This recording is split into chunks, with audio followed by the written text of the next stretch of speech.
say the color black without walking on eggshells.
I say hold up, cock my glizzy, bang bang.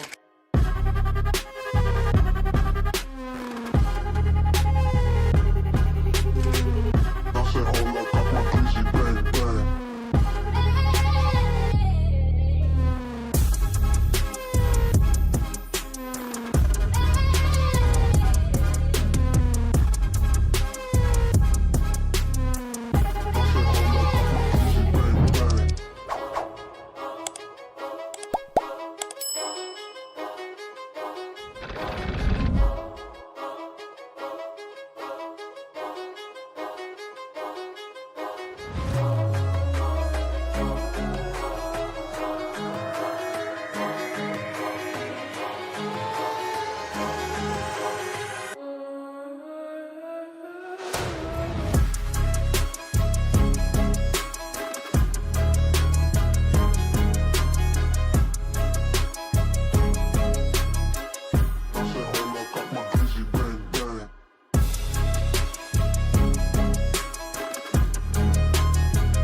You're tuned into Foolery.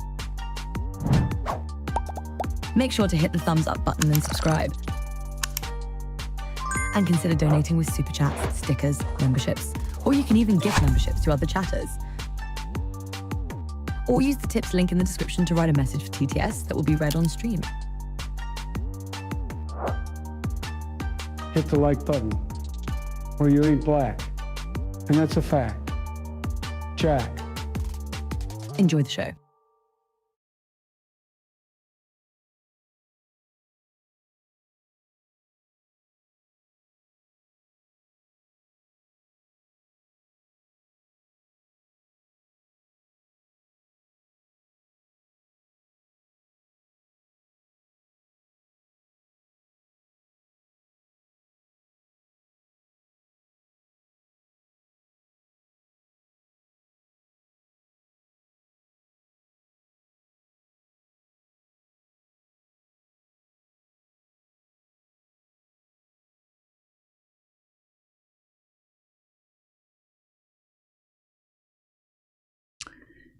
Hey yo, what's up fools? Today is 3/16/2026. It is 8:55 p.m. Eastern time. How's everybody doing? How y'all doing? How's it going? Welcome in, welcome in.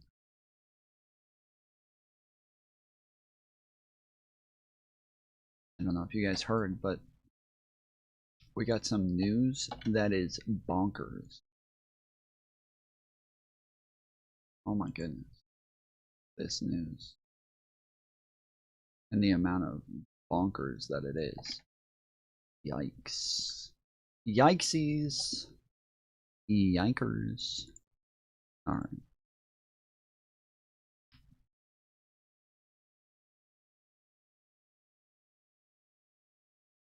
What up, Joe? What up, Sparty? Potato Kid. Yeah. Yeah, that was my reaction to the news as well. Wow. Can't believe it.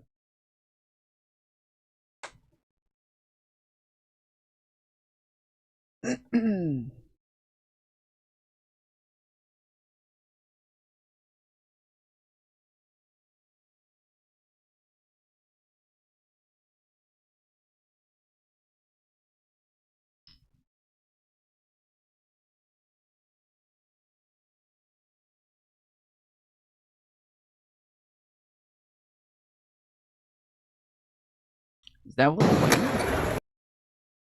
Wait, what the fuck? Yep.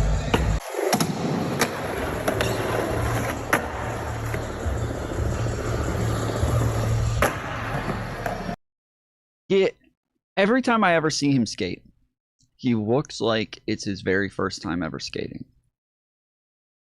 But he does things that make it obvious that it's not his first time ever skating. It seems pretty obvious that's not the case, but he always looks like he doesn't even know how to stand on a skateboard. Like, look at this. Look at his foot back here and this foot up here. Look at this. Yep. Bro, like, it's so wild looking. Yep.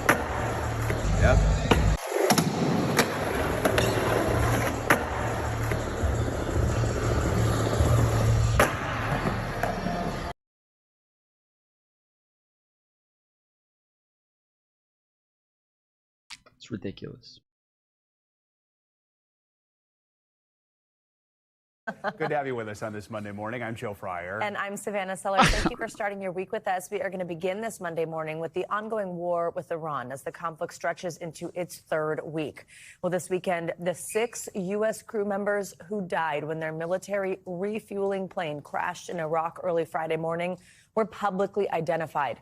With their deaths confirmed, 12 U.S. service personnel have now been killed since this war began on February 28th, as well as a 13th service member who died of a medical issue. This morning, Iran continues to threaten shipping in that critical Strait of Hormuz, and that is creating chaos in the global energy markets. The price of crude oil once again jumped over $100 a barrel on Sunday. Both allies and rivals of the U.S., including China and France, reacted cautiously after President Trump said that they should help police and protect the Strait of Hormuz.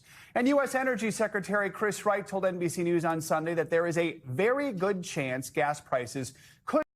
What does Trump think's going to happen there? That's what I really would love to know. I would really love to know, like, what does he think the case is? If he says we're going to help police the Strait of Hormuz, does he think that if they just have an escort that it has an American flag on it, that therefore they're safe? He thinks, like, the country that he's at war with isn't gonna do anything? Like, what I would really love to know what he thinks when he says stuff like this. Could drop below $3 a gallon by the summer. He's predicting that in a few more weeks, the U.S. will have removed Iran's grip on global energy supplies. Gas prices were averaging $2.95 a gallon in the U.S. on March 1st, the day after the war began. On Saturday, Gas Buddy says they were averaging $3.70. We have a team of correspondents and analysts joining us this morning to help break down the latest, including the war's impact on gas prices and the political fallout in Washington. NBC News correspondent Matt Bradley joins from Tel Aviv with much more. Matt, good morning. We know Israeli Defense Forces say they hit more than 200 targets across western and central Iran this weekend. That includes command centers, defense systems, weapon production sites. Did Iran return fire, and just what is the latest on the ground where you are in Israel? Yeah, we've been hearing about Iran returning fire. And in fact, we know because, of course, we hear these sirens regularly, including just this morning, starting our day off. You know, we have heard these sirens with some regularity ever since. And it sounds like we're having some technical audio issues with Matt Bradley right now. We will see if we can get him back in just a moment and continue our coverage here. Let's get to the growing economic fallout from the war with Iran. Oil and gas prices continue to soar across the U.S. as Iranian This is just liberal propaganda. They're just trying to make Trump look bad. Prices never go up from war. That's not a thing. And leaders have vowed to keep the Strait of Hormuz effectively closed. On Sunday's Meet the Press, Energy Secretary Chris Wright warned that Americans can expect to feel pain at the pump, quote, for a few more weeks, as long as the strait remains under threat from Iran. Meet the Press moderator Kristen Welker has more from that conversation. Kristen, good morning. Hello there, Joe and Savannah. This week on Meet the Press, I spoke with Energy Secretary Chris Wright about how long the war with Iran will last. You say a few more weeks. Are you suggesting this war could be over, will be over in a few more weeks?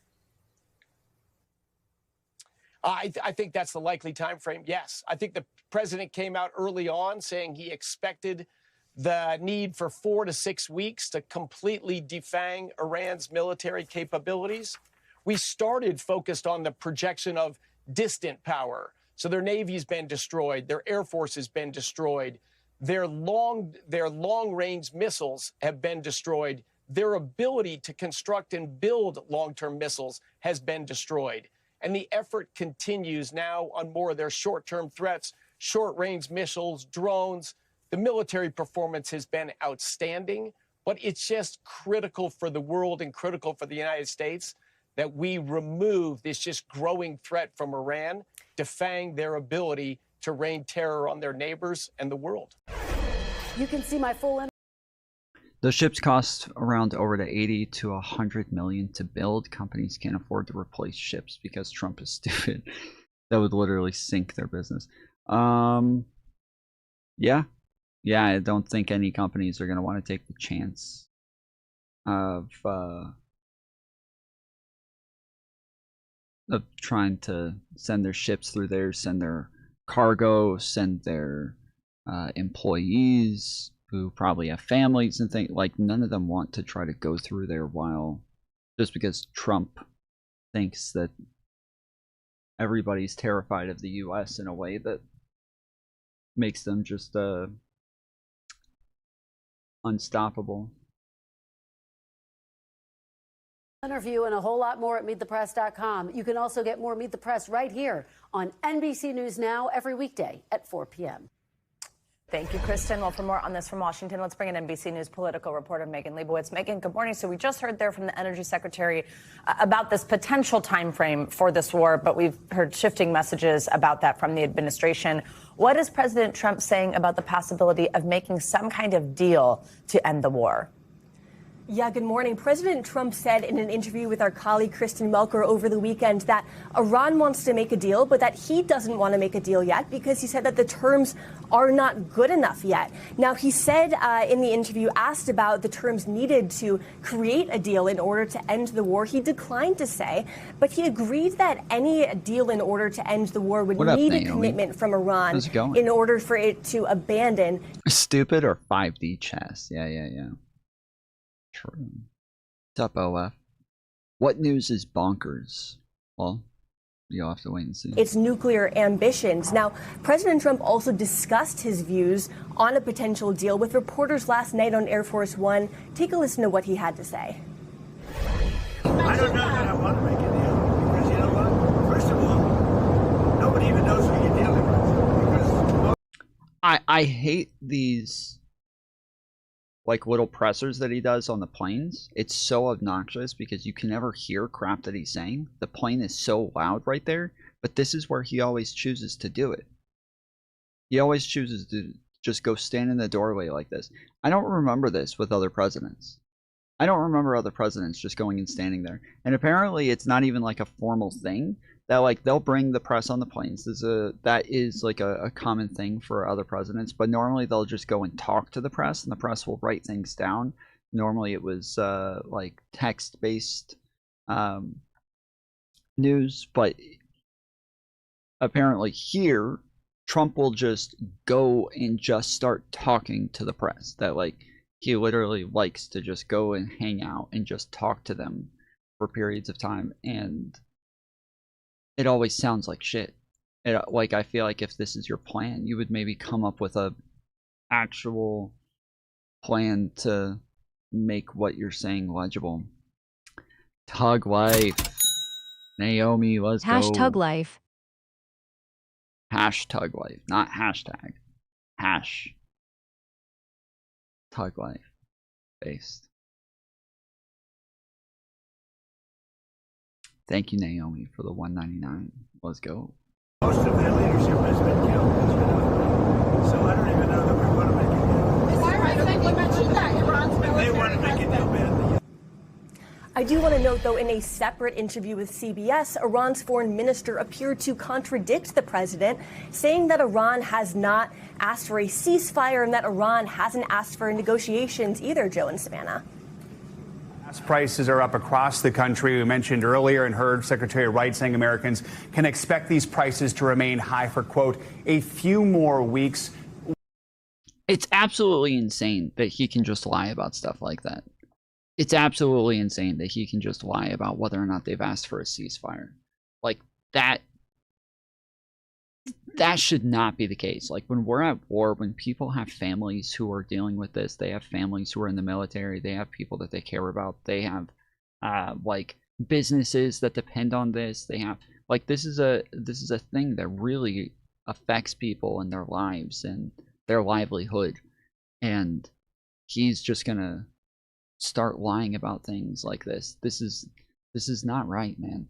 This is not right. He should not be allowed to just come out and just lie to the American people about what's going on here.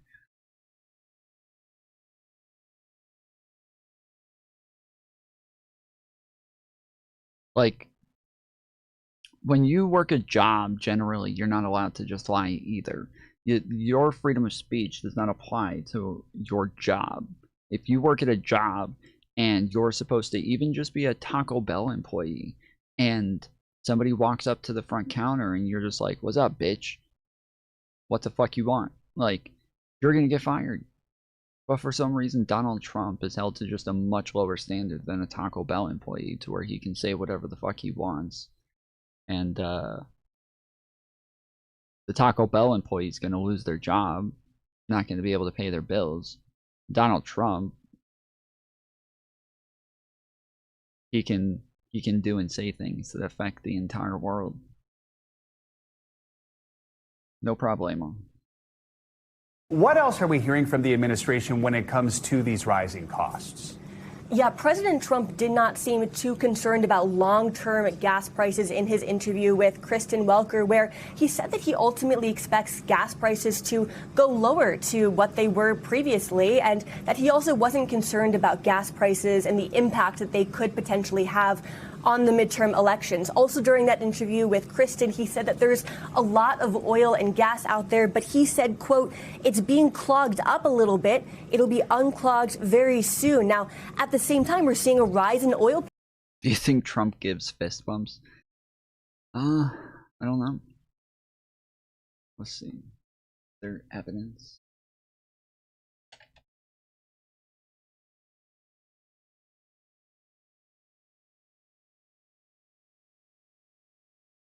He gives fist pumps. I know that. Yes, he's always doing fist pumps.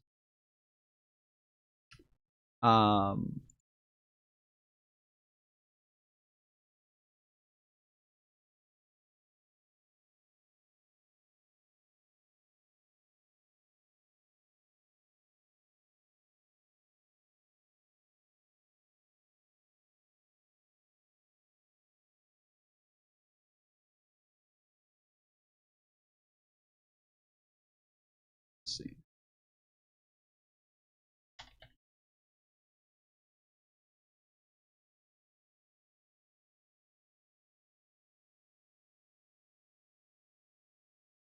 Who was the best president for Saudi Arabia? And you could maybe, it's an interesting answer. I don't know. The Roosevelt who started it, which is a Democrat, and Reagan, he's one of the historical presidents that have close ties with Saudi Arabia. But we've worked with all presidents. Does Trump blow them all away? No, it's another league, Mr. President. Mr. President, And Trump doesn't give a fist pump. I grabbed that hand. I don't give a hell where that hand's been. So Trump does not give a fist bump. Grab that hand. When remember Biden? He travels for 20 hours, gets out, and he gives a fist bump. No. So Biden gives fist bumps. When you get out of the plane and you got the future king and the man who's one of the most respected people in the world, you shake his hand. You don't give him a fist bump, right? Biden's like the Fonz, bro. Biden's just a lot cooler. Prices because of the war impacting the Strait of Hormuz and the shipping route. Now, President Trump addressed this, as you can see on the screen, in a post to Truth Social, where he said that many countries will send warships in order to keep the strait open and that the U.S. would continue bombing Iran's shoreline. But he declined to name the countries ultimately that he said made a commitment in order to keep the strait open during that interview with Kristen Welker. He also last night with reporters said that he could not name those countries yet because it was a little early, guys. Megan, FCC Chair Brendan Carr is facing growing backlash this morning. This is because over the weekend he threatened to revoke broadcasters' licenses over what he's calling news distortions of coverage of the war with Iran. What can you tell us on this? Yeah, so FCC Chair Brendan Carr over the weekend, as you mentioned, he threatened broadcasters' licenses, saying in that post to X that broadcasters must operate in the public interest and they will lose their licenses if they do not. Now, in that post, he also shared a post from President Trump criticizing media coverage of. So while we have Donald Trump completely lying about offers for peace deals and lying about what the reason is for the war, giving us different reasons on a daily basis, telling us that the war is already over, that they already won, but then also saying a couple minutes later that this war is going to go on for a long time. I'm a bit blown away that while the president, who Brendan Carr works for, is saying these things, Brendan Carr is turning around and whining and complaining about the media distorting facts, which probably just means that they're calling Trump out for lying about the war in Iran. Last night, we also heard from President Trump on this in a post to Truth Social, where he said he was thrilled about Carr looking at broadcasters' licenses. Now, as you can see on your screen, this got a lot of pushback. The comments from Brendan Carr over the weekend from Democratic lawmakers, you can see a couple of those where Senator Elizabeth Warren said that this is straight out of the authoritarian playbook. Senator Chris Murphy said we aren't on the verge of a totalitarian takeover. We are in the middle of it. And Senator Michael Bennet said that this was a direct attack on the free press in the United States. So this is something that we're going to be continuing to monitor fallout from in the days ahead as we start to hear more from lawmakers on Capitol Hill and see ultimately if Brendan Carr does move forward with trying to suspend broadcasters' license here, guys. All right, Megan, thank you. But overnight oil prices continue to climb higher as the war with Iran shows no signs of ending. The international benchmark cost of ridiculous. Absolutely ridiculous. President Trump also sending a direct message to NATO, warning allies could face a, quote, very bad future if they don't help reopen the Strait of Hormuz and deal with the Iran threat. Here to weigh in is U.S. Ambassador to NATO, Matt Whitaker. Mr. Ambassador, thank you so much for joining us. Here is the exact quote from the president yesterday. It's only appropriate that people who are the beneficiaries of the strait will help to make sure that nothing bad happens there. If there's no response or if it's a negative response, I think it will be very bad for the future of NATO. I'm going to ask you the difficult question in forecasting your boss, but what do you think the president means by that? Well, first of all, let's, set the facts straight. The Iranian regime continues to threaten global trade and energy security by blocking the Straits of Hormuz and only letting certain traffic go through. There are a lot of folks that benefit. The United States of America is a net energy exporter. We have plenty to supply our own country. And so this is about other countries, including China, including our NATO allies, that receive oil and gas from the Gulf. And ultimately, that security of the Strait of Hormuz is in their interest. And so he is absolutely right to suggest that our allies need to help us and support our efforts in making sure that the Iranian regime no longer has ballistic missiles, Shahed drones, or developing a nuclear weapon. And all of these things add up to a fact that this should be the whole world. Our allies. I'm sorry, but that, you guys keep switching what it is that we're there for. So if you can tell us what it is that we're there for, if you can tell everybody what the actual war is over, that would be nice. I would bet that a lot of countries could better decide whether or not they want to get involved. But when you guys give us a different reason every time you talk about it, there's absolutely no reason for other countries to start getting involved or risking their own military equipment or their own military personnel. They've given us so many different reasons at this point for the war. It's started off as wanting to stop uranium, wanting to stop them from enriching uranium and possibly building a bomb. Then it turned into they wanted to do a regime change. Then it turned into it was a preemptive strike to stop Iran because Israel was bombing Iran. And so because Israel decided to bomb Iran, the United States also had to bomb Iran to save Americans or something like that is what they said. I don't understand it, but okay. Then they said that it was because they chanted death to America and that they were funding terrorist organizations. Like, nobody knows why we're doing this. Nobody knows why we're there. Our friends, folks that benefit from the energy in the... Huh, Tom? What are you talking about? The third one never happened. Which one? Which one? Never happened?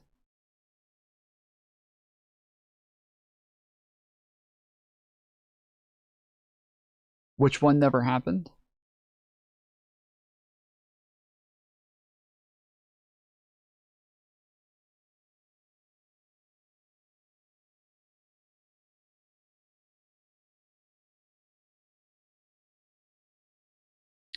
Trump bombing because of Israel? Okay.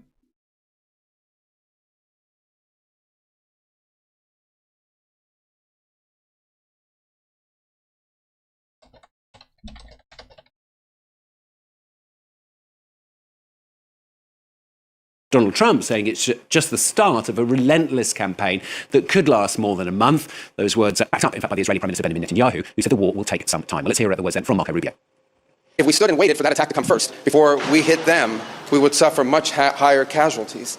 And so the president made the very wise decision. We knew that there was going to be an Israeli action. We knew that that would precipitate an attack against American forces. And we knew that if we didn't preemptively go after them before they launched those attacks, we would suffer higher casualties and perhaps even higher those killed. And then we would all be here answering questions about why we knew that and didn't act. You said Trump? I didn't say Trump. I said they. I said they said. I didn't say Trump said. But either way, these are people who are speaking on behalf of the Trump administration. But some of it's Trump, some of it's the Trump administration. The problem is that each and every time one of them talks, they all contradict the last person who talked. Every time. There's a video out now of Hegseth and I forget the other guy's name, Kane, where both of them keep answering questions from the media, but every time one of them talks, they contradict the last thing that the other person just said. And it's just back and forth, just contradicting one another. So nobody knows why the fuck we're doing any of this.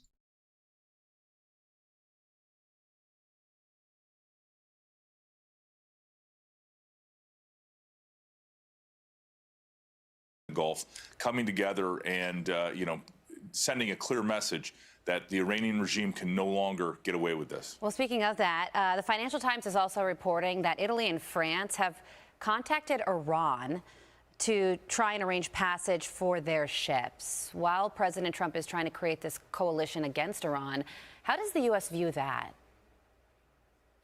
Well, it's a sign of weakness. President Trump has made NATO stronger, has encouraged our NATO allies to do more, to spend 5% on their defense. And we need strong, lethal European allies, plus Canada, to address their own conventional defense and allow them to project power. I mean, remember, the United States of America right now is the global superpower. We are the ones that can do these types of efforts. But at the same time, if we had allies that were equally strong, that could bring real capabilities like warships to the fight, that would make us all stronger and make us be able to defend our people even better. And so, that's what we're pushing here at NATO. And every single day I get up and make sure that that's the path we're on. Okay, so the president also said when it comes to the Strait of Hormuz that he may delay his trip to China. That trip's supposed to happen at the very tail end of this month. If China, which is a huge beneficiary of oil coming from the Strait, doesn't help secure that waterway. So we're talking about China now and China helping the, what the United States wants to do. But also take a listen to what the Iran foreign minister said yesterday regarding both China and Russia. Russia and China are our strategic partners, and we have had close cooperation in the past, which still continues, and that includes military cooperation as well with these two countries, politically, economically, even militarily. To say once again that this is not our war. Okay, so if China is Iran's strategic partner, then can we anticipate China helping secure the Strait?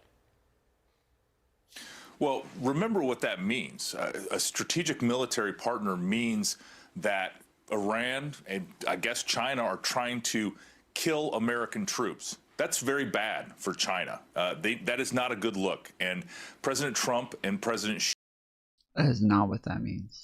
Are going to have to get together and work this out because ultimately, we cannot have a world where hostile forces, including Iranian forces, are trying to do damage and injure and ultimately try to kill American troops. And so, we need to push back every single day. China is benefiting from cheap Iranian oil. Those days are ending because President Trump saw that it was no longer tolerable what Iran was doing by pursuing a nuclear program together with the ballistic missiles that they employ. And so, we're going to have serious adult conversations with the Chinese and make sure they understand that you should not be an adversary to the United States of America. That is not in your best interest. U.S. Ambassador to NATO Matt Whitaker, we thank you so much for your time this morning. Be sure to like and subscribe for all the Fox. She looks like she's being held at gunpoint while she's saying this. Thank you so much for your time this morning. Be sure to like and subscribe for all the Fox News latest on YouTube and catch full shows streaming now on Fox One. So weird. There's so much to talk about tonight with all the developments in Iran. I think first, though, on the 13 service members that have now been killed during Operation Epic Fury, I wonder what goes through your mind when you think of those lives that have been lost already. Oh, it's absolutely heartbreaking, Caitlin. I'm a strong supporter of our military and the great men and women who serve. I think they're some of the greatest among us, and their families who are so concerned about them right now. These are 13 lives that I believe. Marjorie Taylor Greene always looks like she has just one tooth that wraps all the way around. Kind of like a cartoon character. Instead of having like a bunch of teeth, it's just one tooth all the way around. Should not have been lost. This war is not something that Americans voted for in 2024. As a matter of fact, we voted for the opposite. We voted for no more foreign wars, no more regime change. And we were told by many members in the administration throughout the campaign, J.D. Vance, Tulsi Gabbard, and others, that they believed that going to war with Iran would be a terrible idea. It was something that Charlie Kirk himself had said over and over again. And Donald Trump, President Trump, I voted for him 3 times, fought for him to become president, and I still want him to be successful. But he told Americans for over 10 years and even longer that he thought foreign wars and regime change was really a bad direction for America to go in. And we trusted and believed him that we wouldn't be doing this. But, this was an unprovoked war, and Israel pulled us into it, pulled America into it. And so those are 13 lives that should not have been lost. Yeah, and of course, when the president was asked about that, he argued that maybe he forced Israel's hand in this matter. But I mean, now here we are, 13 days in. He's planning on sending more troops to the region, we're told. It's not clear exactly what they'll do.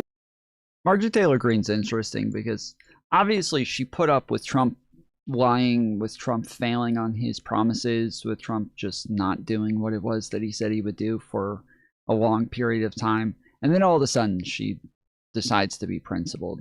It's so weird. It's very strange. It seems like the one thing that she decided to be principled on was the Epstein files. That was the thing. Was the Epstein victims, the Epstein files. And I guess she really just bought into the whole QAnon stuff, that Trump was there to fight against the PDFs, and maybe got really let down by the fact that he was protecting them instead. While they're there, a Marine group. Is that something you support? Absolutely not. As a matter of fact, I like many millions and millions of Americans are outraged by this.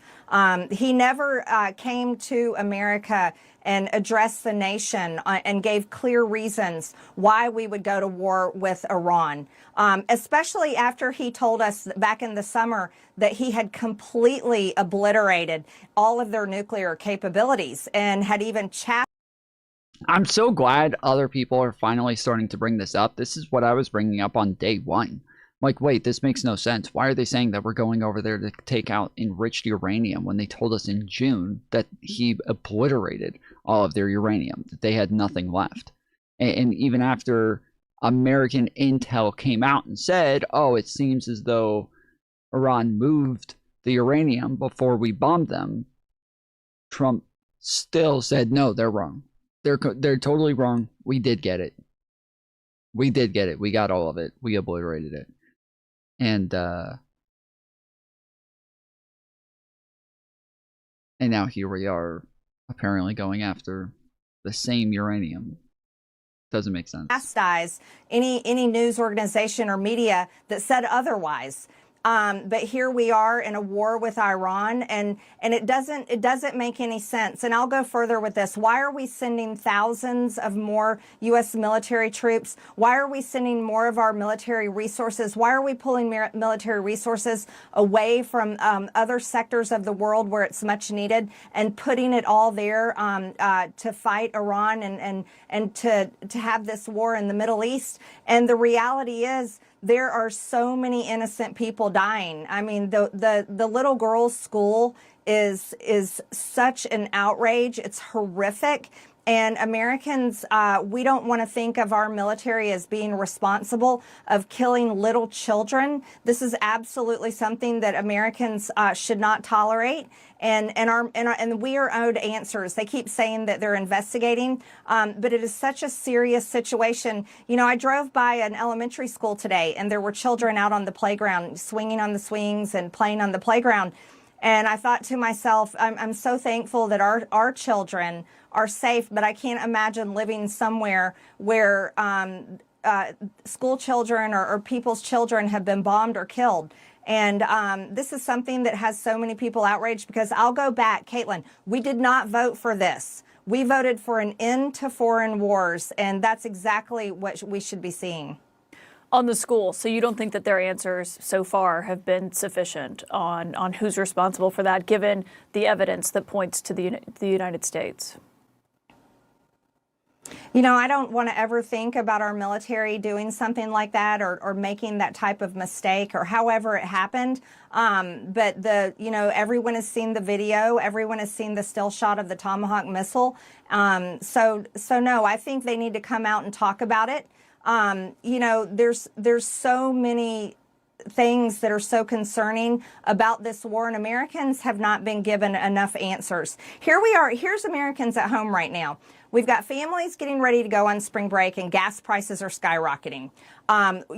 Inflation has barely stabilized and people voted for lower grocery costs. Well, we're going to see costs at the grocery stores going up because diesel is going up and oil is going up because of this war. We've got 30% of the world's fertilizer goes through the strait. That affects our farmers that are struggling already. We voted to put Americans first. I'm a conservative. I'm the America First wing of the Republican Party. That's how I voted. That's what I fight for. That's what I want to see happen. I want to see Americans put first. And we've got the Republicans in Congress right now. They can't even fund Homeland Security. Our own Border Patrol, ICE, TSA agents, and others are not even getting paid.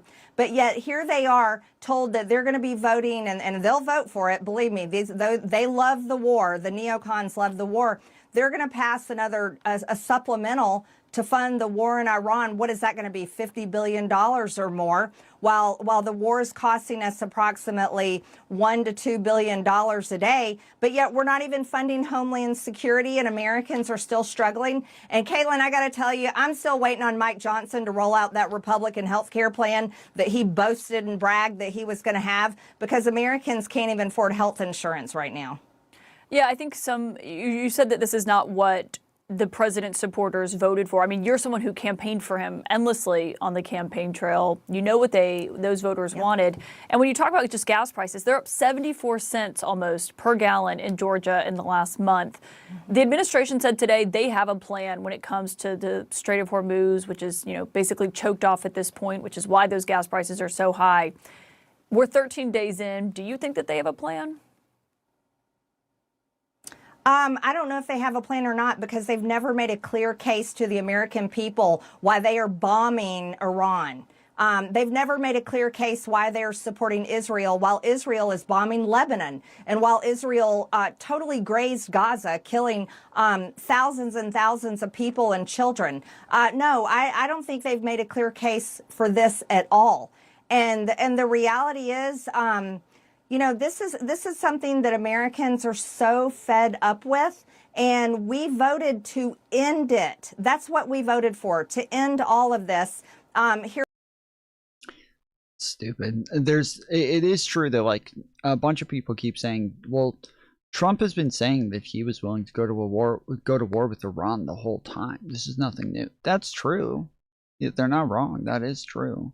Donald Trump has contradicted himself over and over throughout his entire run for president. He was saying very contradictory things over and over. So I have no idea what if there's a real ideal there, or if there's a real agenda. I have no fucking idea.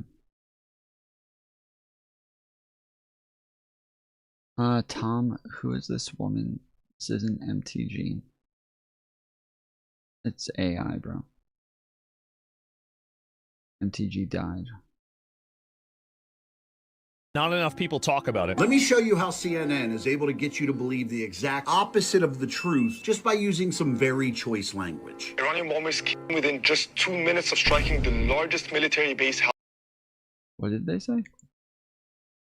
Iranian bombers. Within just 2 minutes of striking the largest military were killed just within 2 minutes of striking base housing U.S. troops in the Middle East. Now, just from hearing that report, you would probably believe that Iran got really close to striking us, right? Yeah. Here's the reality. He said they were 2 minutes away. Do you know that those jets travel between 30 to 40 miles per minute? Meaning that they were roughly 60 to 80 miles away from the base. Do you know the distance from Iran to Qatar? About 110 miles. So in reality, that means that those bombers got in the air in Iran, and about a minute later, were intercepted by Qatari fighter jets. See, you can communicate the exact same facts, but the way you word it can drastically change what people think.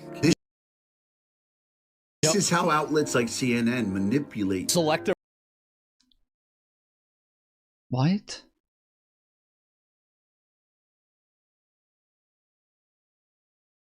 It's the same thing.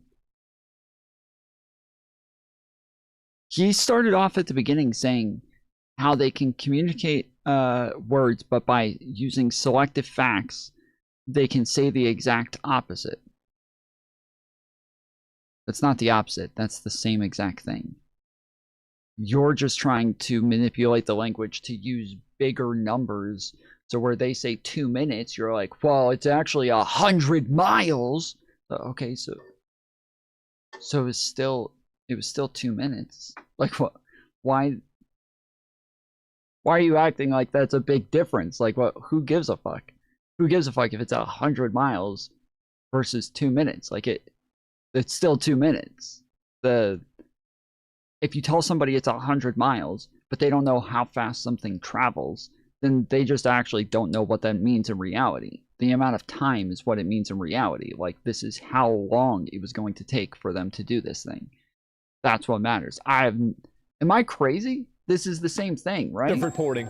Not enough people talk about it. Let me show you how CNN is able to get you to believe the exact opposite of the truth just by using some very choice language. Iranian bombers came within just 2 minutes of striking. So you did say the opposite, right? CNN is able to get you to believe the exact opposite of the truth.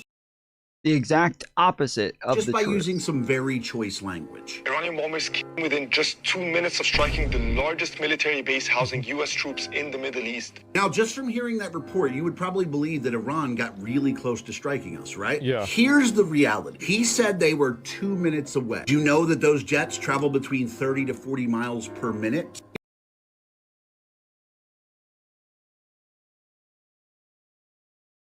$30 to 40 miles per minute. Okay. 30 to 40 miles per minute. So if they were 100 miles away and 2 minutes away, that means that they were like 120 miles away. So, well, 90 to 120. So why would it matter how fast they travel per minute? It would still be 2 minutes away. I don't know. That's what I'm saying. Okay, I'm not crazy. That's what I keep thinking. I'm like, dude, this doesn't make sense. There's no difference here.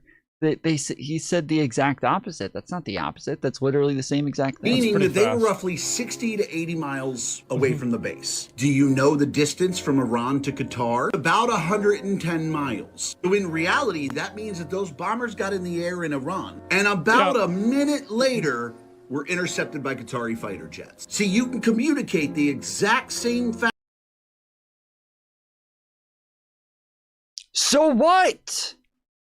So all he's doing is saying that, okay, if somebody said, you know, Canada was minutes away from bombing the United States, well, you know what?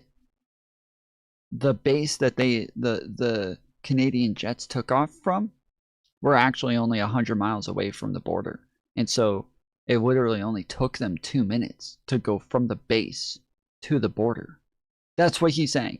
He thinks as though the fact that they're really close together really changes what is being communicated here. It doesn't. They were still minutes away from bombing Qatar. Like that, they're still the same thing. But the way you word it can drastically change what people think.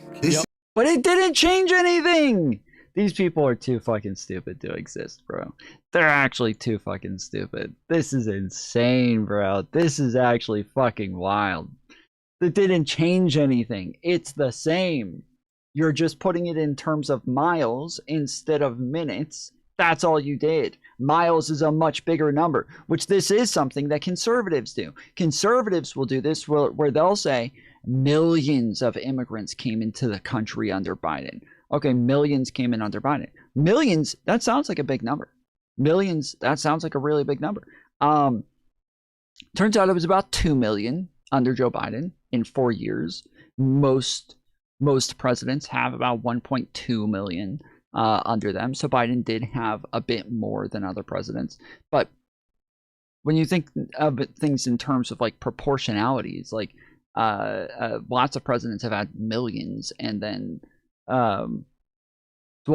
every president has had millions of immigrants come in under them. Every president in our lifetimes have had millions of immigrants come in under them.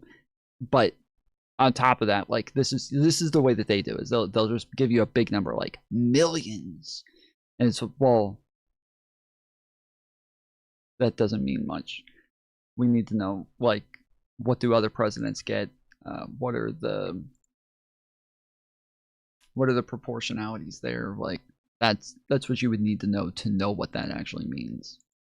Well, it's official. We are now getting FPV UAV footage recorded by extremist groups in the Middle East recording strikes on U.S. facilities. An Iranian-backed Iraqi militia, specifically known as Kataib Hezbollah, which is part of the Islamic resistance in Iraq, basically an Iranian proxy, posted the FPV UAV footage from a recent attack that they conducted against Victory Base, which was formerly known as Camp Victory, which is a pretty major U.S. military logistics hub located adjacent to Baghdad International Airport in Iraq. Now, the site's long supported and hosted U.S. forces and has served as a pretty key operational and support area in the Middle East. The attack and the video release surfaced sometime between March 14th and 15th of 2026, which this Iranian-backed militia group publicly posted all over the internet, including X, Instagram, news outlets, all kinds of stuff like that.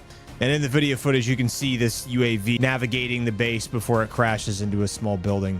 Now, the reason this is a significant event is because FPV UAVs are relatively low cost, they're highly precise, and they're very difficult to detect and or intercept with traditional air defenses like what a lot of U.S. military installations have on them, especially if they're using fiber optic guidance for jamming resistance and things like that. Now, the fact they were able to use a small UAS to infiltrate the base and conduct a strike is a dangerous escalation in tactics, potentially inspired by the widespread FPV use in places like Ukraine or Malaysia or any of these other locations. What it could do is force U.S. forces to adapt to defenses against small, agile threats that are easily able to bypass radar systems. Now, Yeah, there you go. So it looks like they're looking for a building that's open, or they have windows or something that they can fly into that'll actually affect. So far, there's been no independent confirmation of casualties or any major damage that was widely reported yet, but some analysts note that the base appeared partially evacuated or secured in advance when this thing was circling overhead. Now, the obvious concern that a lot of people have as a result of seeing this thing published everywhere is the fact that, does this mean that, you know, we could potentially see a lot more of these coming in the future? I mean, it's possible, but I hope not.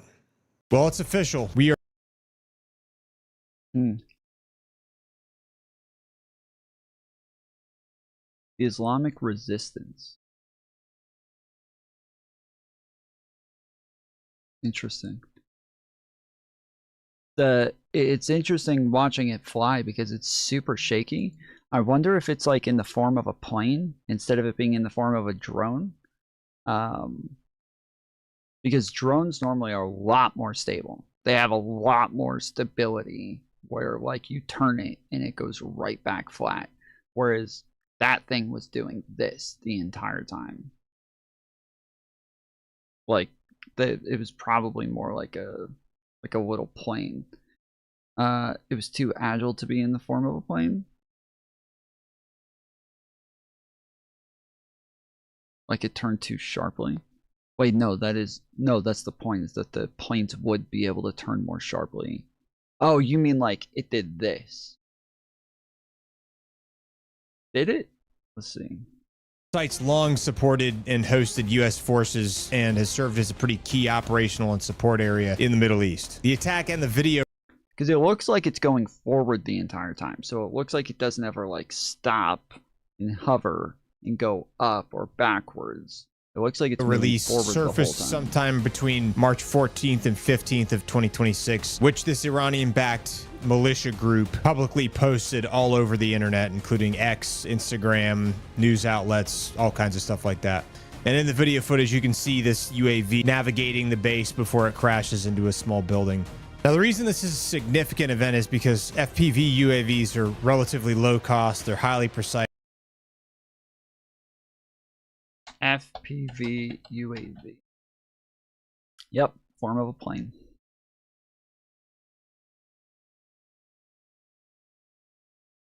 And they're very difficult to detect and or intercept with traditional air defenses like what a lot of...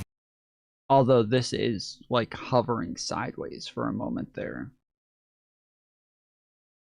relatively low cost, they're highly precise, and they're very difficult to detect and or intercept with traditional air defenses like what a lot of U.S. military installations have on them, especially if they're using fiber optic guidance for jamming resistance and things like that. Now, the fact they were able to use a small UAS to infiltrate the base and conduct a strike is a dangerous escalation in tactics, potentially inspired by the widespread FPV use in... No, a gimbal would be for the camera. Like, drones by themselves stabilize. That's one of the great things about drones, is that even the cheapest drones, you can go get like $2 drones, because they have normally like 4 to 5 propellers on them. They automatically stabilize by themselves. So when you use like a gimbal or something, all that's going to do is just change the stability of the camera. But I'm not talking about the camera. You don't want stability on the camera. You're controlling it through the camera's eyes. So the person who's flying this, they likely have some sort of goggles on or a like TV set in front of them, and they're using a controller to control this. So they need to see if it's turned sideways, they need to see it sideways. If it's flat, they need to see it flat. If you had a gimbal, you wouldn't be able to tell. So you need to see that you're doing this as you're flying it. In places like Ukraine or Malaysia or any of these other locations. What it could do is force U.S. forces to adapt to defenses against small, agile threats that are easily able to bypass radar systems. Now, so far, there's been no independent confirmation of casualties or any... Yeah, so that right there as well, that went sideways for a while. What it could do is force U.S. forces to adapt to defenses against small, agile threats that are easily able to bypass radar systems. Now,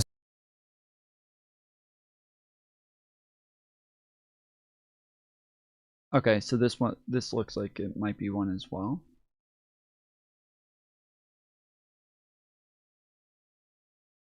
Yeah, you see the camera on the front, and then they have goggles on that they're using to control this one.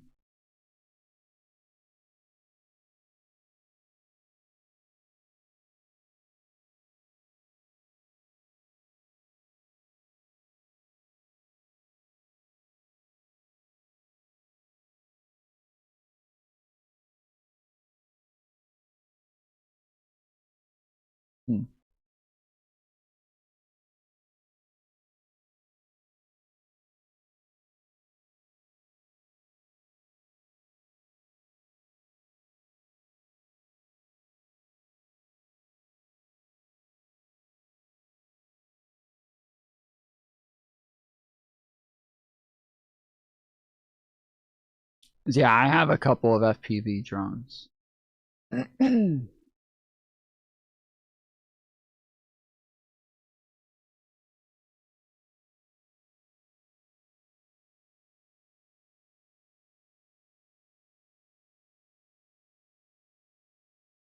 have FPV drones, and then I also have like mini helicopters. I got like 5 or 6 different drones. This one right here.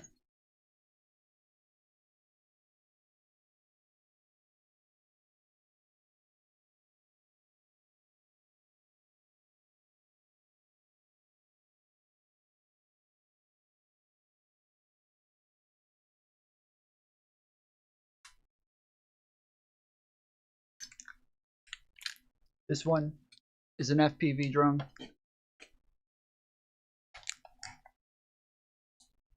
It's pretty large. This is actually one of the much more expensive ones. So this one is a ProMark CW.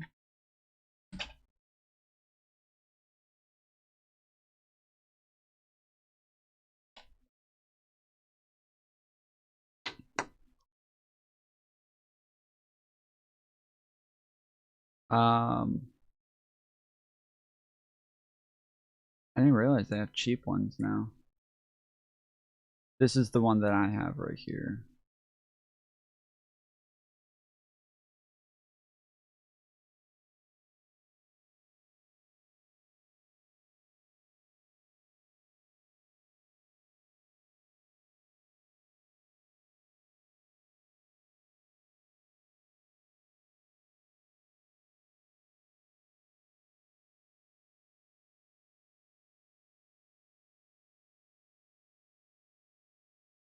The drone is racist because it says Negro on it. Yep.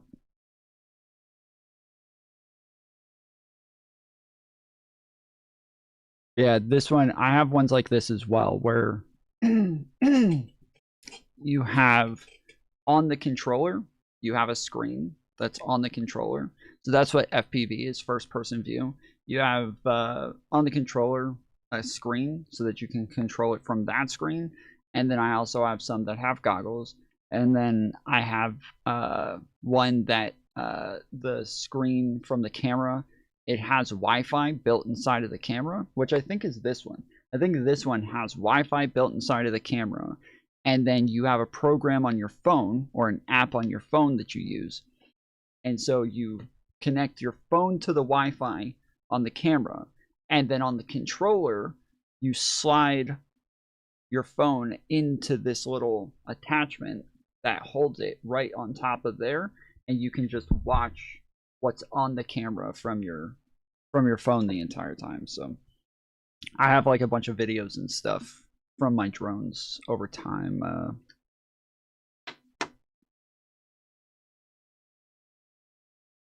In different areas, but they all eventually break. It's really hard to fly drones in this area. One, because it's very mountainous, so there's a lot of wind. Two, because there's a lot of trees. Like in Georgia, there's always a lot of trees everywhere. And then three, there's a lot of telephone wires and crap everywhere. So it's hard to find places where you can actually fly these fairly well. This one was really nice because if it got out of zone, if it got too far to where your phone disconnected from it, it would automatically turn itself back around and come back.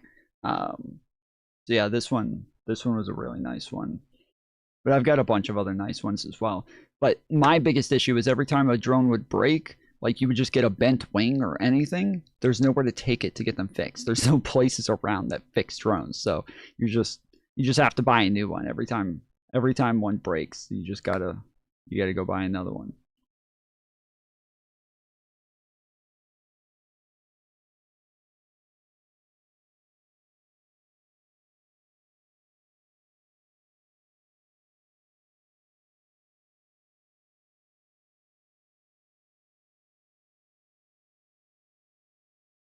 How worried are you that this war in Iran is going to divert attention and even resources from Ukraine? After all, a lot of American-made weapons were being bought by the Europeans and then given.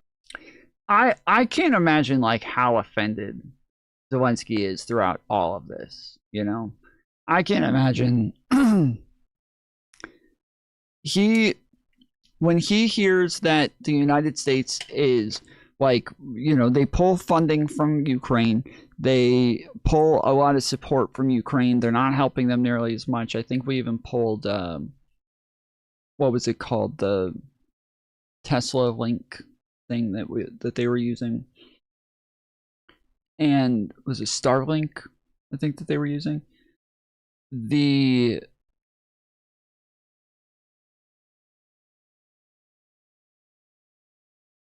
Tom's priorities in life. Oh, I had a lot of money back then when I was spending money on drones. Okay, so that is not the case today, but back then I had a nice cushy corporate job where I bought a lot of really nice stuff and had a lot of fun toys.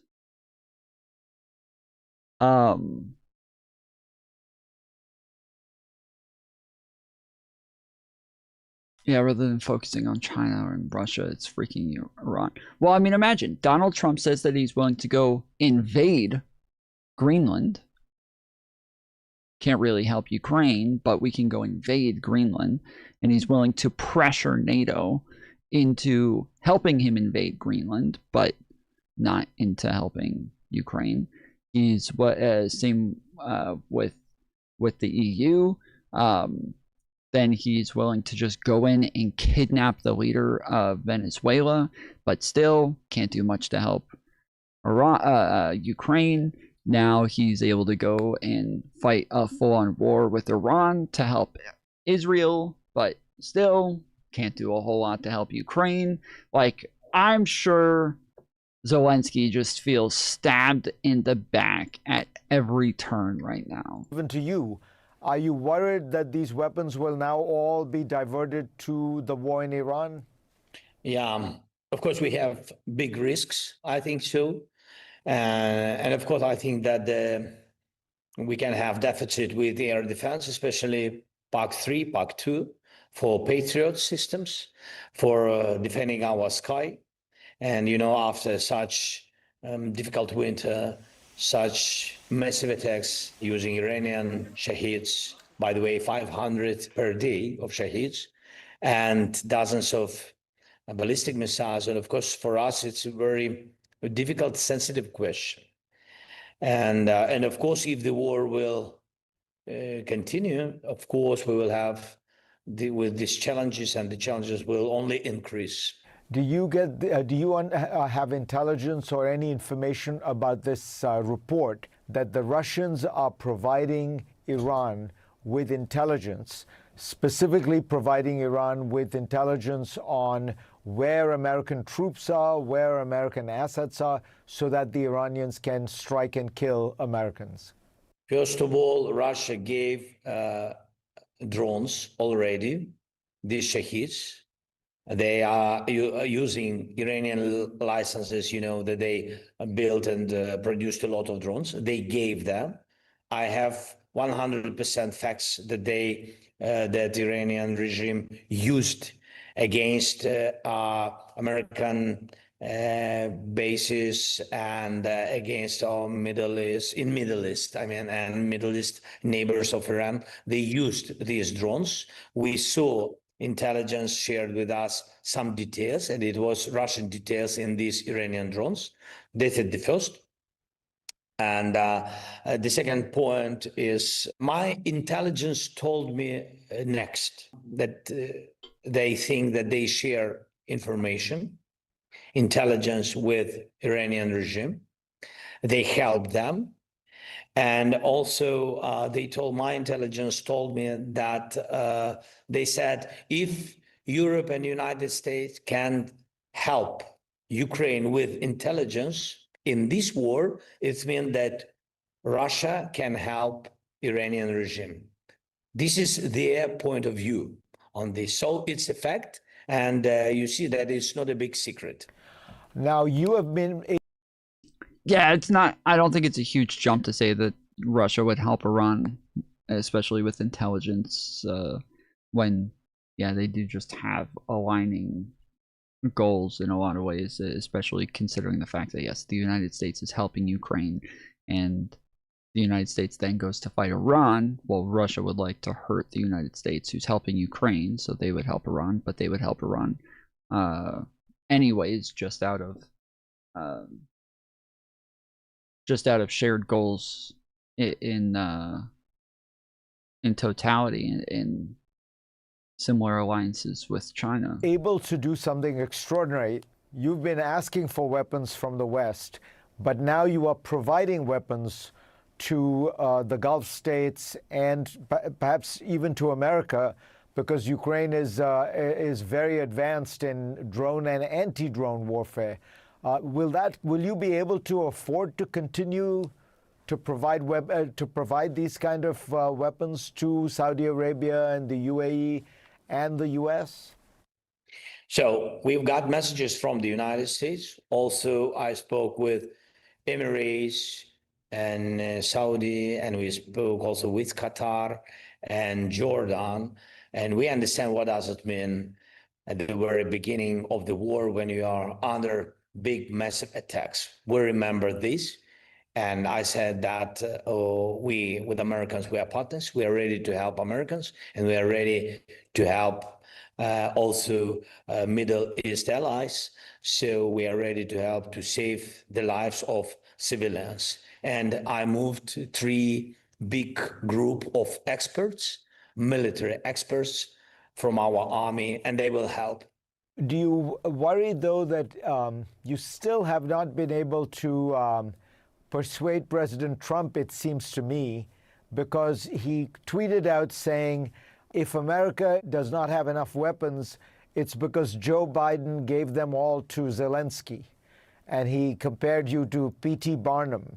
It does seem that President Trump's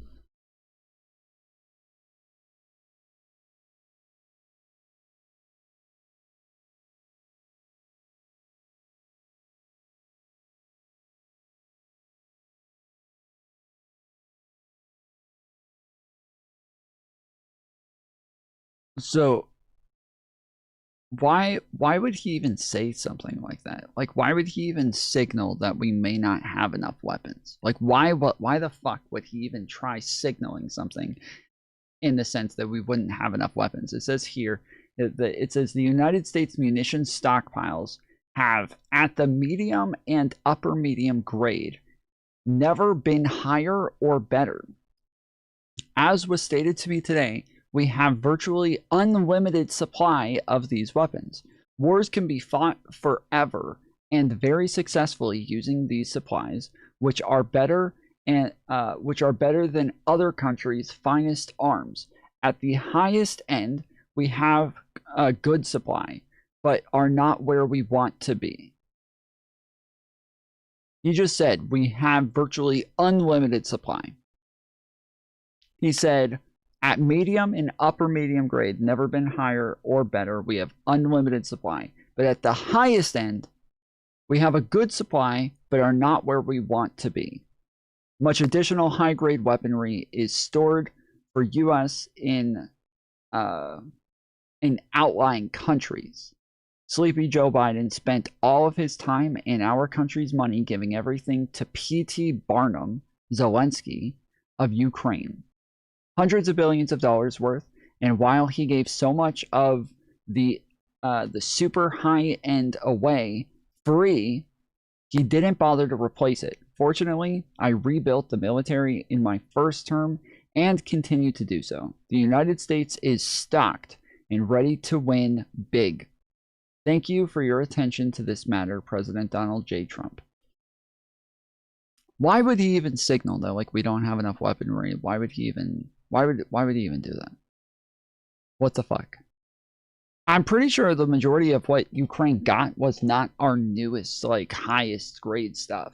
I'm pretty sure the majority of the stuff that we gave to Ukraine was, like, lower grade, old stuff that we couldn't use anymore. We didn't have, like, the equipment for. We didn't have the artillery for. Like, when it came to, I think there were a bunch of tanks that we gave to Ukraine. These were tanks that we literally did not have the artillery for anymore, and so we just didn't even buy that type of artillery anymore. We had already gotten much higher grade weaponry, and so because there's this other stuff that we don't use anymore, now we just give it to them instead. 5D chess, yep. Still has some anger or resentment toward Ukraine and even toward you personally? I don't know, Farid. Be honest, I'm looking just to the facts. So what Middle East countries and American bases, what they need now, just to be in more strong security. So they need interceptors. It's drone interceptors. It's new technologies. It's our technologies. So President Biden, we are thankful to America. Technologia.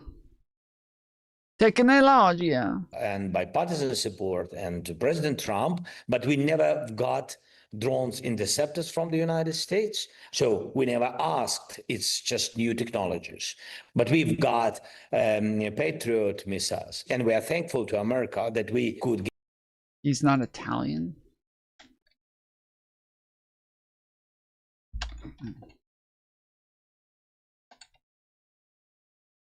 That's not Italian. No.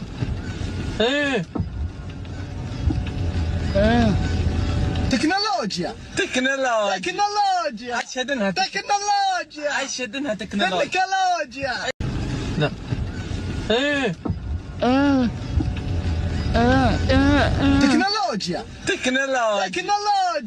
لا تكنولوجيا أشهد إنها تكنولوجيا لا تكنولوجيا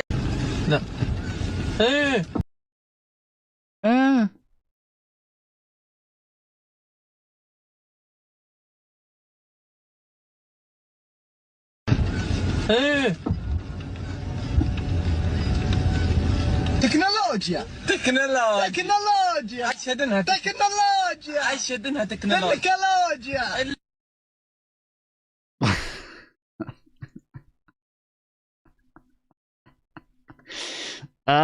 So good, dude. So fucking good.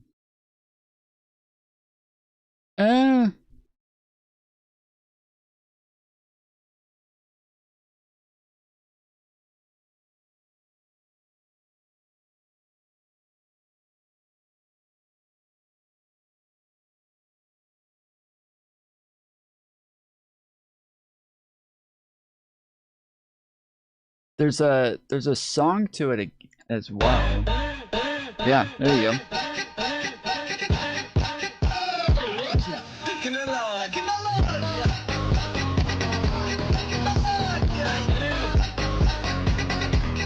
It's her.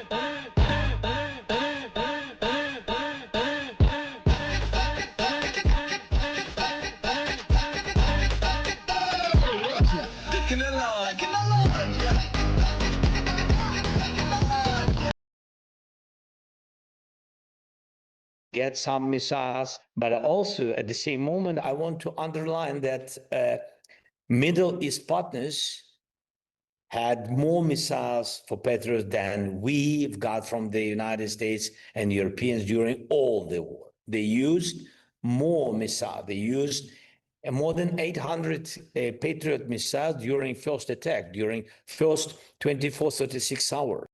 Brazilian funk. Brazilian funk. Doesn't Brazilian funk have a 434? That is not even close to Brazilian funk. What are you talking about? So more than we had during all the months. But when we speak how to close the sky, I mean, we gave what we had and what our American friends, they don't have, or European friends, they don't have, I mean, such a big system of these experts.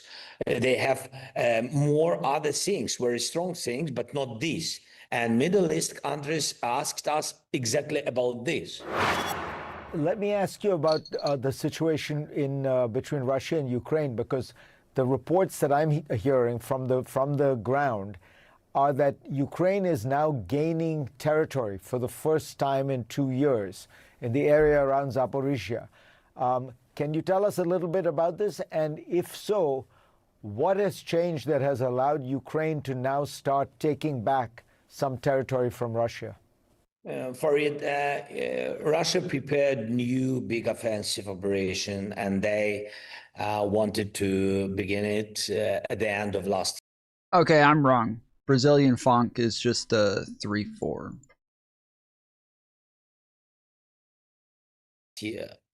And to continue it spring this year. And they prepared this operation. It was our counteroffensive steps, parallel steps. And so we wanted to do it, not to give possibility to Russia to attack us massively on the battlefield. So we began the operation at the end of the year, and we got back control on 434 kilometers. And it was a successful story, not only about the land, because you know that this is not about the land, it's more about people. And it's more about how to destroy the big offensive operation of Russia. So, and these steps been very successful. And it's all about, not only about our steps on the battlefield, it's also about our drone tactics, about our projects of drone operations. So Russia began to lose 35,000 people per month because of drones, because of FPVs and other drones which we use on the battlefields. It's not deep strikes. It's all about our forces, our army. So we prepared for their offensive operations, destroyed their operation, and destroyed so many Russian soldiers. You mentioned recently that the Russians seem to have backed off from peace talks. The Americans suggested holding them in America. The Russians are saying they want them in Europe. Do you think this is a signal that the Russians now think maybe with the price of oil going up, maybe with America distracted in Iran, they don't need to even try to pretend that they're engaging in peace talks? First of all, they never wanted. You know, it's my opinion. I'm sharing just my opinion. I know that my colleagues from the United States and yeah, no, that was I'm seeing up a little bit higher. OF said, remember when he was a Nazi? Whatever happened to them? Yeah, that was a Russian, like that was Russian propaganda that a lot of leftists and MAGA were pushing. Because Trump at the time was super defensive of Russia.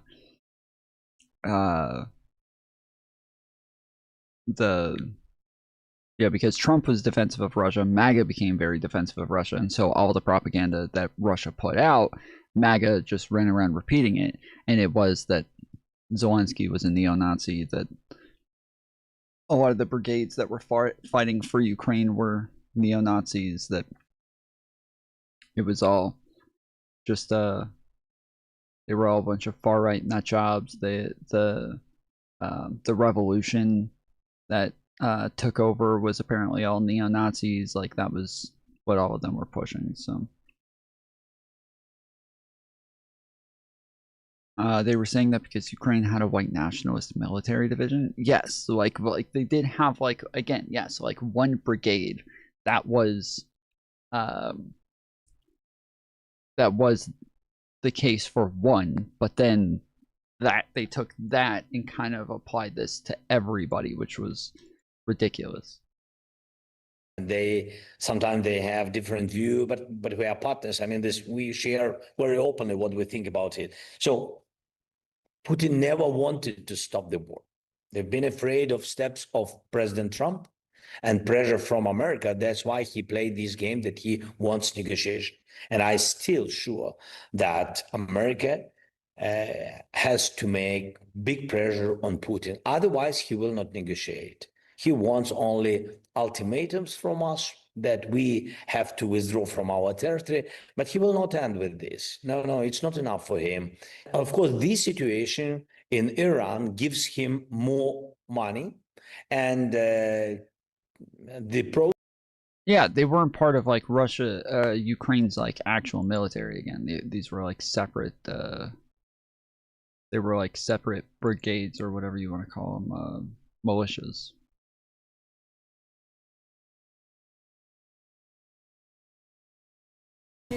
And breaking news into CNN, Cuba's electrical grid has suffered a complete and total collapse. This is according to the country's power operator. It's the first nationwide blackout since the U.S. effectively shut off the flow of oil to Cuba. And breaking news into CNN, Cuba. Damn. How many children will be killed now in Cuba because of Trump's regime?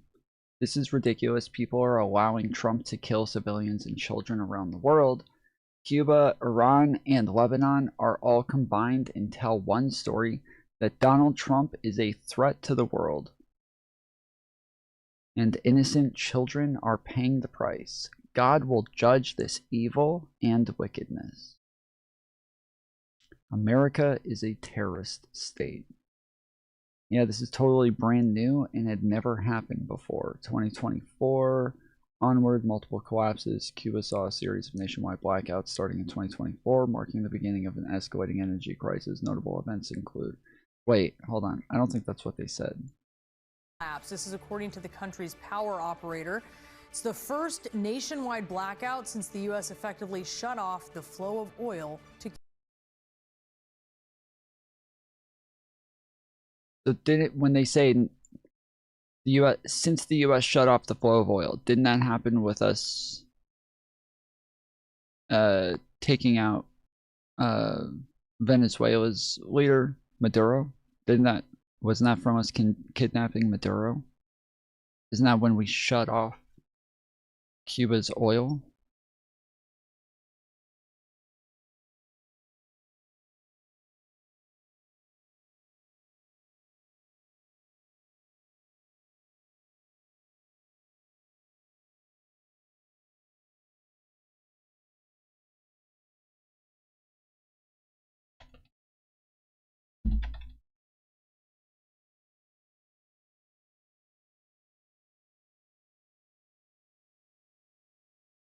Early 2026, the Trump administration severely restricted Cuba's oil access by issuing an executive order in late January that targeted and cut off Venezuelan petroleum from shipments, causing a major energy crisis. This allowed, okay, yeah.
Rough go of it for Cuba, eh?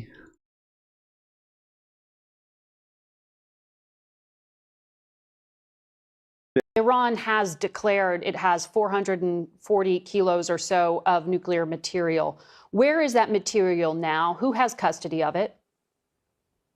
Well, we have not declared. This is verified and declared by the agency. That's this right. is not a secret. This is not a secret, you know. The agency have said in his many reports the exact amount of our enriched, nuclear material. Yes. So where is it now? Who has custody of it? So they are under the rubbles. You know, our nuclear facilities were attacked, and everything is under the rubbles. Of course, there is the possibility to retreat them, but under the supervision of the agency. If one day we come to the conclusion to do that, it would be under the supervision of the agency. But for the time being, we have no program, we have no plan to recover them from under the rubbles. Am I understanding you here? Because I know that you said 48 hours before the U.S. strikes happened, you had personally offered to President Trump's negotiators to take that 440 kilo amount of 60% enriched material and to dilute it. You said Iran was ready to give that material away. This was in the deal that was also presented to Vice President Vance by Oman. Today, is Iran still willing to let go of that enriched uranium? Well, that was one of the elements of a deal that we were negotiating with our, American interlocutors. That element dealt with the question of Iran's 60% enriched material. And I offered actually that we are ready to dilute those enriched material or downblend them, as they say, into lower percentage. So that was a big offer, a big concession, in order to prove that Iran has never wanted nuclear weapons and would never want them. Are you willing to give that up now? Well, there is nothing on the table right now. Everything depends on the future. If any time in the future we decide to enter into negotiation with the U.S. or other interlocutors, we may decide what to put on the table. For the time being, nothing is on the table.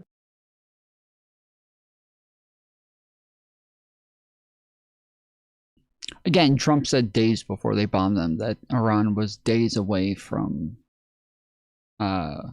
finishing a deal.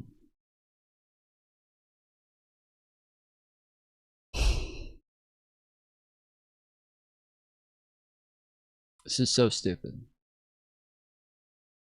This is actually fucking insane.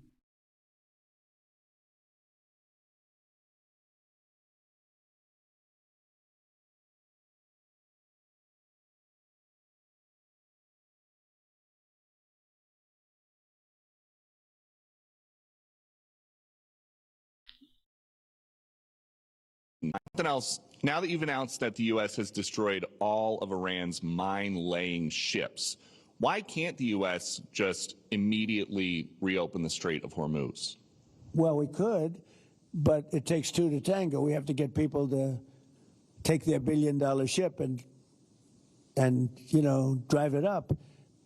If when Pepe has his big sugar ships coming around and they cost $1 billion, and we say, I think it's okay now, Pepe, take your ship, drive it through the Strait of Hormuz. He may say, let me wait a little while, because it takes ship owners, and these ships are very expensive. They can cost up to $2 billion. So they don't want to take a chance that, gee, I think you'll be okay. They got to know it. So they don't have to set, we don't know if they even set any mines.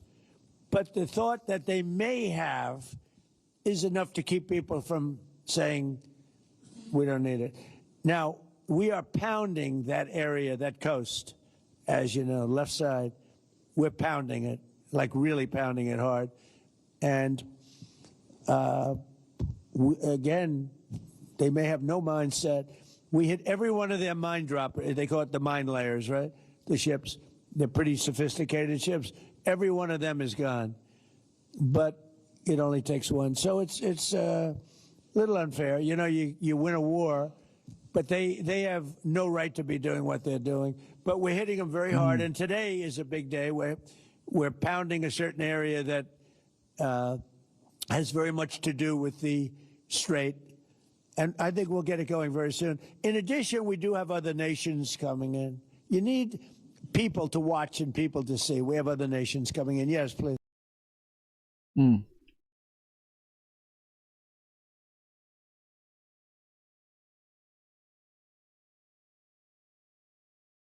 Totes, bro. Totes my goats.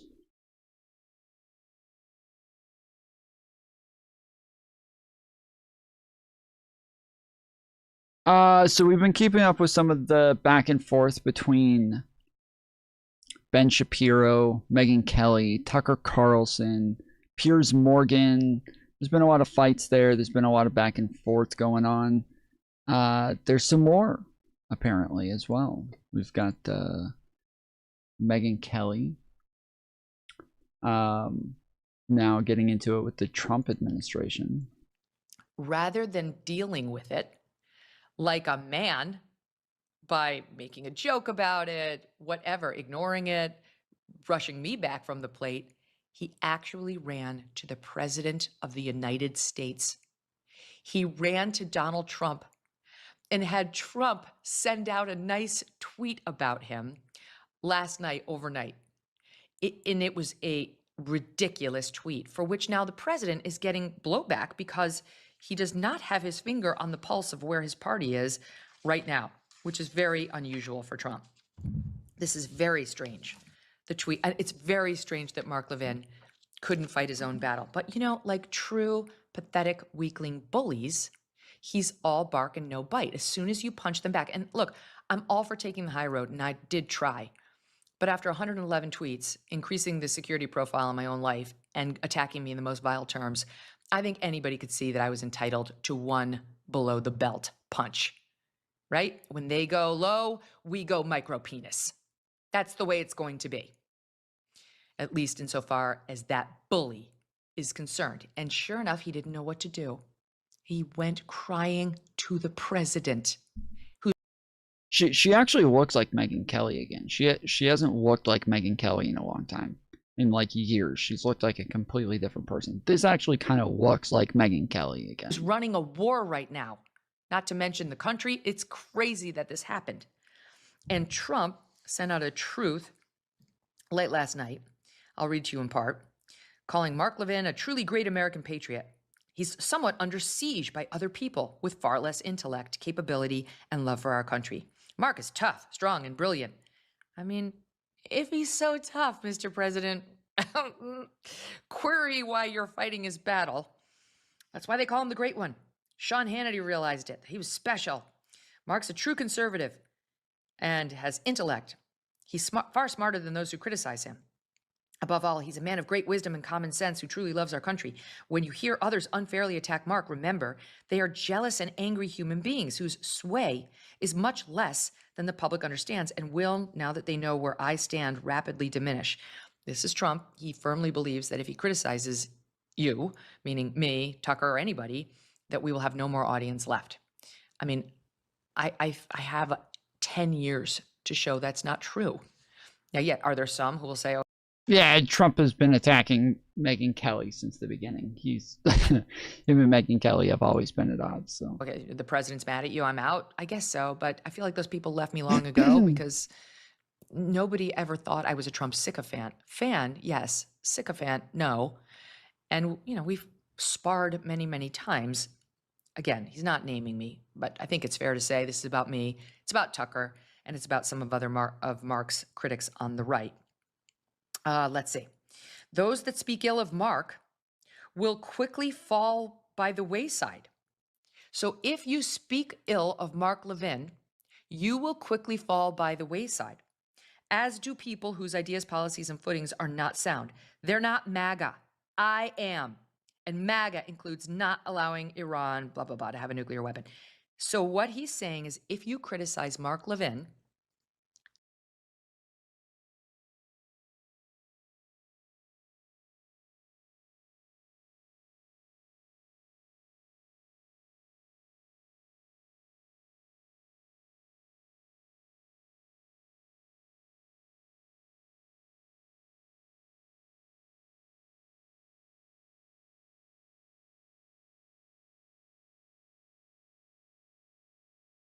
so we'll see if she presses charges, but I think I'll be safe.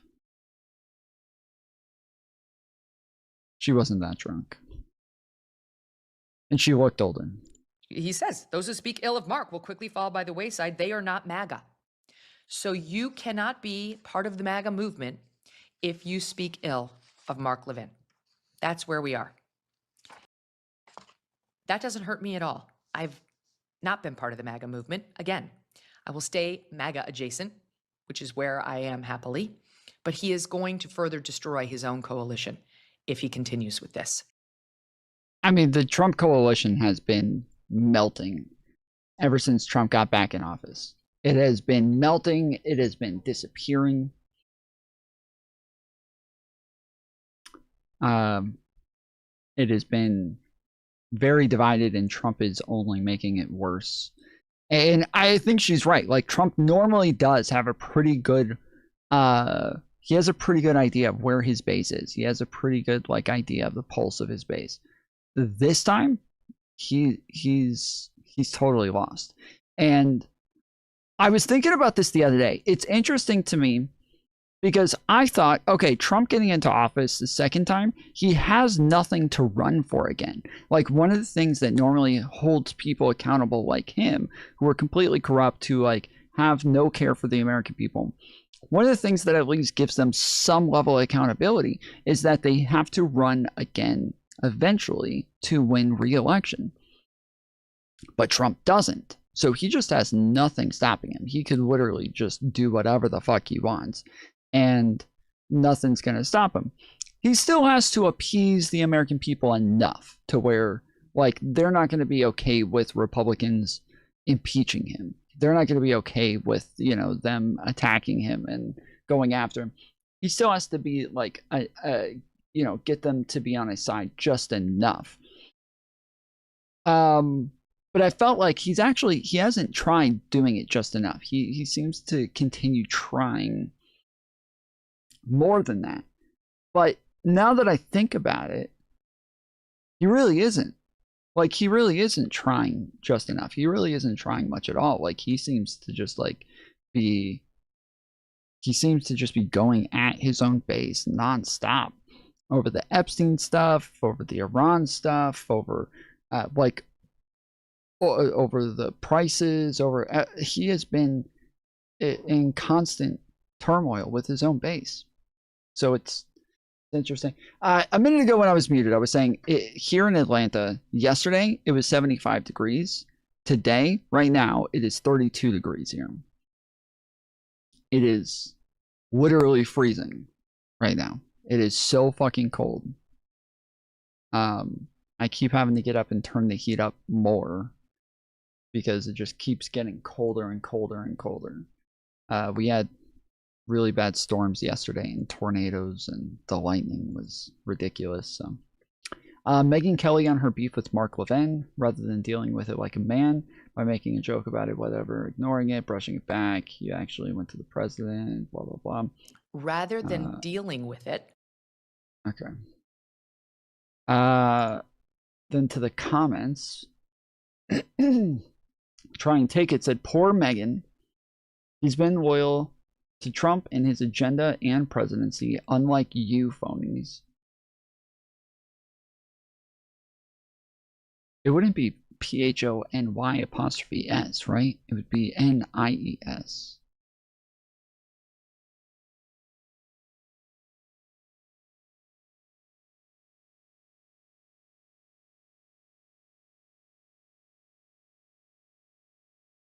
It's Tom Fool.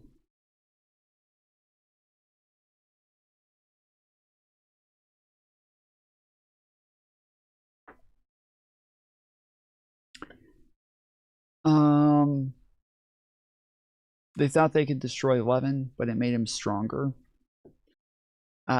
He's go more brain power, experience, and class than any of you, and I can guess that he doesn't give a shit what Kelly thinks of him. Well, if that was true, he wouldn't go to fucking Trump to get Trump to protect him. I'm sure Tucker will be proud of trashing Megyn for staying in Tucker camp, protecting his oversized ego. Imagine Megyn Kelly, who actively worked against Trump in 2016, somehow thinking she knows the pulse of MAGA better than Trump.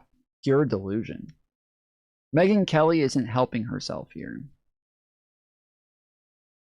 We read a couple of messages from this guy the other day. He keeps popping up for us. 384,000 followers. Jeez, okay.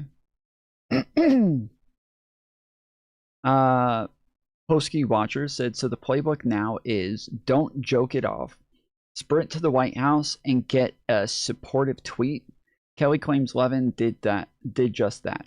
This feels less like grown-up conflict resolution and more like reality TV casting trending hard next to NVIDIA and NATO drama. That's what happens when Trump's in the White House. That's what our politics are. It's like a soap opera. That's what we get. I'm embarrassed for all of you. Wouldn't hold any of you up as a role model for my kid. Nice job grabbing the defeat from the jaws of victory. Everyone who... I thought they were going to say nice grabbing him by the pussy, but everyone who all of you have claimed to admire, Churchill, Reagan, Thatcher, would be embarrassed by your collective behavior, and so are the rest of us. Based. I still believe in MAGA. Well, you're black, so your thoughts don't count. Oh, he's in the military. Okay. I still believe in... Oh, wait. This is driven wife. Okay. Her husband's in the military. I still believe in MAGA because of people like Massey. I support the MAGA like bills he is bringing to Congress. Trump is a fraud in my eyes and is a liar when it comes to MAGA. I'm pro-MAGA, but I disagree with Trump and Mark Levin. I'm not pro-Israel or any other country. I love Jesus and only worship him. A proud Christian. Hoping we have the people focus on America and stop helping others. Like a true Christian. Spoken like a true Christian. Let's stop helping other people, guys. We're in bad shape here and need a better way forward.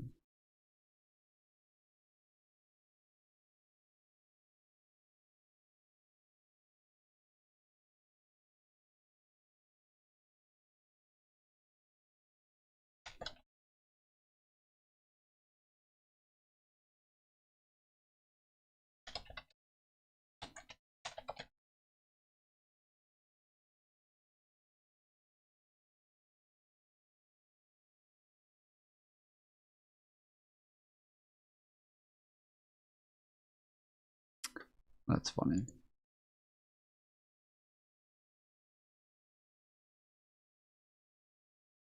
Speaking of Iran, Tucker has just made a startling claim. Tucker came out, I think he posted this yesterday, maybe the day before. He says that the CIA has been surveilling him to build a case against him to prosecute. It's a bit pedantic. Oh, Freddie, you lost that one, bro. You lost that one, buddy. That's that. Adios, amigos. Go bury your head in the sand. That's that, dude. Sheesh. Boy, pedantic. Execute him. That's how I say as some kind of Iranian spy. So the other day I found out that the CIA is preparing some kind of criminal referral against me, a crime report to the Department of Justice on the basis of a supposed crime I committed. What's that crime? Well, talking to people in Iran before the war. They read my texts. So the crime under consideration apparently would be the Foreign Agent Act or something like that, acting as an agent of a foreign power. Okay, it goes on. I think Tucker gives about a 2-minute explanation here. But this is pretty startling. For starters, he is admitting that he was texting the Iranians. Now, before everyone says that he's next in line to be the Ayatollah or something, Tucker makes a good... Sorry, I was still blown away by the word pedantic. Okay, I need to hear what he said. So the other day I found out that the CIA is preparing some kind of criminal referral against me, a crime report to the Department of Justice on the basis of a supposed crime I committed. What's that crime? Well, talking to people in Iran before the war. They read my texts. So the crime under consideration apparently would be the Foreign Agent Act or something like that, acting as an agent of a foreign power. Okay, it goes on. I think Tucker gives about a 2-minute explanation here. But this is pretty startling. For starters, he is admitting that he was texting the Iranians. Now, before everyone says that he's next in line to be the Ayatollah or something, Tucker makes a good point. He says, look, I'm a journalist. I've been interviewing all sorts of people for many, many years. It used to be the case that American journalists would go and interview Osama bin Laden or go and interview Vladimir Putin, which Tucker did. But Tucker's not the only guy who's interviewed Vladimir Putin, or go and interview all sorts of hostile leaders. So there's nothing in itself wrong about a journalist texting the Iranians. I guess it depends on the substance of those text messages. But that part is already established. The question then is the CIA investigating Tucker for committing some kind of crime? And I guess when it gets to the substance of the text messages, was Tucker colluding with the Iranians or something? And the motherfucker can literally have Vladimir Putin on his show and have a grand old time with the guy. And no problem there. No problem there. Nothing shady about that whatsoever. But he says he has a phone call with Iranians, and now it's time to investigate. Now it seems like there's some sort of crime being committed here. This is so fucking ridiculous, dude. This is insane. It doesn't really make sense to me. And here's why. Wow. Wait a second. You're not saying that something that Donald Trump or his administration would do would it be well thought out, are you? He wouldn't. Nobody would ever say something like that about Donald Trump. No. Why it doesn't make sense. You're going to have all sorts of people. There are going to be people who hate Tucker saying he's a foreign agent, he's bought and paid for, and you're going to have people defending Tucker saying he would never do any such thing. He's as patriotic as apple pie. And I just take your personal feelings and affection out of this for a second and just look at the accusations, starting at the accusations from the people who hate Tucker. They say he's bought and paid for by whom? By the Qataris and the Arabs. That's been the claim. That's been the chief line of attack against Tucker for how many months now? He's bought and paid for by the Qataris and by the Arabs. He was just speaking in Saudi Arabia, a month and a half ago? Why would a guy who's bought and paid for by not only the Qataris, but even especially the Arabs, why would he be working for the Iranians? It doesn't take a foreign policy genius. It doesn't take Count von Metternich to realize that the Arabs and the Iranians don't like each other. Qatar has this very interesting position in the international order because Qatar has decent relations with just about everybody. Qatar has decent relations with the state of Israel and Hamas. And Iran, they've got a kind of pragmatic relationship, but Qatar is a Gulf state. And Qatar has a good relationship with the United States. We have a good military relationship with Qatar. And so, okay, you say Qatar is this very strategic location. Works as a kind of buffer, almost neutral state. But then what about the Arabs? How can you explain to me how Tucker would be cozying up to the Saudis, but also working for the Iranians, and also he's a Russian spy, and also this, that, and the other thing? It doesn't make sense to me. And so I have no doubt that Tucker has heard this from someone. Maybe he got it from high up. Who knows? You know, Tucker knows a ton of people. He's got a ton of access. Maybe that's the case. But then, I don't know, the whole thing seems crazy to me. Could you imagine the DOJ prosecuting Tucker? Maybe. I mean, look, the United States government has prosecuted journalists before, and there's all sorts of espionage. And I don't know. I mean, I guess it's possible. The story just doesn't make sense to me. To me, I just wonder how many layers of misinformation and disinformation are going on here. We are in. Well, that is the case with MAGA at all times. When you have two people from MAGA fighting, you know both sides are lying, and you have no idea what's actually happening at any point. This is the great part about the MAGA civil war that's happening, is that nobody knows who to believe, and so they're all just going based on their own feelings. They're all going based on their own allegiances, as it's always been. The MAGA has always been built on just allegiances to Trump, not based on whether or not he was doing the right thing, not based on whether or not he was fulfilling his promises, not based on whether or not he was representing the people correctly, or whether or not he was a moral person. It was just allegiance. That's it. Just allegiance. End of story. So this is just going to be more of the same, where they all decide to follow some content creator and be loyal to them. We're in the midst of a war, like a real hot war, with missiles flying, with Marines being shipped in potentially for ground forces in Iran after a major attack on the Iranian nuclear facilities. And in the fog of war, there is a ton of propaganda. At this point, I think X, Twitter, is like 70% foreign and domestic propaganda. I don't know how many organic comments are really there anymore. And so I just suppose with anything, I said this the minute the war kicked off. I said, needless to say, anything you hear about this war in the next 48 hours should be taken with a grain of salt. Well, you can even extend that. Over the weekend, I found out that Bibi Netanyahu was dead, and then I found out he was alive again. I found out Mojtaba, the son of Ali Khamenei, the new Ayatollah, I heard that he was dead. Then he's not dead, but he's missing a leg. And Tucker's an Iranian spy, but he's also a Qatari spy, and he's probably a Saudi spy. And I take all of it with a grain of salt. This goes right back to my general strategy with the Trump administration's view on the Iran war. I have my views, as most of us did, I think, about invading Iran. I had my own views. I had my own preconceptions. I had my own priors. Now we've invaded. The war's on. We want to win it. We need to win it. I'm giving it 5 weeks. I start freaking out on week 6.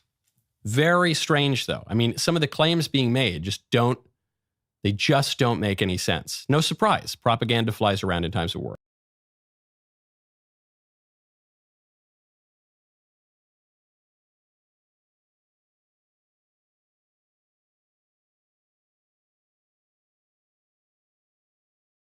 Dr. Smith commented, he said, supposed connections, your boy's going to jail. And then it's a picture of, he posted a meme with Tucker and Trump together. And Tucker said, "Oh man, I can't wait to tell Iran." And Trump said, "Oh man, I can't wait until he tells Iran."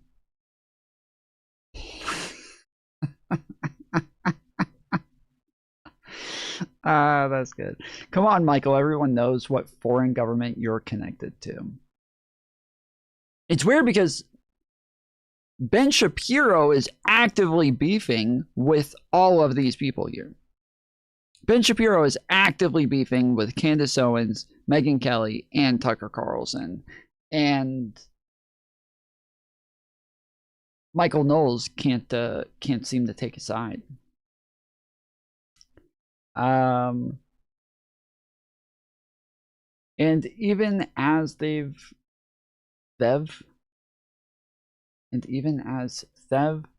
did not like to retain God or their knowledge, God gave them over to a debased mind to do those things which are not fitting. Okay, I don't fuck that. Rotten Pretzel said they've already tried this against Tucker with Russia. That's how you know he's one of the only journalists who's truly anti-deep state. So true. Here I had hope for you being based, but Shapiro has you by the balls still. Did you see Shapiro go at Knowles on their podcast? No.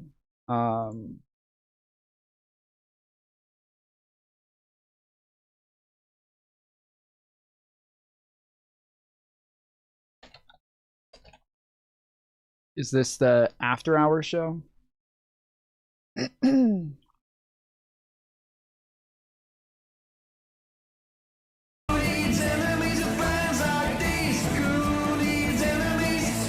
Very wholesome. Is this it?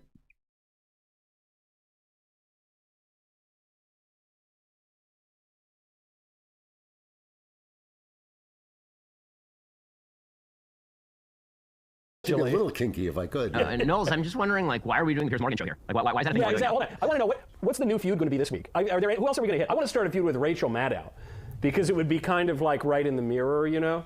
Yeah, I mean, I feel like the feud with Piers is actually the stupidest one. That's the dumbest one. I mean, the Piers one, I don't even understand why he's mad. I said that his show is the Jerry Springer of politics. Click whore? Did I miss that? Yeah, you called him a click whore. He did. Well, and I think even Piers Morgan has described his show as the Jerry Springer of politics. Piers Morgan, when Ben Shapiro said that, Piers replied and said, "I take that as a compliment. Jerry Springer is somebody that I highly respect and was one of the most popular shows to date in show business."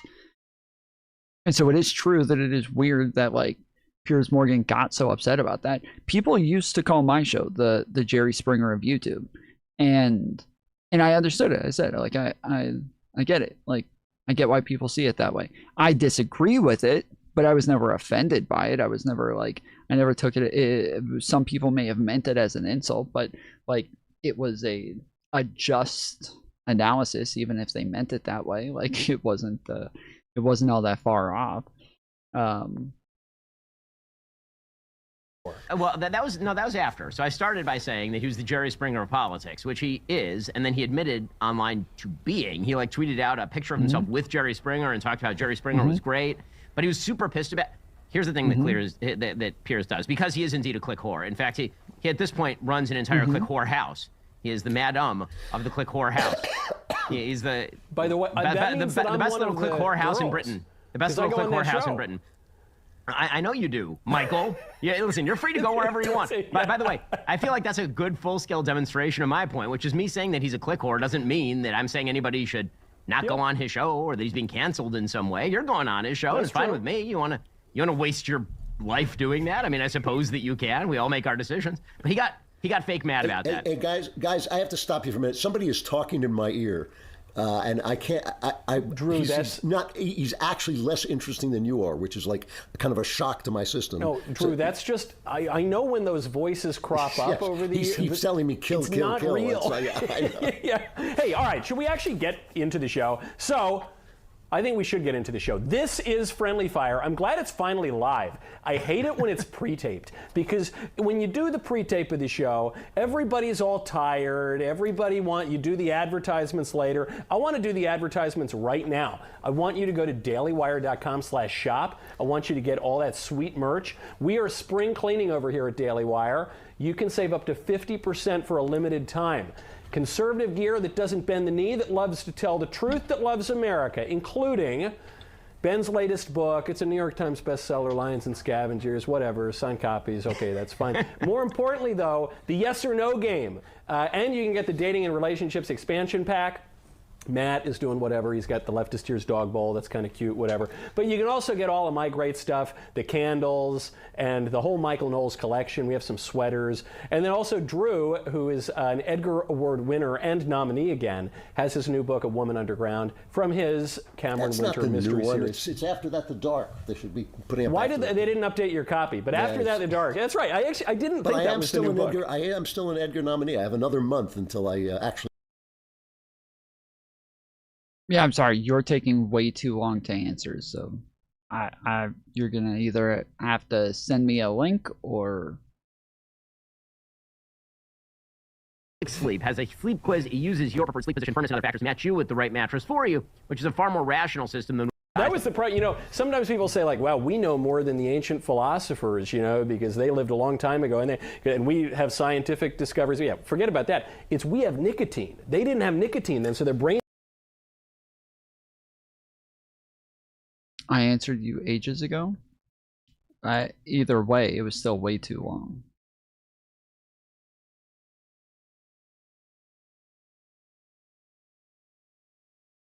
As the war with Iran enters its third week now, the surge in global oil prices is What the fuck is this, dude? What the fuck is he wearing?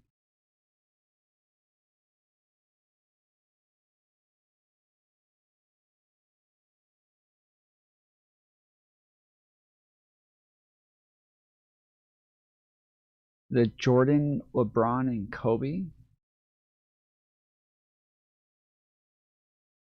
What is this thing? And what is this suit?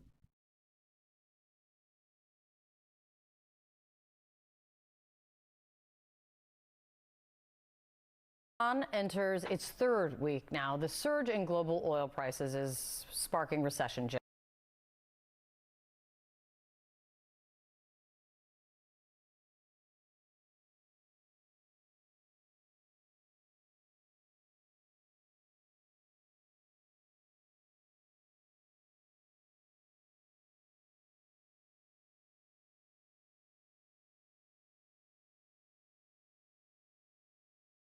Is this an AI parody?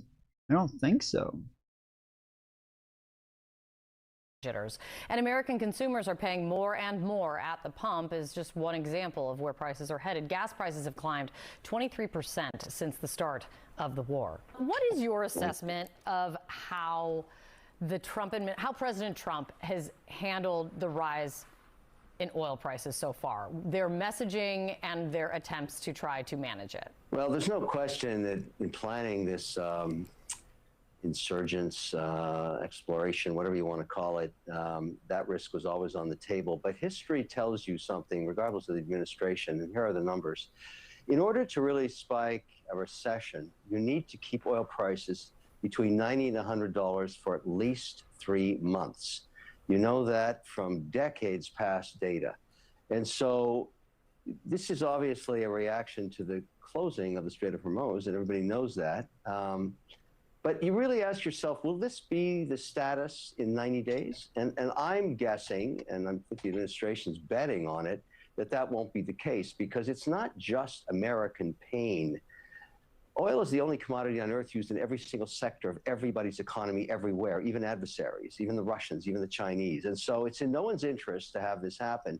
And if you look at the Panama Canal or the Suez Canal, those problems were worked out a long time ago. And now what we need here is a coalition of countries to basically take control of that 2-mile stretch. There's an area of that area in that canal, and that is basically 2 miles wide that all the ships pass through, and the Iranians are planning on mining that. Whether they've done or not, we don't know. But my point is, let's say that costs, and I know these sound like a lot of dollars, but let's say that costs $2 billion a month for multiple countries that are interested, and everybody is, to pay for that on an ongoing perpetual basis so that no rogue country ever can take control of this very important waterway. That's a rounding error in the global economy. Even the war itself, and I'm going to get criticized for saying this. It just looks like somebody's got a lot invested in oil right now. Looks like somebody's got stocks in oil. It costs $20 billion, $25 billion, $30 billion by the time it's over. Let's say it's 90 days, whatever. A rounding error in the trading value of our allies that we sell goods and services and energy and technology to. It's all a rounding error. Now, I know that doesn't sound right in the context of how much money it is, but it really is a rounding error. And so it's better to solve this problem once and for all. And I'm against war. I hate civilians getting involved. But this rogue nation for almost 60 years has been doing this every 12 months. At some point, it's got to end. It happens to be this administration. I'm not pro or con Trump. I'm just saying, finally, someone's done something about it, and they've got to fix it. And in the end of the day, I feel like every time I've heard him talk about Trump, he's only said positive things about him. Am I crazy? I believe what you will have is a coalition of the willing patrolling the Strait of Hormuz, and no rogue vessel or mine or. He does this fairly often. This is his own Twitter. Lots of times he'll literally stand with a suit top on and like basketball shorts on down here, and then he'll do an interview with CNN and then post the fact that he was just standing there in his underwear with like a suit jacket on or some crap. Missile or helicopter or plane will get near it because it'll get shot down, and that's going to cost a lot of money, but every cent. The president has said on social media today that he's basically calling on, and you can list out the nations that he's calling on in order to step up and help patrol and protect the Strait of Hormuz. One of them you mentioned. The strait has been closed every year for 60 years. I don't think that's what he was saying. Wasn't he saying that there's some sort of conflict with Iran every year for 60 years? Is China. He says he's hoping China is going to send help. Iran has sent something like at least 11 million barrels of oil to China since the war began. What's the incentive for China to work with the United States at this point when it comes to Hormuz? Oil. Can't run an economy without it. They need it. They have to have it, or they'll have the same problems everybody else is having, spiking prices in perpetuity. And so we have a mechanism. Trump's not a big fan of the United Nations, but it's been used before. I'll give you an example. In the late 60s, when the war broke out with a NATO country, although at that time I don't think they were NATO, it was Turkey versus Greece on the island of Cyprus. All the coalition of the United Nations sent boots on the ground, and I think they're still there. And they have been keeping the peace on that line across that island for decades, and it worked. There's no wars in Cyprus anymore, and the Turks and the Greeks live together. But is that what it's going to take, Kevin? It's going to take boots on the ground for an undetermined, undefined, indefinite period of time in order to protect the Strait of Hormuz. Yeah, except it's not one country. The United Nations funds that peacekeeping effort. I mean, think about it this way. Give me one country, even North Korea, that can live without oil. It's a unique situation. It's a unique commodity. Everybody has a stake in this. And lately, by attacking its own neighbors. I'm not understanding. Does Iran have a lot of oil shipped in? Don't they just have their own oil that they...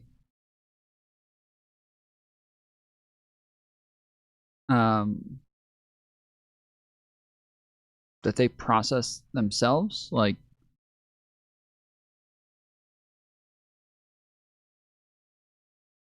Doesn't Iran have their own oil? Iran is, I mean, I can't believe what they did in the UAE. I've got a lot of staff over there. I talk to them every 8 hours. It's still raining drones over there, most of them getting shot down. But our own office, the side of the wall, the ADGM, got hit by debris. So we're not finished there yet.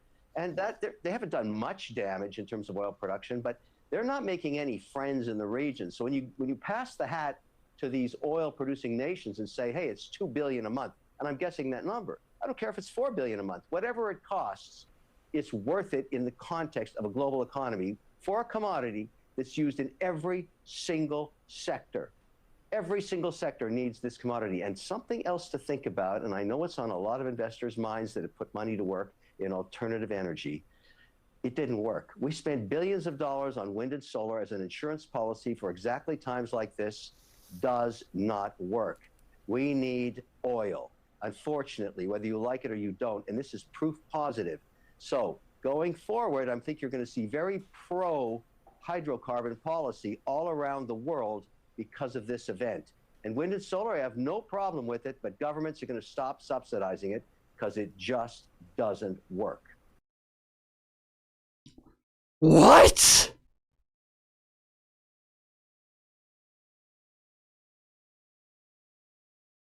What? That's the conclusion that you get from this? That's the conclusion that you get from this, is that we decided to go to war with Iran. Everybody has to pay way higher prices all over the place. And instead of thinking, yeah, now we're going to see that we don't want other countries to be able to hold us hostage like this. And so we want to be able to go to, more green energy so that we're able to just be totally independent and not have to rely on anybody else. Instead of coming to that conclusion, which seems like the most obvious conclusion, he somehow just threw in there at the end that, like, yeah, people are going to get rid of wind and solar because it doesn't work. Where did that come from? Where did that come from? How did that relate to anything else that he said in this conversation? How was that related whatsoever?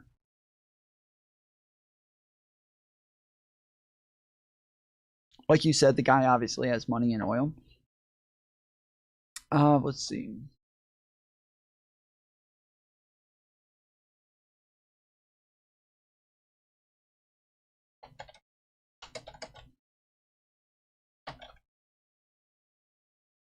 Based on available information regarding Kevin O'Leary and Mr. Wonderful's investment portfolio, he maintains a diversified portfolio covering sectors like software, technology, and real estate. But there is no prominent specific public record of him holding significant investments in oil sector. It's funny, when I typed in "does Mr. Wonderful," the first thing to pop up was, "Does Mr. Wonderful like Trump?"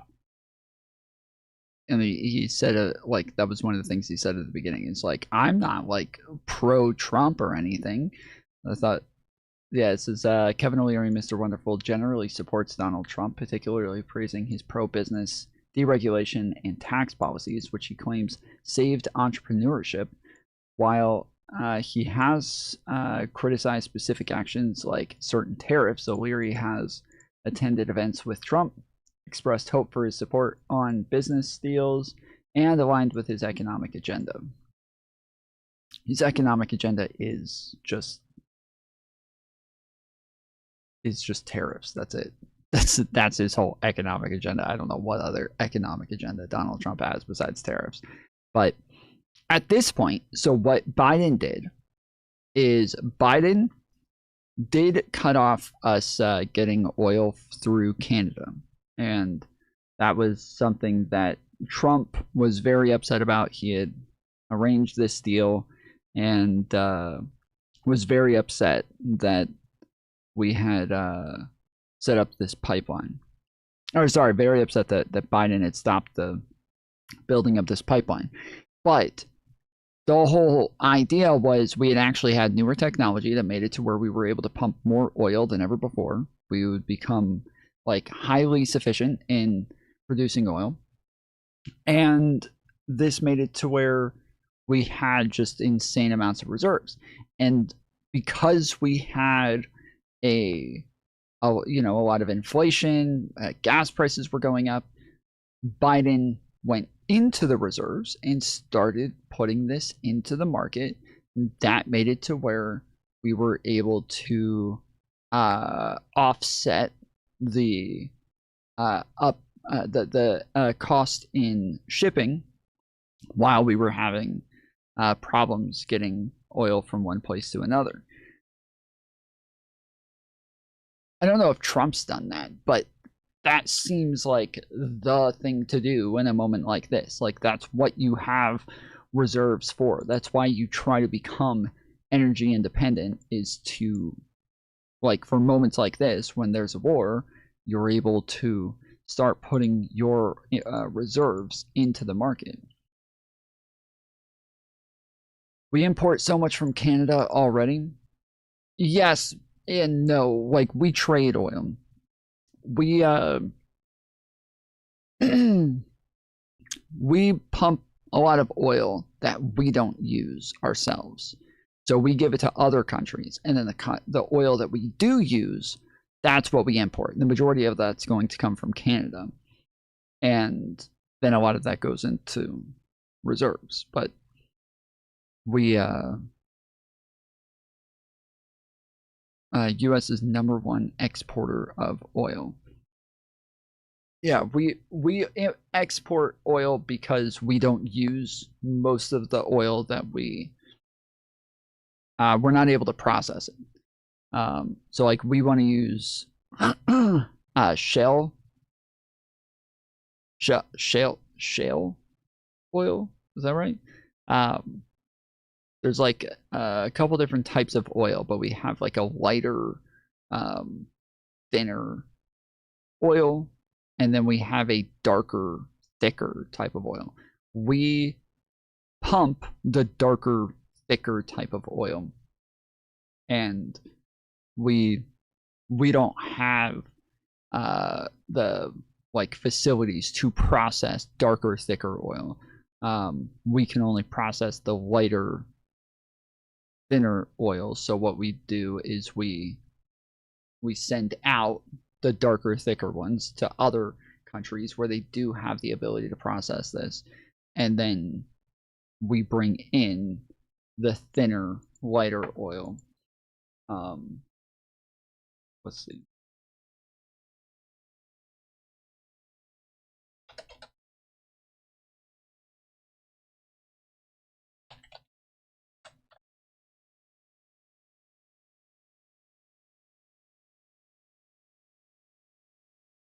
In 2018, the United States of America became the largest oil-producing nation in the world. Then, just 1 year later, it became the largest oil producer of all time, producing 12.3 million barrels a day, to exceed levels that expert analysis previously thought were unfeasible. And despite a...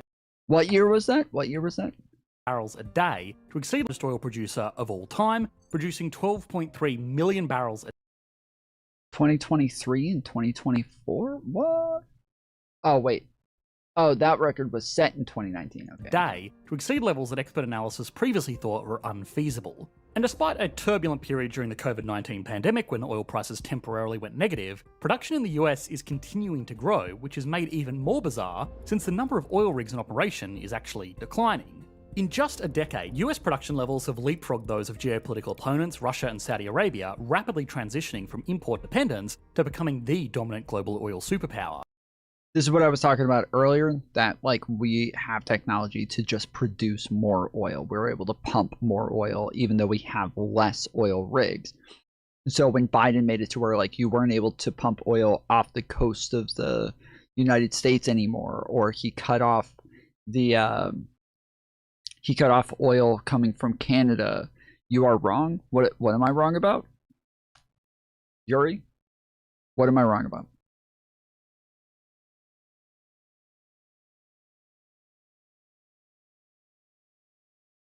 In fact, the USA now produces so much oil that for the first time since the 1940s, it's become a net exporter.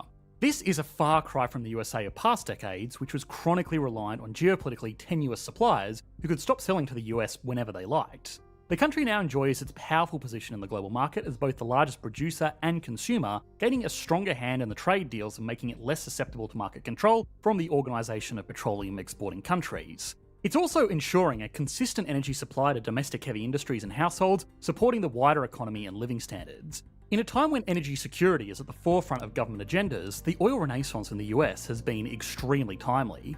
But despite producing more oil than it consumes, the United States strangely remains the second largest importer of oil in the entire world. And with the unavoidable truth that oil is a finite resource where the USA has an estimated 11 years worth of reserves remaining, the rapid speed at which this natural resource has been sucked up out of the ground brings to question just how long these unprecedented levels of production can be sustained, especially as the industry faces irrefutable environmental concerns and strengthening competition from a maturing renewable industry, which is becoming more competitive and preferred by many. So, as always, we have a few questions to answer. How has the US become the largest oil-producing country of all time? Why does the US still buy so much oil? And finally, how long can these production levels really be sustained? Looking at where US oil production is today, you may be surprised to hear that production levels... Wait, again, I didn't say we can't process oil. I did not say we cannot process oil. I said that we send out the oil, most of the oil, not all of it. We do have some factories that are able to process the oil that we pull up, but I think it's something like 70% of our plants don't process the majority of the oil that we pull up. So we, I think it's called dark heavy versus light shale. And so, in all fairness, maybe I'm wrong. I'm just not in the industry, just saying what I've heard. Just so you know, that's the first response you gave. If you said you are wrong, and then the next thing that you said is, but in all fairness, if you said something in between there,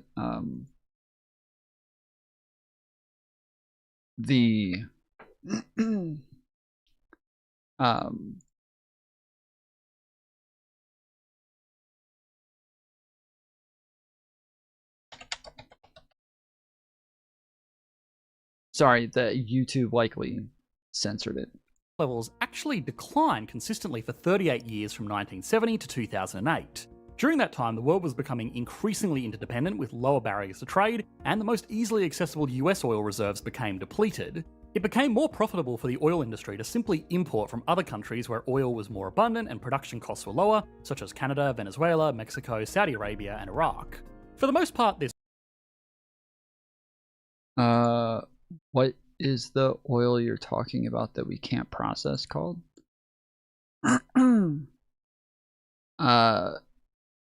Dark heavy oil. It's dark heavy oil that I think that we don't process. And then we do process light shale oil. They're going to go over it here in a second, so I'm sure. It worked, although not perfectly. The USA struggled to contest OPEC's cartel power in the crude oil market, and OPEC was not afraid to use this power. In 1973, the Arabian subgroup of OPEC imposed an oil embargo on the US for providing military aid to Israel during the Yom Kippur War against Egypt and Syria.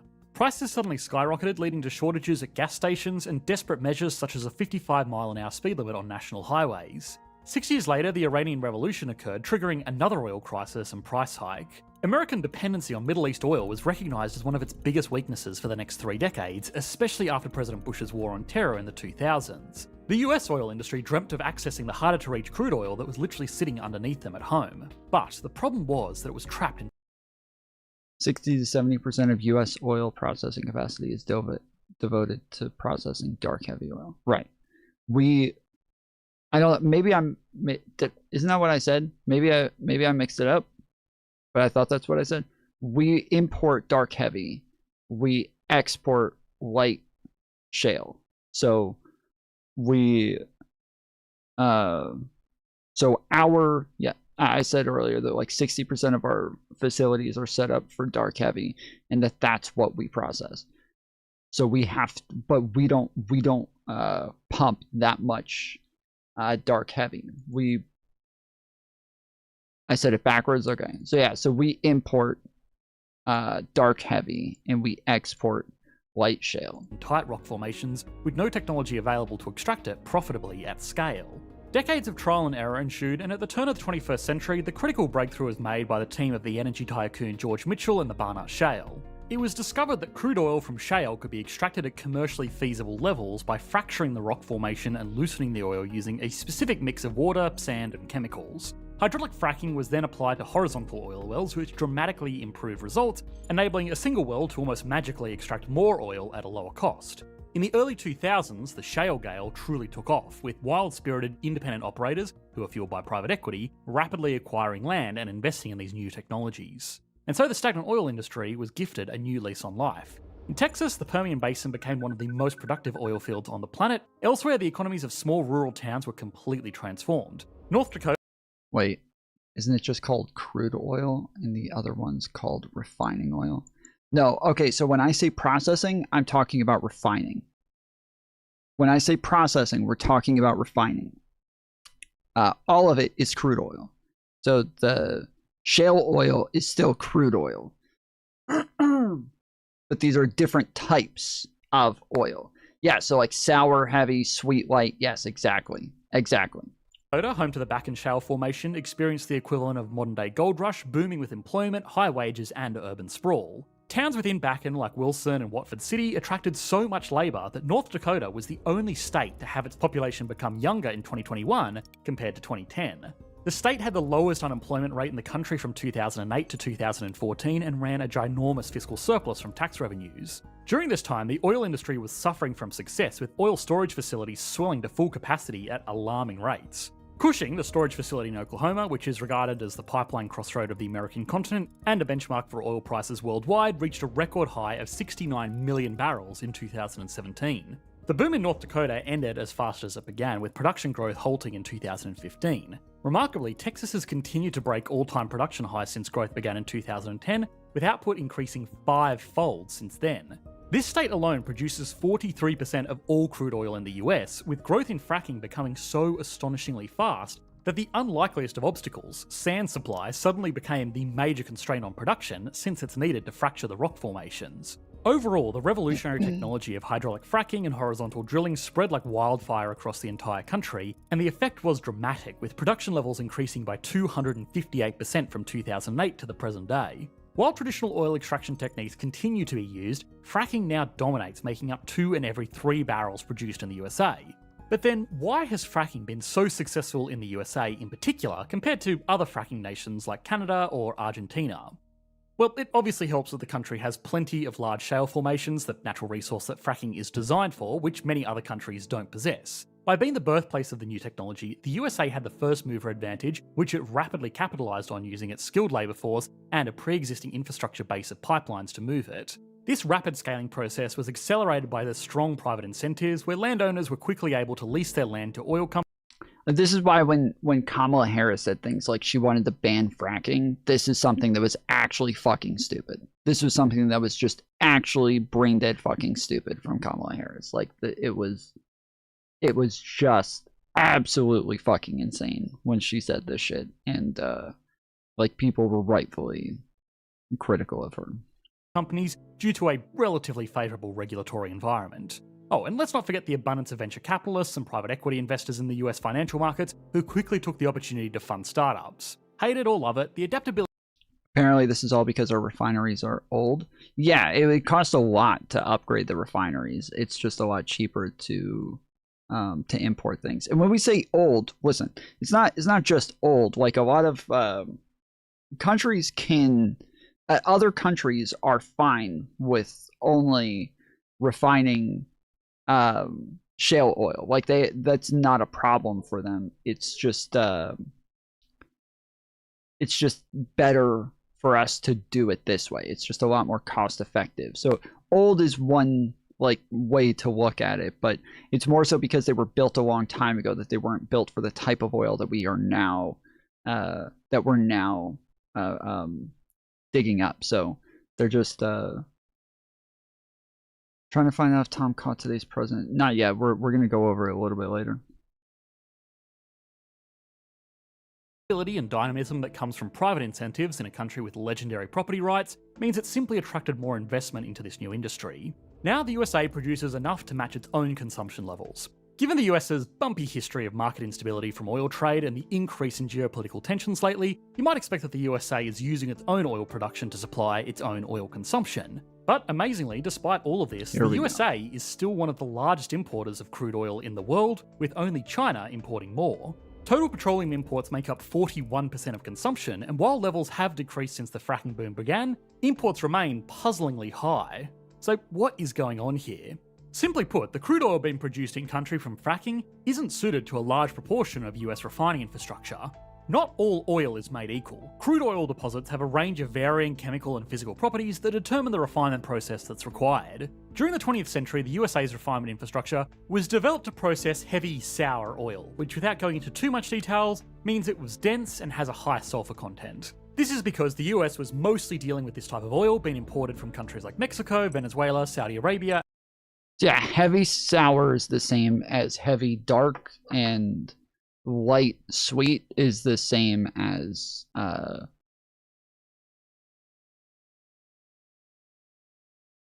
forget what the other one was. In Canada. This expensive infrastructure base has taken decades to build and fine-tune, but the crude oil that the US is now producing from fracking is light sweet oil, meaning it's less dense and has a low sulfur content.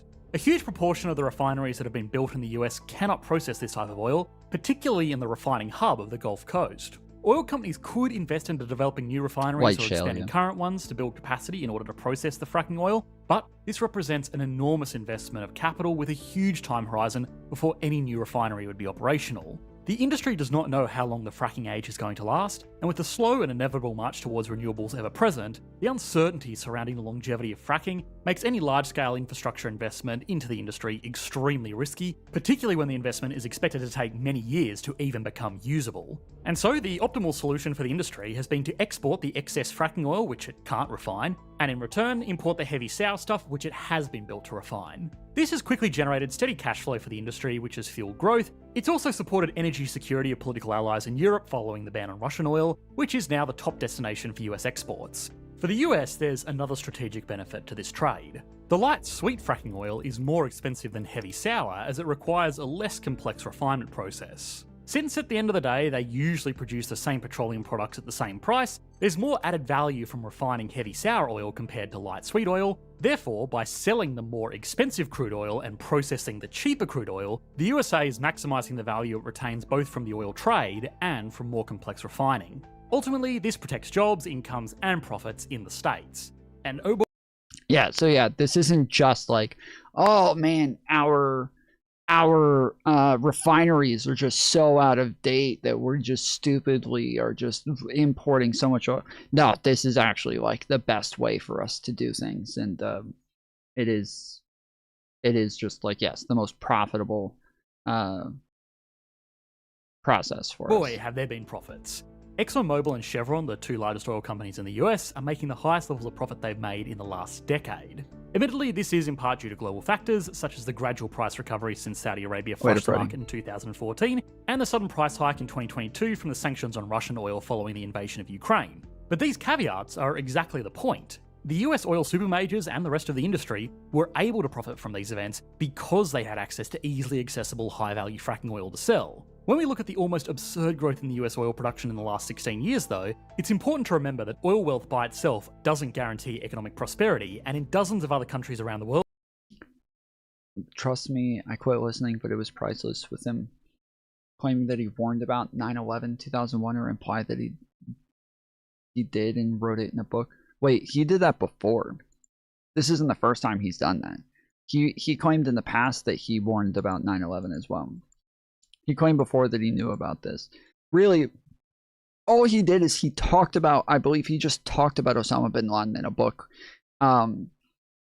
Did not warn about like an attack, didn't warn about 9/11, didn't warn about any of these things. And the last time that he pretended that he talked about this, he acted as though he told Pete Hegseth. He acted as though Pete Hegseth was the person that he reported it to. The first time that he talked about this, he acted like Pete Hegseth is the one that he reported this to. Pete Hegseth was in middle school when Trump wrote this in the book, when all this fucking happened. Pete Hegseth was a fucking little kid, or might have been in college or high school, but yeah, Pete Hegseth was not the person that he would have reported it to. Pete Hegseth was definitely not the guy. And Trump acted like, yeah, you guys can ask Pete. I reported it 9/11. I told him all about it. I even wrote it in a book. First time I heard him ever make that claim, Freddie, I absolutely don't think he did, but would be open if evidence he's acting like Alex Jones.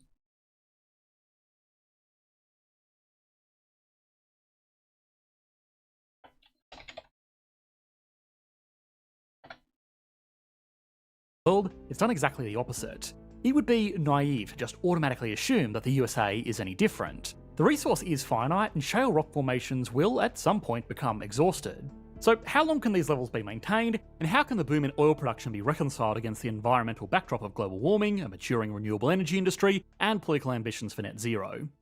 I like how Tom typed that out. He said that he has the show on mute, that he's just talking in chat.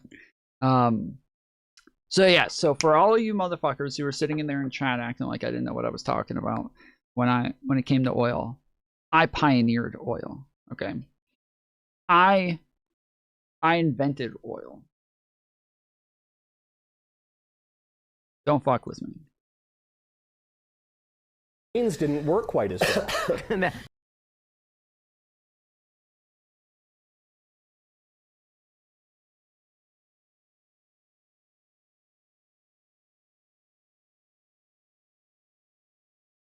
What is this? Here's a list of things I don't understand. Let's do this. If heat rises, then why isn't it hot at the top of a mountain? Bro, I've thought about this so many times. It's so annoying to me when I think about it, because I'm like, yeah, heat rises. So like in my house, one of the problems that I have is that if I turn on heat in the basement, that heat rarely stays in the basement. It doesn't trap there, and it ends up rising up to the second floor. And so in the second floor, I always have to kind of adjust the heat there and make it a little bit less, because I know that all of the heat from the basement is going to come up, which means that I also have to make it to where the heat in the basement is a little bit higher, so that it is at least hotter, so at least it stays more. But then that means that I have to lower the upstairs even more. And then I think, why doesn't that happen outside, bro? I could go to Colorado and it's like fucking 50 degrees, 60 degrees down at the bottom, and we're all fucking fine. But then up, I still look up and there's snow all over the mountain peaks, and doesn't make sense. But yeah, it's dispersion. The heat actually comes from it hitting things, which is one of the problems that, like, with concrete being all over the place, is that the heat hits the concrete and is absorbed by it, and then that's what makes it actually hotter down at the bottom. But then yes, it ends up dispersing by the time it rises up because of how cold it is up there. But you would think that like the mountains would do that as well, but they don't, because they end up reflecting the heat, and so it ends up not actually absorbing it.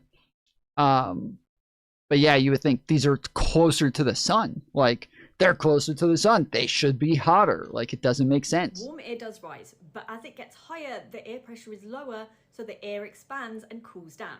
That's why the tops of mountains are cold even though warm air rises. In theory, shouldn't Mount Everest just be covered in sand? Wind and gravity remove loose sand, and Mount Everest is mostly solid rock and ice, so sand just doesn't build up there. SOS only. The fuck's that about? If my phone can still reach the cell tower, why does someone need to be dying for me to use it? SOS that about? If my phone can still reach the cell tower, why does someone need to be dying for me to use it?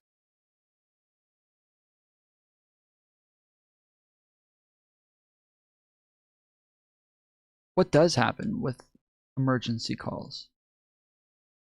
Do they go to satellites, or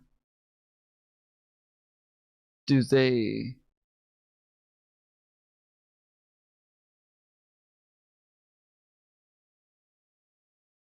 just go to any tower from any company to where you might be close enough to some tower? SOS only means that your phone can see a mobile network, but it can't connect to it for normal use. This happens because the tower doesn't belong to your carrier, or yeah, it's the second one that I said. your SIM can't authenticate it, so the network only allows emergency calls, which any phone is allowed to make. We were once apes, then why are there still apes? Like, okay, that's fucking stupid. Okay, that's fucking stupid. All right, now the first two I totally got. Okay, the first two I totally got. That one's fucking moronic, bro. That is so stupid. That is a dumb fucking question. Holy shit, that's a dumb question. That's why you can dial 112 from a phone without a SIM. What is 112? Oh, is that y'all's emergency line? We do 911.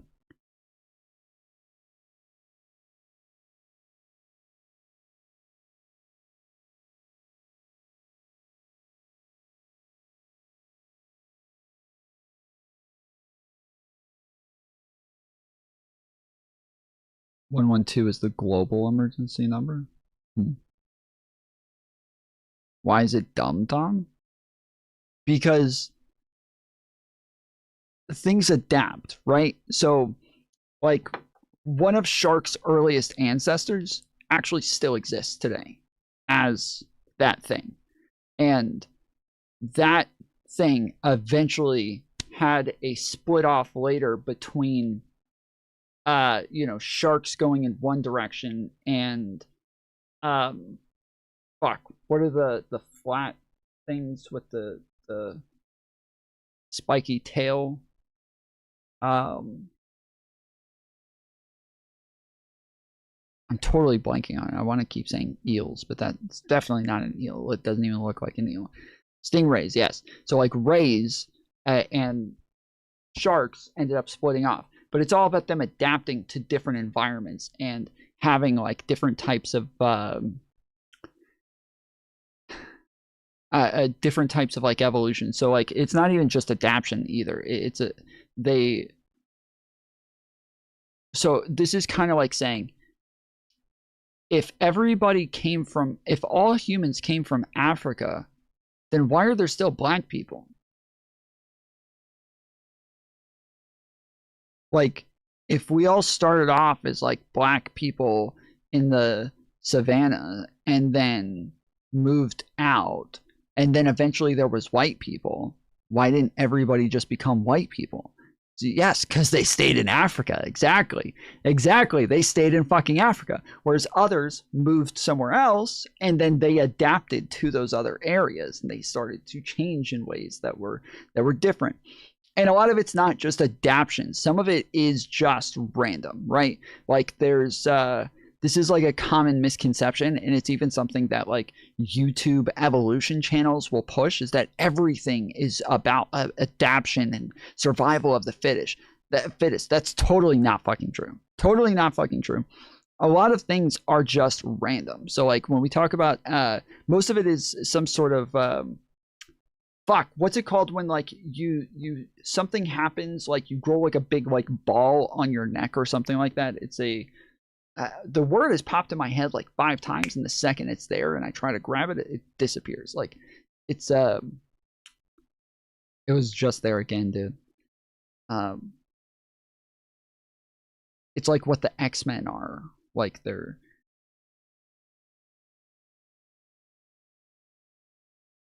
to mutation, right?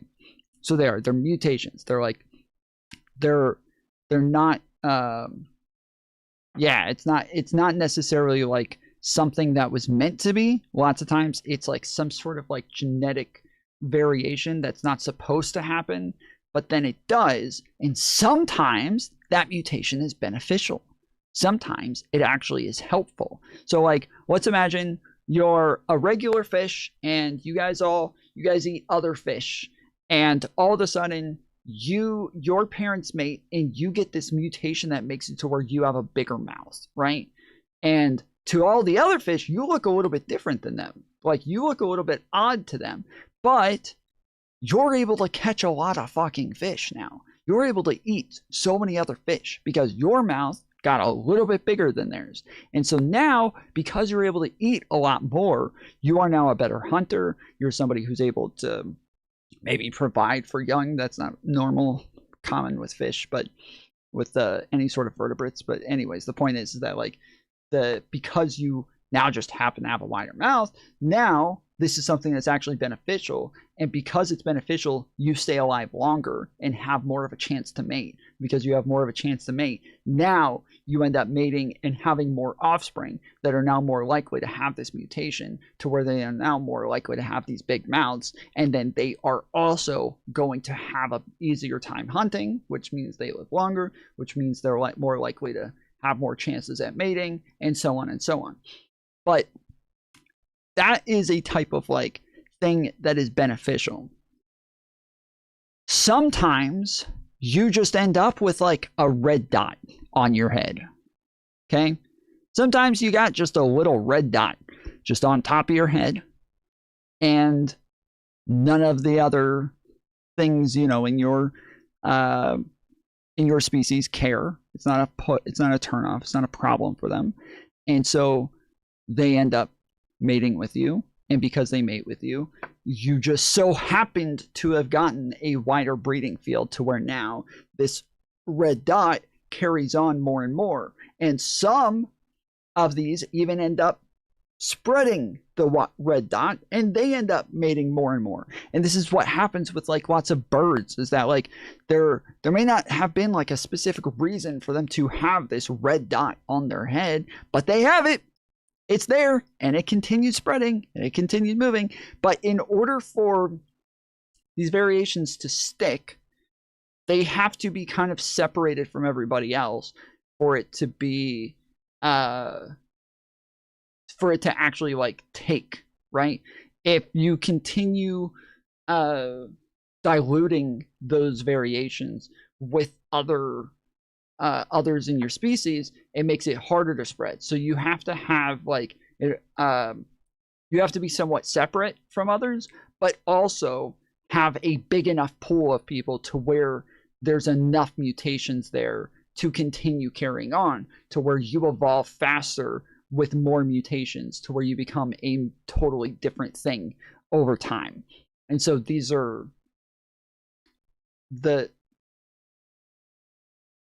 monkeys, the apes, are still in fucking Africa. They're still there where they originally were, and there's not like a way for them to just completely diverge and go off and do this whole other fucking thing if they don't have some sort of separation at some point to be able to create this other pool. So this is yeah, it's a stupid fucking question. Your carrier or your SIM can't authenticate it, so the network only allows emergency calls, which any phone is allowed to make. It has to be a benefit? No, it doesn't. That's what I'm saying. It does not have to be a benefit. That's what my whole point. It does not have to be a benefit. It can be a benefit, but sometimes it's not. Sometimes it's not a benefit at all. Sometimes it's it just happens. Like, there are things that just happen that are not necessarily beneficial.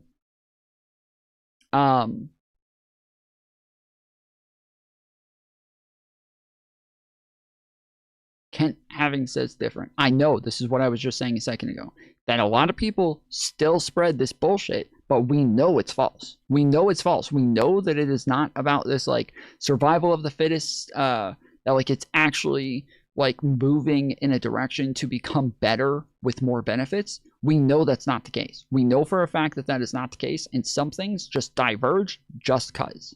We know that it is not always a benefit. What is the benefit of appendix? I don't know. I have no idea.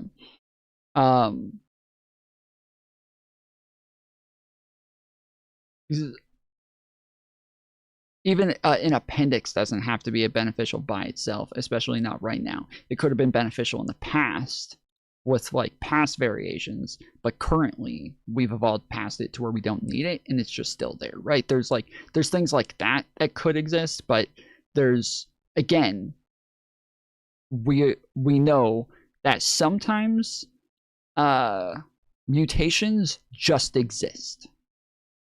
We know that. Mutation, sexual, and natural selection. Right, like we know that sometimes there's just a fucking mutation. That's it. Like, it just is what it is. Like, somebody had a mutation, it continued on through the gene pool just cause. Not because it was a benefit, right? Like, imagine there is a small mutation in an animal. Do you think in order for another female to mate with that animal, it would have to be a benefit? No. And because others won't have to be a benefit to them either, that like they may still mate with that animal. So therefore, this mutation just carries on just cause. we were once apes, then why are there still apes? Like, do they just need time to catch up to the rest of us or something? Humans did not evolve from the apes that lived. Thank goodness we had an Australian accent in one to where he was teaching us something, and we had to bring the Australians back down with this one. So thank you for that. Today, humans and modern apes like chimpanzees and gorillas evolved from a common ancestor that lived millions of years ago, and each lineage evolved in different ways. But current apes will continue to evolve because all living species evolve over time as genetic changes occur and natural selection acts on them. The feels like thing on your weather app. Like, if that's what it feels like, then that's what it fucking is. The actual temperature is the air temperature measured by a thermometer. The feels like temperature estimates how hot or cold it feels to the human body, taking into account factors like wind, humidity, and sunlight, which are variable. Cryptic pregnancies. Where is it? Where do your organs go? In a I don't even know what that cryptic means. pregnancy, the belly can stay flat because the baby grows in such a way that it doesn't stretch the abdomen much, or the person's uterus Oh, it's where they don't get a big belly. tilts Okay. backwards, hiding the pregnancy shape. The baby fits because the uterus expands upward and forward, taking space without immediately pushing out the body.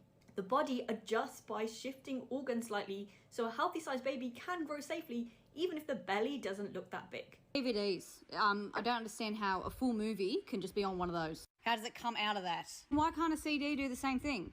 Like, why is it only limited to audio? A DVD stores information as tiny pits and flat areas on its surface. A laser in the DVD player reads these patterns as digital zeros and ones, which the player then converts into video, audio, or data. Okay, so here we go. I said, do all mutations in evolution have to be beneficial to carry on through genetics? It says, no, mutations do not have to be beneficial to persist in a population. While beneficial mutations are more likely to be selected for, most mutations are neutral or mildly deleterious, which can persist due to genetic drift, a lack of selection pressure, or by being linked to other beneficial traits. Neutral mutations. The majority of mutations in evolution are neutral. The majority of mutations are neutral. These are things that may not have a benefit or a negative. And some mutations have a negative. Some mutations are negative. They are not beneficial. Like, there are some that are actually harmful and over time can cause like an entire species to go extinct, or make it to where they have fucking cancer all the time, and you know, have they end up with lower birth rates, and they end up like, there's a lot of things that not only are neutral but even can be a negative to carry on. They don't always have to be beneficial. But yeah, the majority of mutations in evolution are neutral, meaning they do not affect an organism survival or reproduction. These mutations often become fixed by chance genetic drift rather than selection. Harmful mutations are often eliminated by natural selection. However, if the negative impact is small, they can linger in a population for a long time. Environmental context. A mutation benefit depends on environment. A mutation that is deleterious in one environment might be advantageous in another, allowing it to persist in a population, say researchers in a 2013 study on deer mice. Genetic linking, a non-beneficial mutation can hitchhike along with a neighboring beneficial mutation on the same chromosome, increasing in frequency despite offering no advantage. In summary, only highly detrimental mutations are immediately removed. The rest can be carried forward, providing a reservoir of genetic variations that can, by chance, become important to future evolution. So, this is like baldness? Yes, actually. Yes, literally like baldness. Or even like us having hair on top of our head at all. Or, like... There's so many different things. Like, do you guys know what thing? There's a thing, okay? There's a thing that has evolved so many times throughout history that the idea that has been, there's a theory out there that everything eventually evolves into this. That like there is an ultimate peak of evolution, and it is this thing, and it's not us. It is very far from us. Do you guys know what that thing is?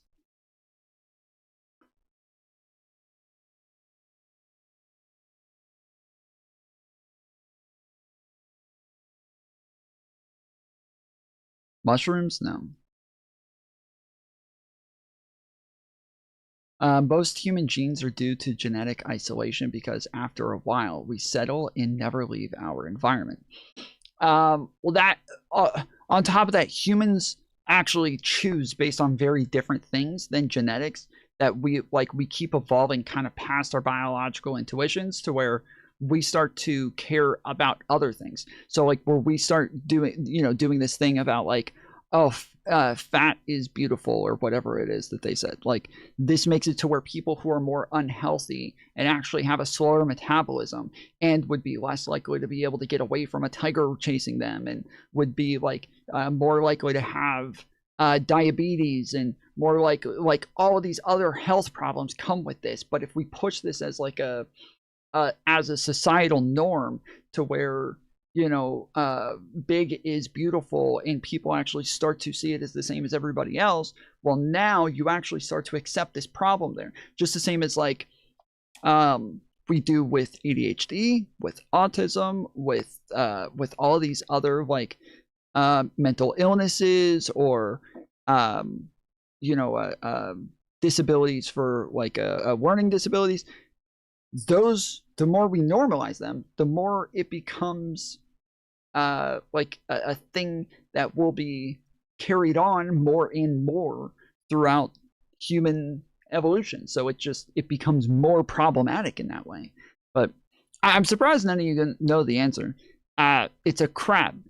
Crabs are the thing. Crabs have become the most common thing to evolve into.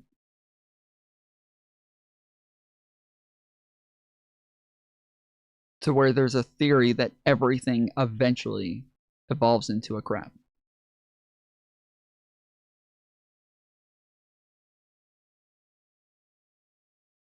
Like about half of the things that we call crabs today are not part of the crab family. They're not part of crab evolution. They're not part of crab genealogy. They're actually totally different families that are not related to crabs at all and have just evolved into the same exact thing. This is called convergent evolution, when two things evolve into the same thing, but they're not even part of the same family. They don't have the same shared genealogy or ancestry.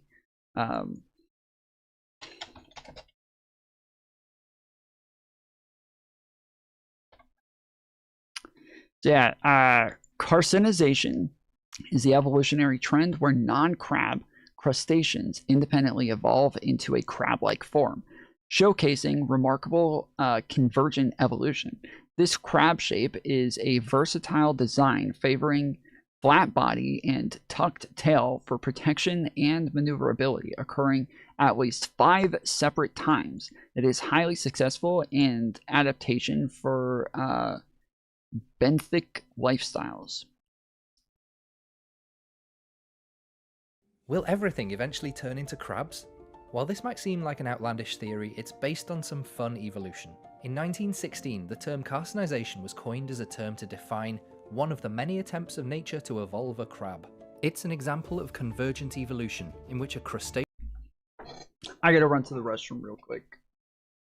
So, let this play while I go to the bathroom. I'll be right back. Will evolve into a crab-like form from a non-crab-like form. Convergent evolution describes when similar features evolve in species from different periods or regions that have a similar form or function. This is despite the last common ancestor of those animals or plants not having that particular feature. Examples of this include echolocation in bats and whales, mechanisms for flight in birds, pterosaurs, bats, and insects. Echidnas, porcupines, and hedgehogs have evolved prickly protrusions, and despite the appearance of these three animals, their last common ancestor was likely in the time of the dinosaurs, yet they ended up with similar characteristics. Convergent evolution happens when animals and plants adapt to similar environments and therefore end up with similar solutions to navigating that environment. A lot of things that we would recognise as crabs aren't actually crabs. They've just evolved to look like crabs. Crab-like forms are thought to have happened independently at least 5 times in decapod crustaceans. These include porcelain crabs, hairy stone crabs, and coconut crabs. During the Cretaceous period, creatures that looked more lobster-like in shape became more squashed, and their smaller back legs became longer and more crab-like. The advantage seems to be that the crab shape allows them to walk and burrow more efficiently, with some crabs that can even climb trees thanks to this shape. Convergent evolution is fascinating, but we're still... I think the only things that are actual crabs that we consider part of the real crab family are the ones with eyes that stick out on top of their heads like this. The majority of them have eyes here, which means they're more closely related to things like I forget it, but we have like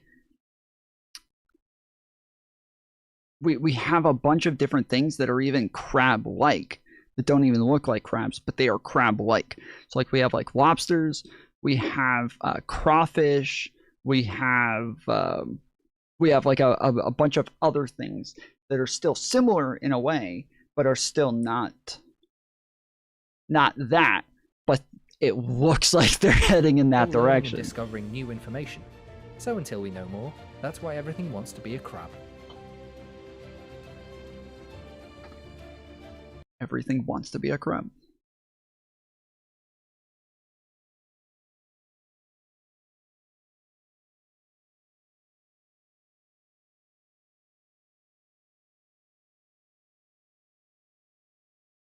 The fuck does that have to do with your ADHD and autism, Tom? My autism? I'm recovered. I beat autism. So I don't have that anymore. Scorpions are kind of crabbish? Yep. Yep. There's even a number of like bugs that are somewhat crabbish. Store any digital data, not just audio. Audio CDs use a standard format that tells players to interpret the data as sound, while other CDs, like data CDs, store files instead. Hope that helps, and hopefully you're not bored anymore.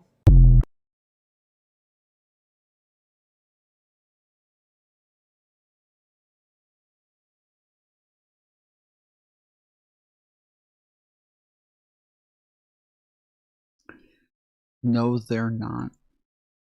They're arachnid. First off, buddy, you need to learn how to spell there.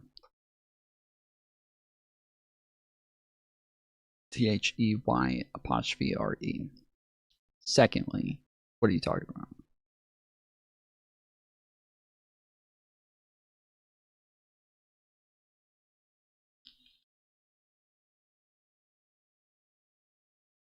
By shifting organs slightly so a healthy sized baby can grow safely even if the belly doesn't look that big.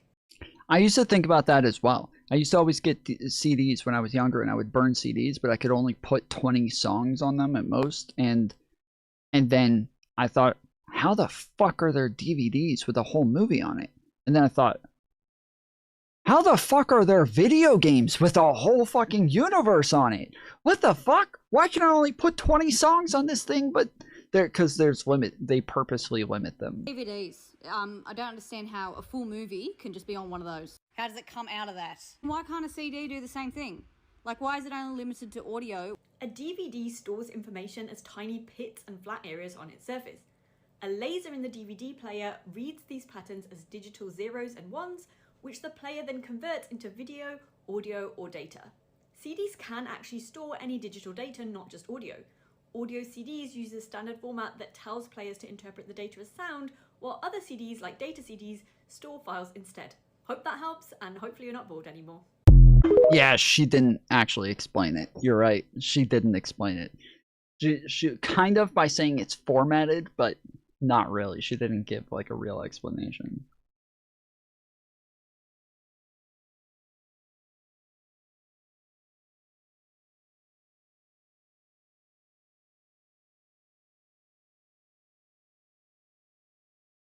This is Carlin Borisenko. This is one of the ladies that I was fighting with on Twitter recently. I don't know what this is. So I just had the oddest experience, and I wanted to make a quick video just telling you guys about it while it was still very fresh in my mind. So this Jewish woman DMs me on Instagram, and she said, Of course. Of course. Of course.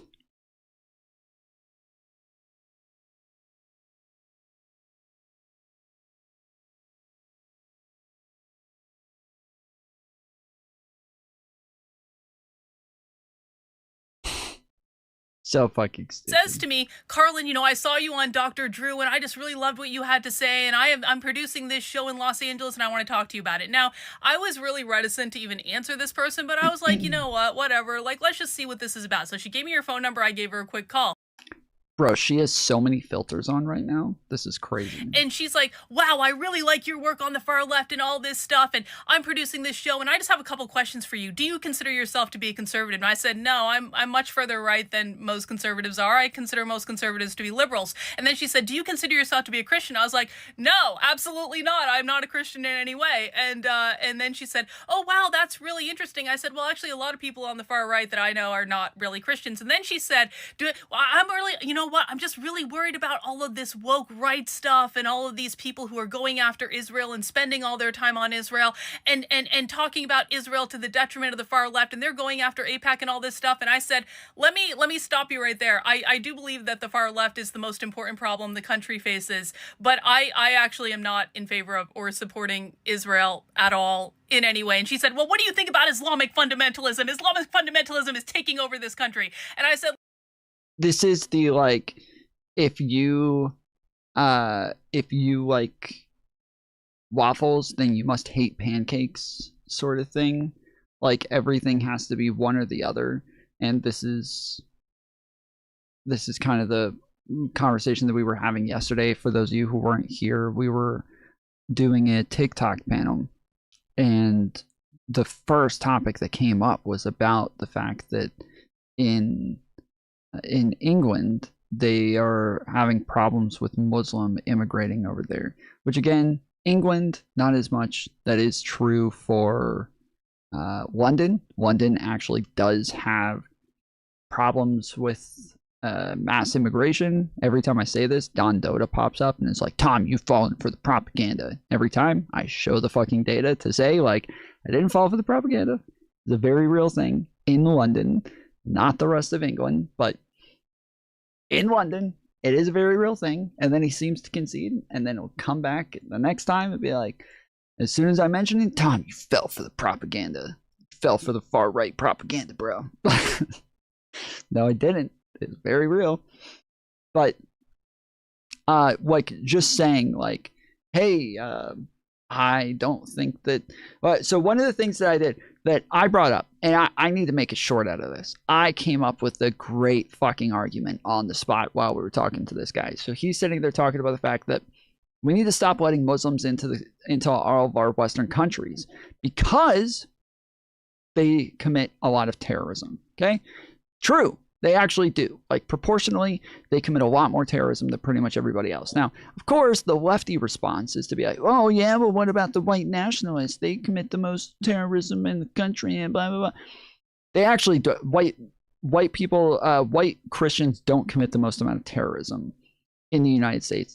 They commit the most homegrown terrorism. So, of people who were born in the United States, it ends up being white nationalists and, you know, far-right Christians who end up committing the majority of terrorist attacks in the United States. But overall, like, it's still Muslims. Now, what I asked him is, I said, okay, so you're against these people coming in. You have a big problem with that. If I asked you, I said, hey, there's a lot of school shootings. And these school shootings are obviously terrorist attacks. They're happening at a pretty high rate. Would you be in favor of getting rid of guns to stop the school shootings? And he's like, no, actually. Like, I would be on the opposite end of that. And I was like, so if we're going to look at school shootings, we're going to say that there's a lot of terrorist attacks from this. But it's such a small amount of overall shootings.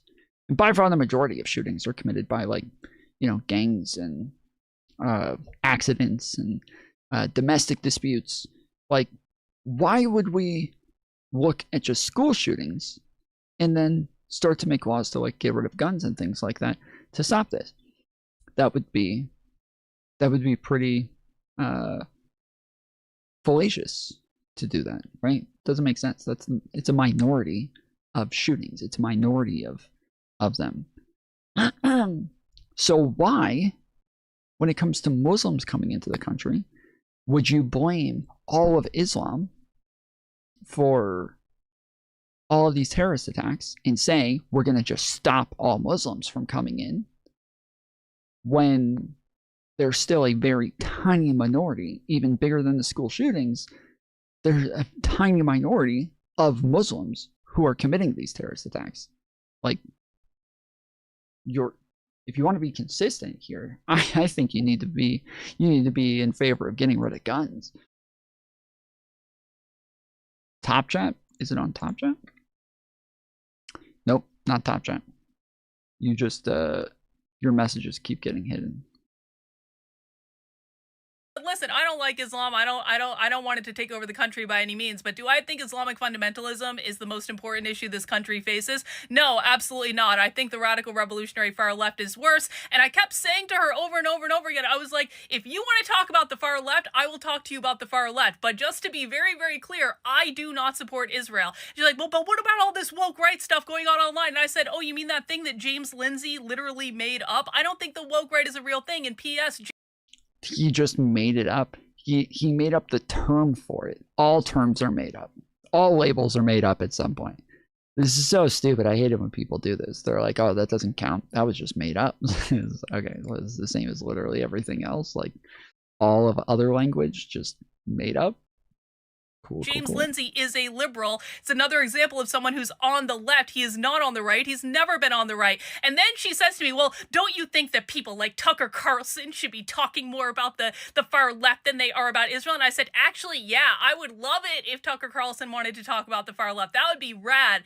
But I also think that people like you are trying to assassinate Tucker Carlson, or at least put him in jail. And she said, you know what? You're right about that. Tucker Carlson is going to jail. And she got so pissed off. She went off on this, like, Tucker Carlson is going to go to jail. And I said to her, I was like, only literal retards think that Tucker Carlson is going to go to jail. And I really think that anyone who supports Israel ahead of America should be deported and to go live there. So go, I said I was like, I wish you the very best of luck. If you ever want to talk about the far left stuff, I will literally talk with anyone about the far left stuff. I don't even care if you're Jewish. I don't care if you're a Zionist. If you want to talk about the far left, I will do that. But if you're going to call me to try to convince me to do your show under the guise of, like, we have to support Israel and the woke right is bad, no, I don't support that. Go back to Israel, honey. America first, every day of the week, and protect Tucker Carlson at all costs. So I've said a bunch of times, she is somebody who, like, created the why I left the left meme. She was like the biggest why I left the left meme of all time. Carlin Borisenko. A lot of you may not remember her today, but back at the time when all of this was happening, if you were on the internet, you knew who Carlin Borisenko was. You knew who she was. She got ridiculously famous off of her Why I Left the Left crap. And this was around the same time as, like, Dave Rubin did his Why I Left the Left. And this was just a whole thing that was happening. And for years afterwards, she still identified as a liberal and still said she was liberal. But she kept doing this, like, hardcore apologia for Trump. And it was the dumbest apologia. It was the dumbest apologia you've ever fucking seen. And I show this video every time because I think it is just so blatant. Like, how fucking stupid. I think this is the first short I ever posted anywhere. The first TikTok I ever posted. This was the very first one. It was the dumbest shit you've ever fucking seen. This is her right here. No one harassed me. No one intimidated me. No one threatened me.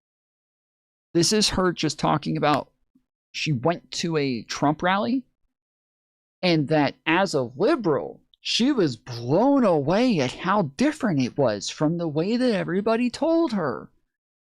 It is so different. I went to a Trump rally. This is crazy. And now I have to become in favor of Trump because I'm realizing the Democrats lied to me about this. No one harassed me. No one intimidated me. No one threatened me. None of them raped me or killed me. I couldn't believe it. I'm still alive today to tell the tale, and that's why I'm voting for Trump. More like a rock concert than a political event. People were dancing and having a fantastic time. It was awesome. I went to this political rally for Donald Trump, and he didn't talk about politics the entire time. I don't even think he knows what a policy is. He doesn't even talk about any of that stuff. We had fun. It was just like a rock concert. And Donald Trump didn't rape or murder me. So he can't be that bad of a guy, right? No one harassed. Literally, the title of the video is The Rally That Changed My Mind. This is her doing a what's the name of this? PragerU. She's doing a PragerU video.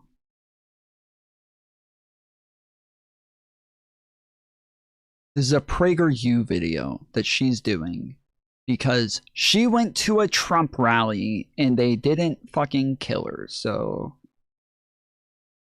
the Democrats lied. They told her, the Democrats told her she would be put into gas chambers. Gas chambers is what she thought. That's what the Democrats told her. That's what they said. They said, you go to a Trump rally and all those people walking around in SS uniforms, they're gonna Holocaust your ass. Even if you're not Jewish. They'll do it just because you're a Democrat. And they didn't do it. That's when she realized CNN was lying to her and she had to become a Republican. What choice do you have at that point, really? I mean, come on. Nobody stabbed me in the chest, yada, yada, yada. I joined the cult. Yeah. Yep, exactly. Great fucking Seinfeld meme. Well done. Yep, exactly. She's so fucking stupid. Well, this is, I think there was another one that I did about Brandon Tatum shortly after this.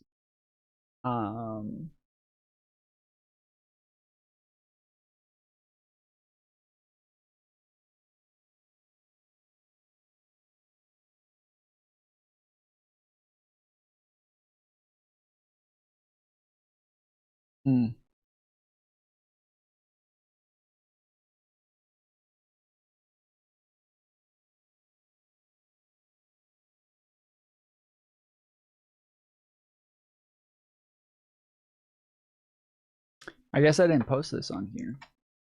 It might just be on my TikTok. Actually, if the Brandon Tatum one's on TikTok, it probably got banned. Honestly. Honestly, if it's on my TikTok, it probably got banned.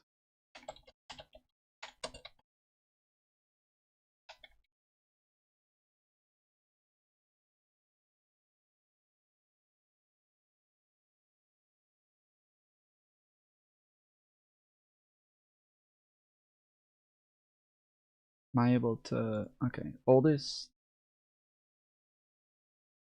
Is this it?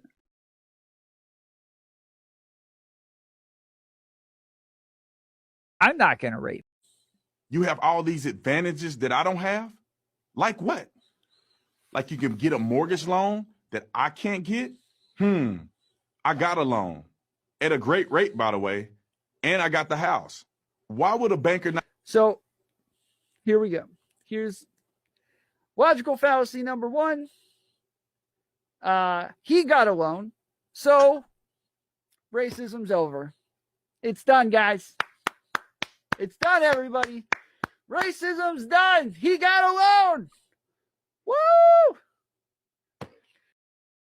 So the whole video is, again, Brandon Tatum doing a video for PragerU on why racism doesn't exist. today. They started off talking about the fact that, like, oh, black people were lynched back in the day. Some of them were put in slaves, or put in slavery. I've never been a slave. I got a bank loan. Okay, but alright, bro. Well done. You got a fucking bank loan. Racism's over. Racism's done. You got a motherfucking bank loan. You win. Good job, bro. So stupid. So this is the type of like propaganda that these motherfuckers were putting out back in the day. And Karlin Borisenko. Let's see.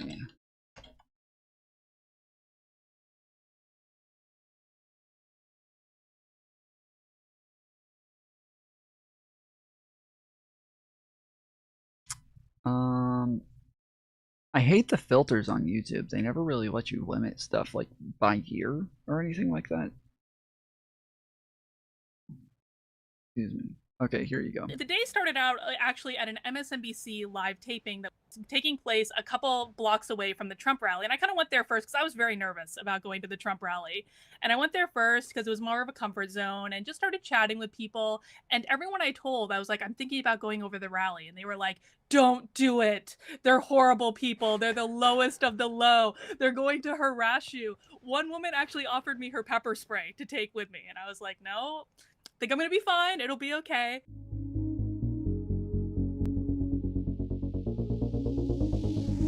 I'm Dave Rubin, and this is the Rubin Report. Quick reminder, everybody, you can get all our shows days early and total. Forget to stop working at 5 o'clock, and so people are having to tackle that as well.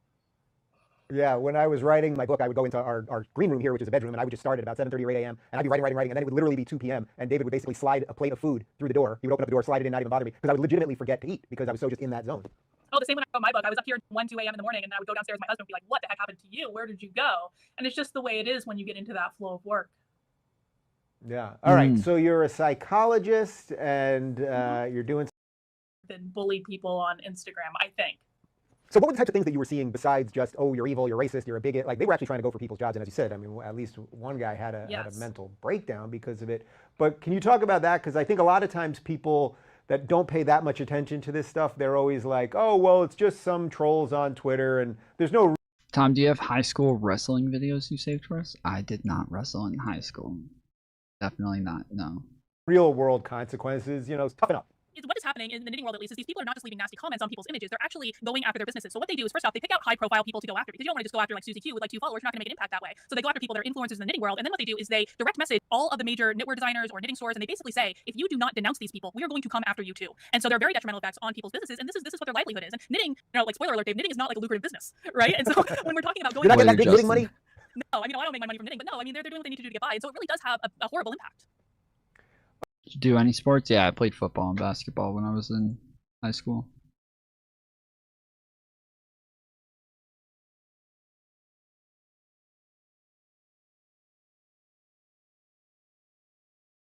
Wrestling was for fucking losers. I bet a lot of you guys did wrestling. Not me.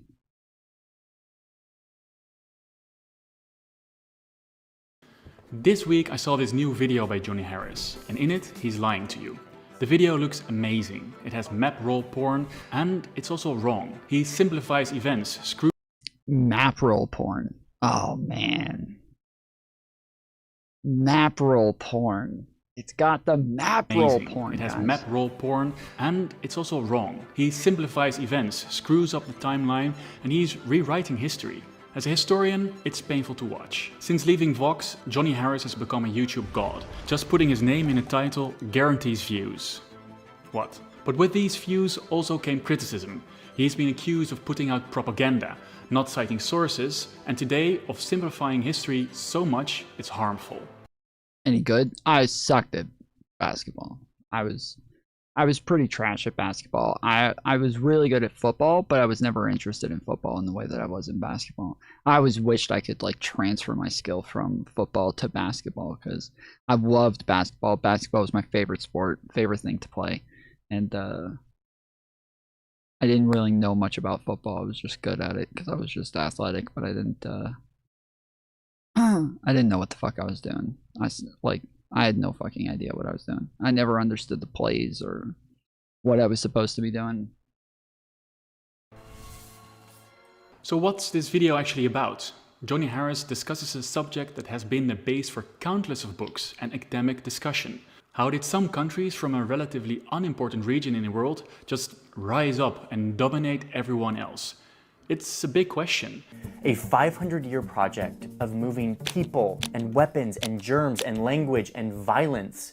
And the outcome still influences our world today. So it's extra important to get the facts right. Don't get me wrong, I love Johnny Harris. He has inspired millions, including me. He's pretty much the reason map animation exists on YouTube, and he promotes therapy. I'm a giant. Dude, his map fucking shit is actually like, it's great. I love his map animations. When he says that's the reason map animation exists on YouTube, I would love to know what the fuck that is. I would love to know what the fuck that is, because I would love to use, like, I've always wanted to use some sort of like map animator, and instead what I do is just end up stealing other people's map animations. Like anytime that I want one, I just go steal it from somebody else, because I can never figure out how to do a good map animation. Fan of therapy. I like that, but he pushes storytelling far beyond the limits. Let me explain. Johnny sets the stage for his video. Europe was... But the fact is, there wasn't an abundance of anything in Europe. Instead, Europeans were just farmers barely scraping by, constantly in debt to a few rich landlords. Life in Europe was scarce and miserable. The serfs?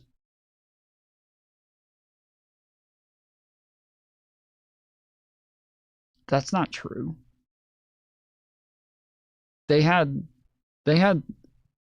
So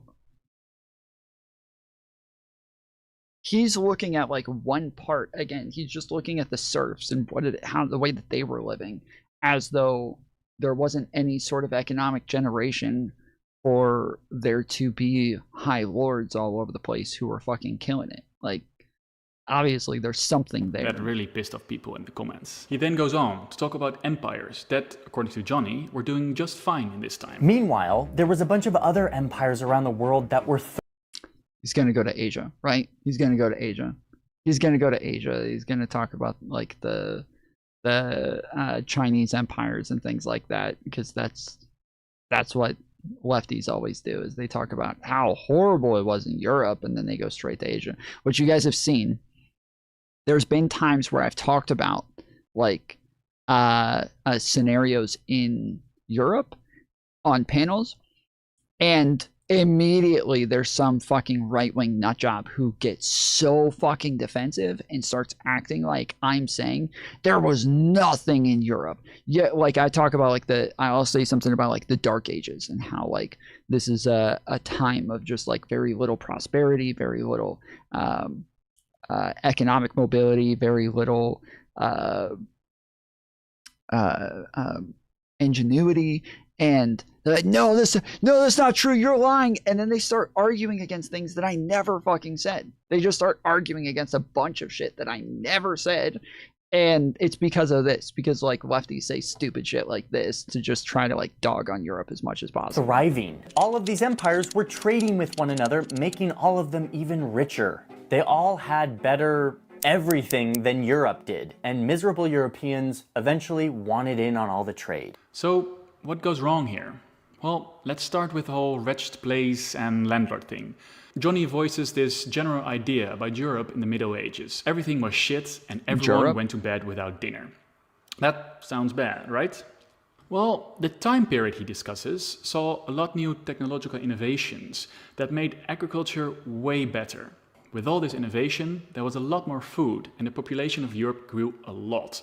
Between the year 1000 and 1340, the population of Europe grew from about 38 million people to 73.5. And then the Black Death killed... Wait. That's 150 years that they doubled. Sheesh. Didn't the US double in a similar period of time?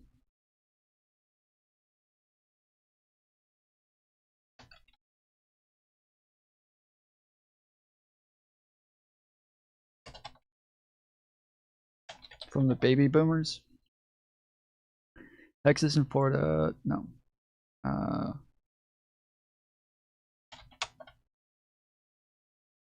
The largest population growth in U.S. history occurred in the 1990s with an increase of 33 million people. Oh, okay. Yeah, it would have to be the millennials, because that's the last time that we had any sort of replacement of the workforce. Okay.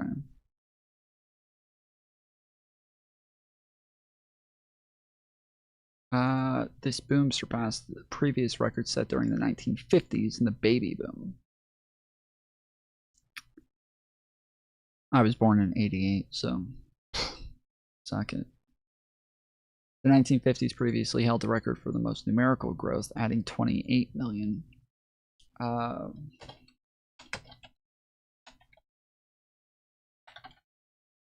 Yeah, I want proportionality, though. I think baby boomer will still be it. The largest proportional population growth in the United States history occurred between 1800s. Okay, that's a little bit different, dude. When the population grew by roughly 36% in a single decade. This period was characterized by high birth rates and rapid territorial expansion, marking the highest proportional increase. 19th century trend throughout the 1800s rapidly grew, while population growth rates in the 20th and 21st century have been lower, averaging roughly 1.3% annually, and 20th century to 19th century expansion remains unmatched proportionally. Okay. People to 73.5. And then the Black Death killed 30% of Europeans. But this Black Death actually made things a lot better for the survivors. It meant the end of serfdom in Western Europe, that landlord thingy Johnny Harris is talking about. Why?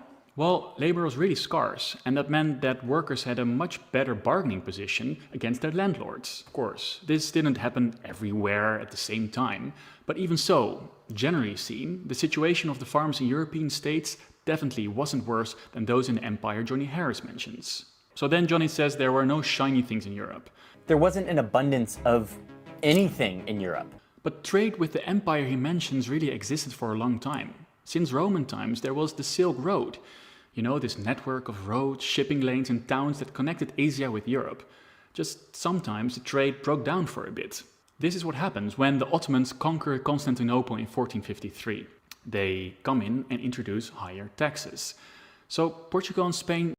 Millennials are the largest generation ever. Yeah, I believe so, but again, I'm talking about proportionality. Like he's showed that that this population size doubled in 150 years, and so I was saying that I thought the United States had a similar growth in proportionality as well. I wasn't really as worried about the actual hard numbers. They didn't really search a route over land. They wanted to cut out the middlemen entirely. So the exploration of Spain and Portugal actually had a long, long history. Also, when he describes Europe in this time, he completely ignores one of the most pivotal moments in this time period, the Renaissance. This is a period after the Crusades, when knowledge from the Middle East was brought back. Scholars in the Italian states saw Roman and Greek texts in new light. This led to flourishing culture, improvements in architecture and art. I mean, the map that Johnny shows of the world, yeah, that was rediscovered in the Renaissance. Okay, so Europe wasn't this awful place. There were shiny things. But Europe was geopolitically isolated. And yes, they did want in on the trade in the East. So Johnny then goes on to explain why Spain wanted map rolling porn. Let's go. In on all the trade because of Portuguese action. Portugal's workaround was literally to go around the continent of Africa. And suddenly the Portuguese are dressing in luxurious fabrics. Okay, so now Spain sees Portugal hitting the jackpot and they're kind of jelly. They want in on this too. They need to establish their own trade route to Asia. Okay, so the Portuguese, they were flaunting their goods. Spain wanted in on the trade. Let's look at the timeline here. So Columbus leaves in 1492. What is the first time the Portuguese actually managed to reach India? Right. So no, the Portuguese were not successful in reaching India by sea until Columbus was well away. Well, we're on to Columbus. This is what Johnny Harris says. They listened to a pitch from this Italian sailor, and this sailor wants them to fund his new startup called What If We Sailed West to Get to Asia instead of East? Super promising name. Okay, I actually kind of like that joke. And he is right. The world did look like this. There were maps around from... Wait, I didn't get it. This is what Johnny Harris says. They listened to a pitch from this Italian sailor, and this sailor wants them to fund his new startup called What If We Sailed West to Get to Asia instead of East? Super promising. Oh, okay, that's the name of the startup. Okay, I got it. Okay, I actually kind of like that joke. And he is right. The world did look like this. There were maps around from people that thought Asia was really close by. Take this map from Toscanelli. It shows Japan within reach. Columbus used this and other calculations to say Japan is only 2,500 sea miles away, whereas in reality it's more like 10,000. Columbus was actually cherry-picking proof, and even though these maps existed, the general consensus still was that people didn't think you could reach Asia by sailing. Did you guys know that there's like a thing going around now from right-wingers that Columbus never thought that Native Americans here were in India? That he was never confused. He knew exactly where he was. This is like a constant thing that I'm seeing all over the place from right-wingers now saying Columbus was never confused. He knew where he was. He was, when he called them Indians, it was from the term Indios. That was very different. That meant like, you know, God's people or something like that. And that he was actually very respectful of them. And that's why he was calling them this. And like, it's, the term Indios is still what they were called in India. But there wasn't like I think there wasn't a country or a state named India yet. And so because there wasn't a state called India, they keep saying, yeah, India didn't even exist, you idiots. That's just left-wing propaganda that this started because he thought he was in India. India didn't exist, you fucking idiots. There was no India. But the space, the territory was still called India. That was still, it was Indios of the people, the Indios people. So it was still the same. Still the same thing. It was still called, there may not have been a state called India. There wasn't a country called India, but they were still called the Indios people. And that, it still comes from the same thing. It's literally the same. But yeah, I keep seeing this all over the place right now, and it's so fucking obnoxious. West. It was just too far away. And they were totally right. So Spain was like, yes, great idea, high risk, high return, do it, Columbus. Columbus put his findings before Spanish experts of the court twice, and he was rejected twice. Only the intervention of the Spanish king made it possible for Columbus to get his boats. Probably because they thought, low risk, potential high reward? I mean, this Columbus dude is so sure he's right against all odds. He has a lot of confidence. Okay. Now we move on to one of the most contested points for me in this video. And for that, I'm gonna put on my Johnny Harris debunk hat. It's a moment he says, Columbus changes the world, this big epiphany. And this is where the biggest light bulb moment of the century goes off in this guy's head. Change of plans, boys, says Columbus. We're going to claim this land. Columbus's realization was instead of trading, they could actually just claim land for themselves. And this changed everything. After all, no one was making any resistance. This moment is the foundation upon which all European imperialism grows. So, Johnny admits in the comments that he totally dramatized this event. I don't know why, because the truth is actually way more interesting than this dramatized version. As many people have said in the comments, his contract actually said he should claim land he encountered, and that he would become some sort of governor of these lands. But even if we cut Johnny some slack for story purposes, he is still wrong. Let me tell you why. Okay, so before Columbus went sailing, there were basically two kinds of colonial expansion that existed. The first was the Portuguese way. You could plug into existing trade routes by showing up, occupying some land, built a fort and trading posts. This is what the Portuguese were doing in Africa. Take the fort of Elmina that they built. They did this because A, there was a lot of resistance from locals, and B, everyone died in the interior of Africa. Seriously, still in the 1800s, up to half of the colonists could die in certain places? That's a fun field trip. The second kind of colonialism is not that well known. Since the early 1400s, Spain had a colonial project going in the Canary Islands. This has been called Europe's first genocide. Over the course of a century, due to Spanish wars and enslavement, the population of the Canary Islands dropped from estimates of 50 to 80,000 to just... So this is a problem that is like a consistent complaint from streamers. Streamers, people who stream a long period of time, we tend to do a lot of deep research into things. We ask a lot of questions, and then we have a whole chat of people who are disagreeing with us, who are saying, no, that's wrong, this source is wrong, here's another source, but what about this? That doesn't make sense if this is true. And like, we're having to ask every possible question to go look it up and try to like find the answers. For video essayists, lots of times, they're not asking those fucking questions. They're not actually thinking that deeply about the shit. And so a lot of what they do is they just end up going and just getting the answer for what they need to make the video.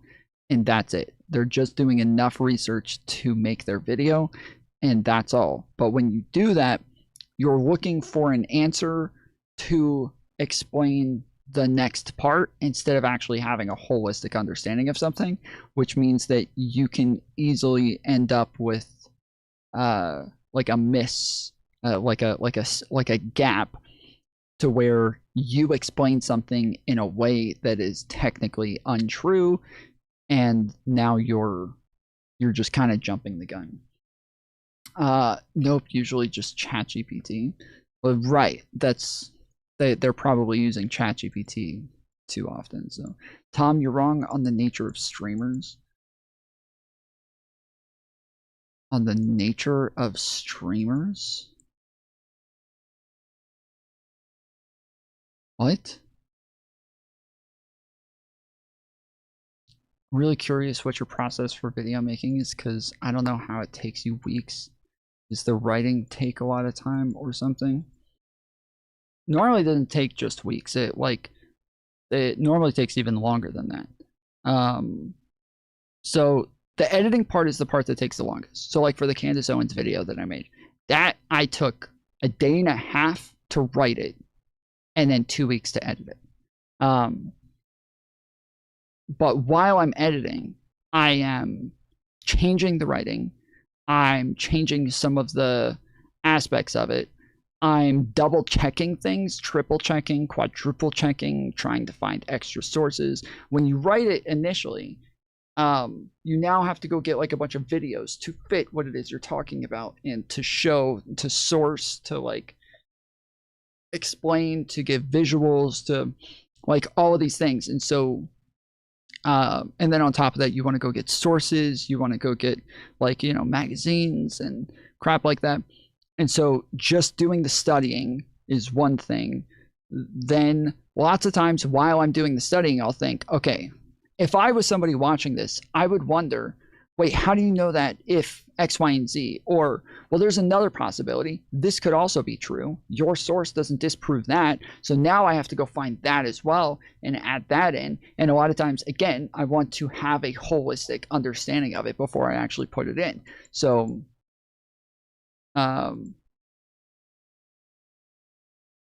so yeah, it ends up being a lot. Like, so one thing that on the documentary that I did, okay, there's one section that I think took me about 3 days, and it's because this is a part that I didn't actually know much about. And so in order to talk about this part, I needed to do like a lot of research. And then other things were like things that I learned when I was younger. And so I wanted to make sure that I like double checked all of the information and then I wasn't like misled when I was younger, that I was actually correct about this. So this section here, yet continued calling his Right streaming here. website cozy.tv was rising in views. Ow.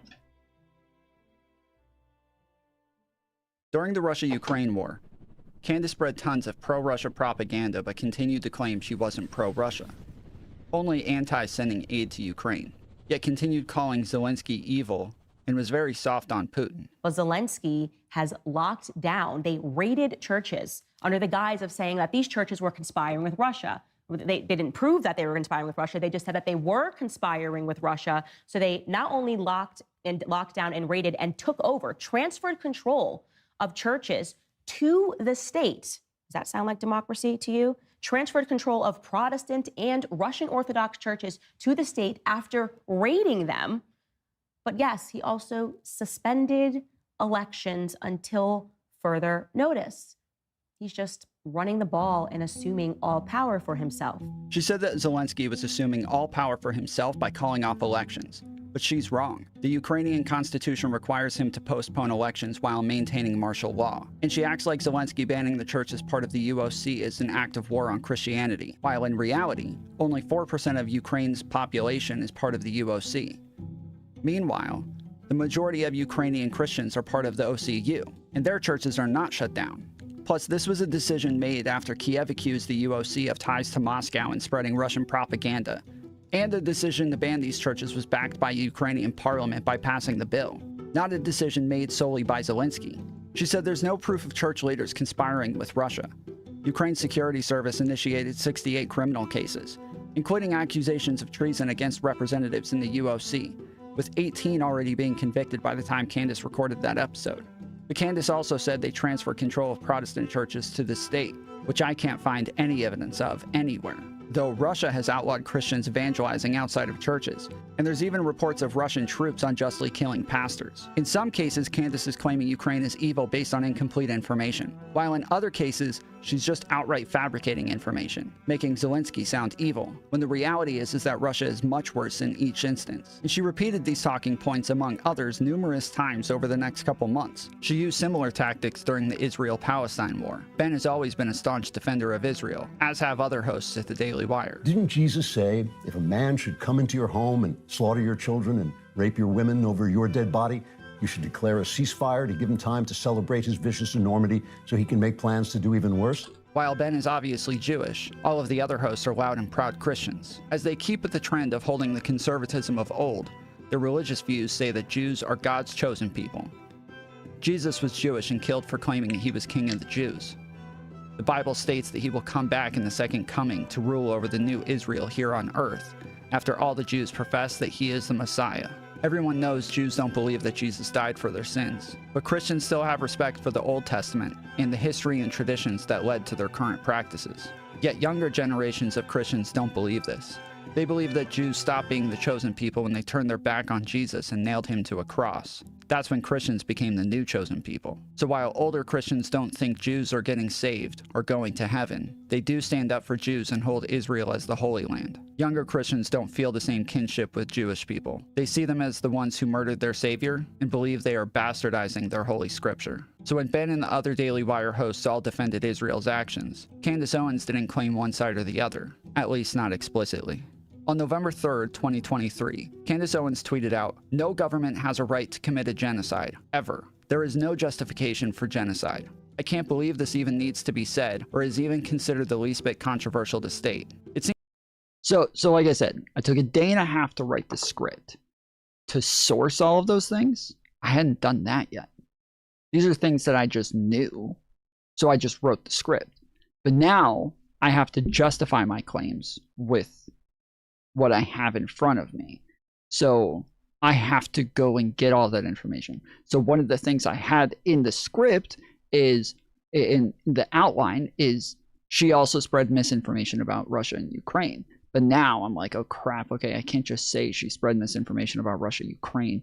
I actually need to have like really good examples of this. And so I need to like tie that into the fact that she's just spreading misinformation. She's just willing to lie about things and fabricate information to put on a show. So now I need to go and get this as another example of something before I go into the Crisis King thing to kind of show she is just an untrustworthy source here. Then I have to like do a ton of research on Russia, Ukraine, what's happening there, the claims that she makes, whether or not those claims are true, and have some like holistic understanding of this conflict before I can say anything about it in that fucking 2-minute clip that I made. Then I also go into whether or not, you know, the thing about like Christians not really believing that Jews are the chosen people anymore, so that eventually when we get to like the fact that she and other younger Christians are turning against Israel and Judaism, like compared to boomers, that like I have to have like sources and data and studies to back this up. And so like my outline is one thing, but how that turns out in reality is something else. That is a different story that is different in the end. And even as I'm doing research, I can find out that, oh, wait, I was wrong about this. Okay, so I have to change this. But if I change this, that's going to change this at the end as well. And so, yeah, it becomes very complicated. This is just one thing. Whereas if you go to my video essay on Bear versus Man, 4% of men are arrested. This is all fucking data. The whole thing is data. The whole thing is studies. The whole fucking thing for violent crimes. So saying men are violent means you're wrong about 95% of the group you're referring to. But men are committing higher crime rates. So like the whole fucking thing, it's just me going over math, going over studies, going over data. There's about 40 bear attacks each year, meaning there's a 0.445% chance of getting attacked by a bear per interaction by the most charitable estimates. Once again, so like this is all that normally when I go in to do a video, say I have an idea of what I want to do and I have like a slight outline of that, but the outline versus how it actually turns out, drastically different things. They are always drastically different things because I create the video and kind of write it as I'm editing. So yeah, that's the case. Also, that's Rashad Crenshaw right there. I've said this like 10 times. I'm not And this is Ghosty. afraid of average men, and I don't think it's a high probability for that to happen if there is a man in the woods. I'm just saying, probability-wise, I think you have a better chance of ending up with a better You keep saying situation. probability like you have actual probability. You haven't mentioned any probability. You just saying the word probability doesn't make it so. I do. I literally have stats. There's statistics. Okay, wait. Your statistics are bullshit. We gotta because be you're not precise. You're not taking into account the billions and billions and billions and billions of interactions that happen between humans every single day that don't happen between bears. They're not comparable. I think I would argue that it is. Now let's talk about men. These women. So yeah. So anyways, like these are things that generally I write as I'm editing, which means I have to do the research as I'm editing, get the sourcing as I'm editing, get like a holistic understanding as I'm editing, and so yeah, it takes a while. 1,000 over the Canary Islands. This has been called Europe's first genocide. Over the course of a century, due to Spanish wars and enslavement, the population of the Canary Islands dropped from estimates of 50 to 80,000 to just 1,000 Canary Islanders. The Spaniards faced a lot of resistance, but eventually they made the islands into a plantation economy. Does that sound familiar?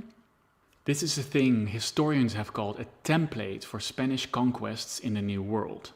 So this kind of colonialism already existed when Columbus went to the Indies, and he really didn't care if the people were subjugating to Columbus or you had to conquer them by force. So what did Columbus realize when he was on his first trip? Well, his initial idea when he was sailing out was to plug into existing trade networks, just like the Portuguese did. Remember, his pitch had been he would find the rich Asian cities, the spices, the cloth, the houses with gold roofs. And what did he find of all these things? Nothing. So Columbus actually got nervous. He had to tell his bosses something about this trip. How was he going to make this a successful enterprise? From the initial idea of Portuguese trading posts, he switches to the Spanish style of colonialism that they had developed on the Canary Islands, where they use the locals or import other people to start a plantation economy. So this is the big epiphany, according to Johnny Harris. But it's not something Columbus came up with. It followed from a need to make something of this voyage. It followed from experience of Iberian powers that were already colonizing parts of the world for over a century. This imperialism wasn't developed there and then with Columbus. And it was also not developed in the encounter with the New World. That's because history is almost never decided by big men or women and their ideas. The truth is always more nuanced, and there's always more history to a story. Columbus also definitely never said the following. Forget trade with the East, said Columbus. There's a bunch of land that we can go take over in the West. Because he died believing he'd found islands east of Asia. So in his mind, he was in the East. Okay, so after this, Johnny says that Spain and Portugal quickly conquered the empires. This is how it all started. Under this new paradigm, both empires expanded very quickly, forcing the Spanish and Portuguese languages across the ocean. And I do want to highlight something here. Johnny doesn't really delve into this, and maybe he will do it later. I want to tell you something about how the Spanish actually became so successful. One important reason that the Spaniards were able to conquer the empires they found so quickly is that they befriended local factions that were angry at the most powerful factions around. The Spanish were really trying to exploit domestic divisions. If you explain this story in a way that the Spaniards didn't really have any help at all, it makes them seem like these powerful European warriors that were destined to take over. It directly feeds into later ideas of the racial superiority of Europeans over all other peoples. And if you do this, you also make these people look like one blob of uncivilized tribes. But these people had allegiances, politics, and agency. They chose to support the Spanish, something that didn't really work out for them in the end, but they chose so themselves. Okay, so my rant is almost over. I am going to tell you why this is all so bad in a bit. But first, I want to compliment Johnny on the start of this series. I saw quite a lot of people in the comments complaining about him as a kind of a social justice warrior, about how conquest and subjugation of people was normal in all of history. This is true, but I still think we have to talk more about European colonialism and the legacy of it, for two reasons. First, the scope, and then the ideology. European powers dominated almost the entire globe. They raped, pillaged and extracted resources. If China had taken over the world, it would have been equally as bad, but they just didn't. And second is the ideology that with the conquest was spread around the world. People are moral persons, and to kill or enslave another human being, you must dehumanize her. So from the start of the colonial project, European scholars made a very big effort to justify this behavior. Europeans, they knew murder was bad. They knew you had to have a just war. They knew slavery was bad. It was forbidden in Europe. But when it's a whole different kind of person, not human at all, not so civilized, well, then maybe you can enslave them. So people that are now complaining that we're giving too much attention to the European side of things, well, I think after centuries of washing our hands clean of this past, maybe it's time to own up to this and actually really dive into this history. So for this, I applaud Johnny Harris. Still, why does he make this fictionalized, simplified account of history? And why is it such a bad thing? I think Johnny genuinely wants people to get interested in these stories. And you? Yeah, I even when in the video that we watched the other day about the Middle East, I kept saying that the way that he tries to modernize the language, it's cute, it's funny, it makes it interesting and all that, but it's overdone. Like, it's way overdone to the point that it almost seems to be like a misrepresentation of some of the things that are said. Like when you take some of the stuff and you turn it into, like, you know, there was a deal where the United States and Russia were trying to come to negotiations for oil from Iran, but the United States wasn't able to accommodate all of Russia's needs, and so Iran eventually decided that they were going to back out and told the United States and Russia to figure it out themselves, right? But then you go to Johnny Harris, and Johnny Harris is like, the United States was like, bruh, y'all y'all got this all wrong. And Iran's like, yo, dude, fuck you guys. We don't want anything to do with this. Like, and that's like the totality of the like encounter that is just, anybody listening to this walking away is going to hear that like the United States and Iran teamed up against Russia, and Russia now hates the United States because of this, when reality, like, it's just he's oversimplifying things and almost modernizing the language too much, to where, when I say modernizing the language, if you watch the video with us the other day, everything is turned into like, dude, bro, what you talking about, Willis? Like, it's he's not telling you exactly what was said, and he's not giving you a summary of it in like simplistic terms. He's modernizing it in almost like millennial or Gen Z sort of slang to make it overly modernized. And again, he does it to be funny, he does it to be cute, but it misses a lot of the nuance there when he does it. Yes, you, the audience, you like to watch things that are dramatized and flashy, so he finds a way to make it as attractive as possible. But I think he goes too far with the whole storytelling bit. It's a bit ironic that the criticism Johnny has for the news could also be leveled at his work. The news is too flashy, not nuanced enough. Which also has been my criticism of Legal Eagle as well. Also, that Legal Eagle is just kind of a hack. He is a bit of a partisan hack, but yeah, we'll get to that later. And it makes you feel informed. For this piece, cutting the context gives you a worse reading of history. The education niche of YouTube is not like a peer-reviewed paper. It's also not as fictional as Hollywood true stories. I think on YouTube, viewers have an expectation that information is accurate, and many don't have the background, tools, or time to check if it's really the case. And so posting a simplified narrative is maybe the only information people are going to get from a certain subject. So why should he care? Is this all nitpicking and jealousy from a micro-creator? Well, let me tell you a story about something that I know Johnny cares about. It's the origin story of the myth that people thought the world was flat in medieval times. That's actually a total legend, and I have no idea why I was taught that in elementary school. How did that happen? I actually am genuinely curious. Like, how did that happen? This myth is mostly the blame of the novelist Washington Irving. He wrote a fictional account of Columbus's travels. Irving really went to school on the storytelling. He puts down Columbus as a great visionary, a man that has to fight against Catholic clergy at the Spanish courts. The book is ridiculously popular. 175 editions were printed in the 1800s. But Irving presented this story as the struggle of scientific method against medieval religious backwardness. And this epic struggle has such an impact on his contemporaries, it soon morphs into a belief. These clerics thought the world was flat. Eventually, his historical fiction becomes a historic fact that persists to this day. If some of these folks were around when Columbus set sail, they must have been founding members of the Flat Earth Society. They would not have believed that the world was round. Let's be clear, Johnny is not as bad as Irving. But a story like that makes sure that myths about history are born.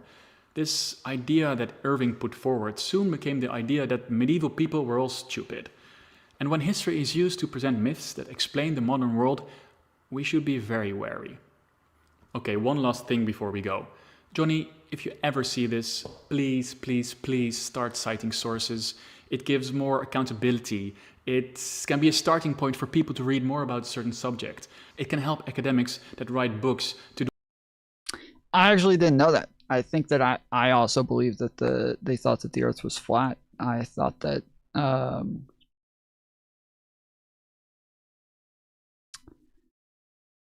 what's his name? Geo something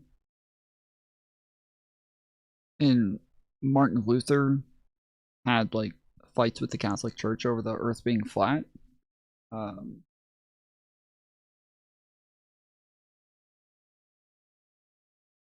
Do more research that can eventually be an inspiration for your videos.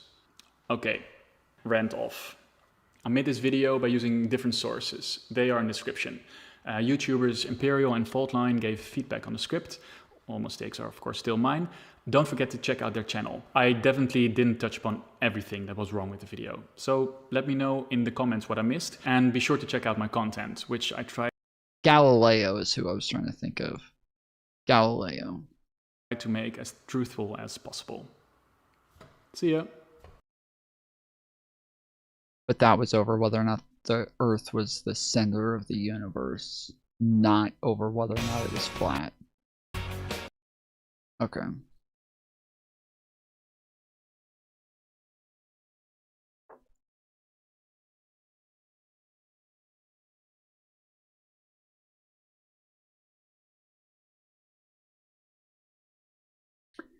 What they did to these Doge kids, this is from somebody named Hans Menke. He said what they did to these Doge kids purely to harass them and discourage anyone else from even trying to do real civic work is completely beyond the pale. Truly sick people, credit to Nathan Kavanaugh for running circles around that mob. I argue that by fighting HIV/AIDS in prisons, activists came to confront incarceration itself, bringing feminist and queer insights into prison abolition. My book will be of interest to scholars of history, gender, and LGBTQ studies, and the medical humanities, and to general readers interested in incarceration, abolition, and the impacts of HIV/AIDS and other pandemics. Did I read that correctly? Yes. This is one of the grants that you or Mr. Fox identified as craziest of NEH, is that right? That's right. Do you recall whether you identified it as craziest or whether Mr. Fox did? I don't recall. Why did you identify this as one of the craziest grants? Because it references feminist and queer insights into prison abolition and LGBTQ studies. Any other reasons? No. Literally just that it mentions it. Like, this is the clip that they provide for him running circles around them, dude. He ran circles around them. This is the clip that they provide to say that he ran circles around these guys. Holy crap, bro. What they did to these Doge kids to purely harass them and discourage anyone else from trying to do real civil work is beyond the pale. Truly sick people. Credit to Nathan Kavanaugh for running circles around that mob. This is fucking stupid, bro. Kids? Why is the government hiring kids? So first off, it is funny that he called them kids when this kid's 28. Like, yeah, he's 28. So it's funny that like a lot of conservatives were saying, you guys are calling them kids just to make them look bad. But this guy's 28 and this one's 32 and blah, blah, blah. But then even they're calling them fucking kids. So beautiful. Galileo had the chance to revoke his theory and did it at first. But in the end, he chose to stick with it. Yeah.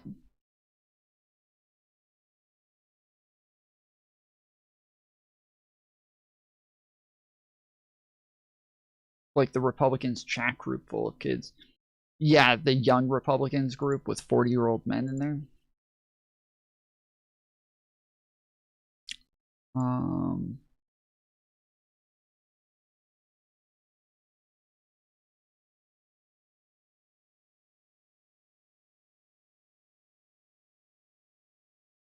These kids are awesome. 100. It is infuriating, but I am happy to see that his attitude was exactly how you should respond to these people. Nothing but absolute contempt.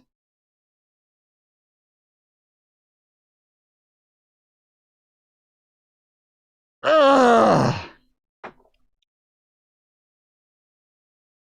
I really want to go get the clip of him real quick and post it on here. They ask him in the interview, do you think that this interview is a waste of time? He goes, no. They're like, do you think that, like, is this annoying to you or anything? He's like, no. I think this is necessary. I think this is a good investigation.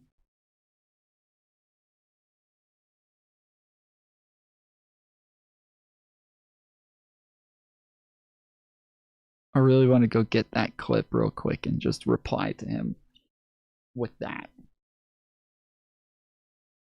If that's what you got from this, that he's just replying with absolute contempt when he says the exact opposite It might be the stupidity that you're reading, not the contempt. You're seeing how stupid he looks, and you're thinking, oh, he's trying to look stupid because he's really annoyed with this.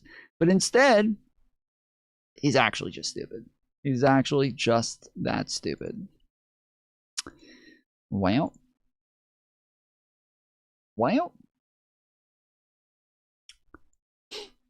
From the tablet. March 16th, Trump picks a side in MAGA civil war. Big story. Oh, wait. I'm not able to read this. It's premium content. This content is premium.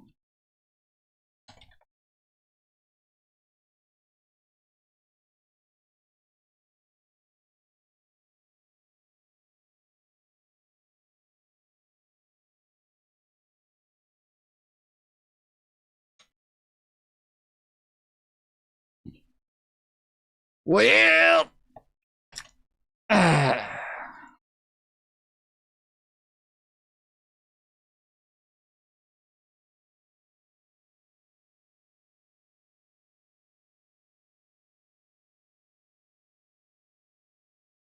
so it looks like this. That I was going to the archive to see to read this, but it looks like you can't read it because nobody saved it yet.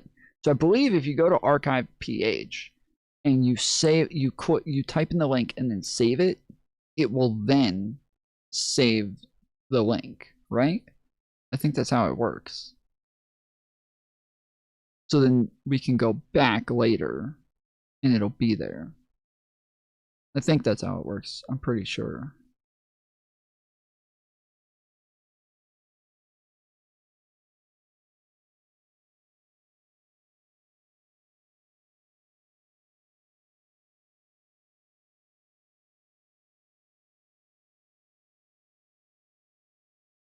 Every other time I've tried doing it, though, it didn't feel like it worked, so. It saves multiple snapshots. Type in the bottom box. I already did. It's not there. That's what I'm saying. I typed in the bottom box. It's not there. So then you go to the top box. You type in the URL. You click save. Then it actually saves it. But it takes a while to do it. So it has to go through and save the snapshots of it. And then you can go back later, I believe, and type it into the bottom box. But every time I've tried doing this, it didn't seem like it worked. But I'm not sure if that's actually how it works or not. So I'm trying it again. I went back to the top box. I typed in the URL on that one. It looks like it's saving it. It looks like it's going through and archiving everything right now. Tom,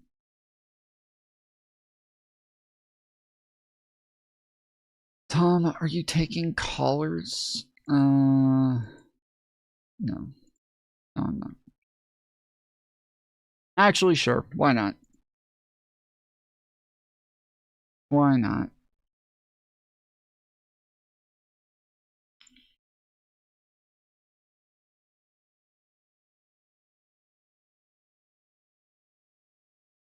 How do I call in? Which Thorpe are you?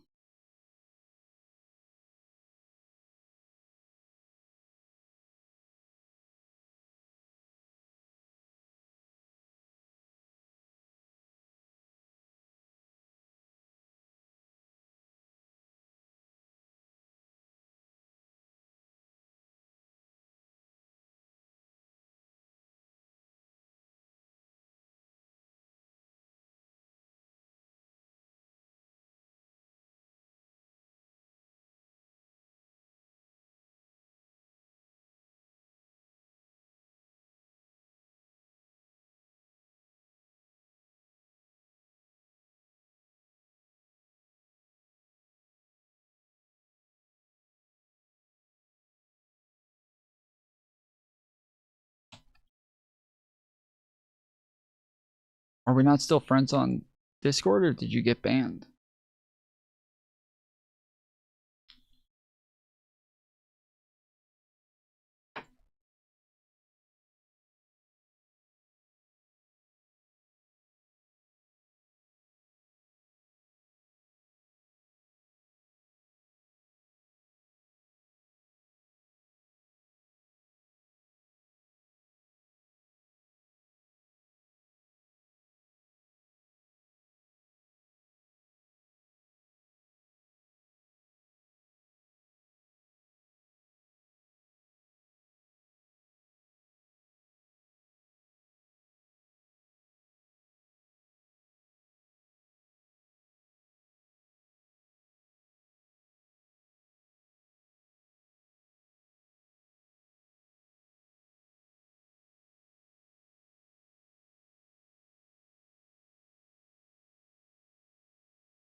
I don't know why it's taking so long for her to answer me.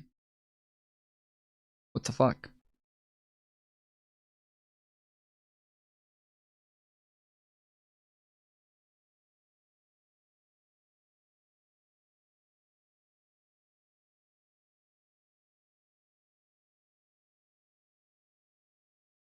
I got a new Discord handle. Grace M. Thorpe. Mine's still Tom Foolery Show. I actually have no idea how to like send new messages to people.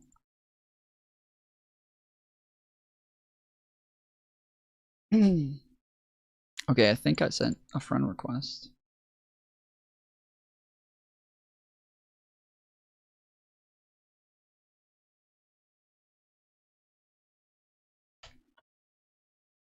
Yeah, I sent a friend request, but I can't message you.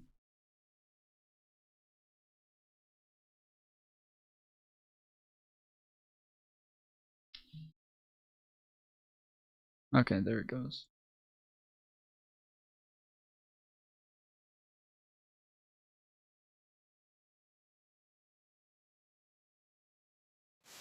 Hello. Hello. Hey, cutie, what's Oh, up? I don't know. Oh yeah, my camera Long time won't no work. see. Yeah, how are you? I'm good. I wasn't tuned into your stream for too long, but I scrolled back a little bit and saw you were, correct me if I'm wrong, vaguely talking about Iran, genocide, war, Ukraine. I don't think I talked about genocide, but yeah, I was talking about Ukraine. Well, there was the And Candace Owens tweet Iran. about genocide. Yeah. Oh yeah, that's a documentary I made a couple of years ago with her talking about it, but she said that it had nothing to do with Israel apparently, so yeah. Oh, okay. So what's the sorry, I hate when people do this to me on stream, but what's the news that we're discussing? The news. Is it BB dead? R.I.P. BB? Nah, I don't think he's dead. You don't think he so? might just have 6 fingers. No, he didn't have 6 fingers in the AI video, but the coffee didn't didn't. spill. No, he did not have 6 fingers. That's the whole thing, is that he doesn't actually have 6 fingers in the video. That's why the whole like conspiracy is funny, is because he has 5 Oh, you think it's a fingers in real it. video? The coffee shop one? Oh, the coffee shop one came later. So they had already said that he was dead from like a news conference that he did. And then the coffee shop one came a little bit later after that. That was kind of after I did my like video on the thing. But the coffee shop one, I believe, was supposed to be like a response to him being dead. At least is what it seems like. Yeah, that was the idea. Seems a little weird that the prime minister would just be walking around in a coffee shop, but I haven't watched the whole thing yet, so I don't know. Oh, we should screen share like a video like analyzing it. I think it's fake. I think he's dead or wounded. You think he's dead or wounded? All right, Yeah, because think about it. Think about it. Would, just based off of your knowledge, would Israel admit if he was dead? Yeah, I think so. But why? Because that would be admitting a loss to the Iranians or whatever, the Muslims in general. Sure, but didn't Iran admit that their Ayatollah was dead? Yeah, but that's because it works for them, because they see themselves as being persecuted and he's a martyr. But the Israelis' attitude... That's literally the Israelis' entire philosophy, is that they are victims, that everybody around them oppresses them, that they are fighting in self-defense against Hamas, against Iran, against Syria. Like, all of this is self-defense to them. I agree with you about that. That they do say the self-defense thing, but the difference is that they say we're fucking badasses who are blessed by God. We win everything. We take no losses. That's also what they say. So admitting that their leader got blown up or whatever would be admitting a loss. They literally constantly talk about like the Holocaust. I'm no Zionist. I agree with you. I'm just saying that no, the I'm not. mentality... I'm saying that like a large part of it is like that they're always talking about their oppression, that they have always taken losses, that they have always been gotten over on, that everybody has always been fucking them over. Like, that is the Israeli mentality, is that they're just people who have always been meant to suffer for God. I think it's both ways. I agree with you. They definitely do that. But I think it's both ways because it's like the Jewish people have been persecuted and they'll play that card. Absolutely. But then they will also say, up until now we have the power. Now we're badasses. I think that is, do you know what I mean? Like we're Sure, it's just that I get what you're are. saying. Like obviously in with the fact that they have like a backing from the United States, this makes them like seem invincible compared to everybody else in the Middle East. But like even just being Jewish, like the idea, the religious idea is that like God has said you're the chosen people, but you're going to like have to deal with trials and tribulations for your entire existence. And so their existence is meant to be suffering according to their ideology. Well, I think you're mixing some stuff there because Zionism doesn't really have to do with Judaism. Well, I didn't say Zionism. I said Israeli. Well, Judaism doesn't have much to do with his being an Israeli. I don't know what you're talking about. I'm saying the religion of the Jewish faith has very little to do with being an Israeli. So Israel the political is not... movement of Zion and Israel is utterly disconnected and in fact contradicts the Jewish religion. So Israel is not the state of the Jews? Well, what do you mean by the Jews? Because it's one of the most atheist countries in the world. So do you mean religious? Because that's not true. No. Judaism is a religion. It is a cultural culture. It is a bunch of different ethnicities. It is, but it is mainly a culture that is like come out of the religion. It is like... Yeah, but that's not true because there are tons of different cultures of Jews. There's Ethiopian Jews. That's what I just said. European Jews. So if you say being Jewish is a culture, it's different cultures that some of which have. Well, nothing to do with each other. I just said it's a bunch of different ethnicities. Of course, like it's a bunch of different cultures. It's a bunch. No. You said. But they all branched off of the religion. You said, is Israel the country of the Jews? And I said, well, do you mean Hey, religious Grace, Jews? get Ben on. It's one of the most atheist countries in the world, so it couldn't possibly be a religious country. I didn't say... I know. Hold on. My answer was that the Jewish people are like an overall group. It is a umbrella label that includes the religion, but everything that is branched off of the religion that creates this culture that is Judaism.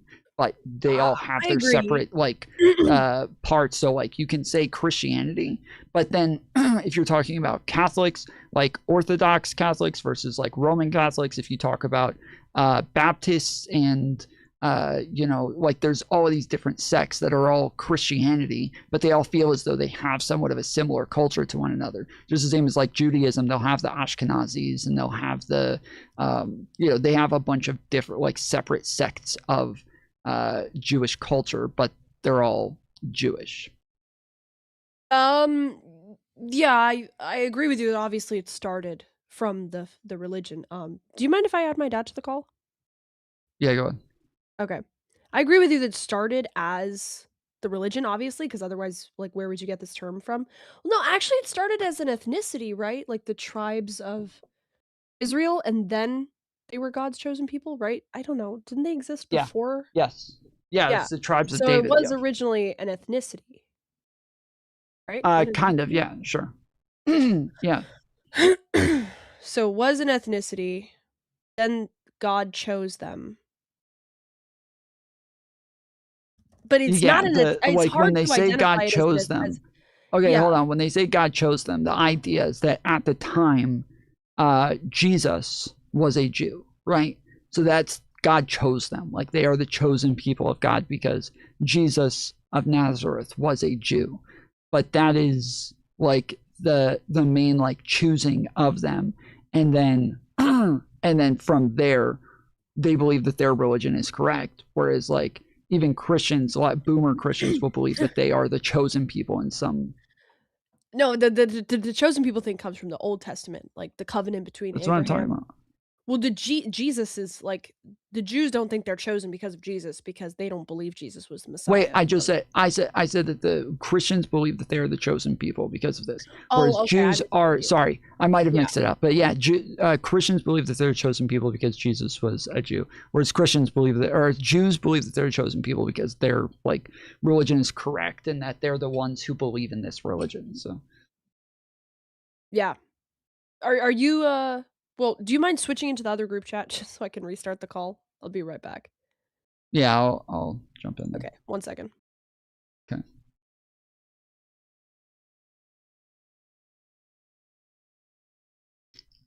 Okay,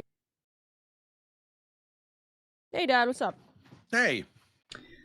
Here, hold Tom, on long 1 second. time. I'll restart my OBS real quick, and I think that should make it to where I'm able to use my camera. So give me just a second. Outfit? I think Tom restarted his own stream. Oh, there he is. All right, Talking about what does it mean to be Jewish? Like that's just man. Yo, shout out Tucker Carlson. Grace Carlson. Well, I had this back. conversation with somebody yesterday who was also like kind of getting into a fight over what is Judaism, but he kept calling it an ethnicity so that he could call Israel an ethno-state. But it's like Judaism isn't an ethnicity; it is many different like ethnicities. Somebody can convert to Judaism, and like it's still a Jew. Yes. Would you say that a Muslim who converts to Christianity, or let's say a Muslim who is an atheist, is he still a Muslim? Like culturally, he might be Muslim, right? Like if he grew up. So in some sense, like, and let's say a Catholic who grows up Catholic but like doesn't practice, you could still say he's a Catholic, right? I guess so. There's like cultural Judaism, just as there's like cultural Muslims. There's Muslims who are like atheists, but they're not. Culturally, they don't practice the religion. Yeah, and so we would call them like cultural Muslims or cultural Islam. Yeah. Culturally Catholic? Would you say like a person in France would be culturally Catholic if they went to Catholic school? I would say they would be. Maybe. I don't know. They're like we don't really use that terminology. It's like I understand the thought process, but like it's not really a common way of talking about it. What about this? Do you think a Jewish person who converts to Christianity is still Jewish?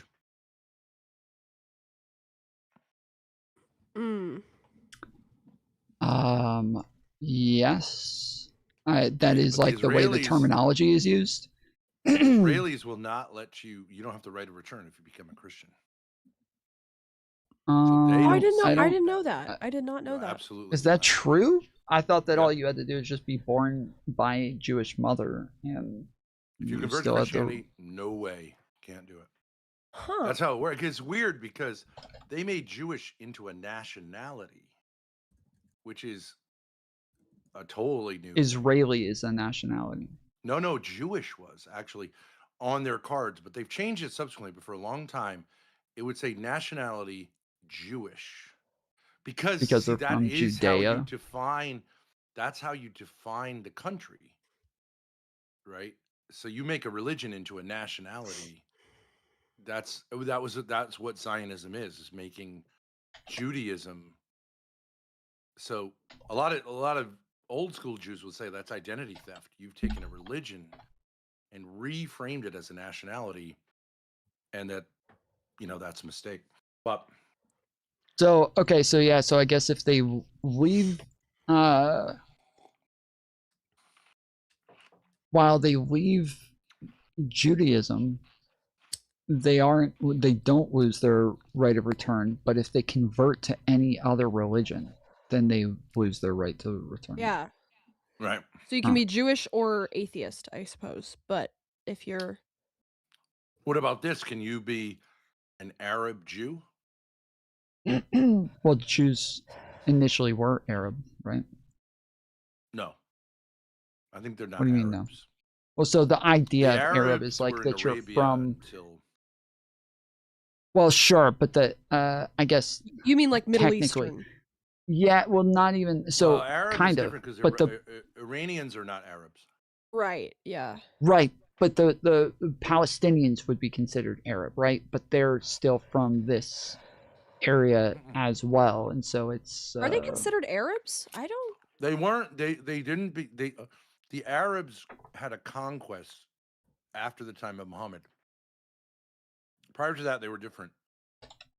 So, but the Arabs imposed Arab culture, but I don't think they necessarily, as a people, like colonized. You know what I mean?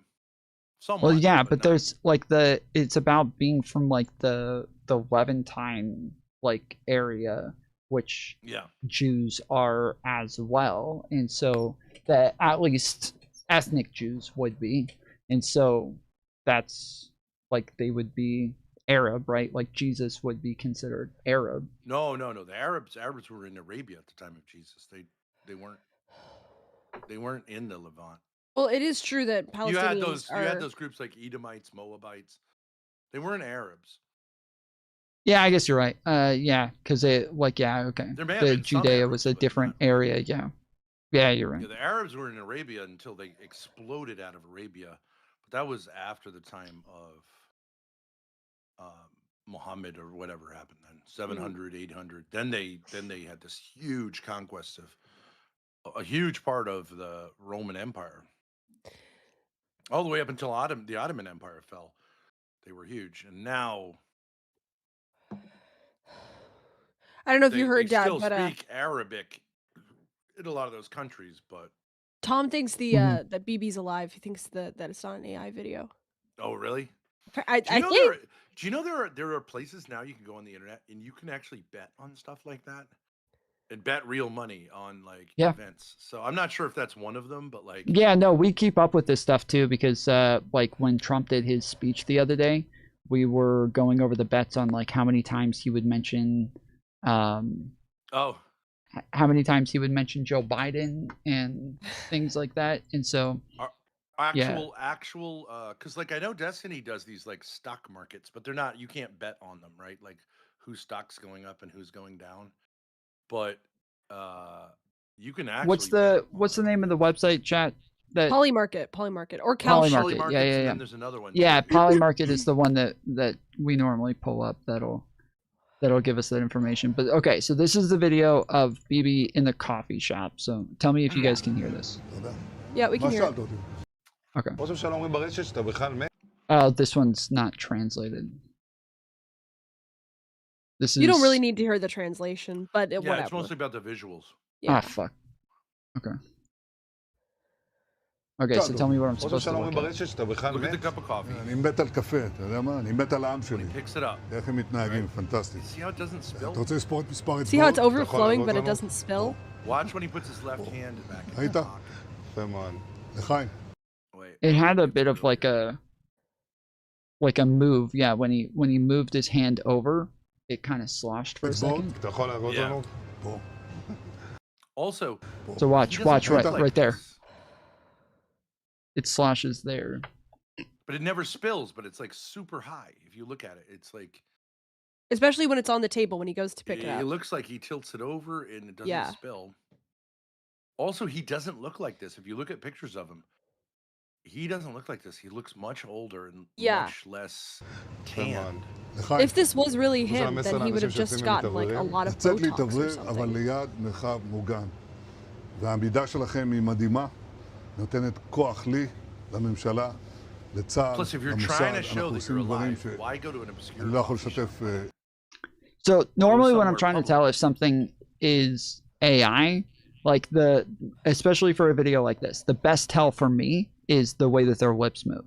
The way that their lips move, a lot of times they don't actually form the letters of what it is or the sounds that they're making. Mm-hmm. This one it seems to, but the audio is off for me because I'm using a Bluetooth headphone, so I can't really tell exactly. I have to once I hear it, it's like a second or two after he said it. So they're going to have like super advanced AI. So Well, I'm talking about like even the best AI that currently exists. Oh, okay. It's still a bit like behind in mouths forming correctly. ברגע זה, אבל עושים דברים מכים באיראן חזק מאוד, גם ביום הזה, גם בלבנון, ממשיכים. אתם אומרים לי להמשיך? אני אומר לכולכם, Basically what he's saying is people are saying I'm dead from drinking too much coffee. That's the idea. וגם לראשי הערים, להיות תמיד ליד מרחב מוגן. ואנחנו נקל look at the pocket. He puts his pocket in. ותודה לך. The pocket? Yeah. Watch how the pocket moves.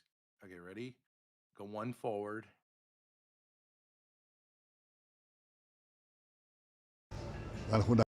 Oh, sorry, how I it kind of forgot. weirdly, It doesn't. It weirdly covers his hand. Doesn't Yeah, look it's like natural. it just he goes in and then it just boom, it like swoops in.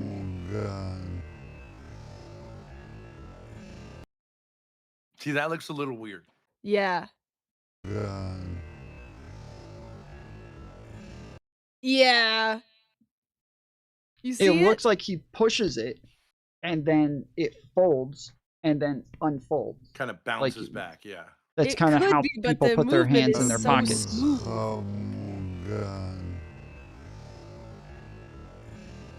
Yeah. See, there's a zipper on it. And so when he puts his hand on, his hand is catching the zipper and pushing it in, and then it flips back. I wouldn't say there's any like absolute silver bullet. It just looks a little unnatural. But then again, the camera might be slow or whatever. Maybe like let's see, what is the If they were trying to prove that he's alive, though, why not just do a live stream? What Or is the have him out point in of doing this? a public place where people could like obviously. Yeah. Oh, not the Will Smith spaghetti. This is AI. It doesn't even look like it.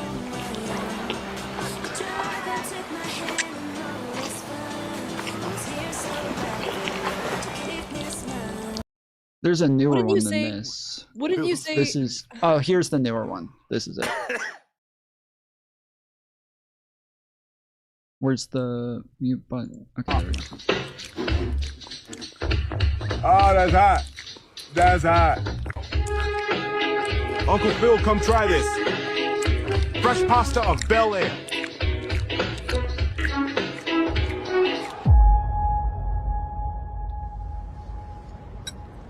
So have you heard of Kling 3.0? I heard it can... So again, this is supposed to be like the best we have right now. You hear how like when they talk, there's almost like an echo to it. They always sound like they're in an echoey room with AI voices. Create multiple scene cuts like this with a single prompt. Yeah, I hear the echo. And it knows when to cut to whoever is talking. But did you know that all this audio was also generated with the same... See, the way that he moves his mouth, it's like off the whole time. It's like a little bit weird where his mouth moves like sideways and crap. prompt. I guess I didn't, sir. Study harder, kid. Eat your spaghetti. My chat says, "Well, that's what's available to the public." True. Right. They only let us see so much. All But right. if Netanyahu was trying to prove that he was alive, if I was trying to prove that I was alive, I wouldn't post a video of me to my YouTube videos. I would just go live. Like this. I is don't know pretty that basic he's stuff. actually cares all that much. I don't think that like there haven't been like real mainstream media like outlets that have been reporting this as though it's legitimate at all, and so I don't know that he would actually care enough to dispute it. I think it's funny that he engages with it at all. Like that's kind of the joke.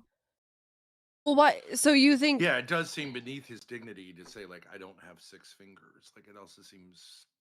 Wait, so you're saying like he's trolling?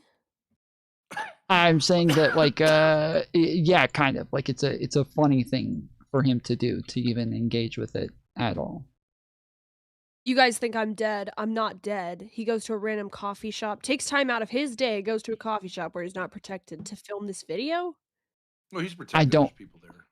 Well, yeah. Yeah, So like we've seen like videos of like Joe Biden going into ice cream shops, Trump going into donut shops. Like we've seen them do these sorts of things, and lots of times they are there with YouTubers who are just standing there asking them random questions while they're there, right? So whoever it is that's filming that could be a YouTuber or somebody who's just standing there who wants to ask him about like whether or not he's dead.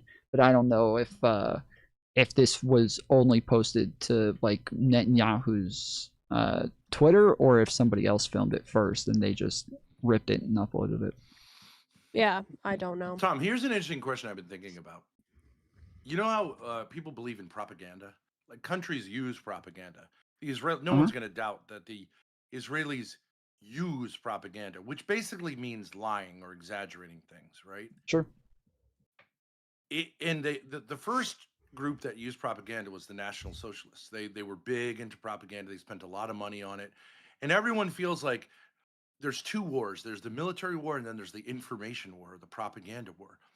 But first off, just to be clear, they're not the first. Like kings in the past had like people go out and spread like legends about them to make like they fought a dragon and killed them and slayed the dragon to save all of you, and like that was a thing. But yes, like the Nazis definitely had like they literally had a really propaganda department.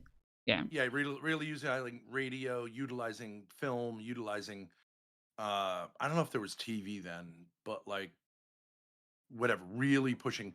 Now, the problem with that is I don't understand what benefit there is to lying. Why would that benefit you as a leader? What do you mean? Well, like if you say as a parent, okay, why not use propaganda with your kids? It would be stupid to use propaganda with your kids because they're eventually going to see that you're lying. And so why? Wait, but like hold on. You say this as though like they actually care about, like for parents, they actually want good like growth for their children. They actually care about like the outcomes for their children. Whereas like somebody like Putin or Trump, they don't care about the actual outcomes of the people that they're ruling over. They care about they holding care about power. Something, right? They care about even if power. they were purely Machiavellian, the problem is all it takes is one propaganda to be exposed as fake, and then nobody trusts you again. Like, how is that worth the risk? Okay. So this is what like the Russians, the way that they do it is that they put out different things and they will purposely contradict themselves while they're putting out different stories, right? Different people, you'll ask like if they're at war with Ukraine, Putin will say one thing, their generals will say another thing, their media people will say a different thing, and their like paid state media will say another. Like the main thing for them to do is just to make sure that nobody is ever certain of what the truth is. That is what Trump does. Trump has been proven to have lied hundreds of times, like undeniable proof. Hundreds of times. No, but his own people continue to believe everything that he says. But Putin, Putin, I do think does basically tell the truth. Like I do think that's true. There may be wings, but like a lot of people go, well, why don't you just see the speech he made? And he said like it's a red line or whatever. Like he just openly said it. Trump, I just saw a Trump thing. We're winning everything. But when he said, for example, when he said we've destroyed their nuclear capacity, then 3 months later you say we've got to go to war with them because they're about to get a nuke. Well, like that can't. Yeah. Both of those things can't be true.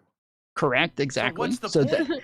And not only that, but then Marco Rubio comes out and says that we only bombed Iran because Israel was bombing them first, so we had to do a preemptive strike to make sure that they weren't hurting Americans. Then we had Pete Hegseth, who said that we went after Iran because they were screaming death to America and that they hate Americans and that they're like evil people who will eventually try to destroy us. So we had like they're all putting out different messages that just kind of make sure nobody knows the truth.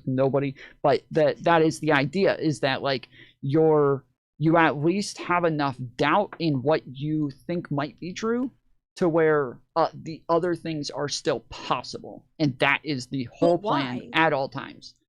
Right. Well, why? Because so other things might be possible. So you could say you're gonna look to other sources though to get the truth. And but we don't know the truth. The opposition sources are like Al Jazeera. I think has the most balanced coverage. I just No. think that's true. No. I think There's some of the largely worst tell the coverage. truth. But there are people on the pro-Iranian side who also Al Jazeera will regularly post the receipts to disprove themselves, and just pretend that they didn't. Like one that sticks out in my mind is back in June when Trump and Israel were initially bombing them over uranium enriched to 60%. Al Jazeera posted a story that says the IAEA confirms that Iran was never going to build a bomb, right?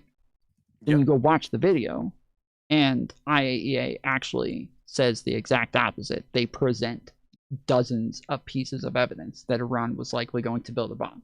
And so what they said instead is, we never found a plan, is what they said. We never found a plan. They didn't say there is no evidence that they were going to build a bomb.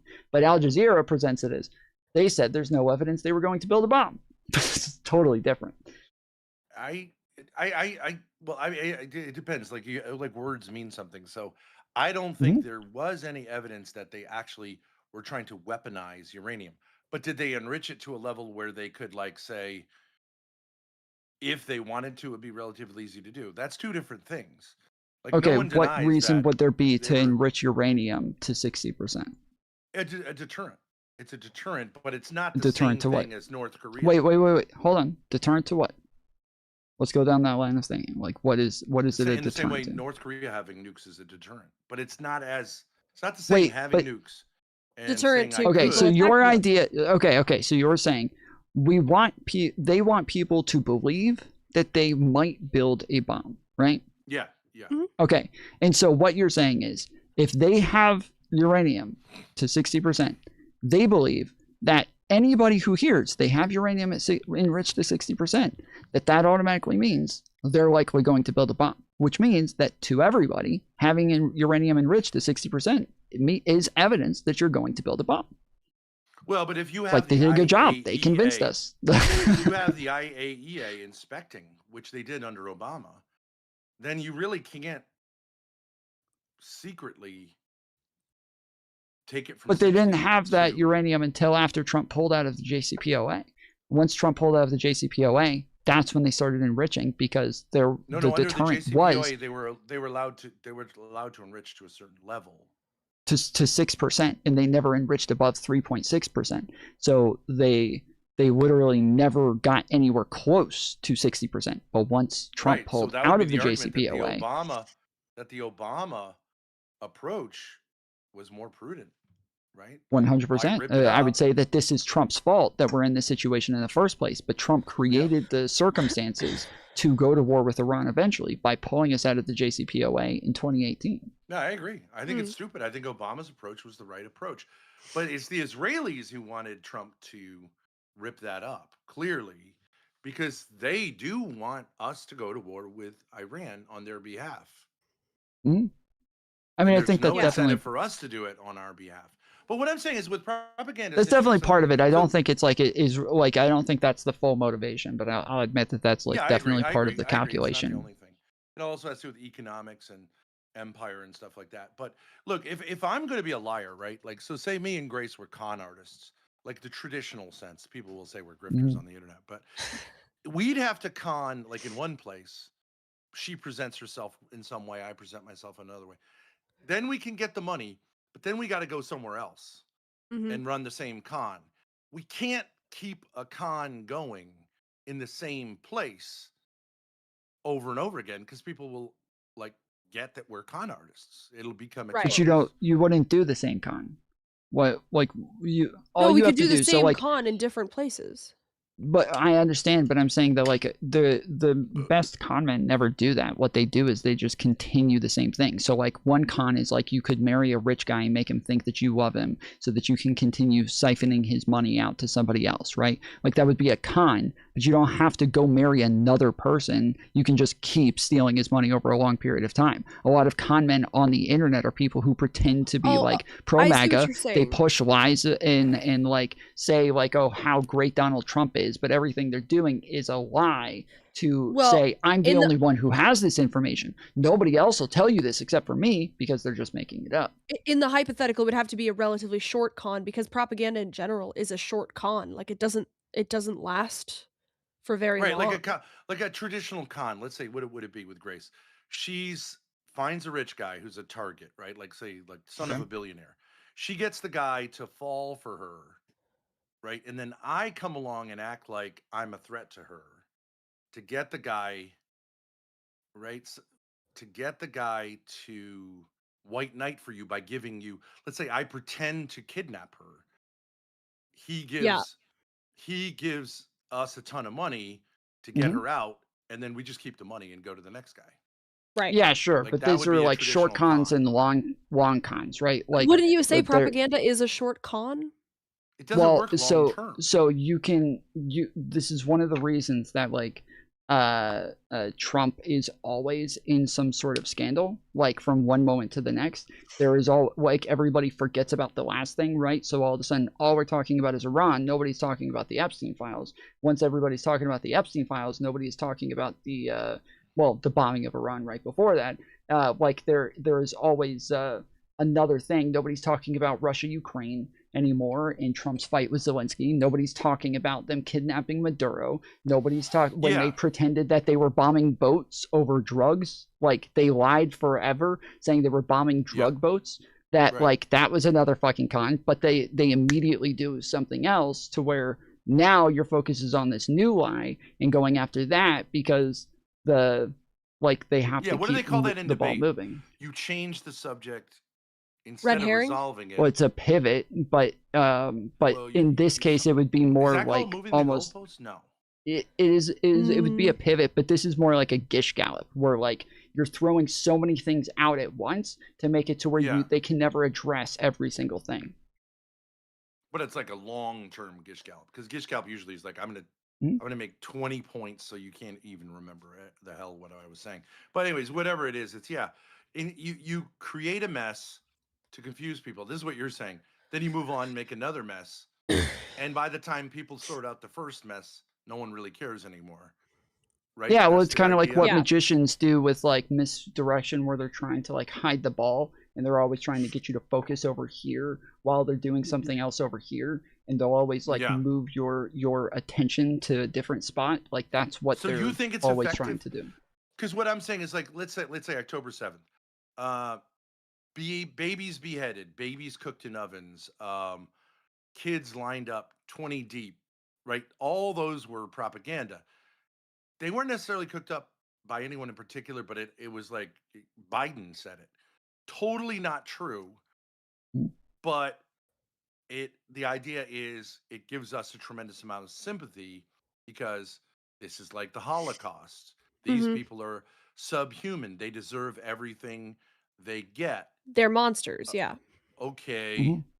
But then when it comes out that like none of that's true, then it actually makes the human mind go, well, wait a second, maybe like people do this too. I'm not saying this is right.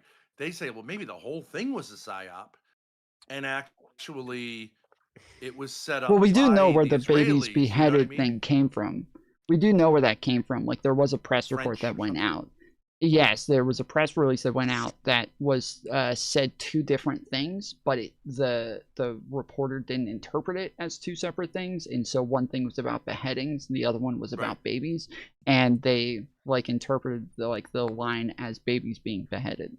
But Trump said it just a couple days ago. He said March these 7th. people, they chop babies' heads off and they cut women in half. Yep, he And did there's say actually that. no evidence that either of those things ever happened. Sure.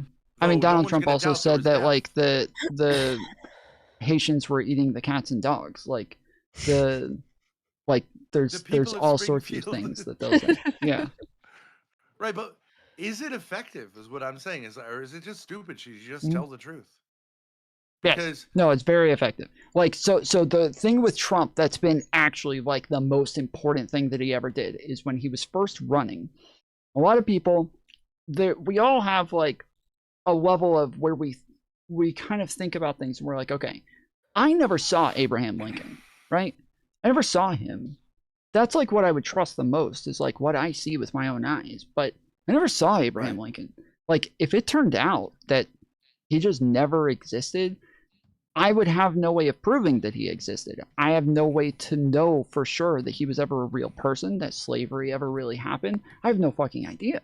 I'm taking what sources are telling me, and I'm believing this, but what I have no way of knowing for sure. And so there's this like somewhat level of distrust that I have to go through other like authorities to know whether something is true or not. When Trump first ran in 2015, he made sure that everybody totally distrusted all of our institutions that give us this information. So don't trust the mainstream media. They're all lying. Don't trust the universities. They're all lying. Don't trust the scientists. They're all lying. You know, don't trust. And it was all just like everybody that is literally there to keep the powerful in check, to like all of the things that we built within our society through free speech and like media, journalism, like all this is there to make sure that the people who are in power have somewhat of like a check on them. And Donald Trump made sure that all of his checks are immediately distrusted and are considered liars. So that now, whatever he tells you, well, who's going to disprove him? All of the people who are supposed to disprove him are already considered liars. You don't trust them anyway. But if he's saying things that are obviously, like I think anyone would say, when he goes, we had the best experience, he says everything was the best in history. Like common sense would tell you, it can't always be like no one you're saying MAGA people believe that? They don't. Well, that's part of, so that's part of the issue, is that like they know that he exaggerates things. And that already gives them this level of like, yeah, he's hyperbolic. Like it's not, it's not that bad. But they don't know where hyperbole starts and where it ends. And nobody really does. And but don't they ratchet it down? They go like, if he said it was a good meeting, it probably means the meeting sucked. If he says it was the best meeting ever, it's probably like it was a good meeting, right? Don't they like kind of, they ratchet, like they take it down like 5 notches and like that's what he's really saying. No, I don't think so. No, it's more about the fact that we just don't know. Like, so when you think about like the election being stolen and the fact that Trump kept telling everybody that the election was stolen, a lot of them, some will straight up say, yes, the election was stolen. Like, we know this, it was stolen. But like all of the people who disprove that, they don't trust any of those people, right? Those people are already liars and they all tried to kill Trump and lock him up and all these other things. So, but when it comes to like people who are a bit more rational, those people will say, well, no, Trump believes the election was stolen from him. He does. He believes that. He's an egomaniac. He really believes that. Now, we know that that's not the case, but Trump doesn't know that. Trump believes it, which somehow they've rationalized their way into believe that some Joe Blow regular person like them can know better than the president of the United States, yet they'll still vote for him, even though they somehow know better than him. They think it's a good idea to keep voting for him. Like the position that they put themselves in is wholly like cult-like, where even if they know he's wrong, they'll still make a reason for why it's okay for him to be wrong. Right, I get that. You can have just this kind of sycophantic thing where you just apologize for everything someone does, but at a certain point, you will get alienated from something like that, because he'll say one thing, you'll like, so like January 6th, the people who went in, and he's like, kind of sort of saying like, go in there, and then he doesn't back you, right? Because for him, he's like, whatever, right? So he just leaves them hanging, so they feel betrayed, because like he could have pardoned them before the end of his first term, but he didn't, I think, until he got in again on the second term. So he kind of fucked you over, which exposes him as not really like giving a shit about his followers, right? Right. I would say, yeah. And so those people who languished in prison thinking like we're the shock troops and this guy's got our back, like they're going to get alienated, right? You can't. But they didn't. I mean, I understand why he did, so Enrique Tarrio, somebody who was he got the longest conviction out of everybody, over 20 years. He's free right now. He's totally defending Trump because now he does have a pardon. We rode in an elevator with him at Word War Debate. Yeah, that's right. We were in an elevator with him. Had no idea who he was. He's the leader of the Proud Boys, right? Hmm? Is he a tough guy? Because I almost got in a fist fight With a Proud Boy, not him though. with one of his buddies. And then this woman was like, "You don't want to mess with these people," and I was like, "I don't." What? Yeah, the Proud Boys tend to get in a lot of fights. Like one of the things that like they initially branded themselves as are like people who will go and find Antifa out in the streets and fight them. Yeah, like, that Yeah, was but that their- was like their 10 whole years thing. ago. Like they're But like that's old just dudes fist now. fights, anyways. It's not like guns. Yeah. Yeah. I don't think it ever got that serious. On that note, Tom, it's like almost 2 a.m. So thanks for having us up. Thank you, I'm gonna go to Tom. bed. Nice to see you again. Nice buddy. to see you again, So we're are we still on the Bibi Netanyahu is faking gay? He's I dead. I still think he's dead, or at least wounded. Yeah, we'll come back if that comes out. We'll come back and we'll reap our rewards. Or Yeah. if he's alive. Oh, so if humbly it comes admit out, that's when you'll come back. But okay. If he's Well, he not, proved well, that's it. what I said. Wait, if you watch my video on it, this is what I said when it came out. Is I was like, this is the point where like, because the two people that we watched, they were 100% convinced he's definitely dead. Like we know it now. And so I said, I was like, this is where this happens. Is that they make a statement very confidently because they're like very irrational with the type of information that they get with like how they come to conclusions. So once they are they are decided that this is the case, everything that ever shows Bibi Netanyahu in the future to them will be AI. There is no that is interesting. there is Can no you way ever, is it ever disprovable? You can disprove it. At a certain point, though, if he's with How? the G7, Live he's with the stream. G7 and there's tons of reporters, and I agree with you. People will cope. There's only so far. Well, no, not even shake live stream. Donald Have you Trump's seen hand- have you seen the AI videos where guys will make themselves a hot babe and they'll sit in like live stream and Yeah, I've talk to seen the that. chat and everything? Like, yeah, somebody could just make themselves. But if he's Bibi live streaming Netanyahu like and- with if it's live with other people, like live Fox News, they're not but all going of these to be the people filter. all of these people are bought and paid for by Israel, right? They're all paid off by Israel. They're all like Israel shills Yeah, already. I mean, so there are they're people all who they say would that- all go along with it. There are people who say the planes on 9/11 were AI, but the amount of people that would have to like be in on it is just too many. There were planes that I don't think you could get a press can't- conference to all go along You with can't that. stretch that. It's like these people who go, space is made up, and you go, well, Well, I correct. mean, Like that's where a lot of this, like it's when things are that big, it's like impossible to actually keep the lie going. But this is one of the issues with the Trump administration is that like they somehow are able to take like the biggest lies and morph them over time, which is why if you hear Pete Hegseth talk about like why they're at war versus Marco Rubio versus Donald Trump, they'll all tell you something totally different because they're not even trying to have this like consistent story of a lie. Lots of times when they get caught in a lie, their first reaction isn't to actually defend themselves nor to admit it. Their first reaction is to actually say, oh, this is coming from the mainstream media that did the Russia hoax and did the very fine people on both sides. Like, why would you trust anything they say? Like, it immediately goes to, well, everybody else is liars, actually. And so you never actually get any sort of resolution from them on whether or not they lied, whether or not they're telling the truth, why the other people are wrong. Like, you just they never come close to doing that. I agree, but every once in a while, it does catch up to you. I mean, it's gonna. I think in the mid. When you want to know, here's another prediction. See what you think of this. I think Trump is doing this Iran thing, and he's like falling on the sword. He knows it's going to be super unpopular. The midterms, the Democrats are going to do tremendously well, and he's going to fall. He's going to get impeached. He's going to get convicted this time, and Vance will take his position. Oh, I think literally the exact finally opposite. Vance can say, and then finally Vance can say, BB. Well, I don't think BB will be there, but I think he'll say, like, we got to get away from the Israelis. Okay, so that the Adelsons can say, well, I mean, we did it with we did it. The Adelsons got what they paid for, but like JD Vance is a new game in town, and we can't afford to do this anymore because, look, we got to win in 28. I think it's literally the opposite. Okay, so this is my prediction, and we can come back to this when it happens. Okay, so my prediction is Trump will literally, yes, he will never back a successor. Never. He will never do it. It has to be just him. He can be the only person who ever made MAGA happen.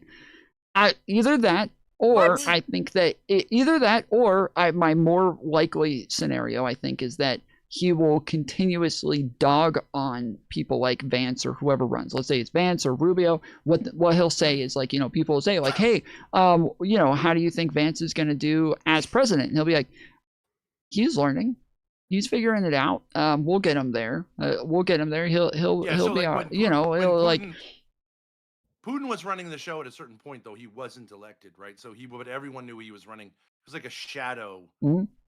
Right, like, so you're saying. Well, I think what Trump is doing, I'm saying he's giving like backhanded compliments. What he's doing, I'm saying that he will say things as though like they're not on his level, they're not Donald Trump, and this will continue to kind of diminish them in everybody else's eyes. When they want another Donald Trump, he'll make sure that they do not view this person as another Donald Trump, because I think to Trump, he can be the only person who ever made MAGA happen. He's the only person who can lead this movement. Though nobody will ever follow somebody except for him. That like it has to be him who did it, and that anybody else who even attempts, he'll continue to like try to diminish them in some way. So what you're saying is the Republicans should, if they're concerned about winning, like drop him like a hot potato, because he's just going to sabotage them, because he's going to want always the Republican Party to be backing his ego.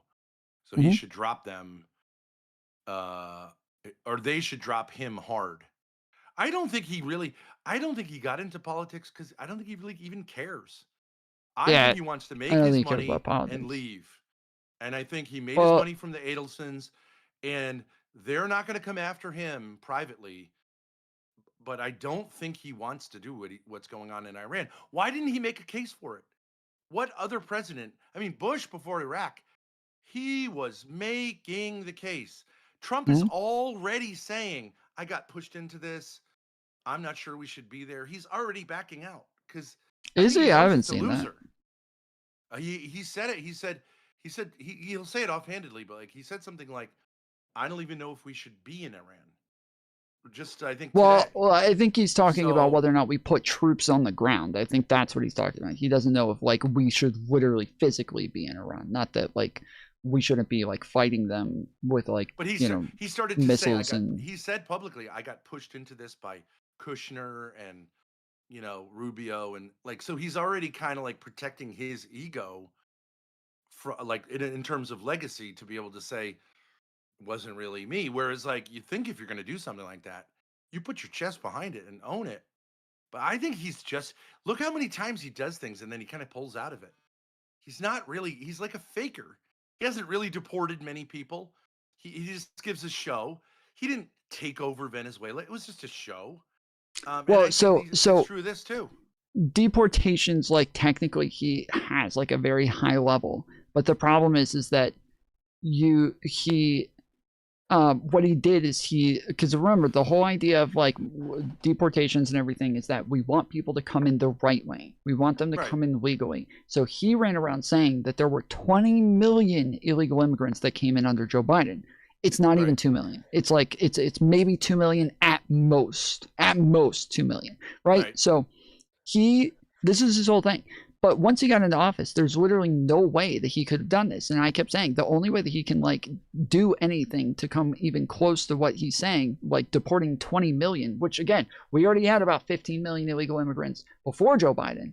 Now we apparently have 33 million. So I kept saying he has to deport legal immigrants. He has to take away like legal status from people. He has to maybe even deport citizens. That's what he did. He literally ended up taking away refugee status from millions of people, taking away asylum status from millions of people, and then like asked a lot of them to self-deport. A lot of people, but he did it quietly. He did.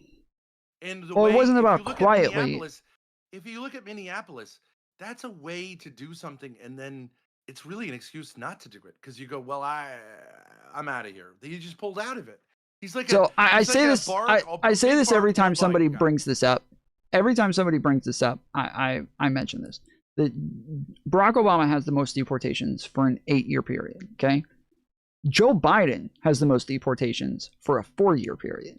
So where people say he had open borders, well, he was actually like deporting a lot of these people, but he wasn't going into the interior to find illegal immigrants. He was people who come across the border and then get caught within a certain like distance of the border. They get what's called expedited removal, where you get to just immediately take them back over the border and drop them back off. And so those are all deportations. And so because he has such a high level of deportations, it's really just them removing people who had just come into the country. And that's what Obama had as well. Obama had an influx of immigration coming over the border. And so they would stop people, grab them, and then take them back. Those all count as deportations. But when people say, like, Obama did it, but he just did it quietly, they weren't going into the interior like Trump is and, like, doing a big show of things. That's more effective to catch them at the border before they become integrated in communities. You got to rip them out of, like, businesses. It's a big thing. You're going to have protesters. So I think Trump, like, he's just all about seeming like he's doing something, and he doesn't actually do it very effectively. Those ICE Did you ever see the MacArthur Park video? So early on in this, what he did is he literally had ICE and like immigration officers march through MacArthur Park on horses with like military vehicles with like turrets on top and everything. They're all walking with like guns in their hands, and again, like tons of officers riding their big horses and everything. All they did was walk from one side to the other and left. That was it. It was just a show of force. That's all. It was just a yes. It was a big show. Correct. And you're not going to get anyone killed, and you're not going to like. Yeah, that's what I think. Do you guys watch Nick Fuentes at all? Sometimes we see here and there. Yeah. He says that he has inside information that Trump is done with deportations. That like they're done. It's over. They're not doing it anymore. What does that even mean? I think he trolled it, like to make it look like he tried, but he didn't really do it. And the walls, the same thing. It's like just a facade. Like you have a wall, not have a wall. It really depends, like how you're enforcing. He's a good salesman. So it's about optics, right? Exactly. It's about optics. They made a big show of their immigration. Everybody will remember if you say like, "Well, Trump didn't really do immigration. He didn't really do deportations." They'll be like, "What are you talking about? You don't remember all the fucking protests and all the people that they were gathering up all over the place?" They made a big media show out of it, and so now that's what people will think of when they think of Trump deporting people. They'll think of the big show that was made of it, and they'll think, "Yeah, he did so much." I don't even think Trump is conservative. I think he's a centrist. There's always well, and then when it comes to the data, he has all the people that he took, their status away from, all the asylum status, all of the refugee status. He took all of their status and just kicked out people who came into the country legally. So, like, right. Interesting. Tom, love you, buddy. It's 2 a.m. I have to go to sleep. Have a good one. Adios. Thanks for having us on. Bye-bye. Bye.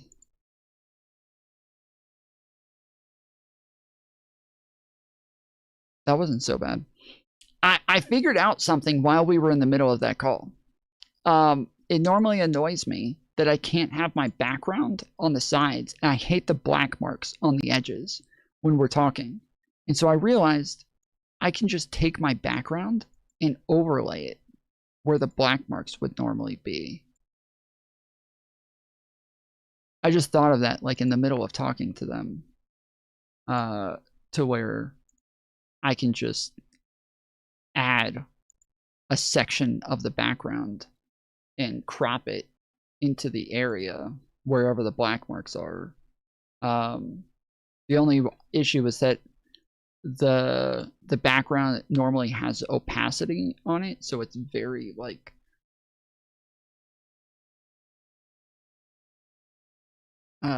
is very like faded, and so I had to take the opacity off of it.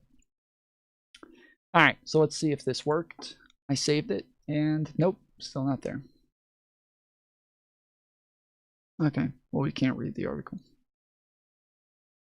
What is the other one? Wayback Machine. See if this one has it.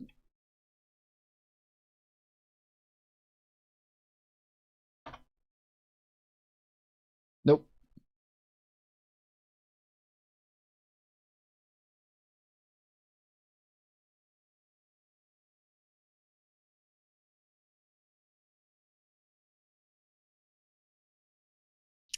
Normally, channels like that have everything behind a paywall, they make it so that they can't be archived. Because if they can be archived, as I'm doing, I'm using it to get around the paywall. If they made it to where they could be archived,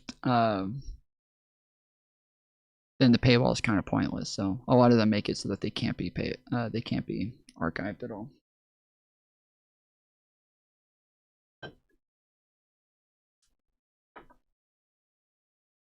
Here's the link to the article.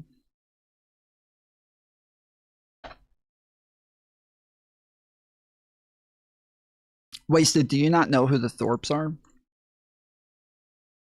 I saw you in chat saying you were getting rationally mad. It's like, bro, it's the fucking Thorpes.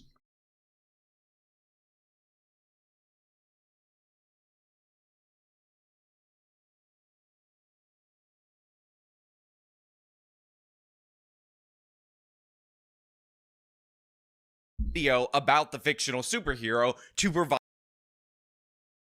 How about a smile for me, huh? A smile? Yeah. I'm offering to help you. Least you could do is give me a smile.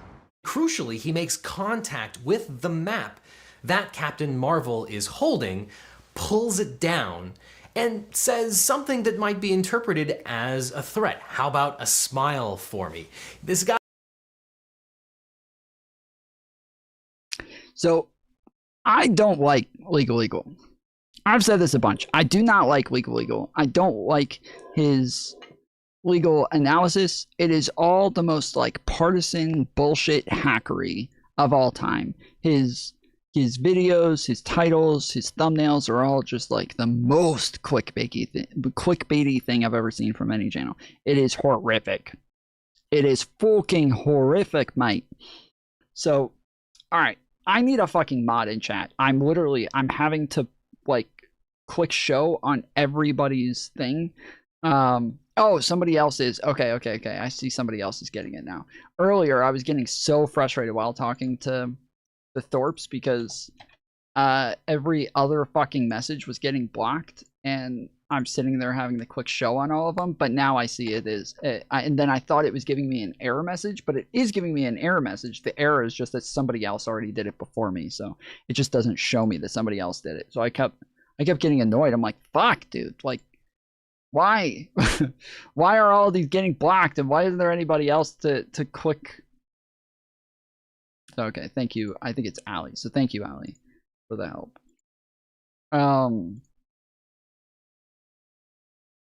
W Allie's in chat so that all of your dumbass fucking messages get through. I meant to turn this off the other day, and I guess I didn't get it. So.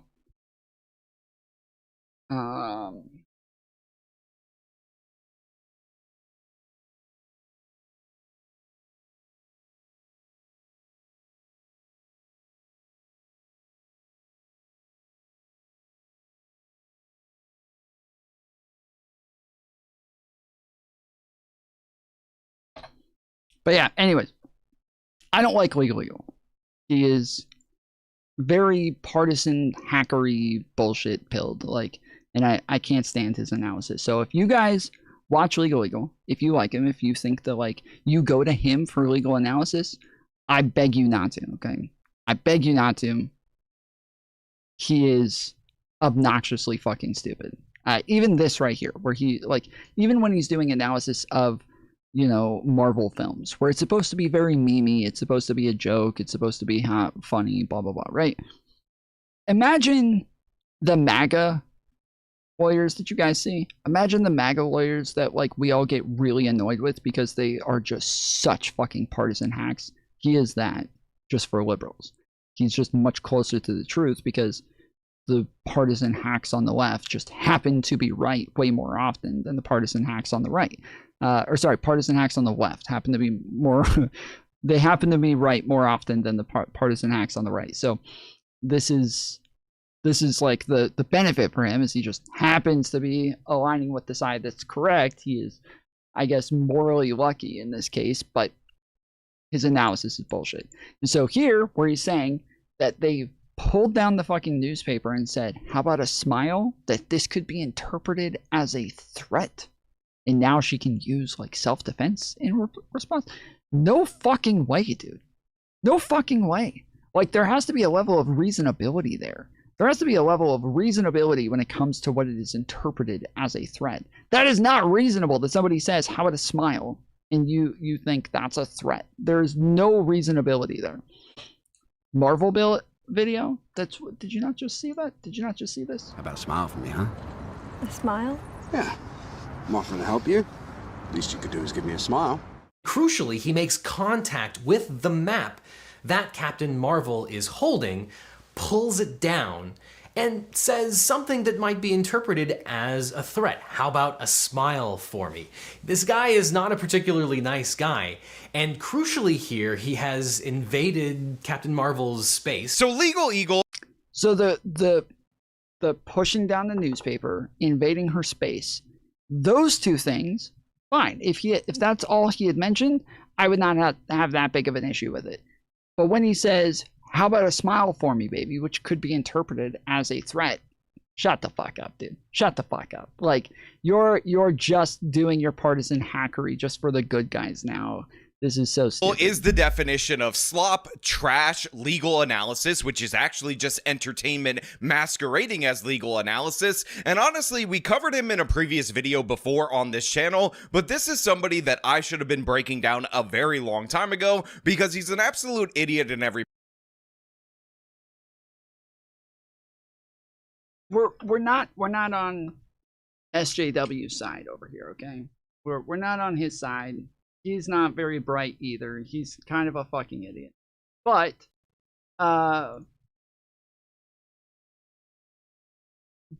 in this case, I happen to agree with him, so I'll be right back. I'm going to run to the potty. Every possible way, and it is intentionally so because what he's trying to do is just feed a left-wing audience what he wants to believe. Now, of course, this is all hidden behind the credentialism of Legal Eagle being an actual attorney at law, but make no mistake about it, he has no relevant experience in almost any of the videos that he's breaking down because the man is an entertainment lawyer. The man does contracts. It's like my wife, who works in commercial real estate, all of a sudden trying to tell you about some niche international law something, and using, of course, her legal degree as analysis or as credibility for said analysis. It just doesn't work. It just doesn't fit. And this is why time after time, this man has gone to absurd lengths in order to defend things that absolutely don't matter or are just indefensible. And a perfect example of this is the clip that I open up this video with, which is him deciding to do a legal breakdown of Captain Marvel. And I know this is from 6 years ago, a deleted scene where Carol Danvers, the lead character in that particular film, electrocutes somebody with her magic special Marvel powers and then robs him of his motorcycle. And according to Legal Eagle, it was self-defense because the male, dareth threatened her by saying, hey, smile, lady, just smile, and therefore she did a self-defense motorcycle robbery. And says something that might be interpreted as a threat. How about a smile for me? This guy is not a particularly nice guy, and crucially here, he has invaded Captain Marvel's space. Now look, why does Tom love him? I just said we're not on his side. I just said this. I don't like him. I just said he's a dumb fuck. We're not on this guy's side. He just happens to be right on Legal Eagle. I don't know that he's like what his analysis is, so we'll see. Maybe he's wrong. In some instances, but ultimately this is a topic that doesn't actually matter. It is a Marvel movie from years ago. It didn't matter at the time, as this was a deleted scene that was released even after the film was released, but it just goes to show you that this guy does not take Tom and AJW sitting in a tree. How about this? How about this, guys? Okay, how about this?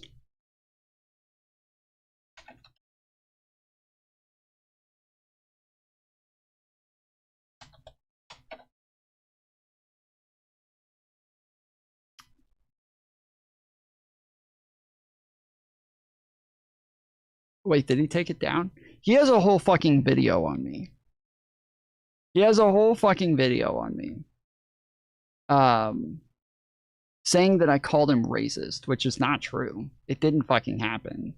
But he has a whole video on me. And trying to prove that he's not racist when I never called him racist.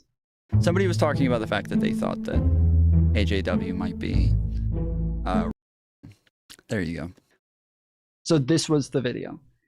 Destiny fanboy cries about me. Okay.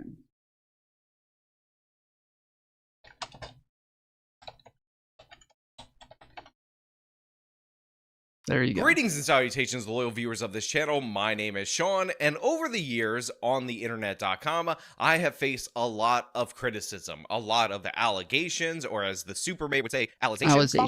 And not facts. That my content is just chock full of evil white racism, and normally I'd let this kind of thing go. Normally I ignore it because honestly it just comes over and over and over again. It's usually backed up by nothing, but today is special. Today I was linked a timecode in a live stream that honestly may be one of the funniest, as in terrible, criticisms that I've ever received. This is borderline Lance from the Surfs level.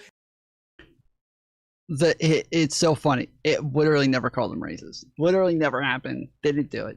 He's just too fucking defensive that he ended up making a whole 24-minute video defending himself. And literally that's what it turns into. I never called him racist at any fucking point. Didn't fucking happen. Never fucking happened. But, you know, never talk about that because, oh my god, you could never ever criticize these people because it makes Foolery uncomfortable. He doesn't understand how I can just speak about these issues in a concise way because he's so uncomfortable every time he looks at a black person. We can go to the channel real quick. It's literally in the same video where because one of the things he's doing is, oh, black people actually do commit crime at a disproportionate rate. Literally in the same stream, in the portion that he's talking about, I literally talk about the fact that black people commit crime at a disproportionate rate. This is a thing that I've never argued against. One of the things that he says is that I'm a Destiny fanboy, and that's why I'm attacking him, because him and Destiny were in a beef at the time. If he had just looked at my last live stream is titled Destiny Lies About AJW, because Destiny did fucking lie about AJW, and I called Destiny out for it before AJW did. And then on top of that, if you like what we just searched a minute ago, the first fucking video that comes up, the first video that comes up right here is Actual Justice Warrior is a white supremacist, AJW versus Sam Cedar. It's me debating Mojo, who we just talked to the other day. It's me debating Mojo because Mojo called AJW a white supremacist. And so I debated AJW saying, bro, I don't think AJW is a white supremacist. That's like way too fucking far, bro. That's fucking wild. And it's a debate of me defending AJW. So like AJW is just too fucking defensive and turns around and says that I call him racist, which I can understand maybe like an implication there maybe because I said that all of his thumbnails have black people in it. And then I showed that all of his all of them have brown people in them and that he's talking about crime and that there's an implication there. But I never said he's fucking racist. And he took that and said, this guy called me a racist and here's all the ways that I'm not racist, and spends the whole video trying to prove he's not fucking racist. So, fuck. I didn't mean to do that.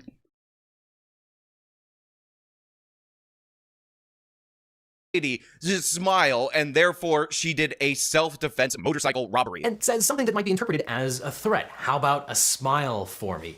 This guy is not a particularly nice guy, and crucially here, he has acts was sure possible, and a perfect example of that is this comment that is pinned as the top comment so that people can just back off their criticism of him. Wow, looks like we have some strong feelings about a fictional superhero. Let me address some of the most common comments. Quote, grabbing a map isn't harmful, probably true, but I'm arguing the main offensive touching talking point, the motorcycle. Okay, so even this is fucking stupid, dude. He put out the video.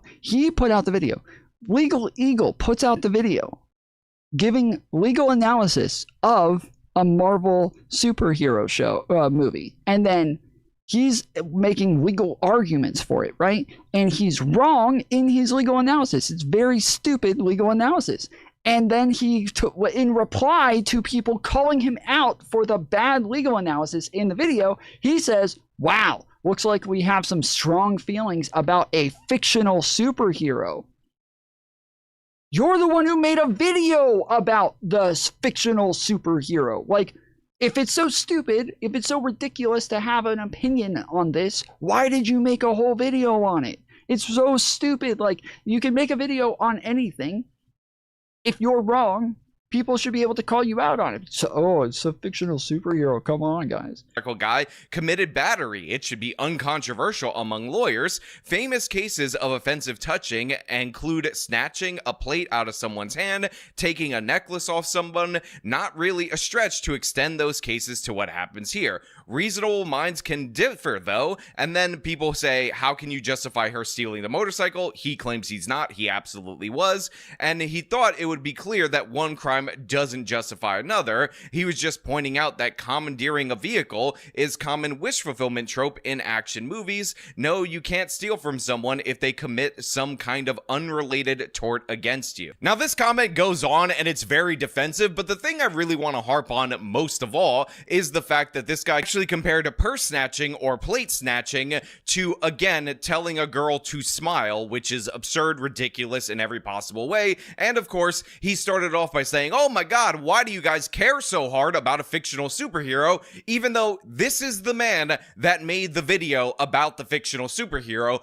to provide her legal justification. But his skewed views on self-defense and what is actually justified extend to actual real-world cases. And again, unlike on this channel where I'm not an attorney and I think that the case is gonna go away my audience doesn't like the Ahmaud Arbery case where I told you that these guys would be convicted of felony murder for day one, Legal Eagle drops all sorts of ambiguities when the situation goes against his narrative and his agenda. And a perfect example of this is his breakdown of the Kyle Rittenhouse case, where he makes so many absurd, ridiculous points that we just have to break it down so you can understand that the man is pure slop through and through. But before we get into that, I want to thank everybody who supports this channel via actualjusticewarrior.com/join. Give me the money.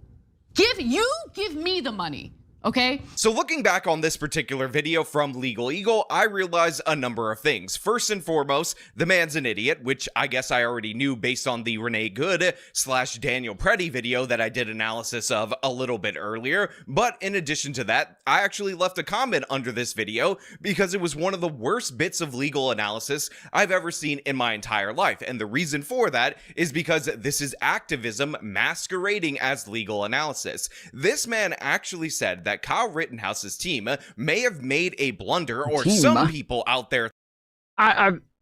Bro, ever since I realized he does this, it drives me crazy, every time he fucking talks. Holy shit, this is obnoxious.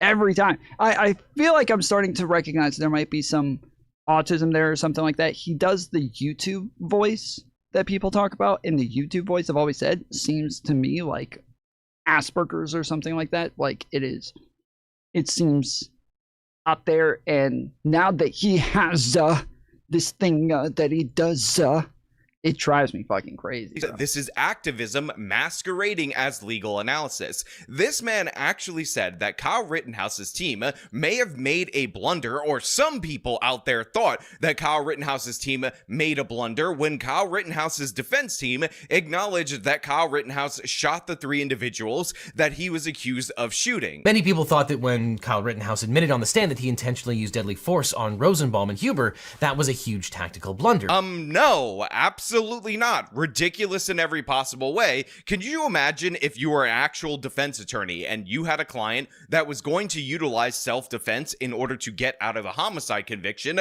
but also at the same time, you weren't going to acknowledge that the homicide was even committed by your client? How would that even work? Well, my client, you see, Your Honor, ladies and gentlemen of the jury, was defending himself against these attackers, but I don't know if my client intended on doing so. I don't know if I should acknowledge that I actually intended to use the deadly force, which I'm saying is justified and is the whole basis of my defense. Maybe it was an accident. Well, it can't be both. Self-defense is an affirmative defense, and obviously, and I mean obviously, you have to acknowledge that you did the thing in part in order to use an affirmative defense. But again, Yeah, I've talked about this a bunch. You can't like accidentally use self-defense. Like there has to be like some reasonability to your decision making, right?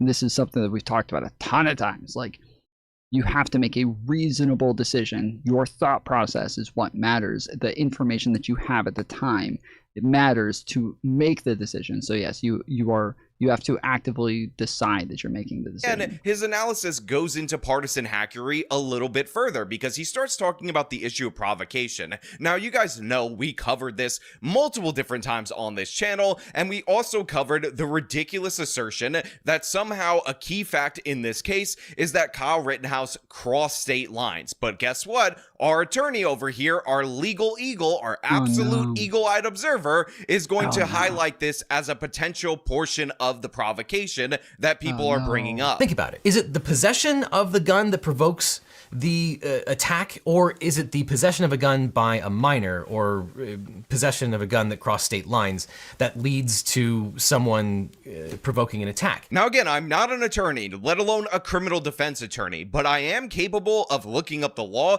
and a few days after the Kyle Rittenhouse shooting, when I finally uploaded my video on the topic, one of the things that weirded me out was that so many people were bringing up crossing state lines with a firearm. I was also like, at the time I had made a video about the crossing state lines thing. I had made a big deal. I had made a video, sorry, not the crossing state lines. I had made a couple of videos about the Kyle Rittenhouse incident because I was getting really annoyed with like how many people were talking about it being an unjustified attack, including Vosh, including TYT, and so many others.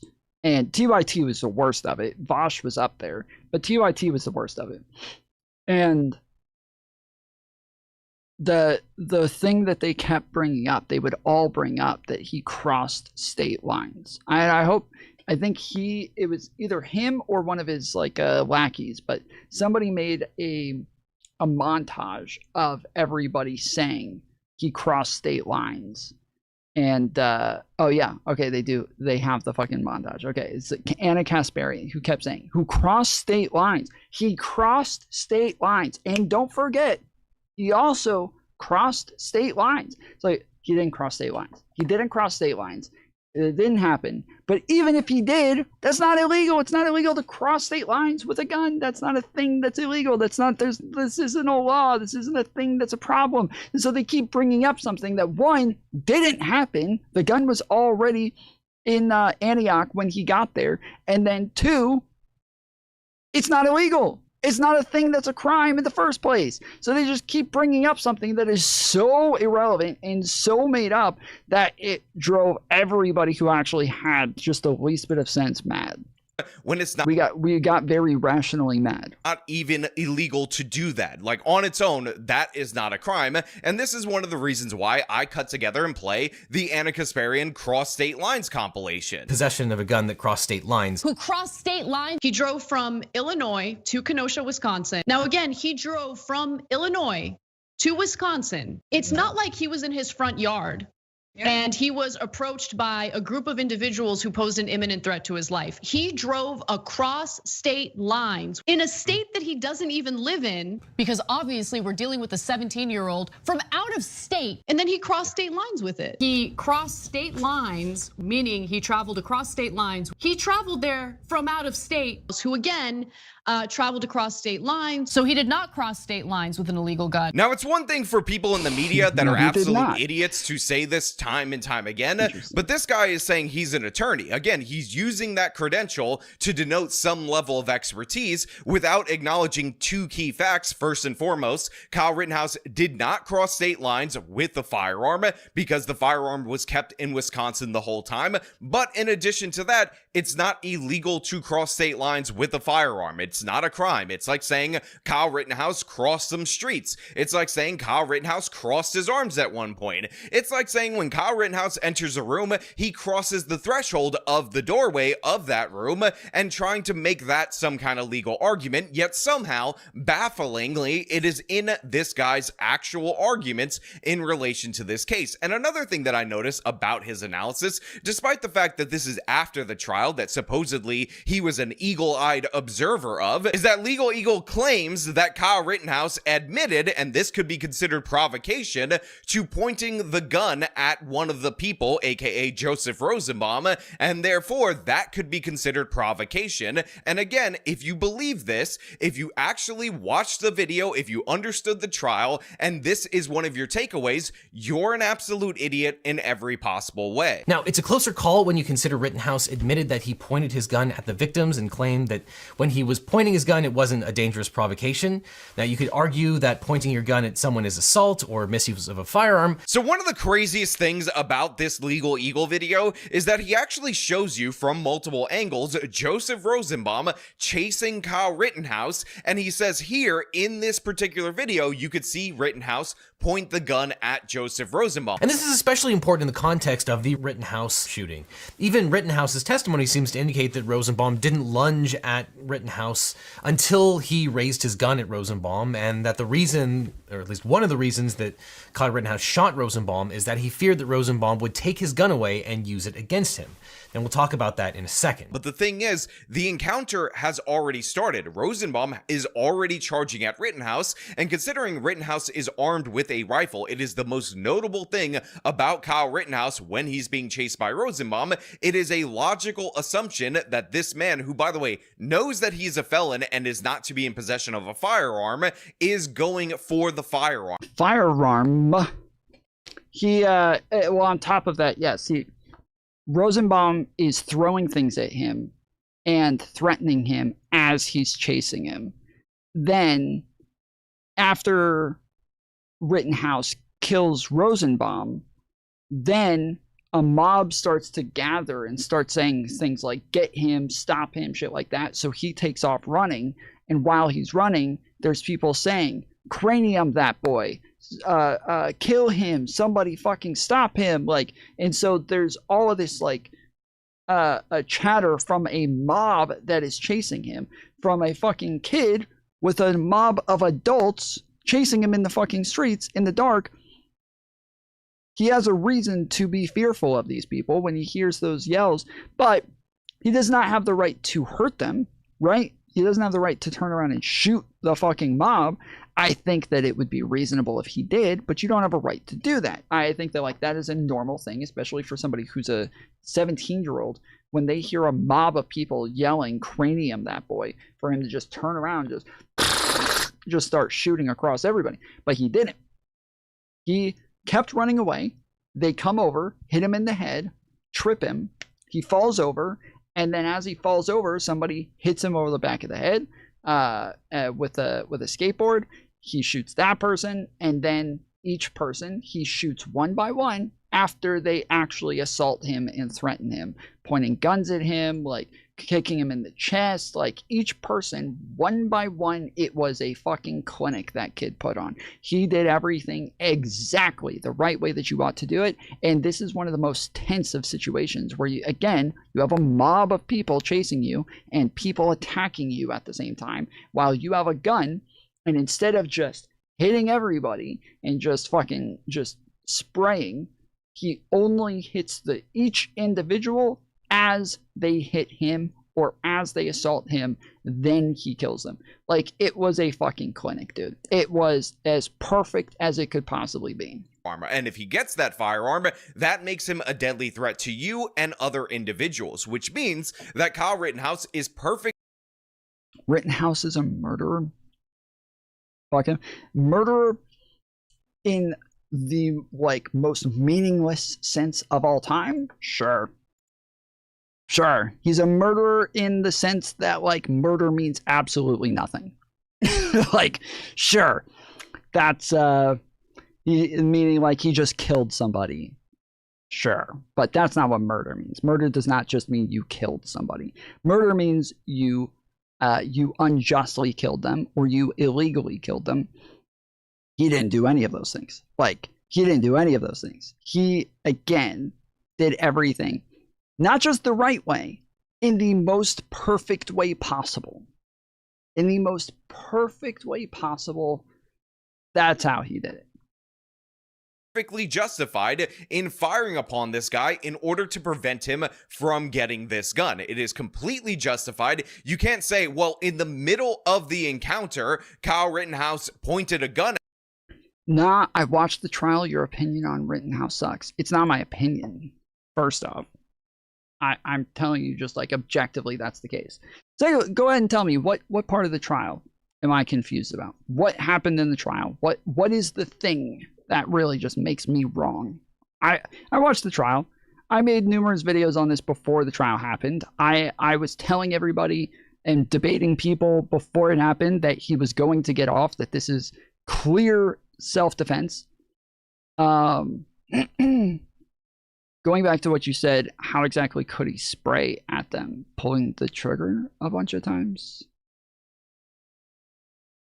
Like, obviously, it's not a fully automatic weapon, so like you can't just like literally just hold the trigger down because it's just gonna shoot once. But you pull the trigger a bunch of times at people. At him.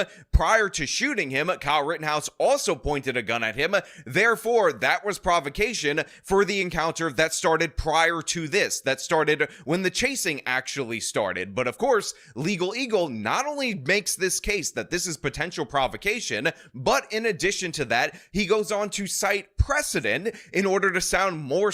You cross state lines, Tom. Oh man, I'm sorry. You're so right, dude. Holy shit. We're waiting for Sal Weishunt. He watched the trial, guys. Okay? Sal Weishunt watched the trial, guys. Okay? So he knows what he's talking about. We're waiting for him to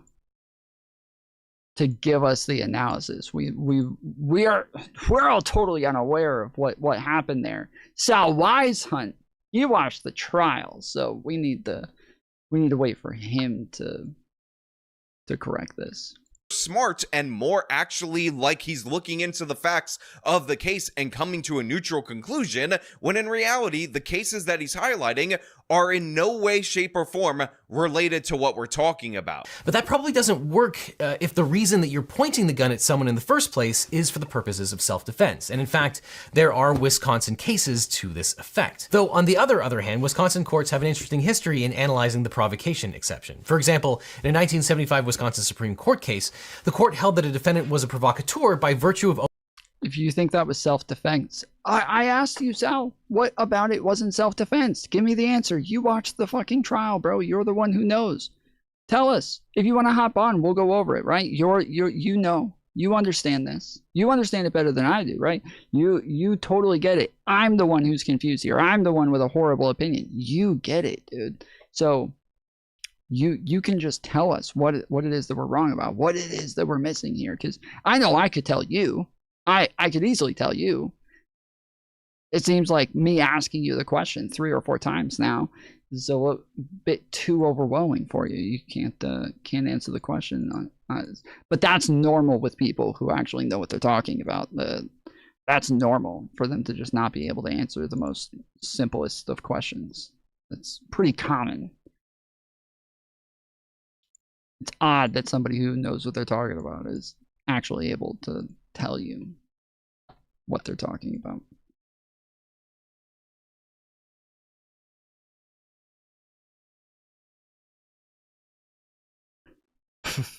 Big W, Tom. Yeah.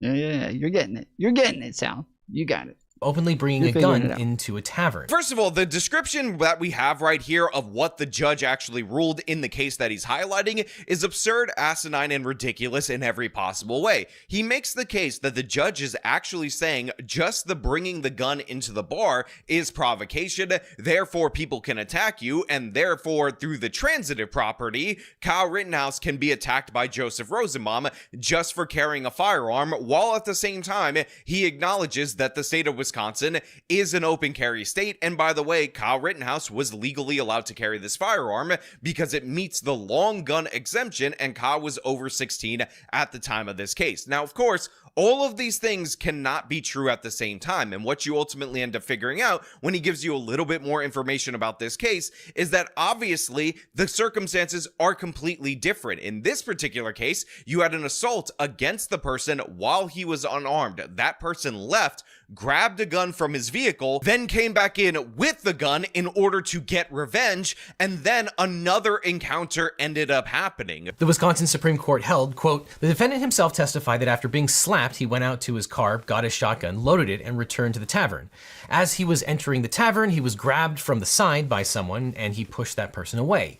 He saw Freddie Jones start toward him, and he started shooting. He stopped after 4 shots and after Jones was out of sight. The defendant requests that the court grant him a new trial in the interest of justice. We find no merit to this contention. When the defendant left the tavern, got his shotgun out of the trunk, loaded it, and returned to the tavern, he became the provoker. These are not the same encounter. By the way, a slap is not a deadly force threat. Obviously, you can't return to a scene of a crime for revenge and then claim self-defense for something that happened earlier. And everything about the case that was just cited by this man, who again is presenting himself as a legal expert, has nothing to do with what we're talking about and has no relation, no similarity in any kind to what Kyle Rittenhouse is actually facing in the state of Wisconsin, or was facing at the time. The court held that a defendant was a provocateur by virtue of openly bringing a gun into a tavern. Also, again, this statement that he was guilty of being a provocateur or provoking the encounter by simply bringing a firearm into a tavern is ridiculous. It's not true.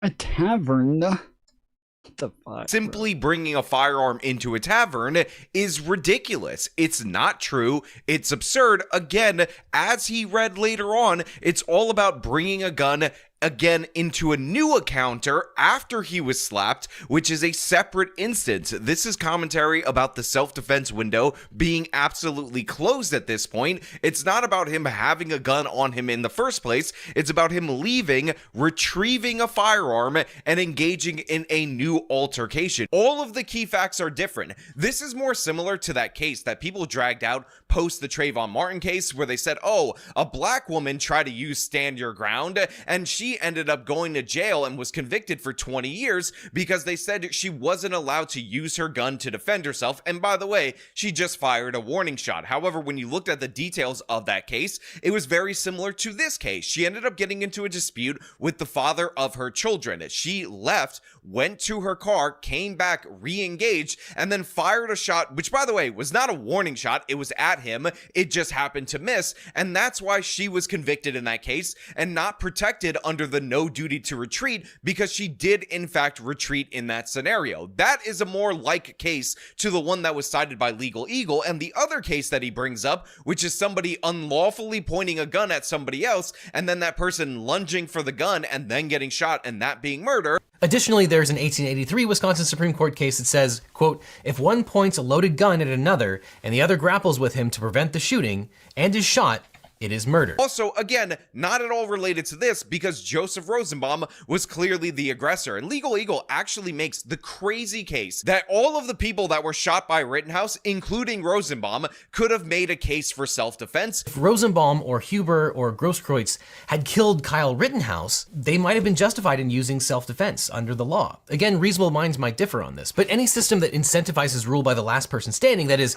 killing the only person who might dispute your claim of self-defense, that seems, well, suboptimal. When again, that's just absurd in every possible way. Kyle Rittenhouse was running away from Joseph Rosenbaum. By the way, in the state of Wisconsin, there is no duty to retreat. That's not a thing, unless, of course, you provoke the encounter with illegal actions, but then you have to give a clear indication that you're disengaging. So even if there was a duty to retreat, Kyle Rittenhouse would have been completely covered. But in no way, shape, or form can you decide that you're going to start chasing somebody down in order to take their firearm with, by the way, no provocation to indicate that that's it's anytime it's an N or an M, he does it. Form gun. It seems like those are the two letters that every time, if the last letter ends with an M or an N, he's acceptable behavior, and then claim self-defense. Any assertion that Joseph Rosen... Did he just do it with the R? Behavior. acceptable behavior and then claim self-defense. Any assertion that Joseph Rosenbaum could have argued self-defense had he survived is an absolute lie. And another lie that is told to us repeatedly by Legal Eagle is this idea that Joseph Rosenbaum was shot in the back by Kyle Rittenhouse, which he emphasizes over and over. Kyle Rittenhouse turns around and stops as he gets to some parked cars and shoots the unarmed Rosenbaum 4 times in quick succession, once in the back. After all, in the first incident, Rosenbaum, an unarmed man, threw a bag of clothes at Rittenhouse, which... He didn't shoot him in the back. I don't think he could have shot him in the back. I don't think that's even possible to shoot him in the back. Didn't land anywhere near Rittenhouse, after which Rittenhouse points his gun at him, and then Rosenbaum moves at Rittenhouse, or apparently... You can see in this video, Rosenbaum is not pointing his gun. Rosenbaum, an unarmed... He's just running. Rittenhouse is not pointing his gun. He's just running away. This guy's chasing him and throwing threw a bag of... See, he throws this at him. So this is already assault. He's chasing him, which is assault. He's screaming at him, "I'm gonna kill you," or something like that, which is assault. There's like 3 to 4 different instances of assault just in the video. And this is like other things happened before this point. Clothes at Rittenhouse, which didn't land anywhere near Rittenhouse, after which Rittenhouse points his gun at him, and then Rosenbaum moves at Rittenhouse, or apparently towards... So throughout that video, Rittenhouse had still not pointed his gun at him. The gun, and Rittenhouse shoots him 4 times, once in the back. So to be clear, this is not true. This is something that we've gone over at trial, but I will explain it to you guys out there in the audience, because there were about 4 shots fired at Joseph Rosenbaum as he was charging Kyle Rittenhouse. However, after the first few shots ended up connecting, Rosenbaum ended up stumbling over to the point where he was essentially like in a spear position, and then a bullet, which again was fired while he was charging at Rittenhouse, ended up hitting the top of his shoulder right here, and then the bullet traveled down the length of his back. This is... Oh, okay. I didn't know that. He is really small. Rosenbaum is a very small little guy. Not in any way, shape, or form the same thing as being shot in the back. It's essentially like if I grab this skeleton and you see that you're upright at first, but then as you're charging, you end up going forward. And again, the bullet enters through right here, the shoulder blade, and then it goes down like that. That is not the same thing as being shot clean in the back. And Legal Eagle's assertion that it's anywhere similar is absurd in every possible way. Obviously, this guy was not shot in the back, and him emphasizing that over and over again is an absolute lie, again meant to sugarcoat this particular incident. And by the way, we have multiple sugarcoating moments throughout the entirety of this video. For instance, he claims that Kyle Rittenhouse tripped over nothing, or tripped just randomly while he was running after the first encounter, but in reality we know from the trial that Kyle was hit over the back of the head by Anthony Huber. Hold on. We talked about the fucking war for the first like couple hours of the stream. We've talked about the wars every fucking day for the majority of the streams, okay? I don't want to hear people coming in here complaining. Why aren't you still talking about war 6 hours into the stream, Tom? Why isn't that all that you ever talk about for 10 hours a day? Like, there's other things that we can talk about. But this is an analysis of Legal Eagle, which, because I have complained a lot about Legal Eagle, especially over the last month, saying that like I just do not trust this guy. We're not relitigating Rittenhouse. We're going over Legal Eagle and his bad partisan bullshit hackery of his channel. We're talking about Legal Eagle being a bad source of legal information, not, hey guys, let's go back over what happened with Kyle Rittenhouse. Like, those are different. As he ran away, and that's what caused him to stumble and fall to the ground before the second group of attackers ended up going after him.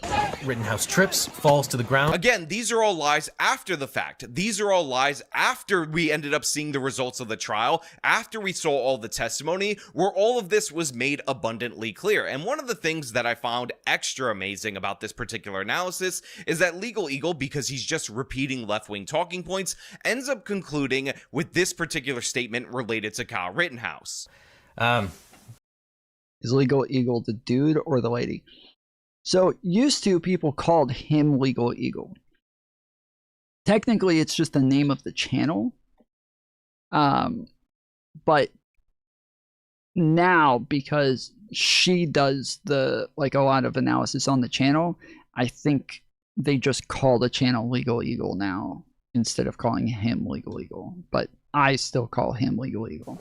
It's at this point that my notes simply say vigilantism is bad, and I stand by that. I also worry that is becoming a controversial position. So first of all, we have this, my script ends right here with me. It's so stupid. It's so stupid because, yeah, Rittenhouse blatantly was not a vigilante. Vigilantes are people who are, like, going out and, like, looking for trouble to stop it.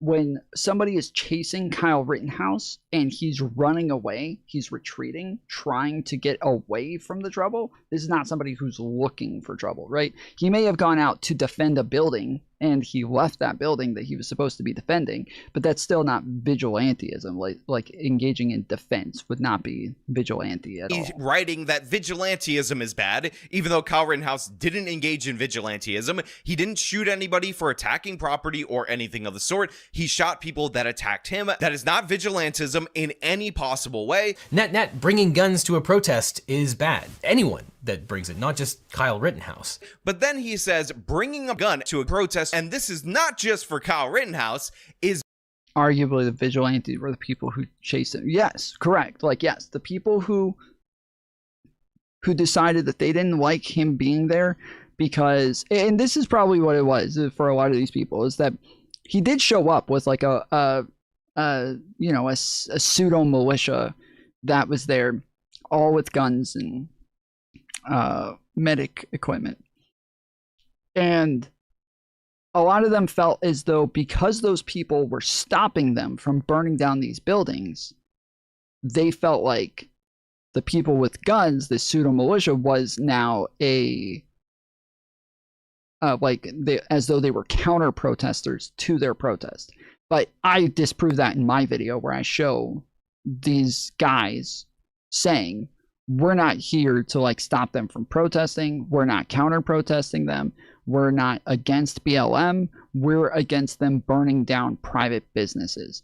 That's it. If they want to go after the fucking government property, if they want to, take down the street lights and whatever, have at it. Like your problem is with the police, go after the police, go after the government, but don't go after your own community members and their private businesses. And so they were pretty clear to say like they're not against it. Kyle Rittenhouse was asked in numerous interviews if he was against BLM, and he said, no, actually, like I agree with BLM, and I was totally in favor of BLM. And this like got him a lot of heat from MAGA because they were very pissed that he said that. They saw him as like a vigilante. They did. They saw him as a vigilante who was out there trying to like fight back against BLM.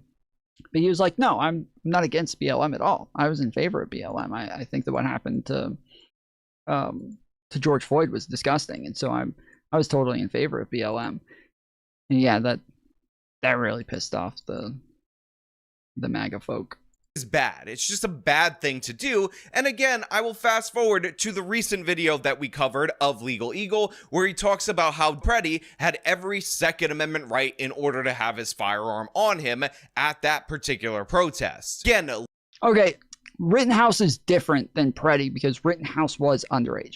He could have been charged for having a firearm underage.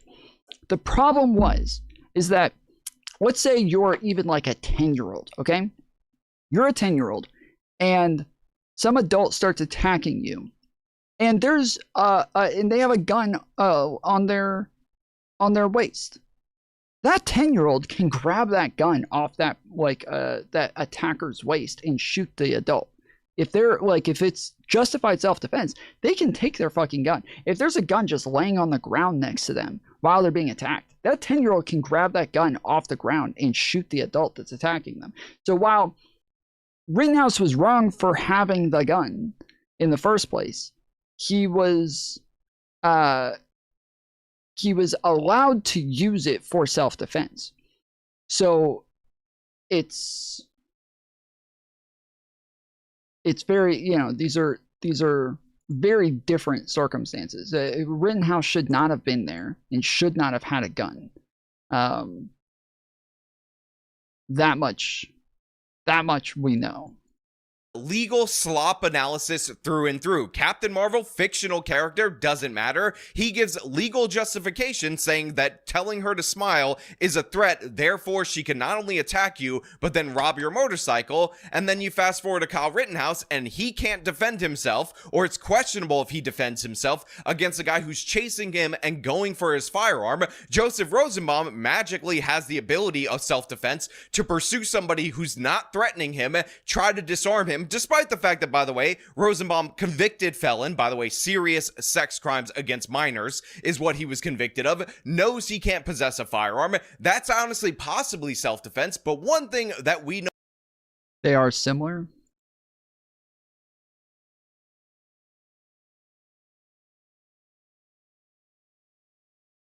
Wait, what is similar? Tom, how can you cover your lover AJW when Mujswa might but guy? I don't know what any of that means.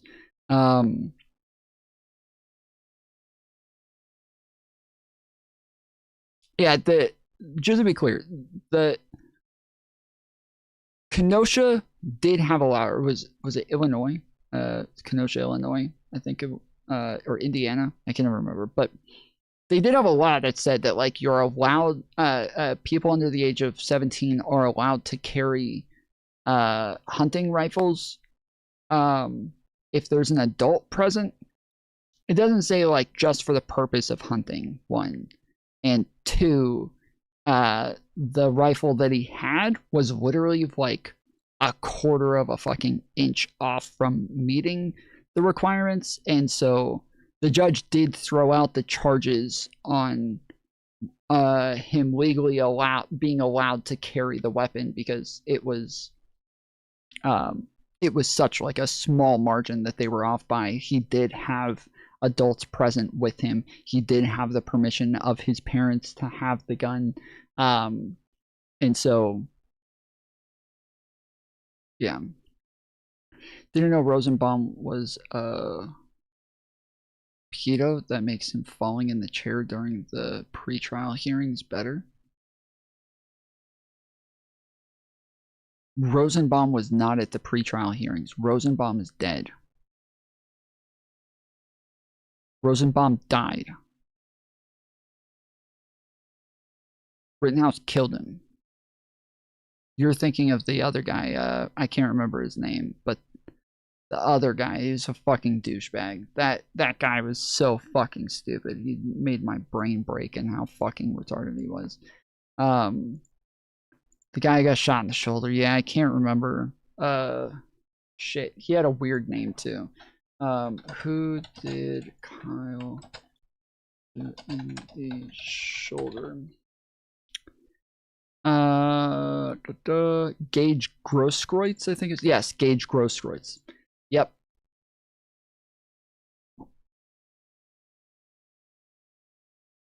Yeah, so Rosenbaum did seem to be a pedo. I think Gage might have even had some problems in the past as well. From what I remember, I think there were 2 people that he shot that ended up having, like, indiscretions with minors.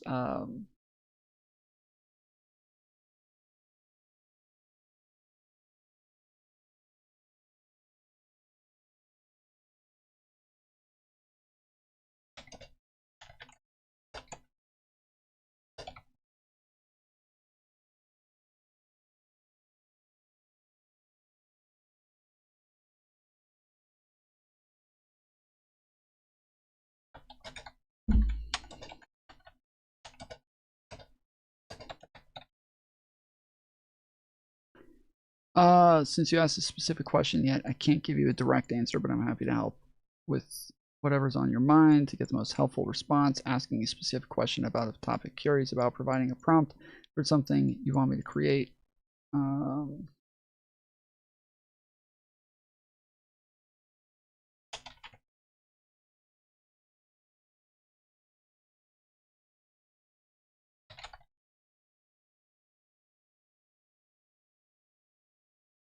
Yes, one of the men Kyle Rittenhouse shot, Joseph Rosenbaum, was a convicted sex offender. Here are the details regarding the individuals involved. Joseph Rosenbaum, he was the first person Rittenhouse fatally shot during the 2020 Kenosha unrest. Court records from Pima County, Arizona confirm Rosenbaum was convicted in 2002 of sexual conduct with a minor. He was sentenced to 10 years in prison and was a registered sex offender at the time of his death. Anthony Huber, second man fatally shot. Huber had a criminal history that included a 2012 conviction for strangulation and suffocation related to a domestic incident involving his brother. Gage, the third man, who was wounded but survived, had a prior misdemeanor conviction for intoxicated use of a firearm, which Gage was also, I believe, the one who shot the fucking bullet in the air that caused all of this to happen. So Rittenhouse says that the reason he turned around and shot Rosenbaum was because, Rittenhouse was running. The reason he stopped running is because somebody pulled out a gun and shot it in the air. And so from where Rittenhouse was standing, it sounded like the fire went off right behind him. And so he stopped and turned around, and there's Rosenbaum charging him. And so he shoots Rosenbaum. And I believe Gage was the person who shot the first shot in the air, warning shot, 1. And then 2, he was then the person who chased Rittenhouse down and then pointed a gun at him in the middle of the alley, then did this, put his hands up like he was surrendering. And then the second that Rittenhouse turned a little bit, Gage then went back to pointing his gun at him, and Kyle fucking shot him immediately. Such a fucking bitch move, dude. Like, if you're going to surrender, like, you don't immediately, like, surrender and then do it again. Like, that's so fucked up. During the trial, the judge ruled that the jury would not hear about Rosenbaum's past as a sex offender. Yeah, this was a huge point from MAGA that was really fucking stupid. A lot of them kept saying, he's innocent because he shot pedophiles. They were all pedophiles. Like, they weren't all fucking pedophiles, bro. But even if they were, that doesn't make it justified. It's fucking stupid. Tom, the more pressing issue is the 100x growth in school shootings in the last year, thanks to the Splash Assassin. I don't know what that is. Still want to see the video calling in the chair. know for sure, absolutely, is that you definitely never bring a gun to a protest. That is always bad in every scenario that you could possibly imagine. But Daniel Preddy, oh no, he has a Second Amendment right to bring a gun to a protest. This was a constant argument from the left, was that you don't bring a gun to a protest. You should never have a gun at the protest. Anybody bringing guns to protests are wrong. They are all inciting violence just by having a gun. This was a constant from the left at the time. Which, by the way, is technically true. You do have a right to carry a gun, especially if it's legal to do so at a protest. Your First Amendment activity is not nerfed by you using your Second Amendment activity at the same time. But the thing is,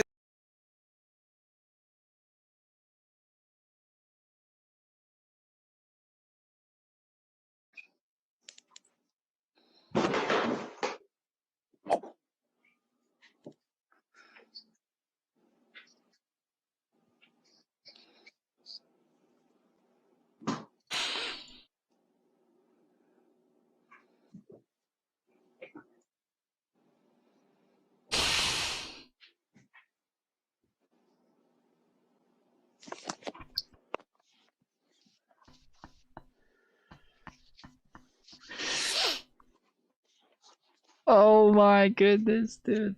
Was that Kyle?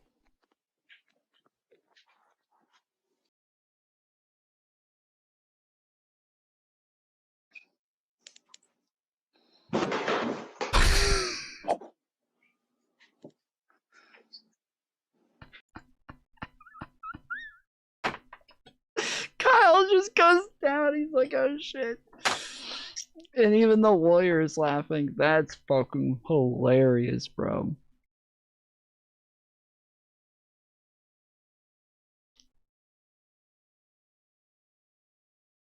But that has nothing to do with the conversation. I think you have.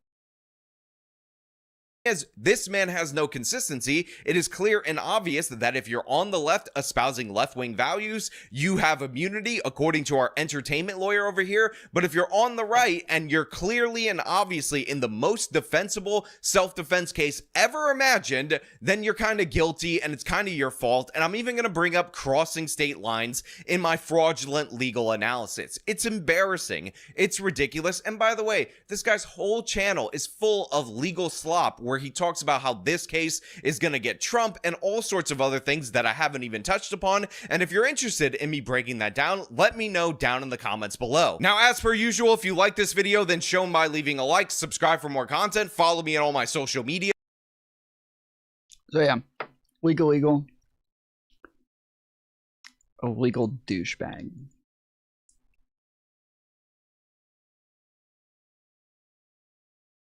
Now, I'm not saying that even if you're the most benign streamer or public persona in the world, that you couldn't have a fan that goes out and does something fucked up. And I'm not saying you're responsible for that. But when you're stoking those flames day in and day out, are you surprised then that his community gets so fucking radical that his moderator's like, it's getting out of control. We're getting real school shooter vibes. This is how close Konstantin Kisin came to being assassinated during his debate with Destiny.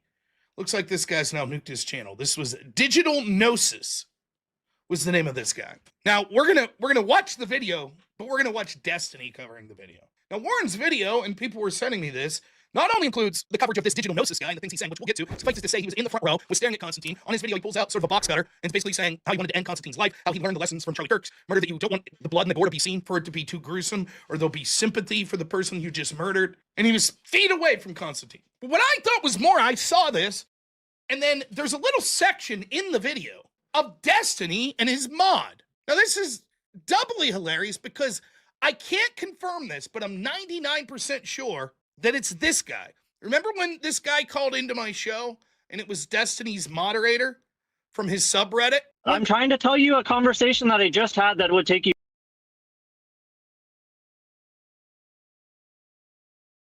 That guy wasn't a Destiny mod.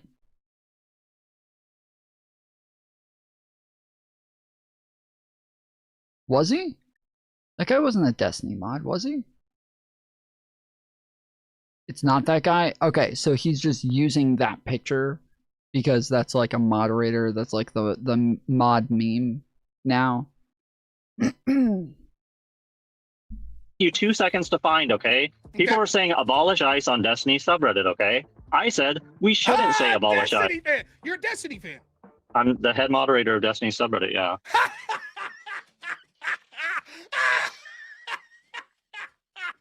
Are you done? You work for, The head moderator of Destiny's subreddit.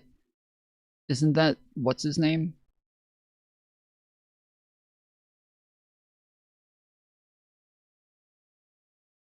What's the name of the guy who's the head moderator of Destiny's subreddit?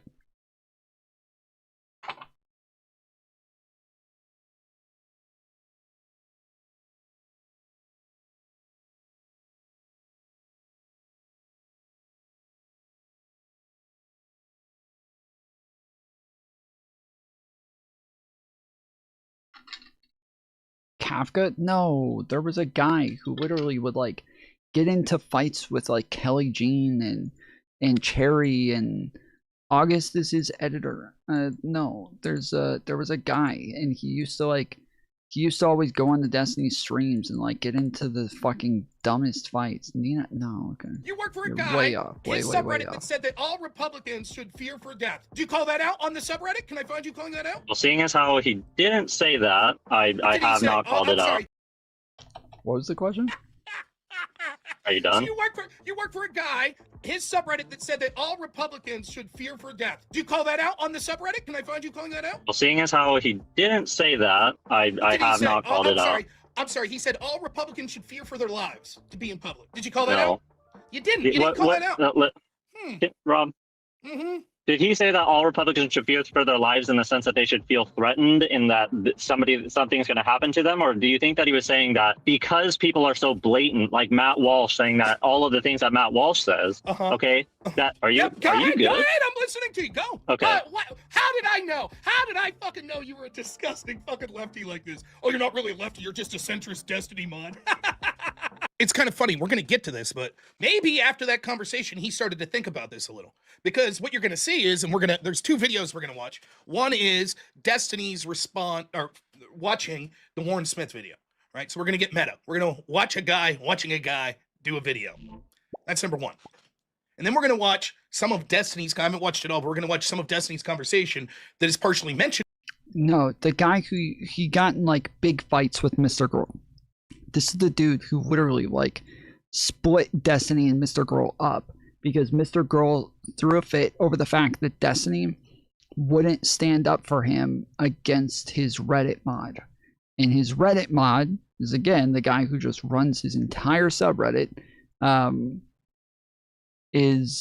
was like banning Mr. Girl, banning his fans, banning like mentions of Mr. Girl and crap like that. And Mr. Girl kept getting in the fights with him, even on Destiny's stream. And then Mr. Girl was mad that Destiny wouldn't stand up for him and like tell his moderator to back off. So then that's when Mr. Girl was like, all right, dude, I think I just need to step away from the internet for a while, and I'm just not going to come on live streams anymore. And I'm just going to, we can still talk behind the scenes and crap, but I'm just not going to be around for a while. And then he came out saying, I'm coming out with a whole document on Destiny Forethought. I think that's it. Forethought. Yeah. I thought that was the head moderator. In that Warren Smith video with his mod that was from like 4 days ago. Now, to get to the end here, I wonder if after I had the thrust of the conversation I was having with Destiny's mod was the idea of rhetoric leading to political violence. And I was like, dude, how could you ever speak up about that when you are the head mod of one of the most disgusting subreddits out there? And we're going to get into this. So now to see him, and kudos to him, like basically coming to Destiny on air and it's like, listen, the subreddit and the Discord are getting out of control. These people aren't joking. They're making calls for violence, and I'm getting scared. Your boy tried to warn you. Tried to warn him. I've been warning people of this for years, of the rhetoric of these left-wing streamers. I'm not, and by the way, we'll get into the specifics of it, but I'm not saying that they're specifically telling their audience to go do this. I'm saying that they're... So I haven't heard anything about this, that somebody was at the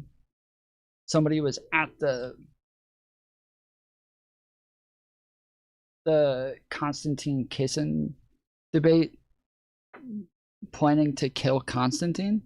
Have any of you guys heard this? They're fostering an audience where this is becoming the norm. I've been saying it for years. I said it about Vodge's community. I said it about Destiny's community. So that's what we're going to do. We're going to look at this, and we're going to look at some of the specific rhetoric that Destiny's made. We're going to focus on that.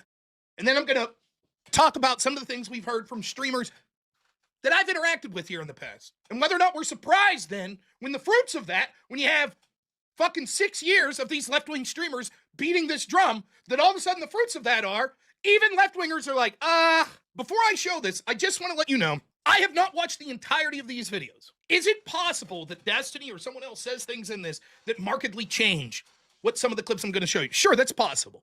But I still think the clips will stand for what they're saying in this portion. I'll go ahead and give the benefit of the doubt that Destiny is saying, listen, violence is stupid, don't do it, it's ridiculous, etc., etc.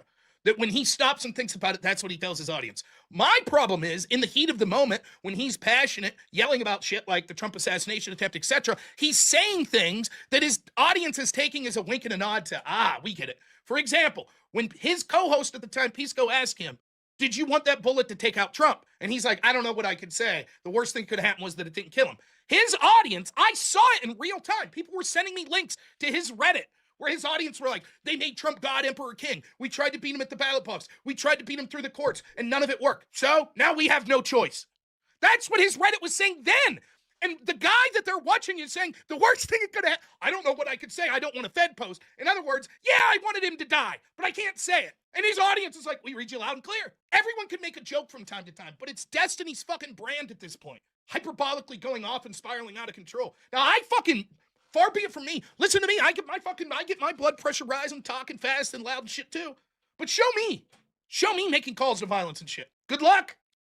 I'm sorry, but this is all so fucking stupid. It's actually really fucking stupid. So I had a debate with Rob a long time ago, okay? Long time ago. And one of the things that I kept trying to ask him is we were talking about BLM at the time. This is during COVID. One of the things that we were talking about is the fact that there was violence, and this became a conversation among, in Twitch poll a lot, that was like heavily. It was a common conversation where we started to talk about when does violence become justified? Like when does it become justified? Whether or not these like BLM riots are justified is one thing, but we can't really have a conversation about whether or not they're justified until we talk about when violence would be justified. Then we can talk about whether or not these things qualify for that. And so then that became a huge topic of conversation. When is violence from like a riot, from protesters, when does that become justified? And Rob kept getting mad saying it's never justified. This is a stupid conversation. We shouldn't even be having it. Violence is never justified. And I kept asking him, I'm like, hold on, dude. Like, our country is literally founded on violence. Like, do you think the American Revolution is unjustified? And he's like, no, but that's a different situation. I was like, hold on. It doesn't matter, dude. You keep saying it's never justified. You said never. He's like, no, I'm talking about in this scenario. I'm like, no, you're not. You literally said never. You said it like 10 times. You've said 10 fucking times. It's never justified. So you can't keep like, every time I try to like push you on this a little bit, act as though you're actually saying something totally different than what you actually said. Because even after that, then we move on. He refused to answer the question. We move on, and he goes right back to it. Violence is never justified. Okay, dude. Like, you cannot be fucking serious. You're so stupid. And so it's really annoying. Really fucking annoying, where he just keeps bouncing back and forth from this comment of like whether or not something is justified. I can't know whether or not this is justified until you and I have a conversation about when violence would be justified. I do think that like we're probably getting to a point where the country is getting so out of control. Donald Trump is deteriorating our institutions so much. We're at war. We just kidnapped a world leader. We are we just took away millions of people's immigration status and deported them. We took other people and put them into fucking torture camps in a prison and in a country that they weren't even from. We've had ICE running around in the streets, beating people up unjustifiably, shooting some people unjustifiably, shooting and killing some people unjustifiably. And so, like, when you have an administration that is so out of control, that is so out there and just doing the most insane things, and it's one after another, after another, after another, I do think that the question has to be answered at this point. Like, when does it become justified? Now, am I saying we're at that point right now? No. But do I think that MAGA has absolutely no fear that we will ever get to that point? Yes. 100%. Do they need to be afraid of that in order to have some level of accountability, to not feel like they can do whatever the fuck they want and get away with it? Yes, they need to have that fucking fear. They need to have the fear that if they take things too far, there will be a fucking war to fight. They need to be afraid of this. 100%. 100%. And so when Destiny says that, I think he's saying it in a very irresponsible way. I think he's saying something really stupid in the way that he says that, like, you know, conservatives should be afraid. But should they be? Yes. Yes. Conservatives should be fucking afraid. They seem to have absolutely no fear that there's going to be any sort of ramifications for their actions. So you can see the audience getting more and more radical. So here we go. Now, I don't know if this Digital Gnosis guy is a Destiny fan, but what I want to say is you can see why I didn't watch the whole thing. This video is 7 hours long, and the other video that we're going to be looking at is 1 hour and 23 minutes. So no, I did not watch 8.5 hours of material. So is it possible after they're done talking about this, they go back to it? Sure. But I just want to get that out of here. Because I know it's going to be from you're taking him out of context. You're taking him out of context. How close Konstantin Kisin came to being assassinated during his debate with Destiny. That's what? Crazy fucking I don't know. clickbait, dude. I don't know who this the other guy is here with Destiny, but he has someone off screen that's talking as well.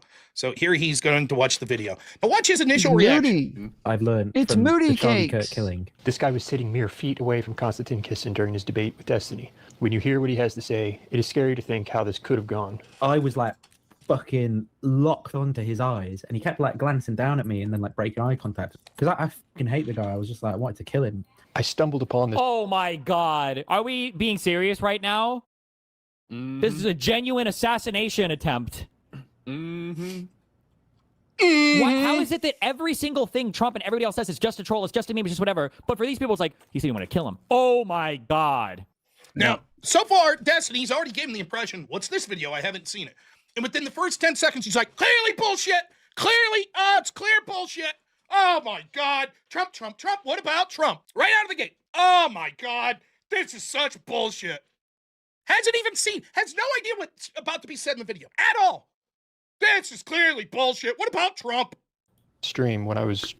Yeah, if Rob was being like rational whatsoever, like if Destiny just watched that clip and then turned it off and did that rant and just didn't watch the rest of it, so it seems as though he's planning on watching more. So his opinion may change. But if Rob was being just the least bit rational, he would say, yeah, look, that part right there, him just saying I wanted to kill him, like obviously not that big of a deal, like not this like horrible threat to Konstantin's life. Okay, so not too crazy. Like if he was just being the least bit honest, he would be saying that, but he's not saying it because he's not honest. Just trying to research and understand the opposing view, and I was shocked by research LeMayo. Some of the things this guy was saying. Keep in mind, this guy was sitting in Konstantin's eye line. And I think he got distracted by that and didn't pay attention to a single thing. What I think said. Yes, it is just talk, but there is something more disturbing beneath the surface here. He's openly talking about wanting to assassinate Konstantin.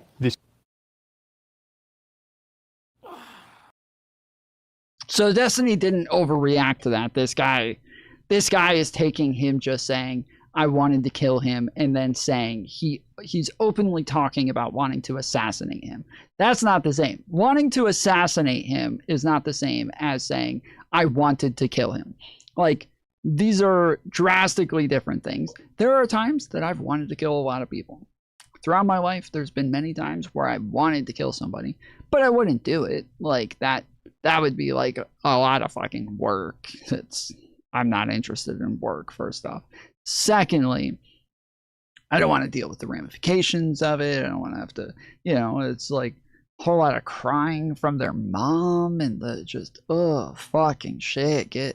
I don't want to have to deal with all this shit. So you know what? This time, not gonna kill anybody. Okay, not gonna kill anybody. And on top of that, it's a lot of blood. Sometimes you gotta clean it up. It's just a whole fucking thing. So yeah. So like there might be times where like you're angry enough to want to kill somebody.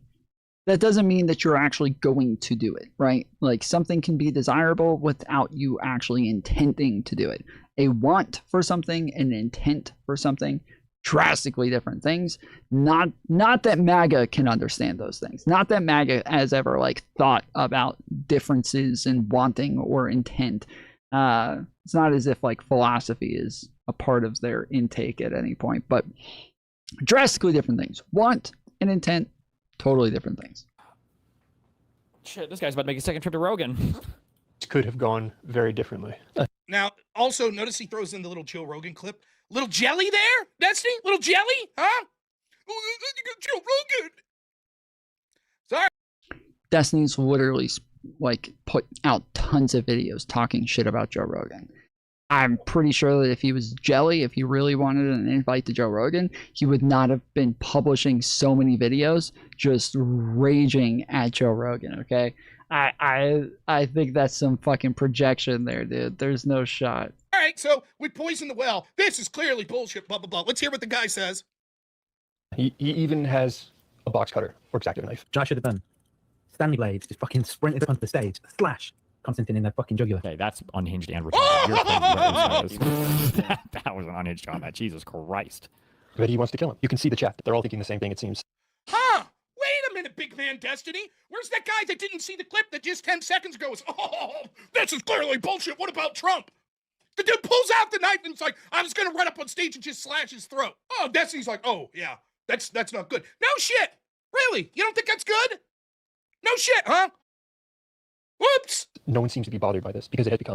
Wait, so like, Rob's been sitting over here blaming Destiny for his rhetoric, saying that it's Destiny's fault that something like this is happening in the first place. But then when even Destiny sits there and says that it's still unhinged, does Rob turn around and is like, good, I'm glad that Destiny is condemning this. This is what I wanted from... No, now it's, oh, you said before, this is outrageous. What? Why did you do that? He doesn't give him any credit for that. Now it's just, wow, you said before. So common. Is this guy one of my fans, or who is this guy? Gomer Pyle. Do I know this? Is this guy one of my fans? Yeah, better check. This guy? He knows he can do this. YouTube's not going to do anything. Good one. By the way, Warren Smith there's correct. Now, think of all the videos I've had pulled down from YouTube, the community strikes and all this shit, for saying things like, I have COVID, here are my symptoms. 2.5 years later, I get those videos community struck for fucking COVID disinformation, questioning the 2020 election. Meanwhile, questioning, guys. That's all it was. We're just questioning. We were just questioning, guys. My videos got taken down. We were just questioning it.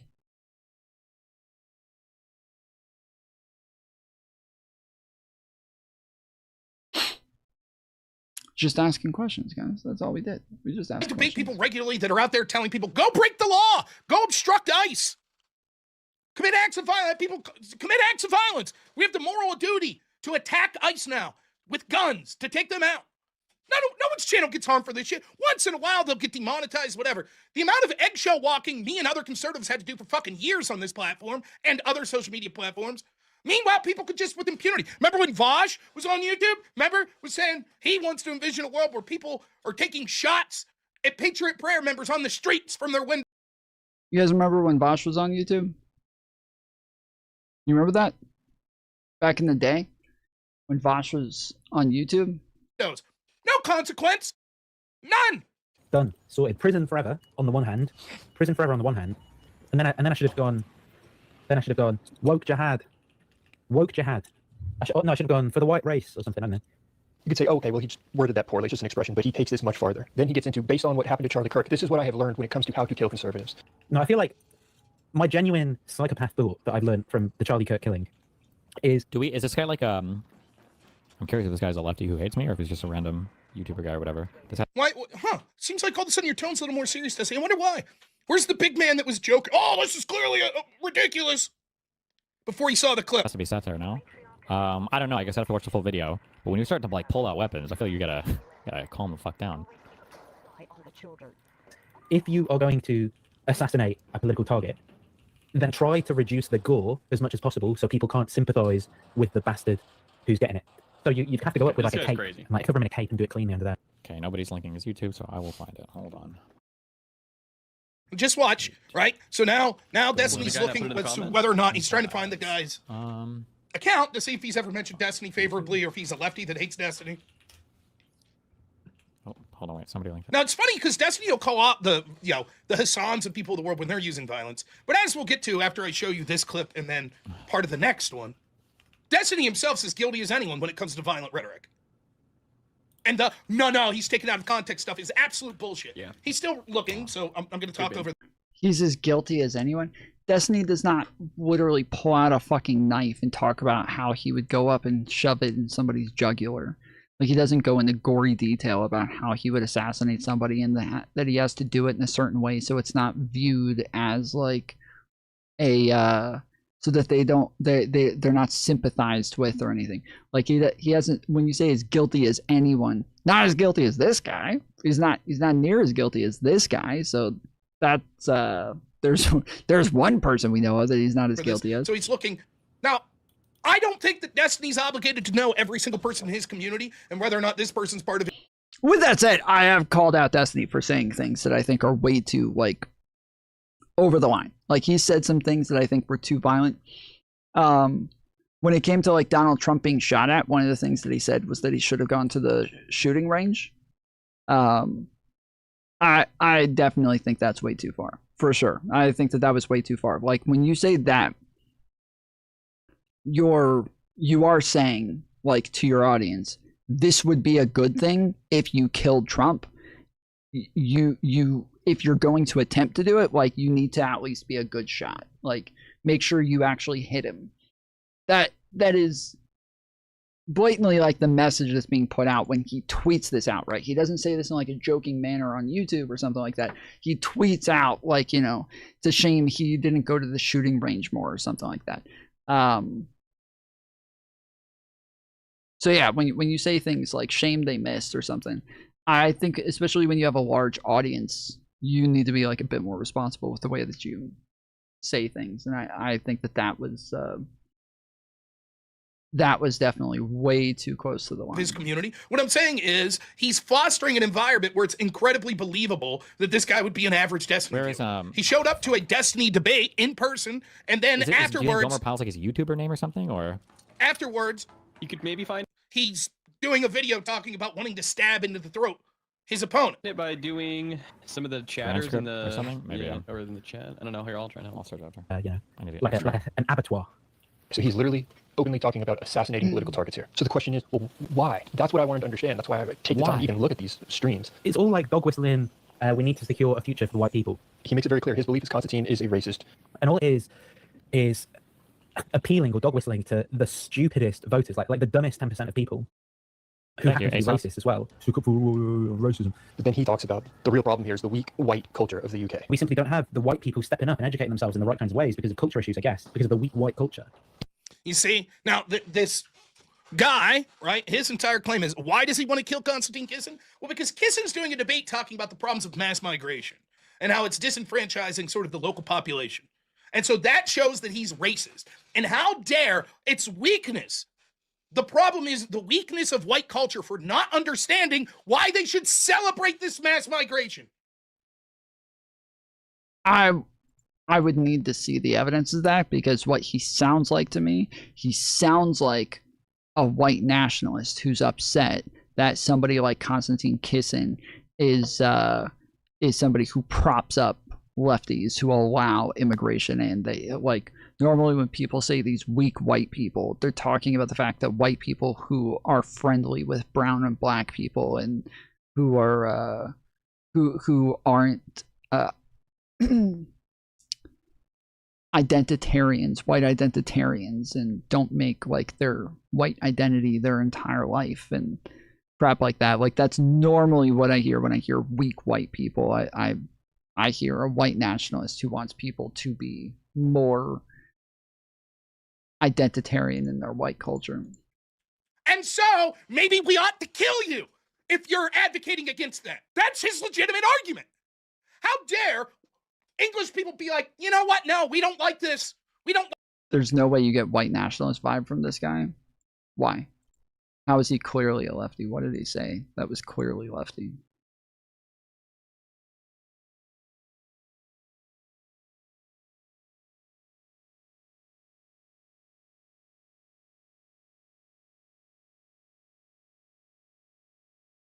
Like the grooming gangs. We don't like the mass migration. Well, then you're weak and you're a racist, and maybe we'll kill you. That's the argument, and make no mistake, this is. You're reviewing someone. Correct. I'm watching from Rob Noor's point of view, what he's seen here, and saying, from his perspective and what he's seen so far, he is ad-libbing a lot more information. Whereas based on what we just saw, in the little bit of information that we just got, I don't know where he's getting this from, that this guy's a lefty and that was the position that he had. He just said Constantine is dog whistling racism. Did he? Okay. All right, maybe I didn't hear that part. I can't understand half of what that guy says. He talks in a really weird accent, like he has a speech impediment or he's British. So much of the left now. The entire time we're streaming tonight, remember this. They did not kill Charlie Kirk because he was extreme. They killed him because he was effective. You could be whoever the fuck you want. You could be any person that says anything that's racist, but they don't give a fuck. They only give a fuck if you start to become effective. If you started winning elections for deportations and putting the border wall, well, now we're going to use violence. Fuck you. What? Hold on. Let me play that again. There's no way he just said what I think he just said. Maybe we ought to kill you if you're advocating against that. That's his legitimate argument. How dare English people be like, you know what? No, we don't like this. We don't like the grooming gangs. We don't like the mass migration. Well, then you're weak and you're a racist, and maybe we'll kill you. That's the argument, and make no mistake, this is so much of the left now. The entire time we're streaming tonight, remember this. They did not kill Charlie Kirk because he was extreme. They killed him because he was effective. No duh. You could be whoever the fuck you want. You could be any person that says anything that's racist, but they don't give a fuck. They only give a fuck if you start to become effective. If you started winning elections for deportations and putting the border wall, well, now we're going to use violence. No duh. What the fuck? What do you think? You think that any fucking random TikToker that gets online and says something slightly racist is the person that they should be going after? Not the people who actually effectuate change and who actually get these things implemented, who actually are able to convince a lot of people and have a lot of influence? No, don't go after the thought leaders. Why would you go after the thought leaders when you can just go after the little random 14-year-old kid on TikTok? Remember this about the left, guys. Remember this about the left. They went after Charlie Kirk because he had influence. Remember that. Not that they went after the little random nobody who didn't have any influence, who couldn't make any changes. Remember, they went after the one who was capable of making changes. No fucking duh.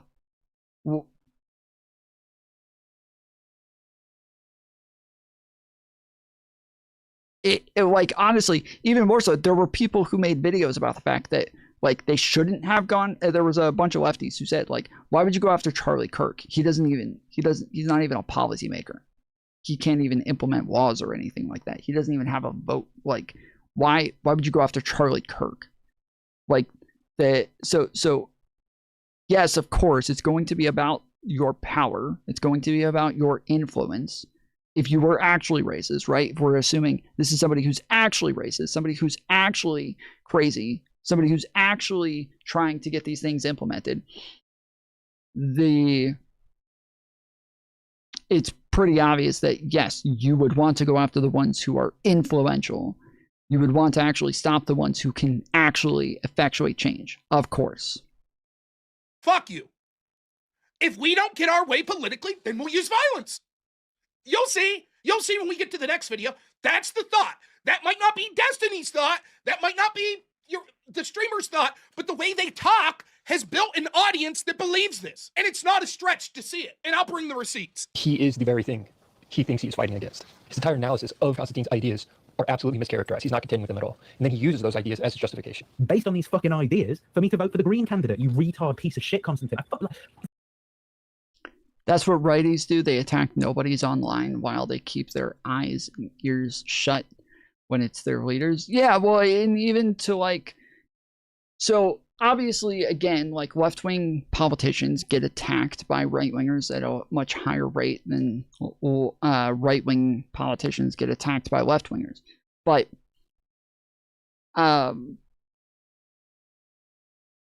it is also true that, like, every time lefties do attack somebody, it is normally, like, high-ranking officials, or it's people at, embassies, or you know, things of that nature, right? Like riots and shit like that excluded. Obviously, those things are fucking stupid, and that's not the case there. But when we're talking about like attacking a person, that is the case. Whereas when we're thinking of like the right attacking people, yes, they go after political pundits and people like that. They also go into churches and fucking shoot up churches. They'll go into mosques and shoot up mosques. They'll go into fucking schools and shoot up schools. They'll go into bars and shoot up bars. They'll go into clubs and shoot up clubs. Like the right-wing versions of these things are them pretty consistently going and shooting up random people and then just wanting their fucking manifesto to get read somewhere. So it is true that, yeah, like you would think you would go after powerful people. You would go after people who could actually, where your killing could possibly make a change there. According to him, you should just go after the person who's wearing the band around their arm marching down the street, not go after Hitler. Like, don't go kill baby Hitler if you have a time machine. Go kill the baby random nobody who's got the armband on. Slap. Mug. What the thing is shit. Ideas as a justification. Based on these fucking ideas, for me to vote for the Green candidate, you retard piece of shit, Constantine. Slap. Mug. What the thing. This provides us a window into this mentality, into the psychology of people like this. It's important to understand. It's important to see. We hadn't also at the same time had the doctrine. A lot of this would be much easier to imagine. But on that stage, grab his fucking lapels, right? The pin, and fucking ip-on, bang, right over. You know what I'm talking about? Now remember, this guy is claiming he was in the audience, in the front row. And he's like, I should have brought this knife and slashed his throat. I should have, but what I learned from Charlie Kirk is you can't make it too gory or he'll get sympathy. I should have just jumped up and grabbed him by the lapel and started beating the shit out of him. Right over my hip. Constantine's right over my hip. I've got his fucking lapel. I genuinely don't understand it. Even if you disagree with Constantine, how could what he's saying upset you this much? Honestly, you're right. By the lapels, fucking hoof. Right, bang, and his whole body just goes posh into the fucking wood. That's what I'm saying. This guy's like the white low-tier god. Okay? But see these same ideas reflected at a higher level. Literally just yesterday, I stumbled on a stream where Destiny's head moderator is trying to talk to Destiny because he's concerned because he has seen too many calls for violence in their Discord server, and he's beginning to worry that people aren't actually joking. Yesterday, I think Destiny referred to it as like kind of school shooter vibes going on as far as how people are talking. I like how I get I won't stop doing this because fuck these fucking losers. And also fuck everybody in chat that blames Hobbit on this, okay? I am literally the only content creator on the entire fucking planet that actually tries to moderate or do anything about his community, and anytime I have conversations like this, do anything about it, people lose their fucking minds. Meanwhile, these people's communities will be absolutely fucking unhinged, okay? Like ready to go fuck. As Destiny's running around shooting people. As he literally sits there in front of his audience with his character holding a gun. Fire in front of him, burning everything down. What do you think? You think all of your audience members who were part of BLM burning down the entire world? Mind you, remember that. Don't forget. They burnt down the entire world during BLM. And now his audience members who burnt down the whole world are sitting there watching him with a gun in his hand and fire on the screen. And this is not supposed to be subliminal messaging. Okay, don't say dog whistle. Dog whistle's bullshit, okay? Dog whistles are gay. That's not a real thing. But it's subliminal messaging. The club in mind was that Muslim guy, huh? Muslims don't count on. Club Q?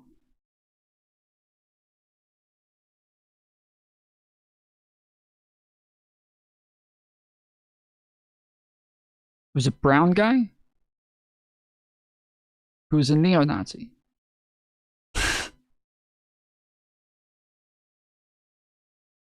He's a fucking neo-Nazi, bruh.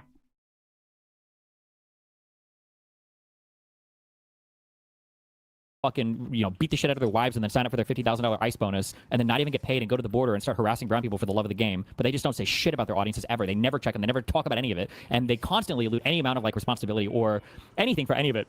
And then they're gonna fucking clip me for having a conversation like this. Like, it's absolutely fucking unreal, but okay. You're not getting or wait, sorry. I don't even know if the Club Q guy was actually a brown guy. He might not have been.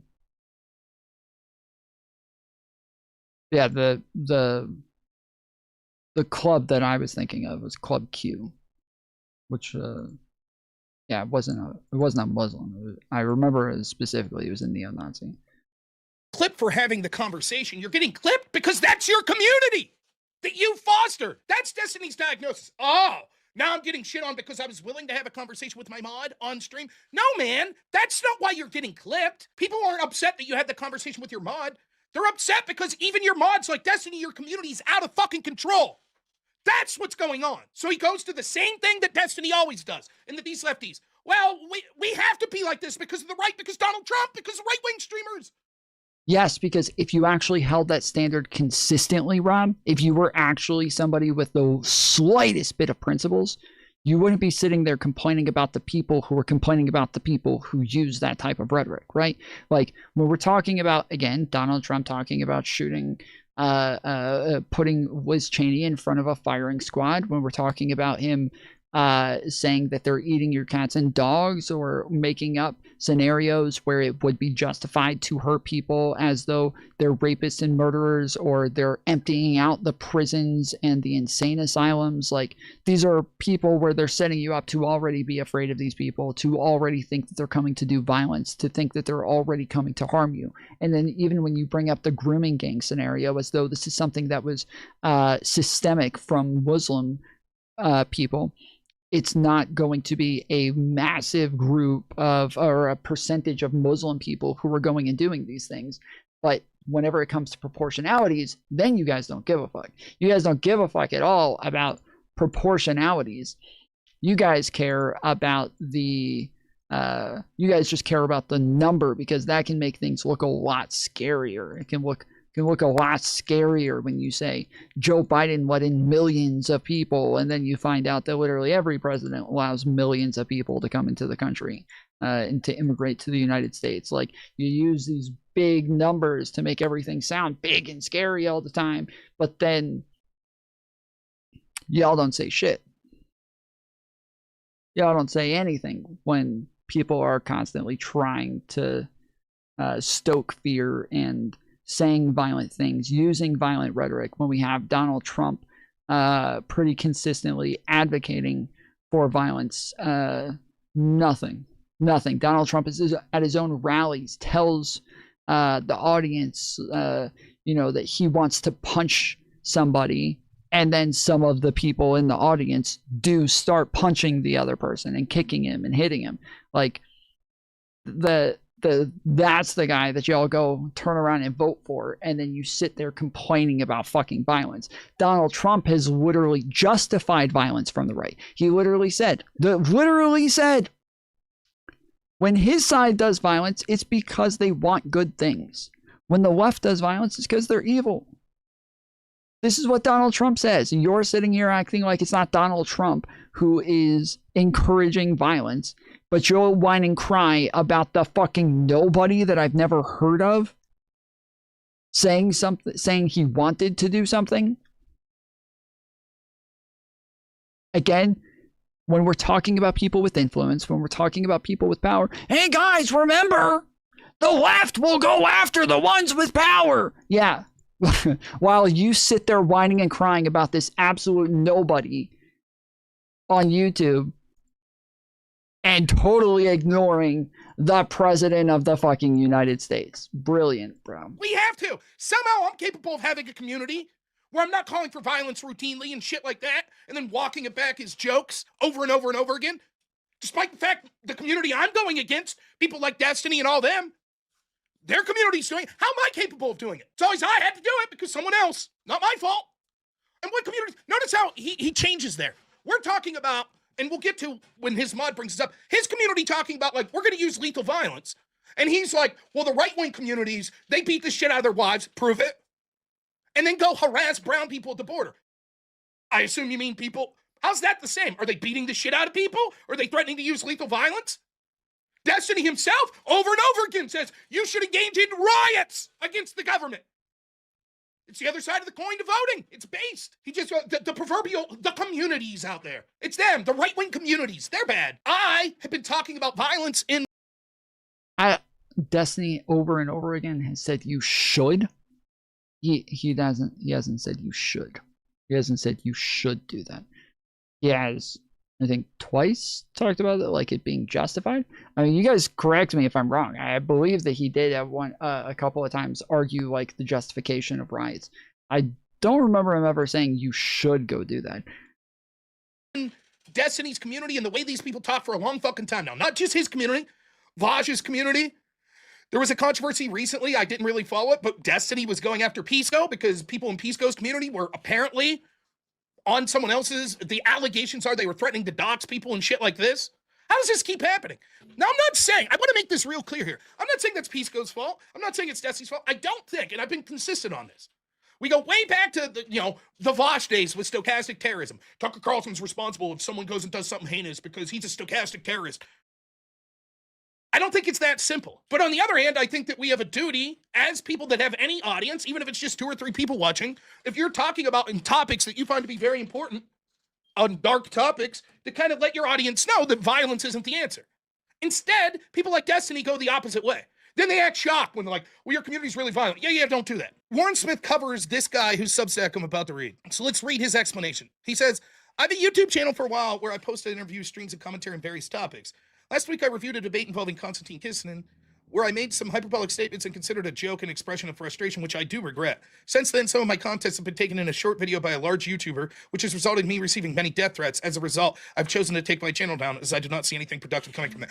Now, I love that this is always the very first thing that these people say. Now I'm getting threats. Maybe these people were just darkly joking like you, right? Why is it? It doesn't feel good when it's you. First off, my guess is 90% of the time they're full of shit. They're not receiving threats. Their go-to, when you're on the left and you view the lens of the world through oppressor versus oppressed, the highest goal that you can achieve is being a victim. So right out of the gate, the first thing's always, I'm actually the real victim here. I said some things and people took it out of context and, oh my goodness, can you believe now that people are threatening me? That being said, I do think I ought to make some form of public statement on the record. But he didn't say they were taken out of context, dude. He didn't even seem to victimize himself here. He said that he considered it hyperbolic, but he doesn't seem to like act like other people were wrong for interpreting it that way, at least not so far. Like even here he says, I'm not proud of the things that I said. My screen's all blurred, I can't see shit. I'm not proud of the things that I said, though I think rightly I should say that in the video about me that has been produced, my words have been taken out of context. Okay, he does say this. And placed within a dramatic narrative of the creator's commentary and framing surrounding clips no longer than a few seconds of me in order to present me as extreme, but appealing as enemy caricature of my views and intentions. I believe that this represents the kind of sectarian and unproductive politics that I have been contributing towards. And I am certainly not saying this to deflect from the fact that I am too guilty of leaning into provocative and emotionally engaging content in order to generate views.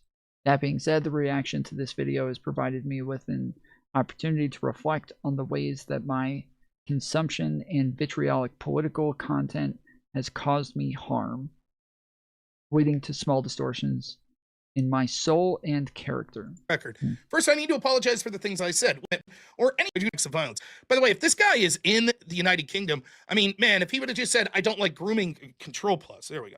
If he would have just said, I don't like grooming gangs, then maybe, there we go. Anyways, continues. I know I've not contributed towards improving our divisive politics through my statement. For that, I'm sorry. I'm not proud of things I said, though I think I rightly should say that in the video about me that has been produced, my words have been taken out of context and placed within the dramatic narrative of the creator's commentary and framing, surrounding clips no longer than a few seconds of me in order to present an extreme but appealing as enemy caricature of my views and intention.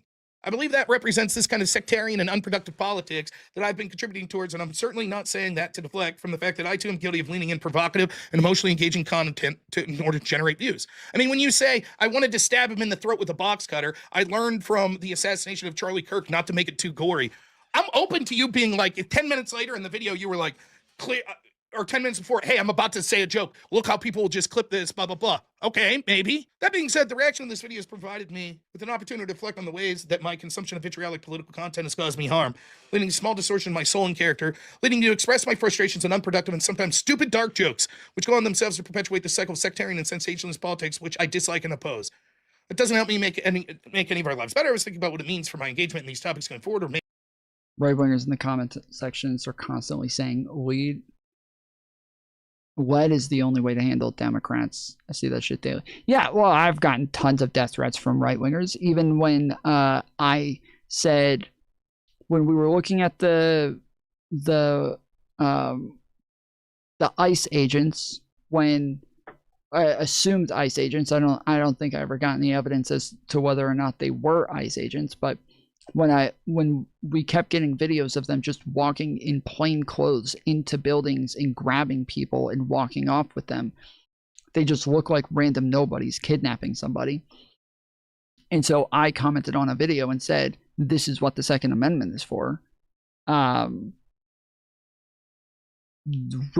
and a lot of these people acted like I was advocating for violence against ICE officers, which, again, I don't know that those people are ICE officers. First off, secondly, it is for self-defense or defense of another. Like, that is what we would say it's for today. So I don't know what you guys think it's for, but like, then I, on top of that, then started getting death threats just for that fucking comment, just for saying we should be able to use self-defense. That comment led to a bunch of death threats from these people.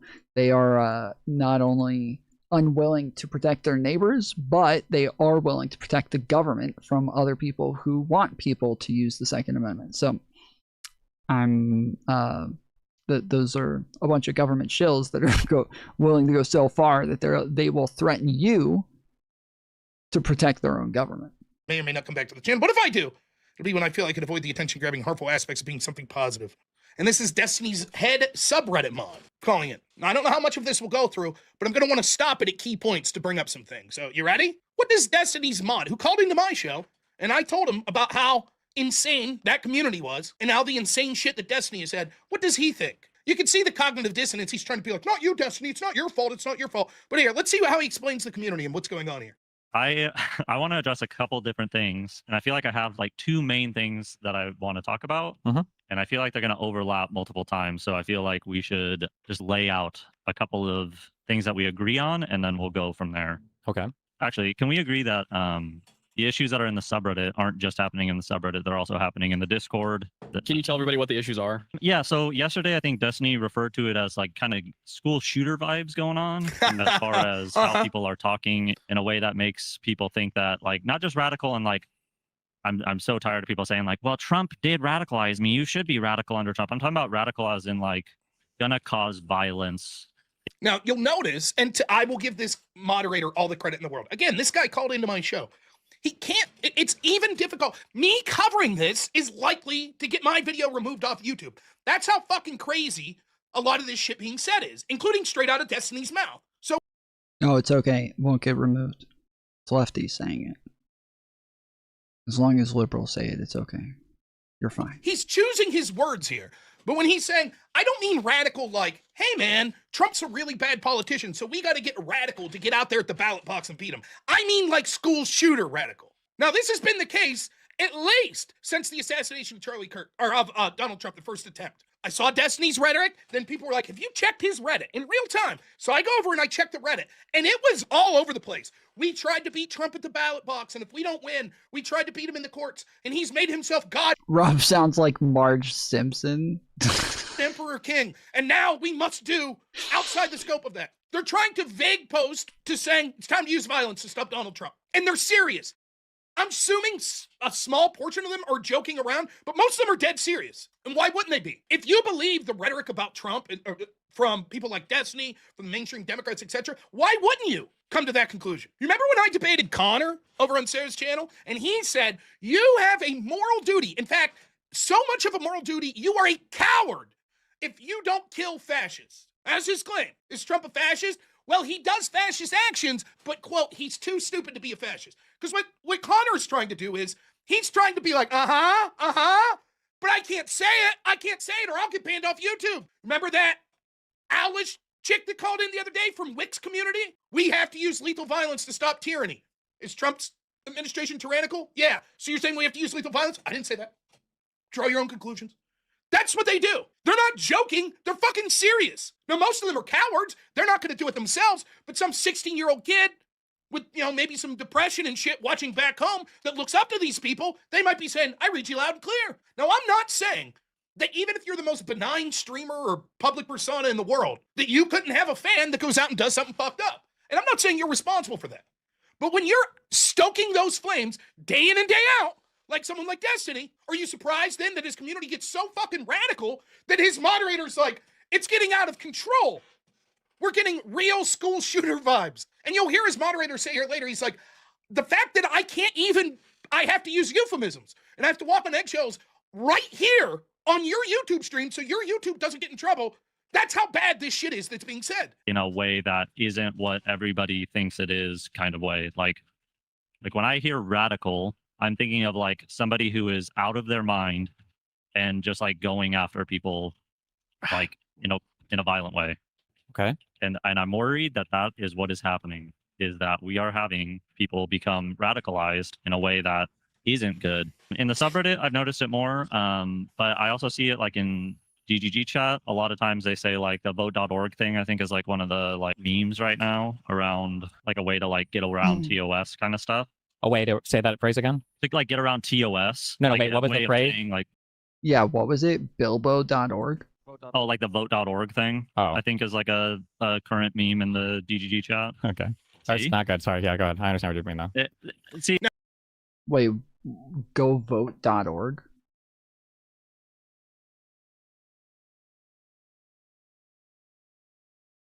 Why is that?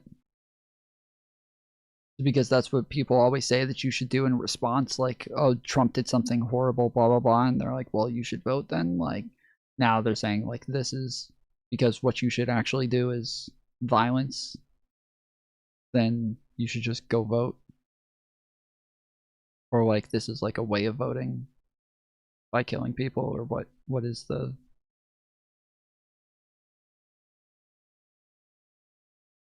Now, vote.org is the joke here. Does anyone know the joke? But he's saying that's a clever way to say use violence to get around the set, like, terms of service. So my thing is, and I kind of have worded this a couple times, I think that we are in a misogyny arc-esque thing where things are becoming, they started as jokes, and now there's a whole lot of it, and I'm not sure if it's jokes anymore. Mm-hmm. And the more that I talk to people, the more I think it is not jokes. So I that's the main thing that I'm wanting to talk about is violent rhetoric in a way that I don't feel like is in the way that... That's what my feeling is. Are they saying like, well, voting doesn't work? So you know what that means? You'll see, it even comes up here. You'll see. Sane people, yourself, are taking it. My other thing is that I just disagree with a lot of your approaches on how you think things should happen, and that's where I think like we're gonna overlap in how we talk about it. But the main thing I want to talk about is the violent rhetoric that's going on across all of DGG. Okay. Do you think that there is violent rhetoric like at an increasing amount within DGG? Yeah, probably. Do you think that it's something that is like acceptable? Probably not. I don't think I would want like a shooter or whatever coming from my community for a... Wow, strong words. You think that's acceptable that the violent rhetoric is increasingly coming? Probably. Do you think that's bad? It's probably not something I want. I mean, I wouldn't want a shooter coming from my community. Wow, strong words there, Destiny. Incredible. Do you think that, and do you think that you do things that make it to where people think that you may possibly agree with that sentiment? Probably right now, yeah. So like when you... Just right now? Right now! Not that that's basically how you've been for at least 2 years and probably longer? Yeah, maybe, probably, I say things. So in other words, if you're missed here, what he said was like, you're acknowledging that there's a problem that in your subreddit, on your Discord, on your chat, on DGG, your website, when you're live, that shit's getting fucking like school shooter vibes violent, and it's getting... Yeah, that's another level of fucking terminally online is Destiny's subreddit and Discord.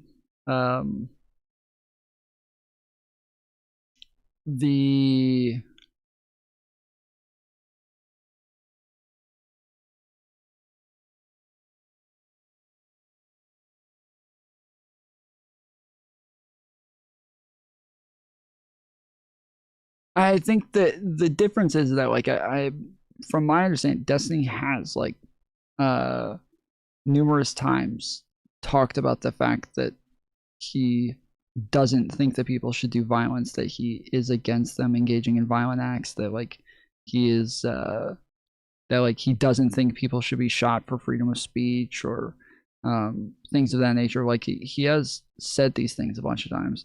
So I think like he has engaged in that like balancing act that he needs, where if he says something on a Piers Morgan panel or something like that, that he like makes sure that they understand like that he's not advocating for violence afterwards. No, he doesn't up next. I mean, if you don't have TDS, then you're just fucking brain dead. Worse. And I'm starting to think it's not a joke. It's bad. You acknowledge that's bad. Destiny's like, yeah. And he's like, okay, well, do you think some of the things you say lead people to think this is what you really want? Yeah, probably. You don't see the fucking problem? And then you saw in the kick video we just watched from yesterday, oh, people are clipping me because I had a conversation with my mom. No, dude. It's because your community's so fucking violent. They're not mad you're having the conversation here. You talk about things like, oh, and like Hutch says in Minecraft or whatever, but like you basically said like, oh, it's Fed posting time or whatever it might be. Like you do draw those lines to where people think that like if a line is crossed, and I feel like that line changes sometimes based on what it is that you're talking about, that you are like incentivizing more people to, you know, run with your talking points. Sure. Do you think that people run with your talking points in a way that accurately reflects what you want them to be running with, or that they probably take things to an extreme that you're not comfortable with and that you would never advocate for? They probably take them in pretty predictable directions. Like here's a Now is Mods trying to fucking spoon feed him what to say?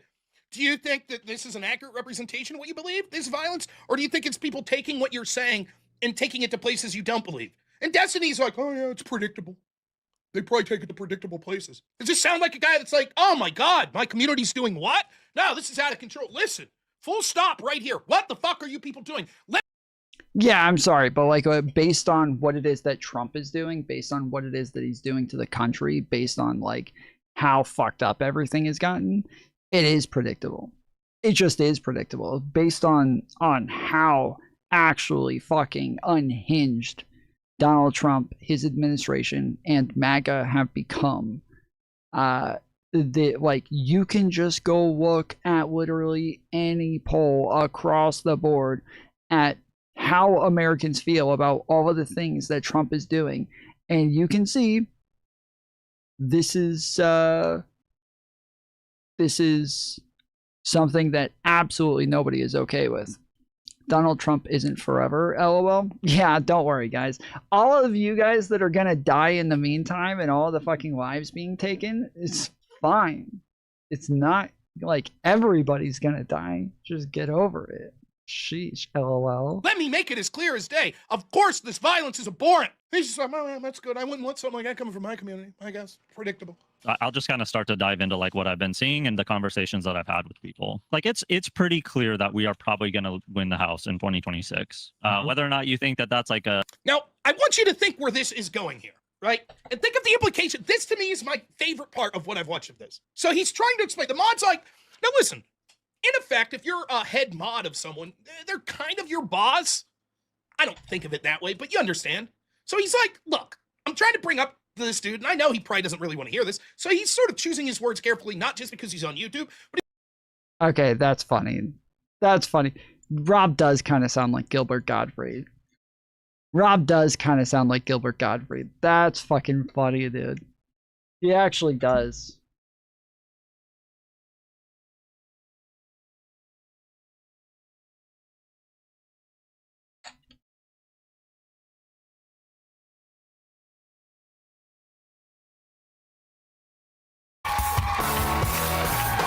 Once I was talking to Herman Melville. And he goes, what do I need a whale for? I don't know. Throwing a whale and one-legged sea captain. And how did he lose his leg? I don't know. The whale bit it off. So what you're trying to tell me is a tiny little sea captain falls into the ocean and a gigantic whale with an enormous mouth swims up to him and he nips one leg off.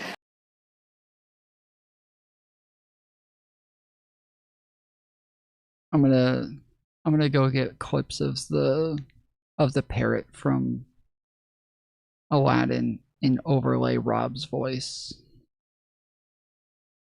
I'm gonna take fucking clips, take all the sound out of it, and then put Rob's voice on top of the parrot as his mouth is moving. But he's trying to not like be like, hey man, what the fuck are you doing?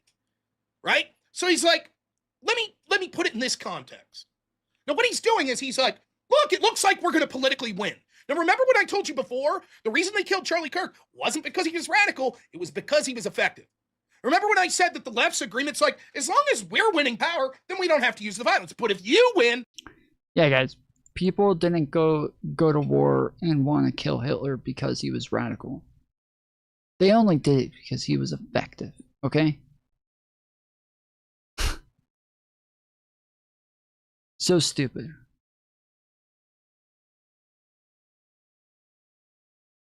Go after the absolute nobody posting on fucking Reddit forums or 4chan forums or what. Go after them, okay? Do them. Why would you go after the person who actually effectuates change? That's so stupid. These people. Well, then we have to use violence to stop it. So now the mod's saying, look, we're going to win the midterms. Right? We're going to win them, right? Of course. Now watch where this goes. Going to push us in a positive direction or whatever it might be. That is a pretty clear thing that's probably going to happen. But you would admit that there's a chance that we don't, right? I mean, I guess there's a chance, but that things would be really fucked if we lose if we lose a midterm. So like let's say all of a sudden like 10 murders happen by some illegal immigrant and Trump is able. I mean, that's a low estimate. Maybe one individual illegal, but we'll see illegals murder fucking either illegals or fucking legal migrants that are like Islam. We'll see 10 murders. My guess is by the end of the month. That's conservative estimate, but anyways. To find and arrest them on day one or something like that. Yeah, for sure.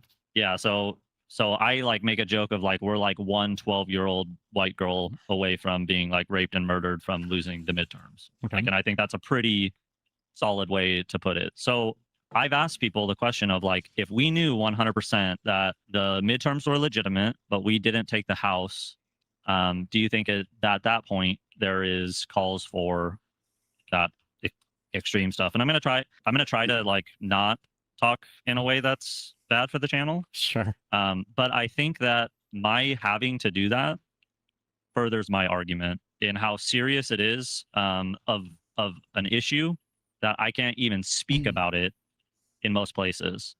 Now, what he just said there was two things. One, he's saying, I have to choose my words carefully here, which sort of makes my argument. This is the shit I'm hearing back from our community, on our Reddit, on our Discord, on our chats, if we lose the midterms. So that's number one. I have to watch, look, why is he being a pussy? Shut up. Say it, bro. See? The other part of this is exactly what I was saying. This is if you go back to when the assassination attempt happened to Trump, and you went to Destiny's Reddit, and you went to all these left-wing spaces, they were like, well, since the Supreme Court ruled against us, they gave Trump immunity. Well, there's an answer for that. Now we can't do it the legal way. And if Trump wins the election, well, then we'll do it some other way. Now, a brief side note. I used to be on this website called Above Top Secret. It's like this conspiracy theory website. Some of the people in the chat are still from there. My name was Grambler over on ATS. It's now a defunct website, but it was a lot of fun. It was No way! Rob Noor on a conspiracy theory website? That's crazy, bruh. Say it ain't so. He's so logical, though. Conspiracy theory, but mainly I used it for political discussion.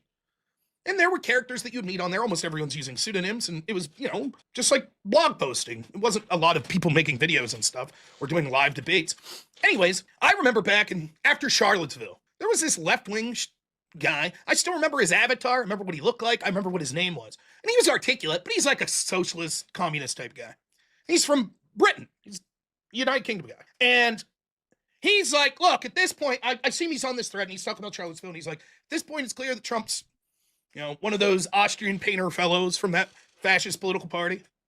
And anyone supporting Trump is one of them, too. And my grandfather fought and killed him, and that's what we got to do.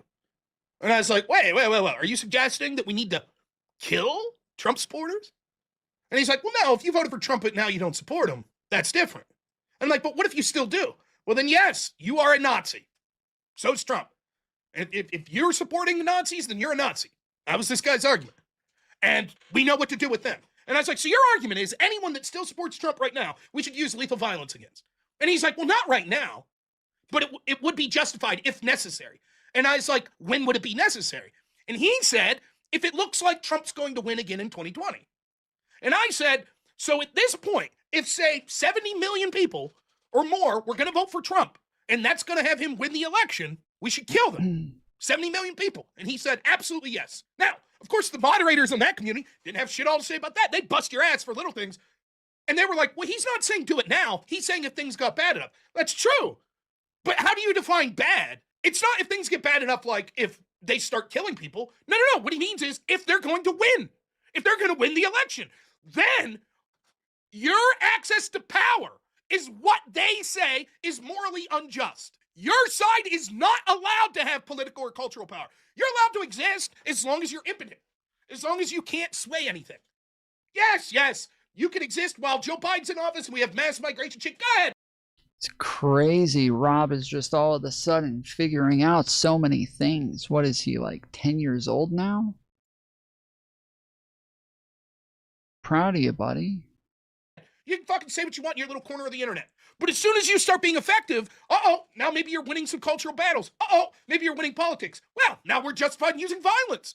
After all, we tried to do the right thing. We tried to work through the political system, and that didn't work. Maybe we'll file a lawsuit against you. And if that doesn't work, well, now we're justified in using violence. We tried to beat you at the ballot box. That didn't work. We tried a bunch of court cases. That didn't work. Now we use violence. And they believe it. They believe that you're evil. And therefore, why shouldn't?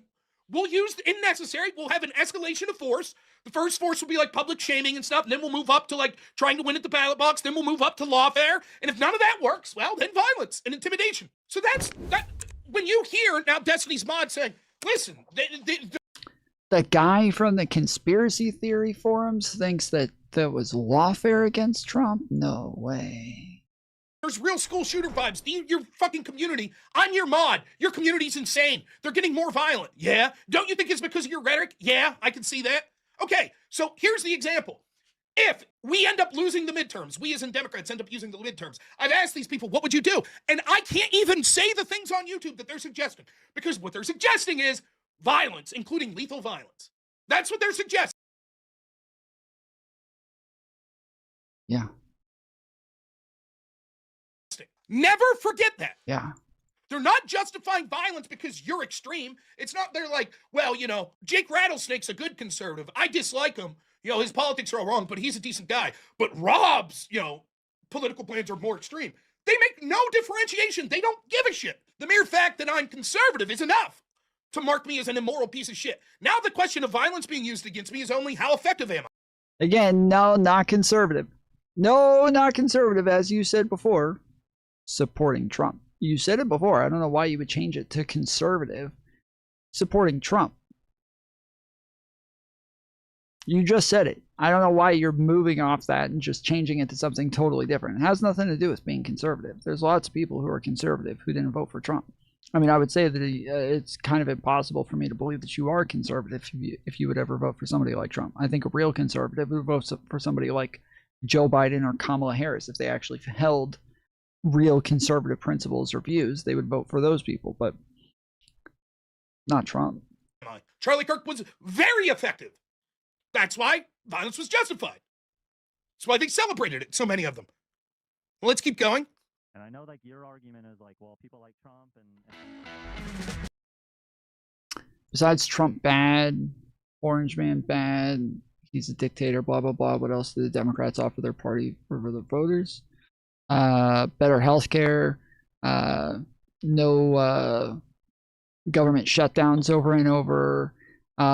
We tell the truth. We don't lie to people all the time, every time we open our mouths. The records in deportations,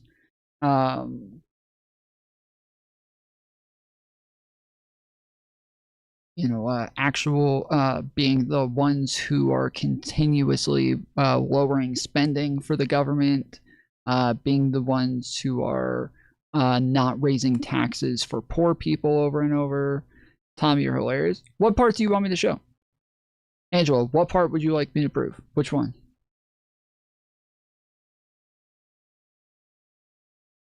Which one?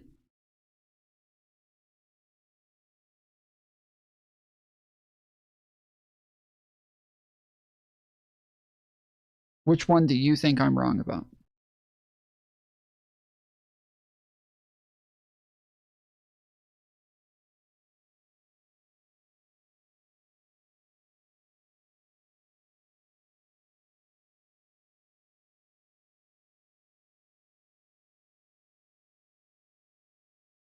Take your time. You're pretty quick to respond in how hilarious it is, but really slow to tell me what's hilarious about it.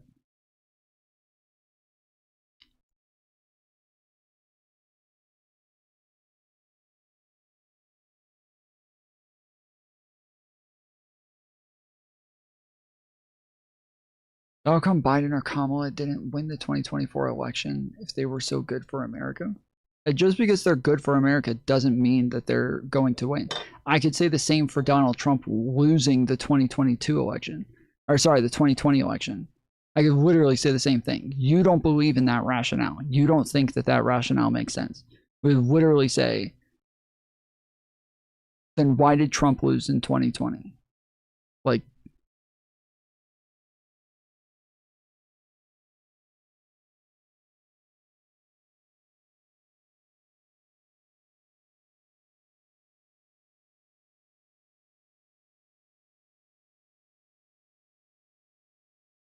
okay, I guess, man.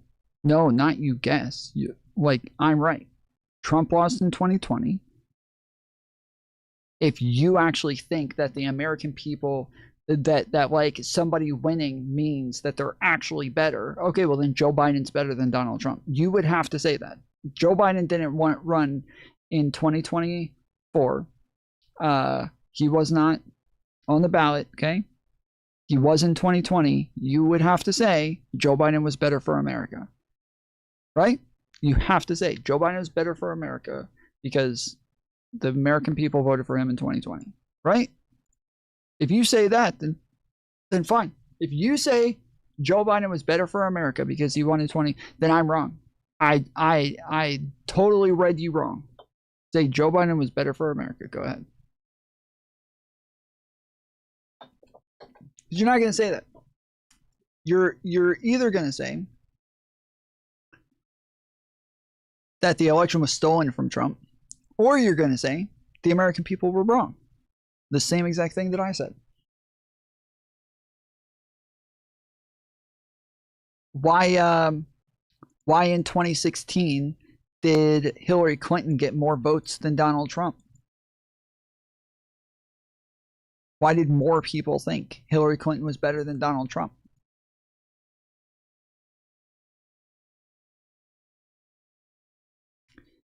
Tom, Joe Biden would have won in a landslide if his administration was great for America. Donald Trump didn't win in a landslide. Hillary was never president. I didn't say Hillary was president. I literally never said Hillary was president. I know that you're a progressive, so you don't know how our voting systems work, but you winning more votes does not mean you become the president. That's not how that works.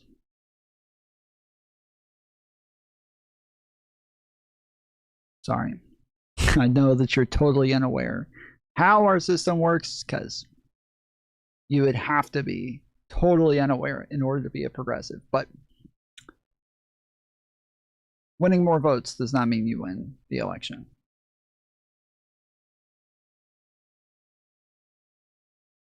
The 4 years of the Biden administration got me and millions of Americans to vote Republican for the first time. Why? Because you guys don't know anything about our our country. Hold on one second. I got... Because you guys have no idea what happened during that period. You have absolutely no idea what happened during the Biden administration. So as I said, Angela, don't keep like pivoting to different things. I made a bunch of statements. Okay? You asked me what the Democrats offer. I made a bunch of statements.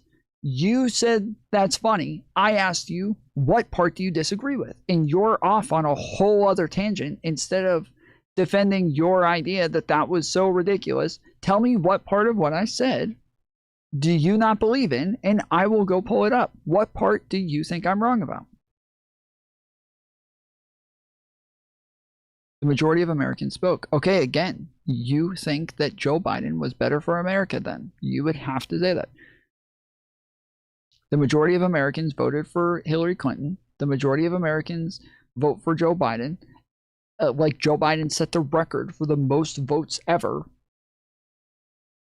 Donald Trump has not beaten Biden's record for the most votes ever. So by the thought process that you keep falling back to, Hillary Clinton and Joe Biden were both better than Donald Trump.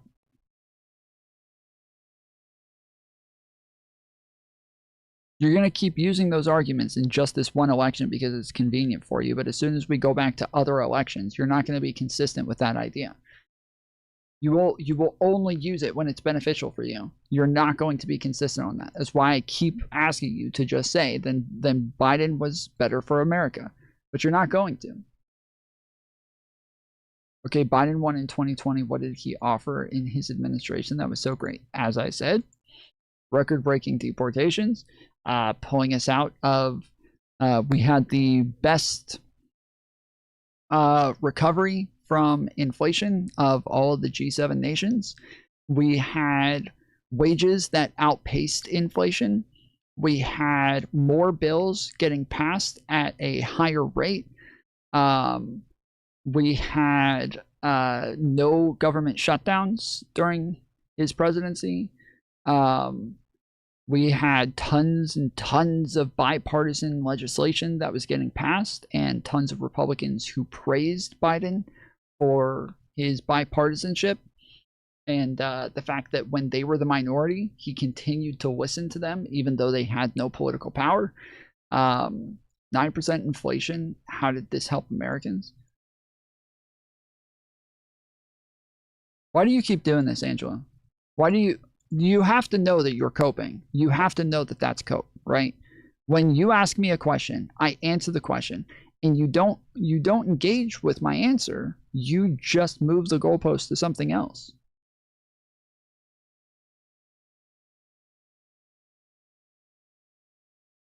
When Trump handed over power to Biden, it was 1.4%.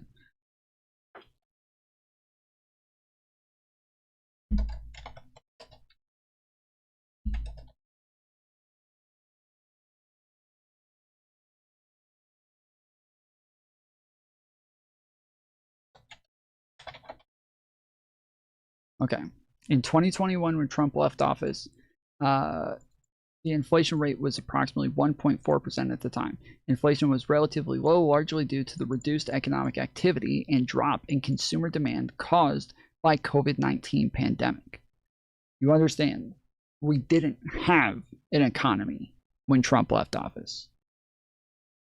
We didn't have an economy. Now, you want to know what the economy was when Biden left? What was inflation at when Biden left office? Based on the dates available, early 2025, the year-over-year inflation rate was 3%. 3%. Month over month is 2.9. So when Donald Trump makes a big deal about the fact that his inflation is at 2.9% or 3%, that's where it was when Biden handed it to him. Biden was the one who had to pull us out of an economic crisis. And you saying, well, 9% inflation didn't help us. The whole fucking world dealt with inflation, bro. The whole world dealt with inflation. The whole world.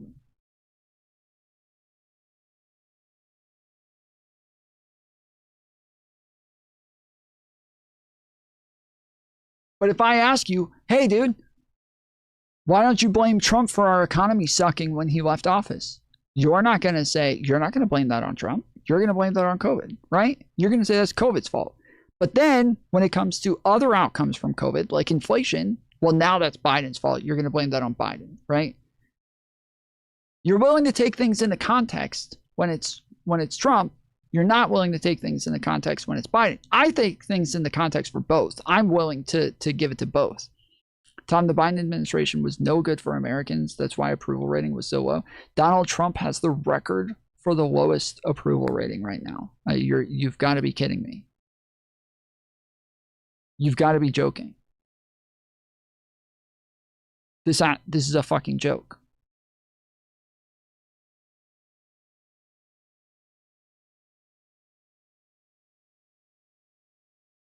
Next blocked me because he didn't like hear. No, they got timed out for the 24 hours.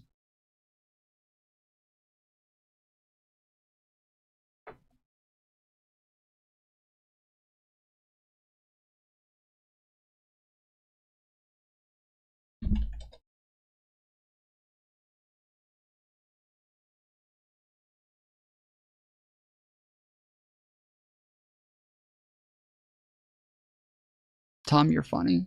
Again, Angelo, this is the last time I'm gonna say this. I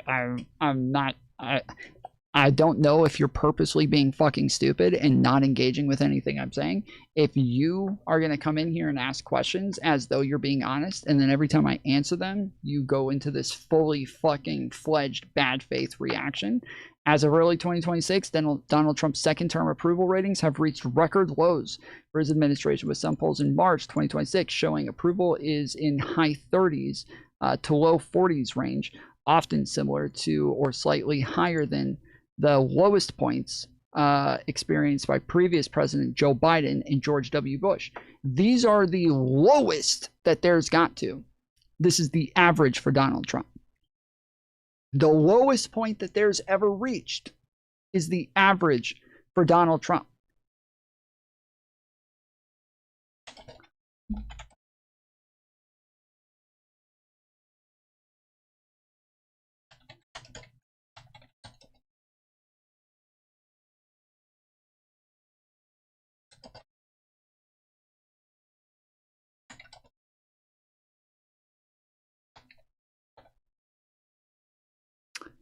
Based on data from 2025, return to office, Donald Trump recorded the lowest approval ratings for the first 100 days in modern history. Polls around this milestone showed his approvals in the high 30s to low 40s, marking a historic low in early presidential approval ratings. Again, this is for the first 100 days. So I'm not being funny. I'm not joking. Donald Trump is a record disliked president. He is the most disliked president we have ever had. This is not even if we go to like what's the biggest legislation he's gotten passed? What is the biggest and most important legislation he's gotten passed? The one big beautiful bill, right? Even conservatives did not like the big beautiful bill. Even conservatives thought that was going to take more money away from poor people and give more money to rich people. When we look at who spent the most money ever, Donald Trump in his first administration has the record for the most spending of all time, by far. Then Joe Biden comes in afterwards. Joe Biden has to deal with all the inflation. Joe Biden has to deal with the fallout from COVID. Joe Biden has to deal with all of these other problems, right? Joe Biden still does not come anywhere close to spending as much as Trump did. CNN, a liberal news media that hates Trump, even they admit his approval rating is higher than Democrats. I see, Angela, you know you're pivoting again, okay? You're pivoting again. You're not going to engage with what I'm saying. You're purposefully being dishonest right now. You're like, I don't know why you're moving to Democrats. That's not what we're talking about. We're not talking about how Democrats as a totality are rated. That is not the fucking conversation right now. And you're pivoting because everything that comes out of your fucking mouth, you realize you're completely wrong on it, so you move to something else. I'm just stating facts. You're stating irrelevant facts. It has nothing to do with what we're talking about. The approval rating of Donald Trump is not related to the approval rating of the party of Democrats is not related to Donald Trump. It's just not relevant. You are making statements. I am giving direct engagement with them. I keep asking you to tell me what I've said that you disagree with. What am I wrong about? I didn't say you were wrong about anything. You asked me a question. I gave you an answer. You acted like that was crazy. I asked you to tell me what I was wrong about. And now you're dancing all over the fucking place, trying to find a way out because you know you have no reason to pretend that I was wrong about anything that I said. You have absolutely no reason. You are finding everything else to talk about except for what I said. You asked what Democrats are offering the American people besides Orange Man Bad, and I gave you a bunch of examples in how Democrats have by far overperformed Republicans. And you know what's crazy? The American people know this. Not only do if you want to look at Democrats' approval ratings, okay, that's cool. Democrats are by far outperforming Republicans in every election since Trump won. Every single election since Trump won. Democrats have been winning, outperforming Republicans. So this is beneficial for us, but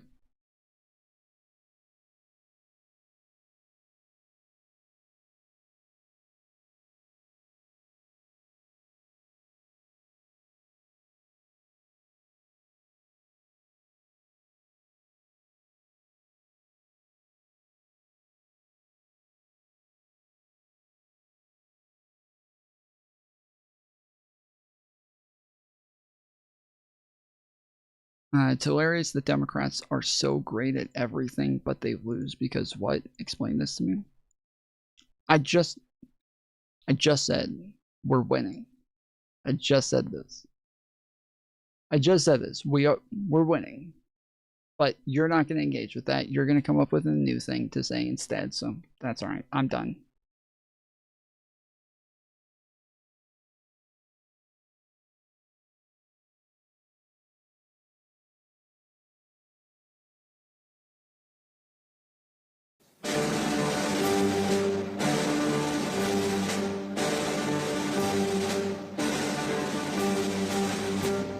Ladies and gentlemen, the President of the United States, Donald J. Trump.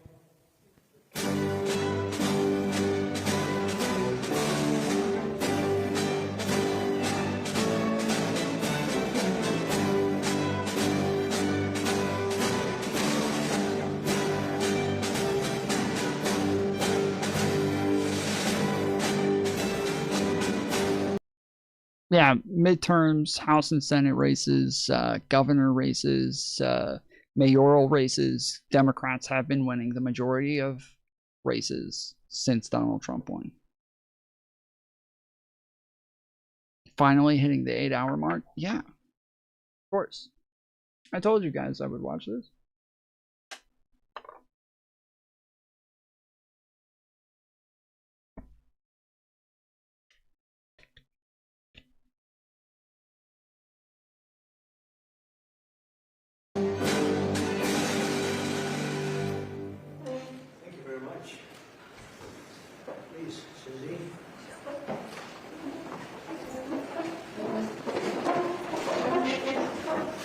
No place like the White House. Do we agree?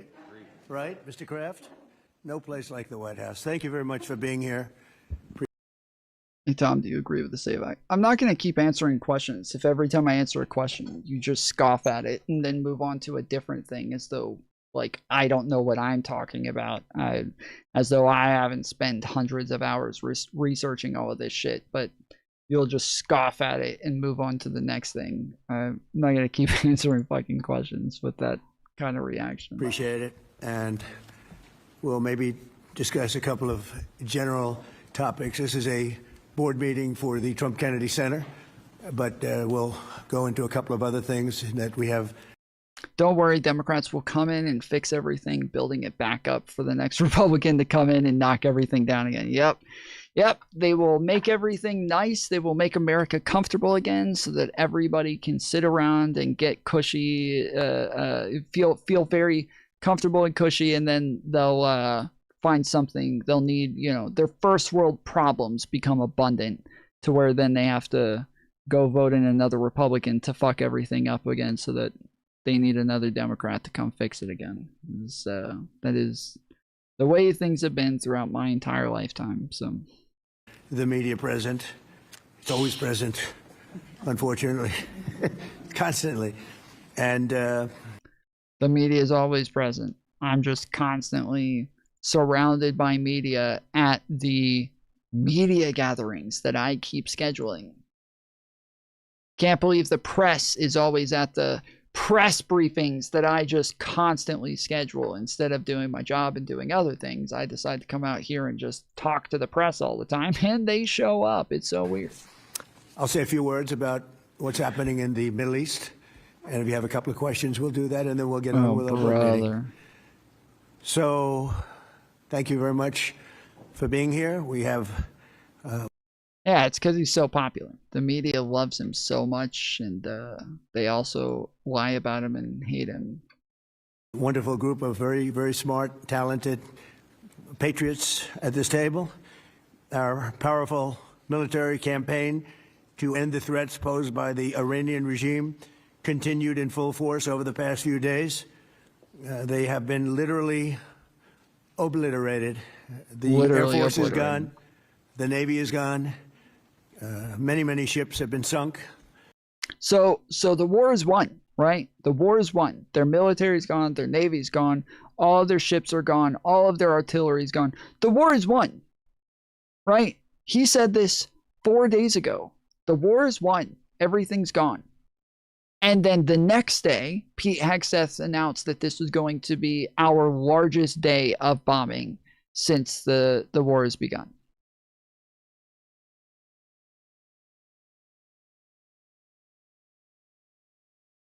What upset me about the Biden administration is they forgot about 9/11.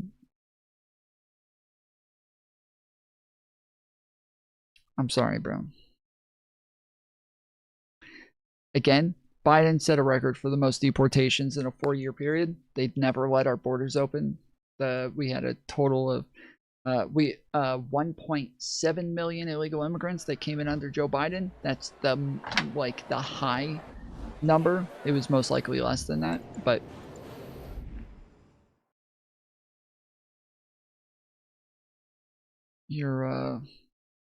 I'm from New York, so I can tell you, as somebody from New York City, I don't feel like he forgot about 9/11.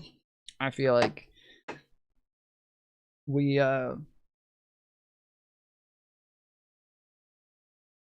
as Americans know better than to say brown people did something bad one day, therefore stop letting brown people in.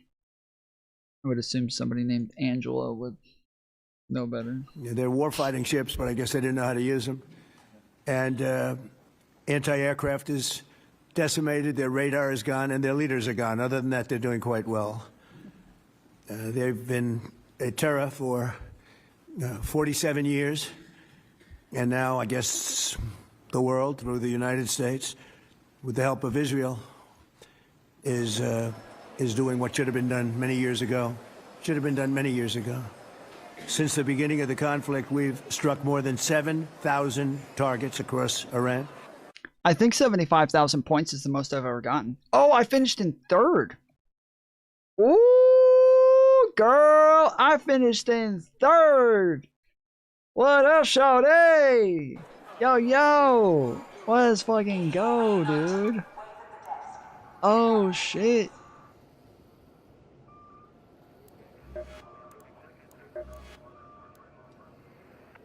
Damage Hornets. Why are Hornets completely white in this? Why are they white? They're not white, they're black. Damage flying arc enemies inside the spaceport walls. Ugh. Get hit by lightning? No way, dude. Get hit by lightning? Deliver carryables. Okay, I like the deliver carryables one. I've been wanting that one back. I've been wanting to try that one again. Okay, I've been. I was mad about that one the last time. So, all right, damage bombardiers. Okay, all right, cool. Damage flying arc enemies inside the spaceport walls. Fucking shit. All right. And these have been mostly commercial. So wait, so hold on. You don't just get hit by lightning. You have to get hit by lightning so many times to get more points. Oh my goodness. This is gonna be fucking crazy, bro. That's one we need a full team for. That's one we need a full team for. Getting hit by lightning. I've never tried to get hit by lightning before. That's crazy. We're gonna need to bring a lot of heals for that. Commercial and military targets. Electromagnetic storm. We've achieved a 90% reduction in their ballistic missile launches and a 95% reduction in drone attacks.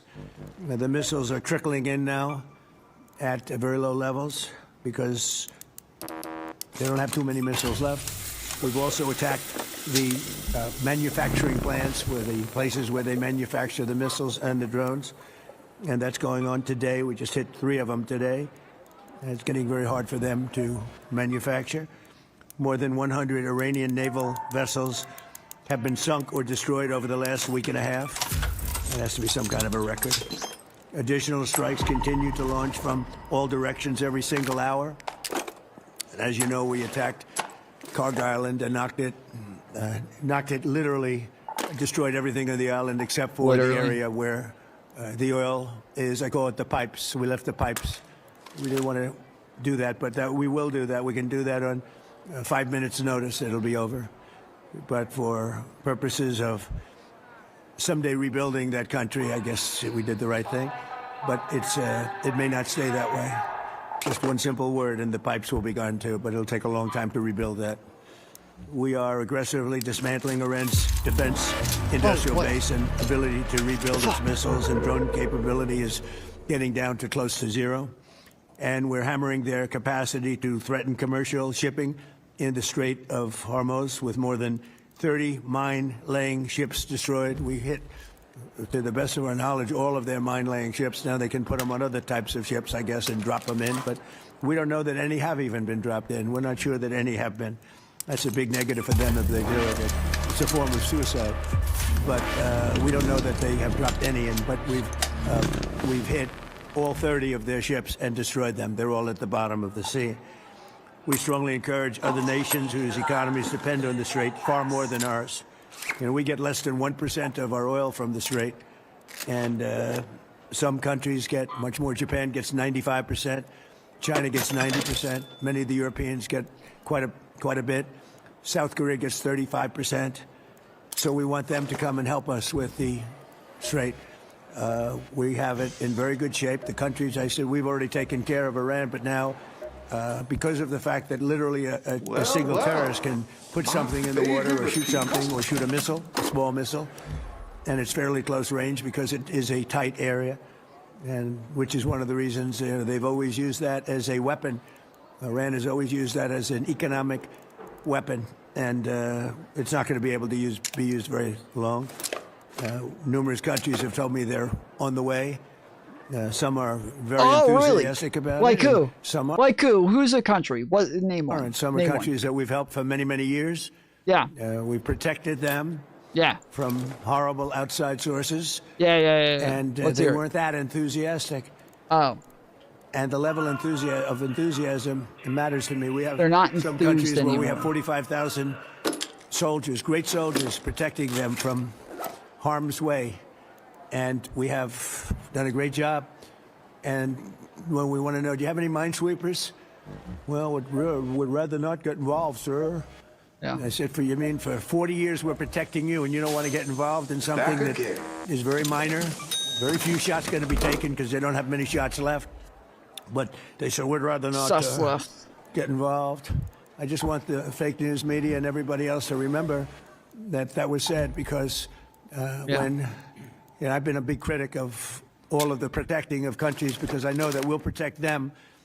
And if we ever needed help, they won't be there for us. I've just known that for a long period of time. Just like I knew about the Strait, that it would be a weapon, which I predicted a long time ago. Predicted all of this stuff. You guys were very generous in that. I predicted all of it. I predicted Osama bin Laden would knock out the World Trade Center. I made that prediction a year before he did it. I said, you better get him. He's a bad guy. I watched him be interviewed one time, and I said that. He said this once before as well. Somebody came in the chat earlier complaining about this, and we're like, bro, this isn't news. Donald Trump has said before that he predicted 9/11. They're like, no, I've never heard him say that. Yeah, no, he said this. This is not the first time Trump has claimed that he predicted 9/11. It will not be the last time. He is that much of a fucking nut that he will walk around saying he predicted 9/11. In reality, okay, so if you want to know what actually happened, Donald Trump mentioned Osama bin Laden in a book. Okay? The first time he said this, he turned to Pete Hegseth. And he said, I predicted 9/11, right? Right, Pete? I told him.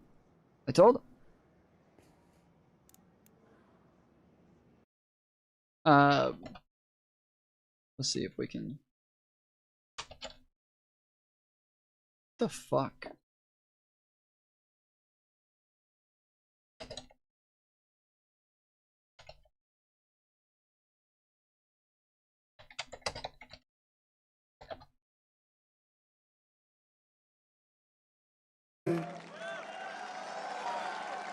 We don't want to be politically correct anymore.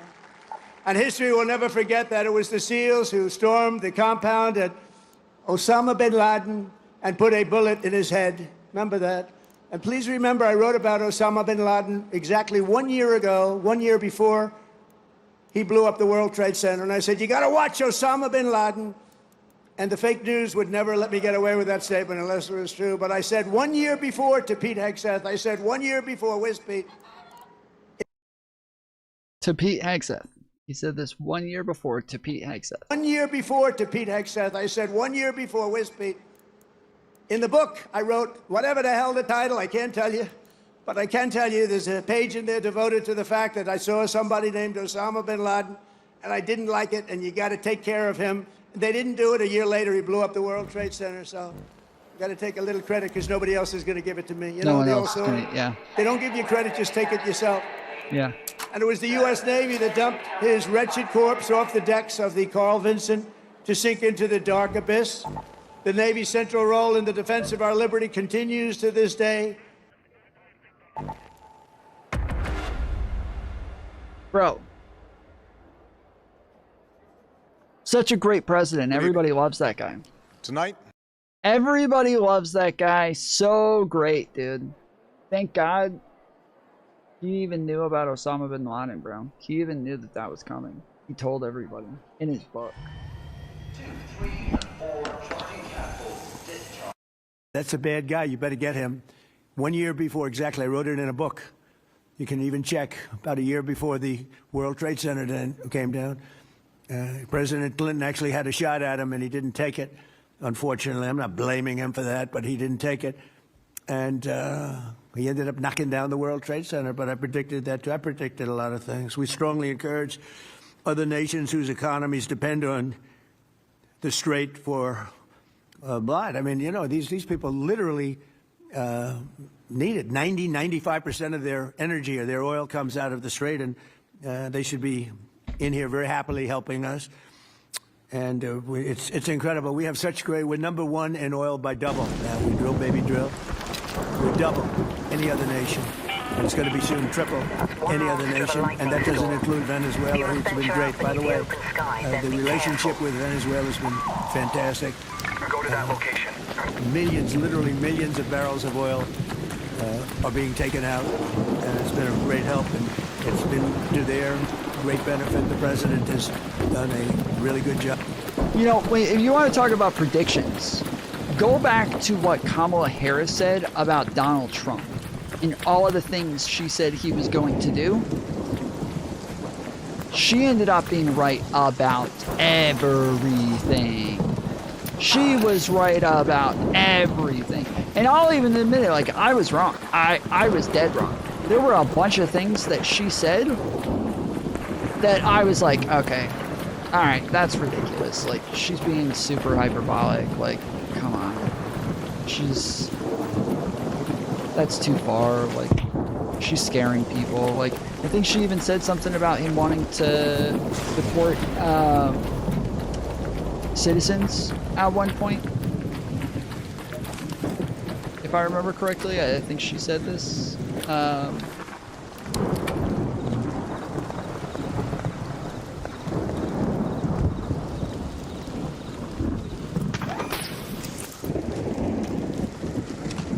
Oh shit, what did I do?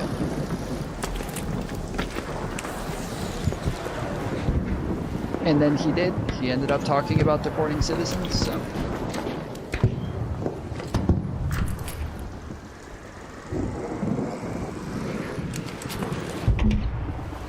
I can report to the American people. What the fuck?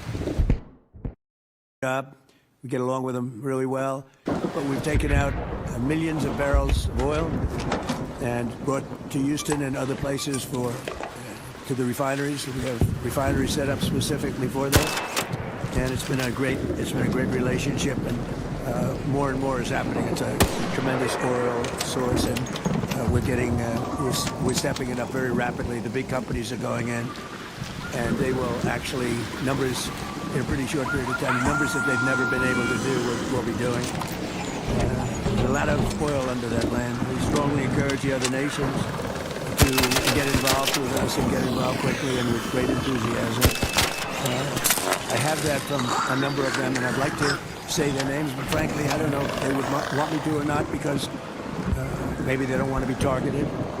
But I say it wouldn't matter if you're targeted or not, because this is a paper tiger that we're dealing with now. It wasn't a paper tiger 2 weeks ago, it's a paper tiger now.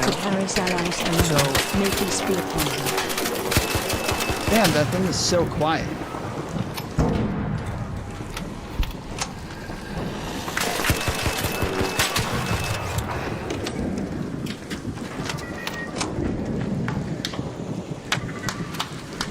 Somebody shooting at me?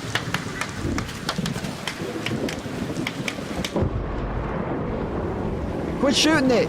I need it to drop more arc.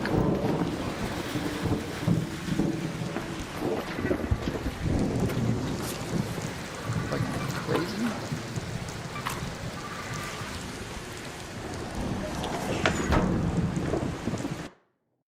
now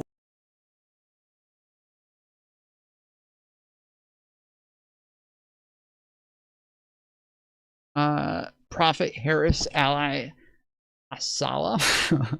May peace be upon her. Yes, she is the one who actually got a lot of shit right. Donald Trump over here trying to take credit for things that only Kamala Harris can do. And he knows it, and he's jelly.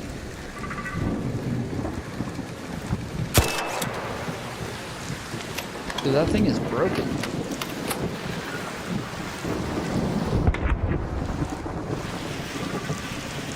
we're going to get down to the reason. We'll take a couple of questions in a moment, but we're going to get down to the reason we're here today. Actually, this was set up a long time ago.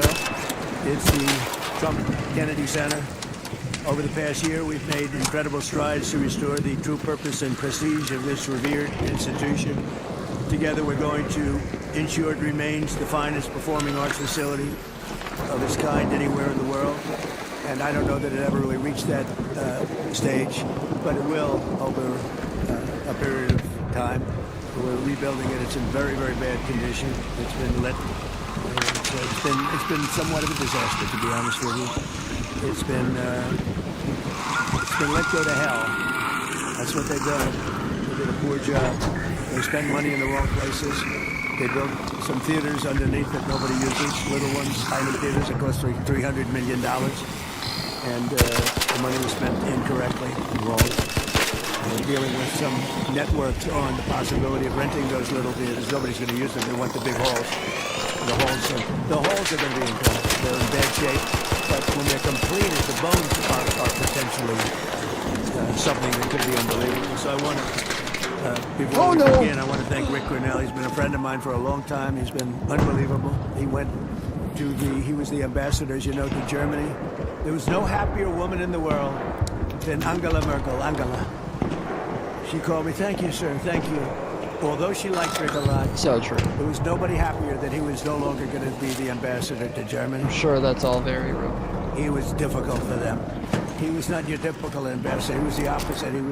He would do what was best for the United States, not for Germany. And I want to tell you, he did a great job. So good that I put him in charge of a thing called intelligence. And something he didn't really want to do, but he did it, and he did it incredibly well. There were a lot of leakers. He found out the leakers. And when he didn't find out who the leaker was in a certain area, he fired everybody. And he went into one room where there was leaks coming out. These are long-term problems that these various places have had. And he said, who's the one that leaked this? And they wouldn't admit it, so he fired the whole room.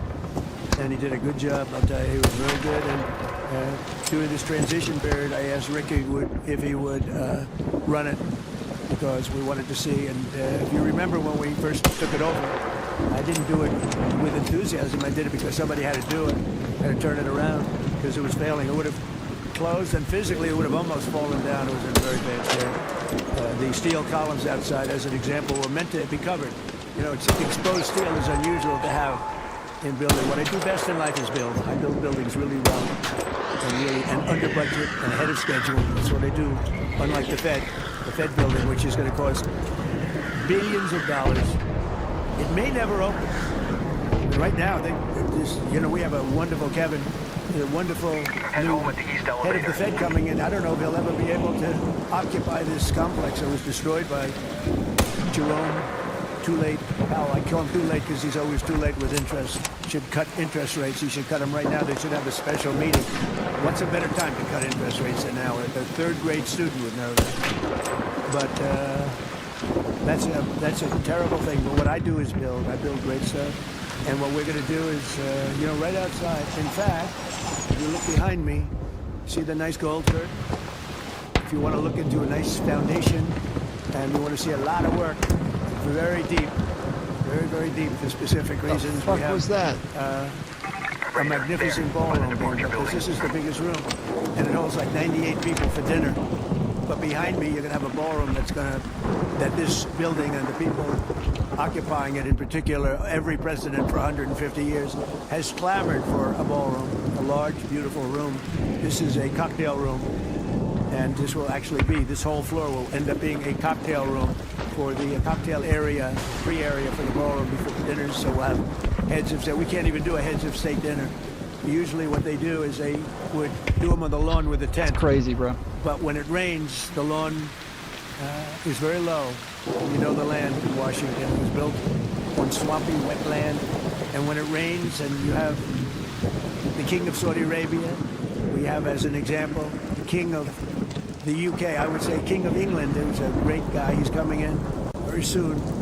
And when it rains, you know what happened? The rain would go over their feet. It would be about 4 or 5 inches over their shoes. This was not good. And it rained a lot. So we're building, finally, because I do that. And by the way, no taxpayer money. Zero. It's going to be, it's on time, on budget. It'll be under budget. Literally, we're having it under budget, other than we've upgraded it in terms of the marbles we're using onyx. It's under budget, except for the fact that we just made it way more expensive. Okay. I don't think that's how that works. I don't think that's what we call under budget. Stones that are incredible. But the game is too loud? It'll be something really spectacular. I'm looking at Mr. Steve Wynn, who's over there. He built a spectacular building. Sorry. He knows Trump builds a spectacular building. I build better buildings than him. I don't care what he said. But Steve builds is over back here, better. and he really, with his incredible wife, Andrea. And thank you both for being here. Andrea's on the board. I'm supposed to get shocked. Steve is so in love with his wife, he asked whether or not he could come. And I can say the same thing for the great Bob Kraft. He's got a wife that's so wonderful. He said, do you think I could come? She didn't have to accept that, She could have said no. but Bob said, I would like to come. So, Bob, we will not let you vote. Although his vote would be a good vote. He will vote for the proper thing. But it's good to have you both here. These are two great couples. They know a lot about the things I'm talking about, like fixing, whether it's building a stadium or building a building. They know how to do it. So thank you, Steve, very much. But we made incredible strides over the past year. If you remember, I said I want to run it for a year just to see, because the place is falling down. It's horrible. Air conditioning, heating is going to be ripped out in its entirety, and needs new. It's old. It's how many years is it, Rick? What's the total? 50, almost, over 50. And we have 50-year-old air conditioning, more than that actually, and it's in bad shape. Everything's in bad shape. It's got to be redone. So I said, let's run it for a year just to see how it works. It's better than, you can't just go into something and try and figure it out. And we figured it out over the year. And you have to close it, putting new marbles in, beautiful, beautiful marbles. When you do marbles, you can't have people walking over the marble every night as it's drying and setting and going to a play. So we thought the best way, what I know best in the world is construction. The best way to do it is close it, do it properly, and reopen it, have a grand reopening. And when it's finished, it's going to be far better than it was when it was originally built. When it was originally built, it was good. It has one thing that's very good. It has great sound. I think there's a lot of luck in sound. You have some of the big opera houses. I don't want to get involved with saying which one, but in New York, as an example, where the acoustics were never good.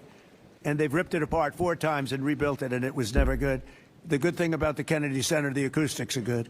And they'll only be enhanced based on what we're doing. A lot of it has to do with the stones and the stones you use, the marbles you use, etc. Over the past year, we've made incredible strides to restore the true purpose and prestige that this building will soon gain, I think, at a higher level than it had before. Together, we're going to ensure it remains the finest and will become the finest performing arts facility anywhere in the world. It's got the location, and it will have the building. It's got good bones. It's got good structure.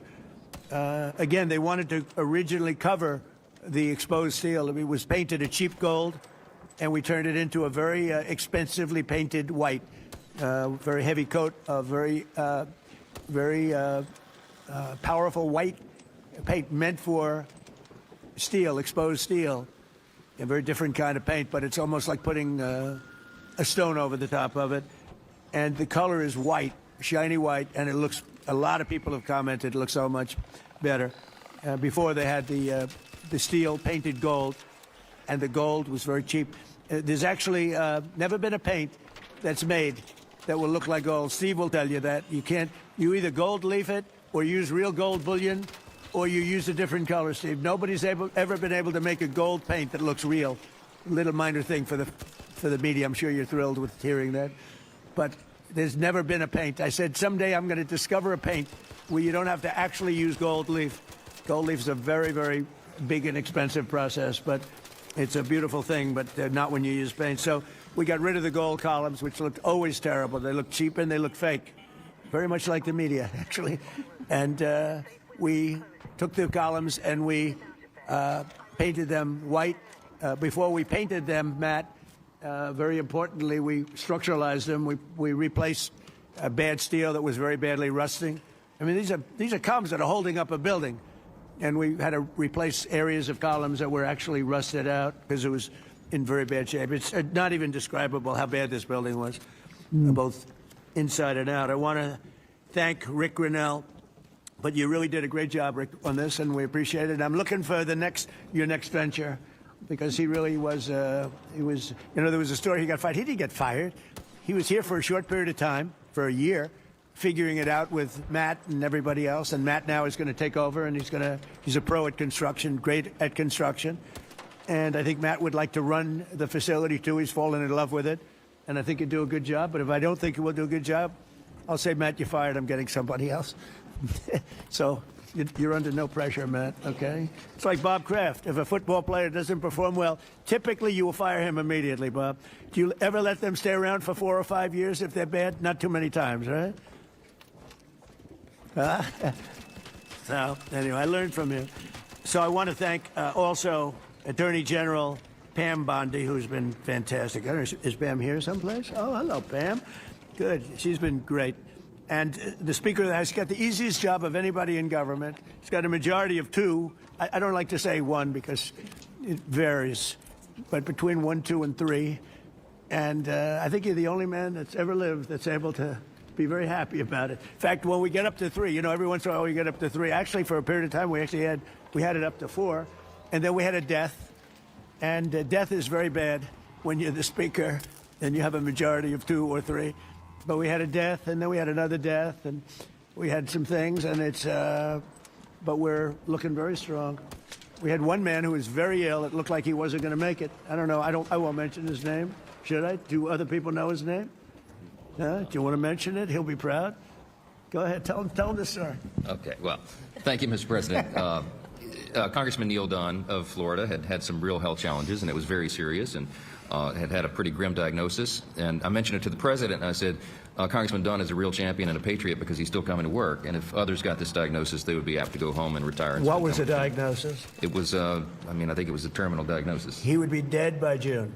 Okay, that wasn't public, but yeah, okay. That's it was grim. That's what I was going to say. I don't think with a heart problem, by the way. This was a heart problem. So the long story short, the president I'm out called of ammo. him to encourage him and thank him, and they had a conversation, and the president mentioned in the course of the conversation, you know how to get my doctors involved, and they did, and within a number of hours, they took him to Walter Reed, emergency surgery. The man has a new lease on life. He acts like he's 30 years younger, and he walked into the conference meeting, and we thought we'd seen a ghost. And I spoke with him over the weekend, and he's encouraged and thankful, and he thanks the president for his leadership and intervention, and thank you. He actually called Mike. Mike called me, and he said, "Sir, we're up by 3, but we're going to lose 1 by June." I said, "Who?" Neil Dunn. He's a great congressman. Incredible. He called to say that he was terminal, really bad heart. There's nothing they can do. I said, "That's bad." Number 1, it was bad because I liked him. Number 2, it was bad because I needed his vote. But he really said, "Mike, I'm going to last this out for the president and you, and however long I live," it looks like June is the time, but however long I live, I'm going to be voting for you. How many people are going to say that? Most of them are going to say, "Mike, I'm retiring immediately." That's the end. He's an extraordinary man. But he didn't do that. It was really impressive. And then I realized I have doctors in the White House. The White House doctors are incredible. And they've helped me with other people. They're helping me with people right now. People that are very sick are like they're miracle workers. And I said, I have to call them. And I called the 2 doctors. They're both great. And they immediately went over to see the congressman. And he was on the operating table like 2 hours later. Yeah. And it was a long operation. They gave him more stents and more everything that you could have. I think he's got everything that you could possibly have. And they called up. They said, "Sir, I think he'll be fine." I said, "You got to be kidding." He said, "I think he'll be fine."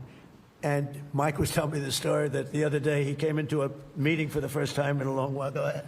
Well, it was incredible. He has a new lease on life. He has more energy than a man half his age, and very encouraged and encouraged all of us. So, again, a testament to great leadership. And my hat's off to Neil Dunn and his beautiful wife. He's alive because of great leadership? Is that what he said?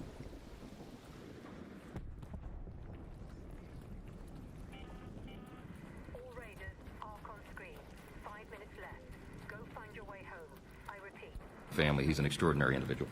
And just, because I don't want to have a terrible story about this, I did it for him first and for the vote second. But it was a close second, actually. But I did it for the vote second. All right? I want to also introduce Susie Wiles, who's fantastic. She's our chief of staff. And she's an amazing person, an amazing fighter. And she announced a minor difficulty, which will be in good shape. Good shape for her. He'll be around for a long time. She had a diagnosis. You probably saw it. And she's going to take care of it immediately as opposed to waiting. She said, "Let's do it now." I said, "Do it immediately." Because with that particular ailment, the faster the better. That's the only thing I know about it. The faster the better. She's going to do it immediately. So she just started, actually. And she's going to be in great shape. The prognosis there is excellent, beyond excellent. So. But who needs it, right? That's right. Who needs it? So before we took over, just a year. Who is Susie Wiles again? Is she the one? She's not the one who's. Well, I gotta get shocked by this real quick. There we go. Is she the one who was in charge of the Department of Education?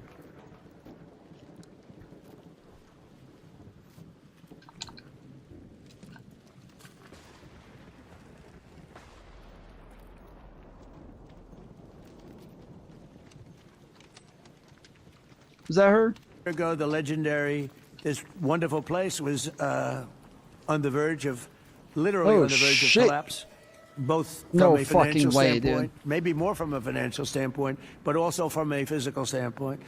Necessary maintenance has been ignored. The programming was very woke and out of touch with reality. And we had an orchestra that lost like $18 million a year.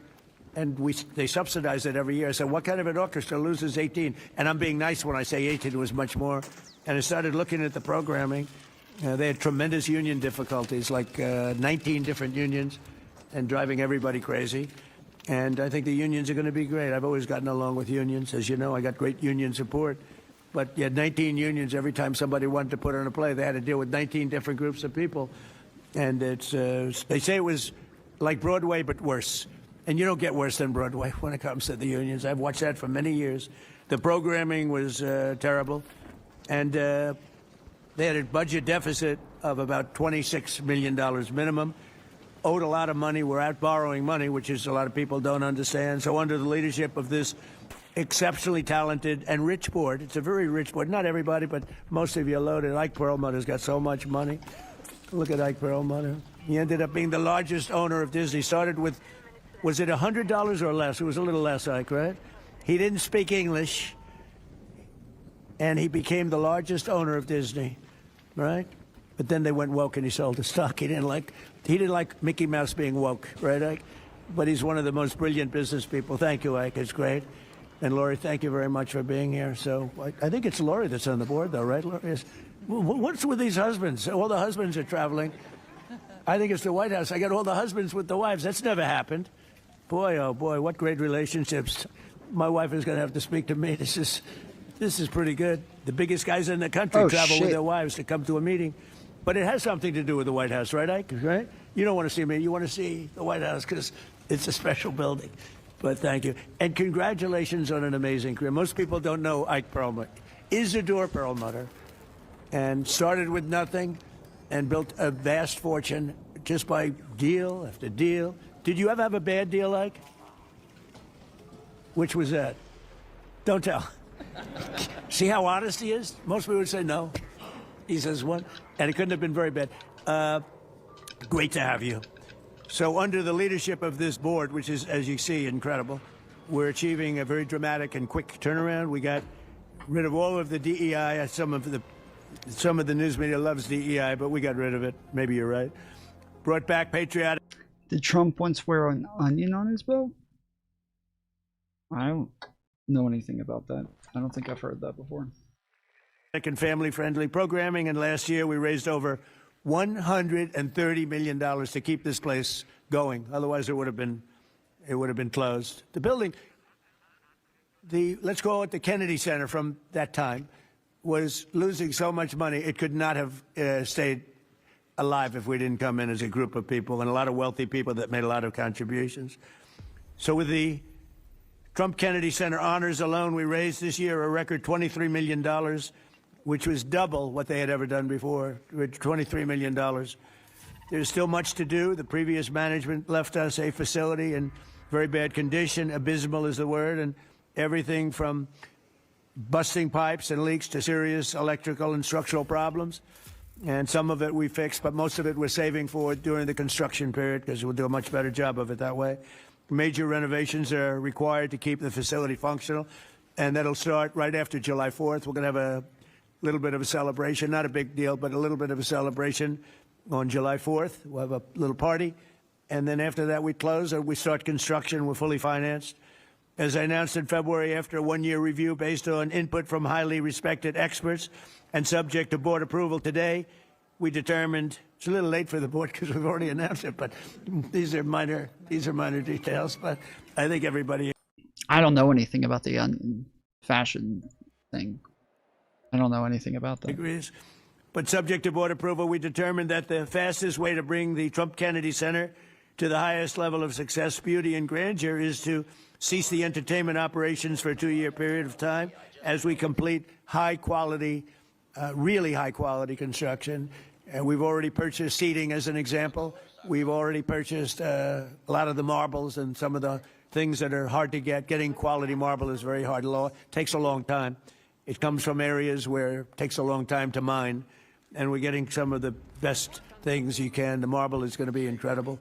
The seats that we have, the seating is the highest level. Everything is the highest level. So this temp. I remember when we brought down the last Baron.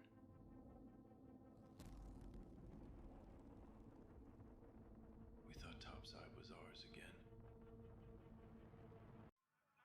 Temporary closure will enable us to complete the work much faster and much higher quality. As an example, it's hard to show Shakespeare when you don't have any seats. As the seats are being changed, it's not exactly a great experience for people. So the right way to do it is just close it and fix it and open it. We'll begin right after, as I said, July 4th celebration. And thanks to the great, big, beautiful bill, we are fully funded, ready to go. And we have tremendous amounts of money coming in from some people around the table, but also from people that are not here, but that have made very generous contributions toward the Trump Kennedy Center. People that have never given to it before and would never have given it except I asked them to give.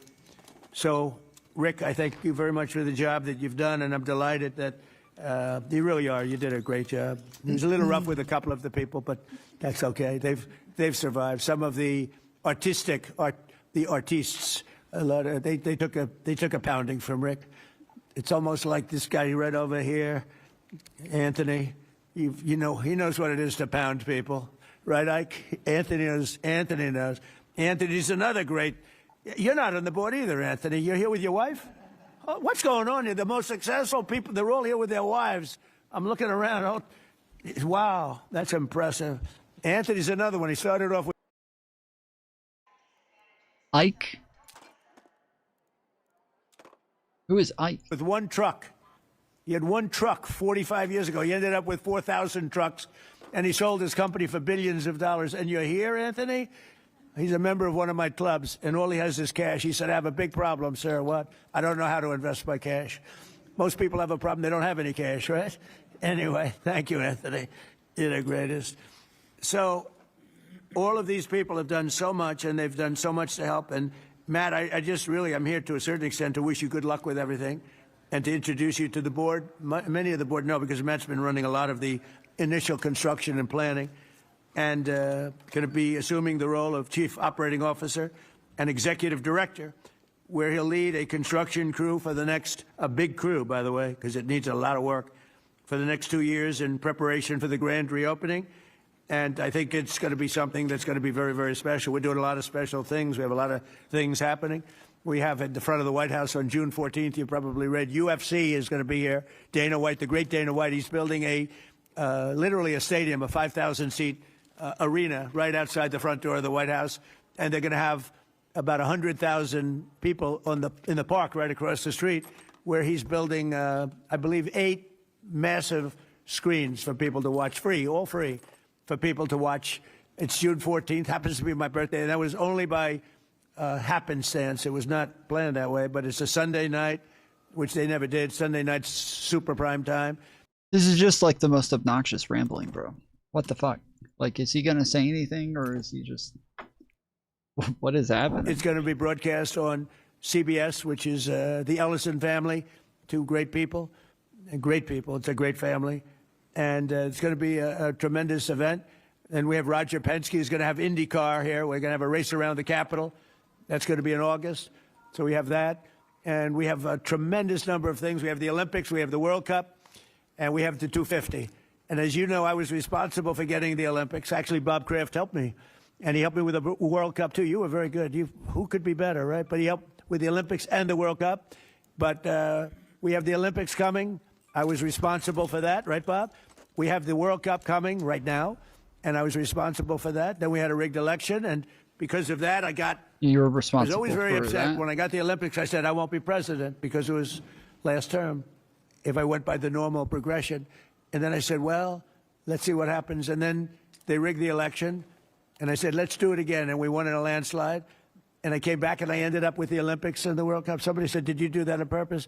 So I claimed the Olympics and I claimed the World Cup because I did get both. And then I tried to claim 250-year celebration. I said, I got that. They said, no, you didn't. That one you didn't get. They're giving me no credit for that one, Mr. Speaker. I couldn't. So I gave up on that one quickly. That wasn't working. It wasn't working. But I just want to thank everybody. This board has been incredible.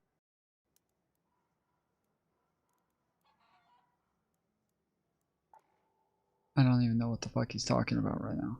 I truly have no idea what he's talking about. And it's really nice. What we're going to do is we're going to we could take a few questions from the press, and then after that we'll have our meeting, and we have a little lunch for the board. So we'll have a little bit of a lunch, and it's an honor to have you all here. It's so many of you, Jimmy, so many of you are friends. It's a great honor to have you here, and we're going to do a great job with the Trump Kennedy Center. Okay, yes, please, CNN. Hey. Thank you, Mr. President. I'm not CNN, I'm Daily Wire, but thank you for the question.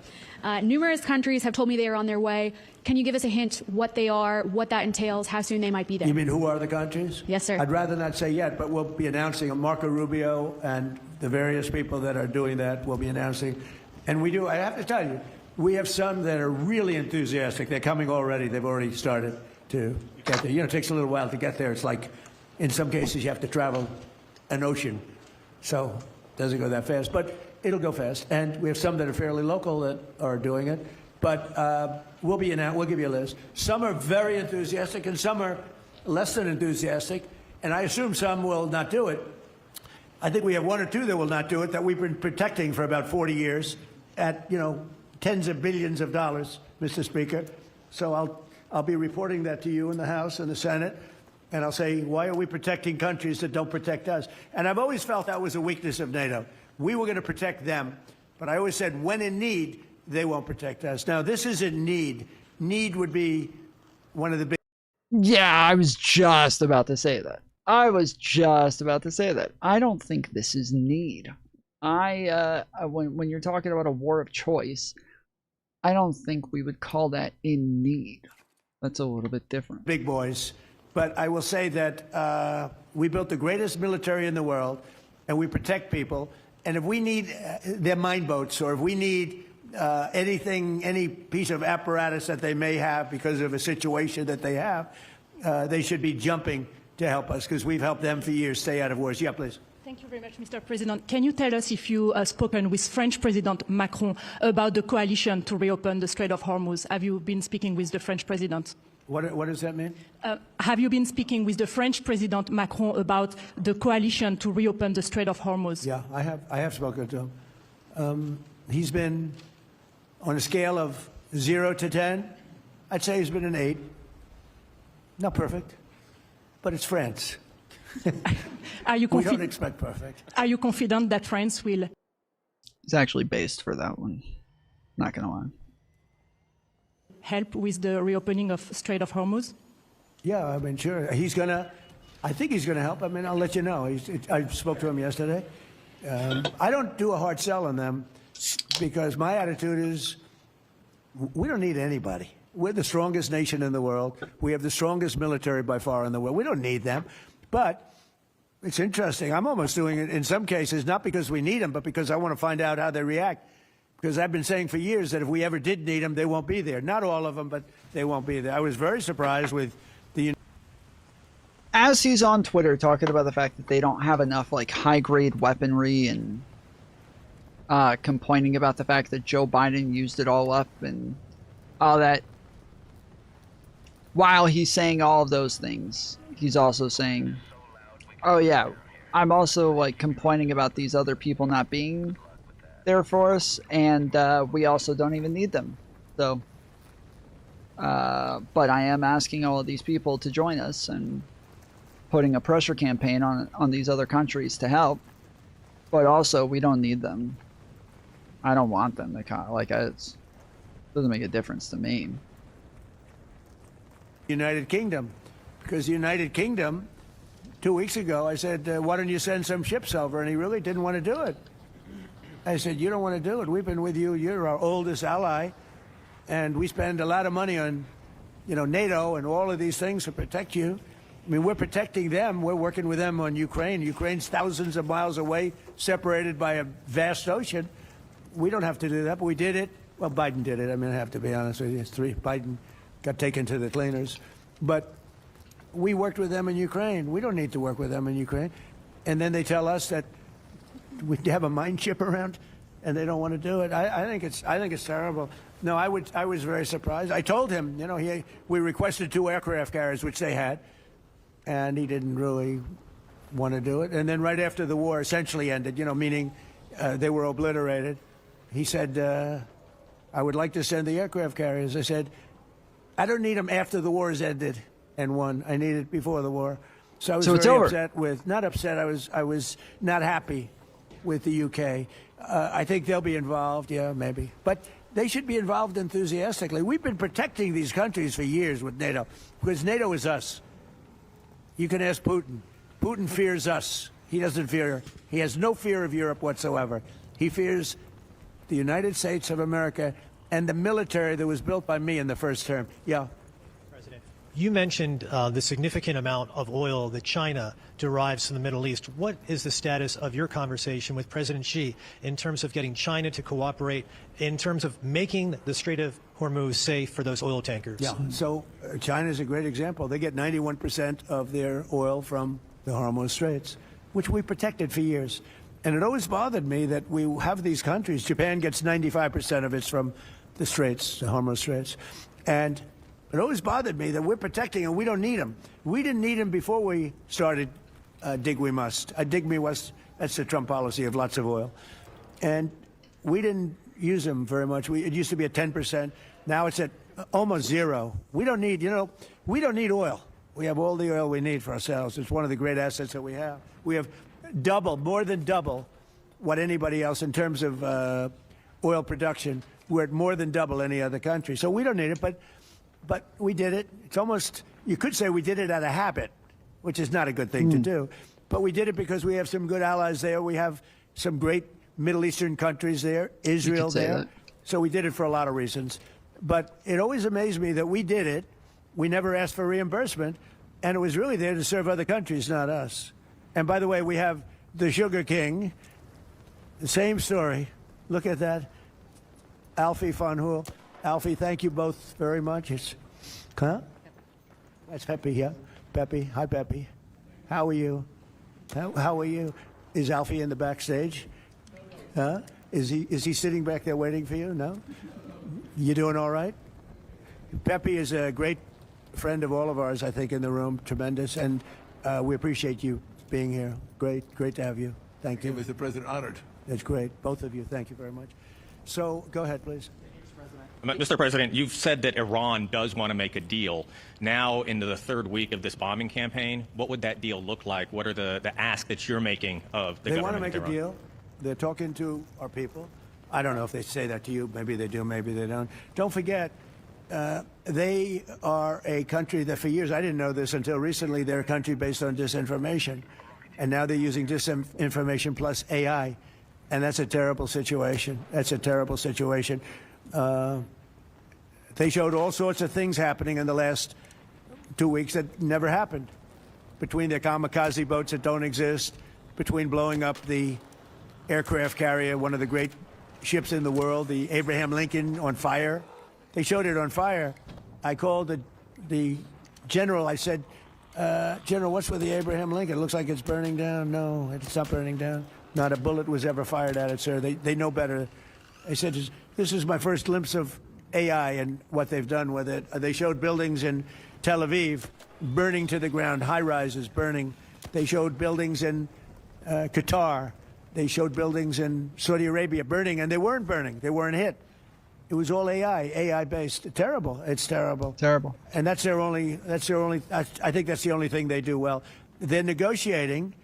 AI is the only thing they do somebody well. said, well, would you talk? Why would you even talk to them? I talk to everybody because sometimes good things come out of it. But I don't know if they're ready yet. They're taking a pounding. I don't know if they're ready yet. And we don't even know their leaders. Look, all of their leaders are dead, as far as we know. But they're all dead. We don't know who we're dealing with. We knocked out the first group. Then the second group met, 88 met to pick the leader because the first group was all dead. And the second group got knocked out. They were all dead. Then the third group met. I would think they're a little nervous about meeting. I don't know if they're nervous. Maybe they're not. Maybe they're crazy. If they're not nervous, then they're crazy. But we met with the next group, but we don't know who their leader is. We have people wanting to negotiate. We have no idea who they are. Yeah, please, Peter. Thanks, President Trump. What are your advisors telling you about the Ayatollah's son, the new supreme leader? What are they telling you about Well, it's not him? only them, it's you people. I mean, a lot of people are saying that he's badly disfigured. They're saying that he lost his leg, one leg, and he's been hurt very badly. Other people are saying he's dead. Nobody. Is that real? Did he get hurt? Or are they saying that that's like he got hurt in the initial bombing? When the others got hurt?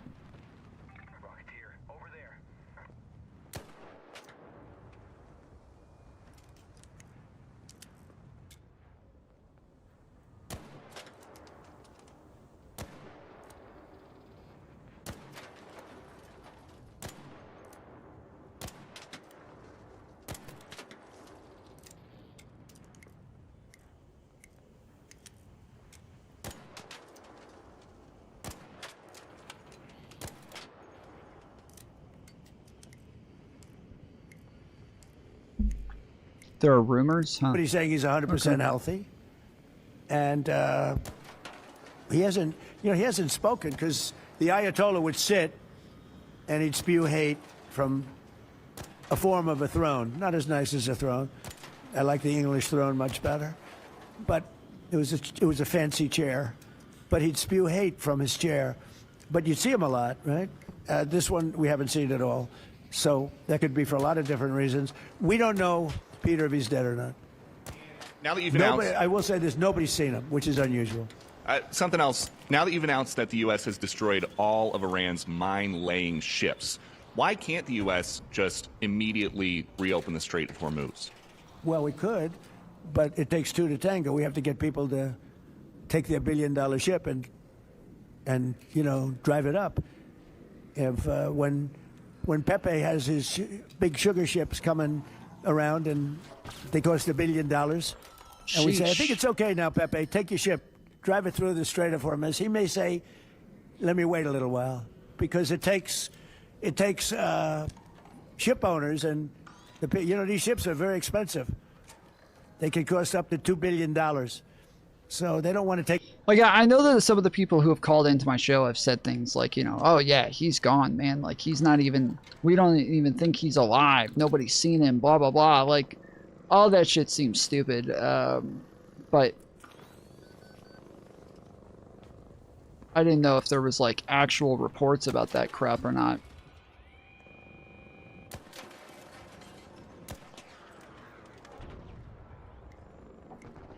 Take a chance that, gee, I think you'll be okay. They got to know it. So they don't have to say, we don't know if they even set any mines. But the thought that they may have is enough to keep people from saying, we don't need it. Now, we are pounding that area, that coast, as you know, left side. We're pounding it, like really pounding it hard. And again, they may have no mine set. We hit every one of their mine droppers. They call it the mine layers, right? The ships. They're pretty sophisticated ships. Every one of them is gone.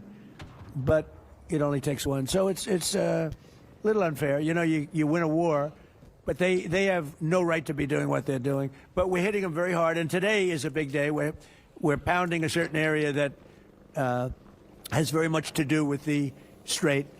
And I think we'll get it going very soon. In addition, we do have other nations coming in. You need people to watch and people to see. We have other nations coming in. Yes, please. If the United States is working to secure the Strait of Hormuz for the benefit of other countries like China, and our allies aren't yet stepping up to your standard, is the United States getting back to being the world's policeman? Look, the United States should not be very much involved. They can on a certain basis. They've been doing it for a long time.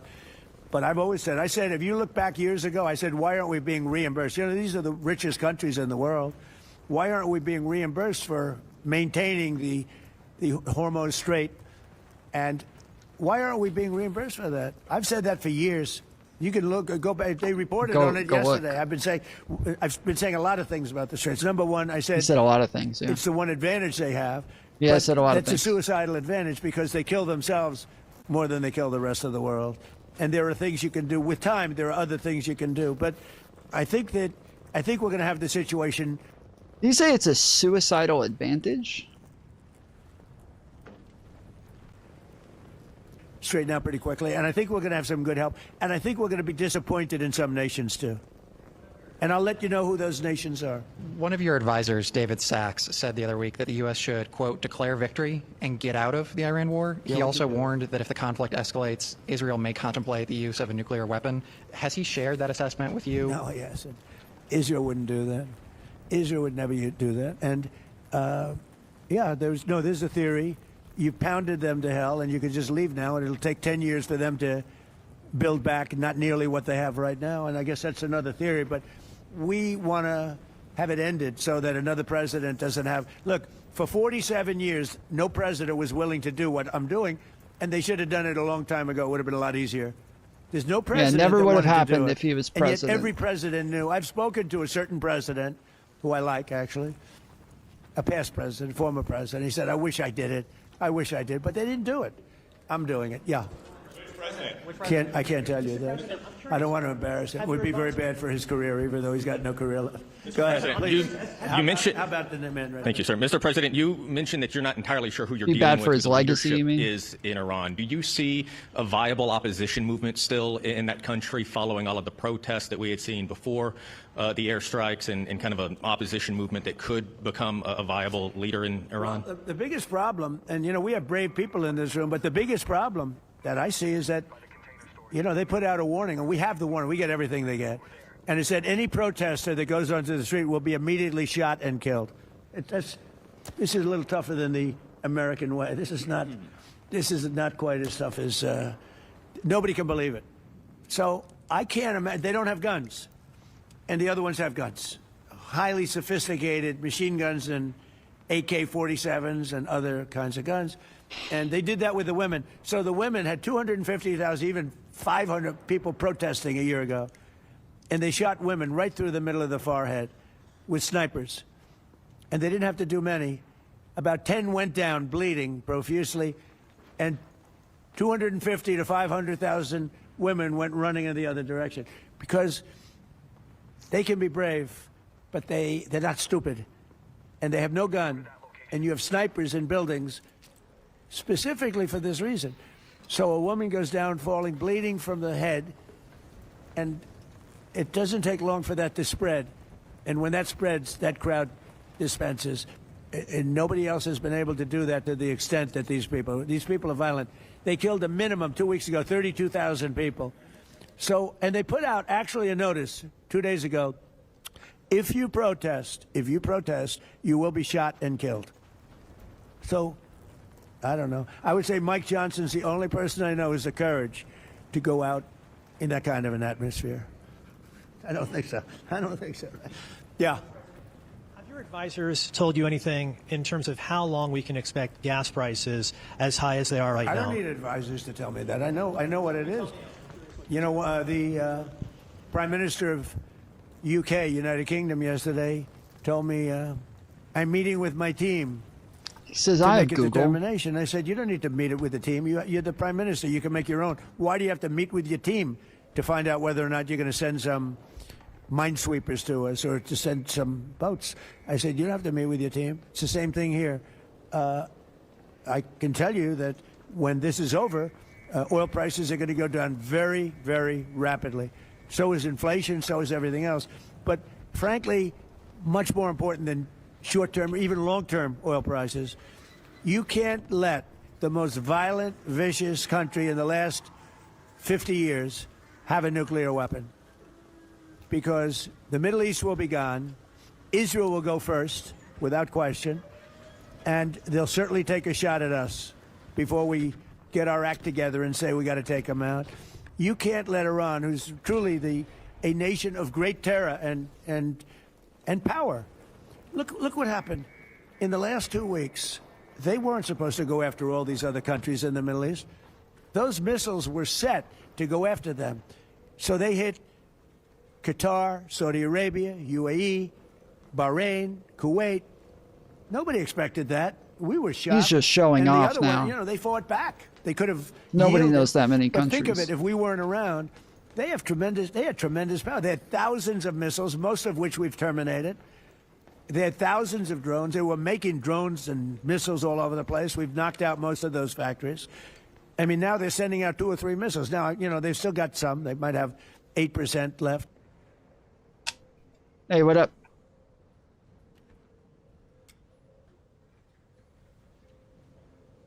Is the bombardier gone?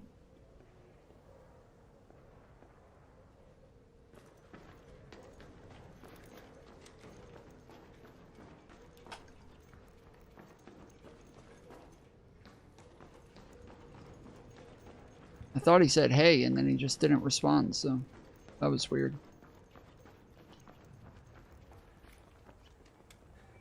Oh yeah, there it is. Okay. But mostly they've been eliminated. They've been terminated by what we did and what Israel did too. Yeah, please. Israel is expected to expand its ground offensive in southern Lebanon to go after Hezbollah. Have you discussed that with Israeli leaders? Yeah. And does the United States support a potential Israeli invasion of Lebanon? Yeah, no, I did, and I know look, Hezbollah is a problem. It's been a problem for a long time. The Hezbollahs. And it's a certain area, because I was with the other night a person whose parents live in Lebanon. This is a very substantial person, wealthy person, whose parents live in Lebanon. I said, really? How do you live in Lebanon? Your parents are living? Oh, yeah, they live there. And over the years, they've gotten used to the fact that it's being bombed. But they explained to me that it's really a different section of Lebanon. It's a section where Hezbollah is. And they get used to it, I guess. I don't know. I mean, people live in Ukraine. You would think they wouldn't live in Ukraine, but they live in Ukraine. I don't know that I'd do that, but they live in... Bro, we get questions about our having a president like Donald Trump. Like, how do you live there? Ukraine, they live in Lebanon. Hezbollah is a big problem, and they're rapidly being eliminated. Thank you very much, everybody. I appreciate it.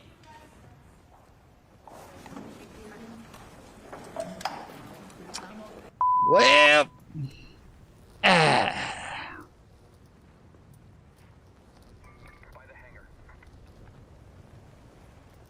President Trump has spent the better part of a year criticizing America's allies, tariffing them, hurling insults at their leaders, threatening to leave NATO, and ultimately saying that the U.S. doesn't need them at all.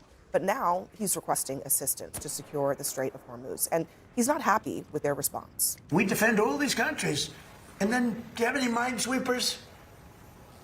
And they say, well, would it be possible for us not to get involved? I've been saying it for a long time. This is the greatest thing to come out of this. We spend trillions and trillions of dollars on NATO to defend other countries. And I always said, but if it ever comes time to defend us, they're not going to be there. Many of them would not be there. And we're going to have to start thinking more wisely in this country. Sources tell CNN that U.S. officials spent the weekend trying to rally support from foreign allies, hoping that they could announce a coalition soon. But today, almost in the same breath of calling for help, Trump is insisting that he doesn't need anyone else to get the job done. I don't do a hard sell on them because my attitude is we don't need anybody. We're the strongest nation in the world. We have the strongest military by far in the world. We don't need them. But it's interesting. I'm almost doing it in some cases, not because we need them, but because I want to find out how they react. Now, Trump says that some countries have told him that they are eager to help, but we still don't know which ones he's talking about. And many allies have actually publicly rebuffed the president. Like Germany, for example, their defense minister is asking, quote, what does Trump expect a handful or two handfuls of European frigates to do in the Strait of Hormuz that the powerful U.S. Navy cannot do?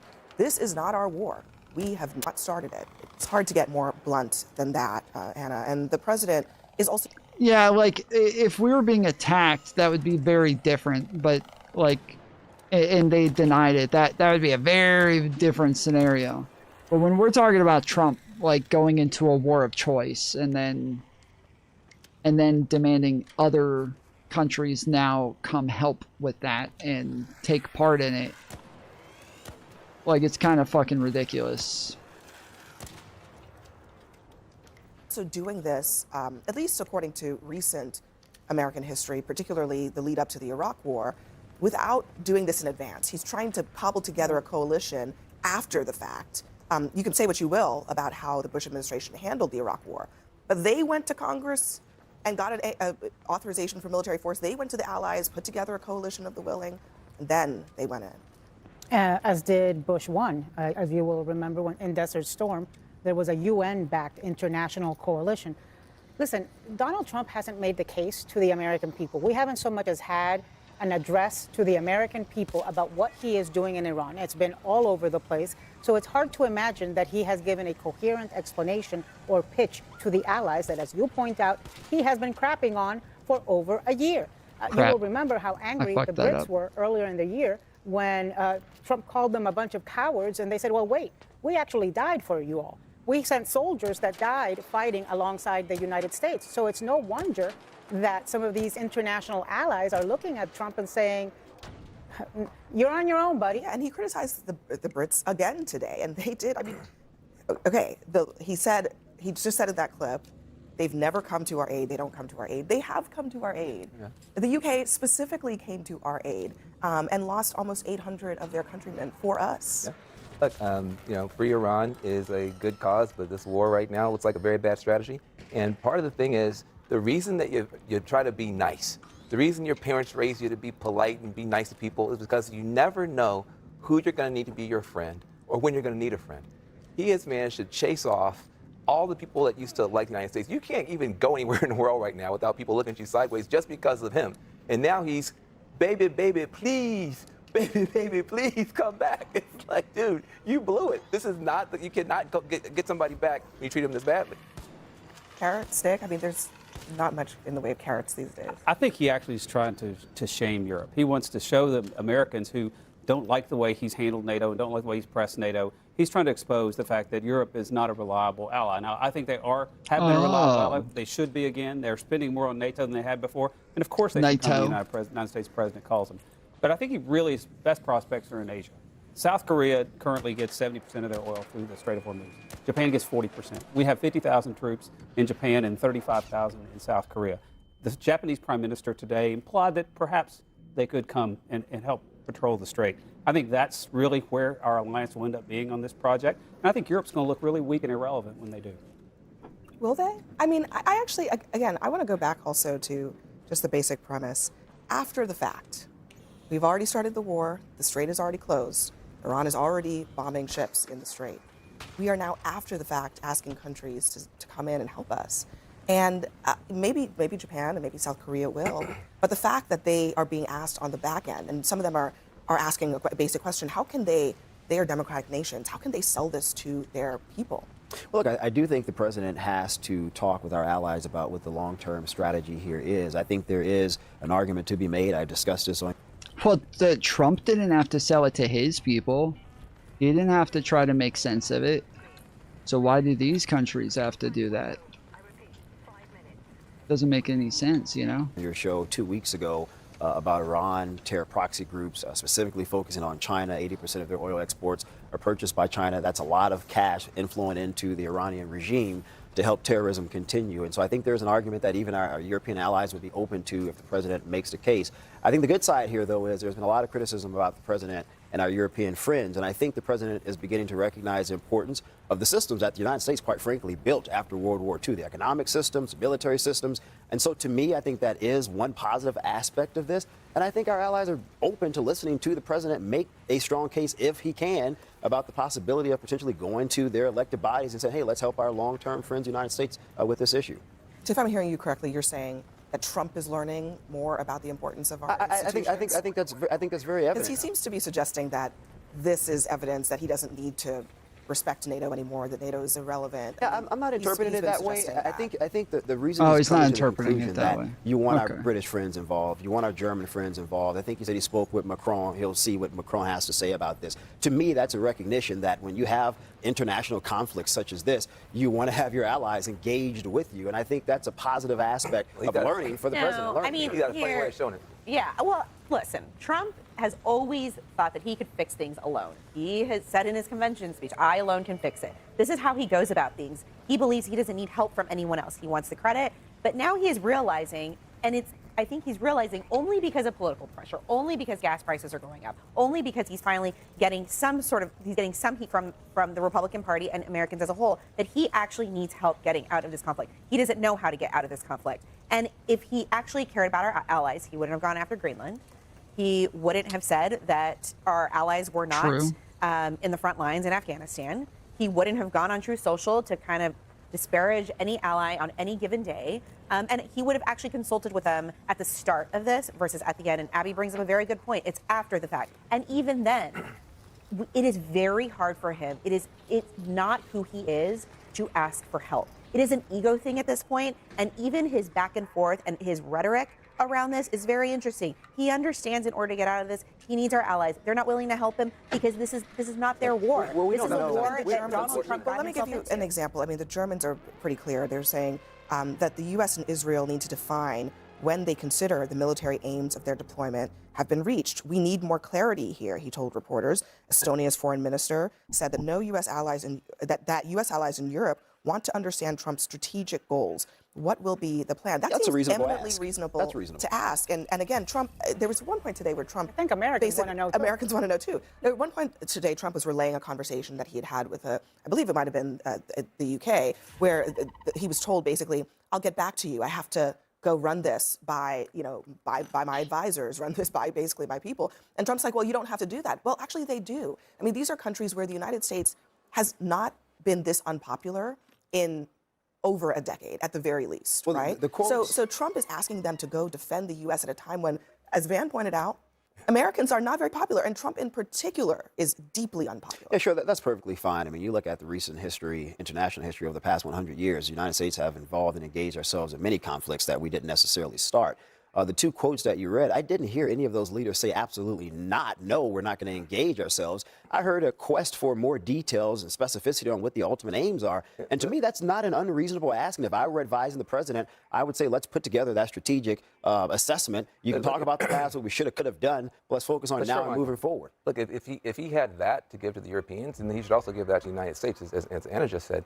Look, I mean, part of the problem here is that it's really a tragedy, because the Iranian people have been suffering for 47 years. Their hopes got raised now twice that they might get free. When they went out, but we've been ready, fire, aim on one of the most important situations in the world. We pulled these economic levers to crash the economy and then have the protesters come out. That's what the protesters come out. We say, stay in the streets, we'll help you. They get murdered. 30,000, I believe. 30,000 people murdered in 2 days. Our armada is on the other side of the world messing with Nicaragua. It was actually Venezuela. I'm sorry, yeah, with Venezuela. I wish it was Nicaragua. Exactly. President Trump putting ground troops in Iran is in so many ways the opposite of what he campaigned saying he was going to do. And there's real political risk for him.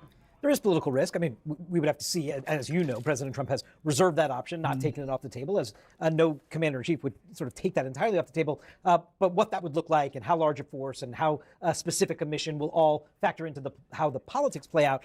But to hear Elena say that President Trump and his team are applying a huge amount of pressure on these allies to get on board here, I think reflects the huge amount of pressure Donald Trump is under right now as it relates to the overall mission here. That's what I was just saying a minute ago. It doesn't make sense that like all of a sudden we're trying to pressure all these other countries to come help us while we're sitting around talking about how easily we have it, how easy we have it, how we've already won everything, how it's all over and we've already won the war. Like, then why are we so gung-ho about getting all these other countries involved? Why do we need them so badly? It doesn't make any sense. Economic pressure, political pressure, and all of his own choosing to go forward with this action and join with Israel on this. And so I think one side of the equation reflects what's happening on the other side of the equation. Governor Walker, what is your sense of, I mean, the Republican Party has been with Donald Trump to the hilt, right? I mean, some of the early polling shows, many of them still are supporting him, but there are fractures, certainly in MAGA world. Is it continuing to fracture as we see this go on day by day? How do you sense where things are standing? Well, I think it's the timing as much as the next step. We talked on this show months ago when the bunker busters, so that quickly 5,000, were going in. And I said at the time there was a poll I thought he was consistent with, the poll showing that most Americans did not want a long, intense battle. At the same time, they didn't want Iran to have a nuclear weapon. I think that is just as consistent, polling just as accurate, not only amongst Republicans or Make America Great Again folks, but I think with Americans in general. They don't want Iran to have a nuclear weapon. They were concerned about that, but they don't want this long, never-ending war. And so his key to sustain, not within the party, but within the country, to not see a big drop-off is not to have ground troops, not to have this go on forever. That's harder. That's much harder to do than to say. And if preventing them from retaining nuclear material means sending Americans in, do you think he ultimately has support for that from Republicans? I think he becomes... Yeah, they haven't even talked about, like, how hard it is to, get gold paint. And what is the gold sheeting that he was talking about earlier? Like, you have to have, I forget what he called it, like gold feathering or something like that, but the little... almost looks like tin foil, like something that you wrap gum on, but it's gold instead. Gold flakes. Much tougher. I think we saw the bunker buster go in. People liked that it was in and out. I think the initial reaction, most people were pretty favorable about if this is troops going on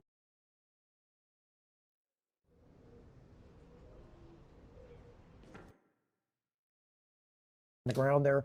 I think that's where it starts to fly with the things he said. People said, nah, he's going against his perspective. He didn't say he would never take action. He talked about endless wars. And if this starts going on for months and months and months, it starts falling in that category. Yeah, and I think also, this is why you heard from the White House, oh, this could last 4 weeks, 6 weeks, et cetera. And they continue to say that. They're pushing the timeline a little bit more. But if this is not, and I think this is why the Republican Party is willing to stick with him for a little bit, because he is saying this is about 4 weeks. What I find interesting are the political pressures that you were just referring to, is he is facing pressure, and that is why he's going to our allies. The problem with that is that over the last year, and Trump's, I think, overall view on the presidency has been this whole, like, I alone can fix it. He did this in his 2016 speech at the convention whenever he accepted the nomination. But that's how Trump has gone about his presidency, whether it be the last one and this one. And that's how he's gone about our relationship with NATO allies. And so now what's happening, whether it be Greenland, whether it be tariffs, whether it be going on True Social and bashing our allies, now he is finding he is in a situation where he needs to ask them for help. You played the video there a little while ago where it's unclear. He's nervous about asking them for help, and she certainly doesn't like it. It's not something he's used to doing. He doesn't seem to want to be in a position where he's looking like he needs help. He needs help. Exactly. Right? That is not what Trump does. And so now we're finding that he does need that. Will our allies come through? They need him for certain things. Who knows? But maybe he should have thought about embracing our allies over the last year instead of. He also repeated the claim today that he doesn't think they'll ever be there for the United States at the end of the day, which, of course, that the only time that Article 5 was invoked was in the aftermath of 9/11 when those allies were indeed there for the United States. And that's where I think the balance is. He's right when he says we don't need him, on one hand, it just makes it a lot harder. On the other hand, he's also right in that other instance where he said we'd like to have them. So the reality is it'd be easier if they were there. The United States could probably do it without the allies. But in the end, to keep this from going on forever, you probably do need the allies in this case. Yeah. David, the behind the scenes with Marco Rubio and J.D. Vance is one of the more interesting elements of this. And I just want to touch on it briefly. We're going to hear from J.D. Vance shortly. But Rubio seems to be someone who really is kind of on the ascent behind the scenes. I mean, not even behind the scenes, like out in front. Donald publicly. Trump is talking about that quite publicly, how reliant upon Marco Rubio he's been throughout the Venezuela situation and now in Iran, what have you. And Marco Rubio truly seems to be like the only adult in the room in these meetings and with everything going on. Like he seems, even to liberals, Marco Rubio comes across as the only adult in the room. And so it's, as annoying as it is to say, it actually is like, when Marco Rubio is the best that you have, it's already kind of fucked. It's a fucked scenario. But it is like, it almost feels like good to know that at least Marco Rubio will be around. Like that kind of I don't know. That feels like a very like depressing feeling. Like, damn, dude, what have we come to when we have to like be so happy that Marco Rubio happens to be in the fucking room? Like, how fucked has the country gotten when Marco Rubio is the best we have? No, I haven't seen one.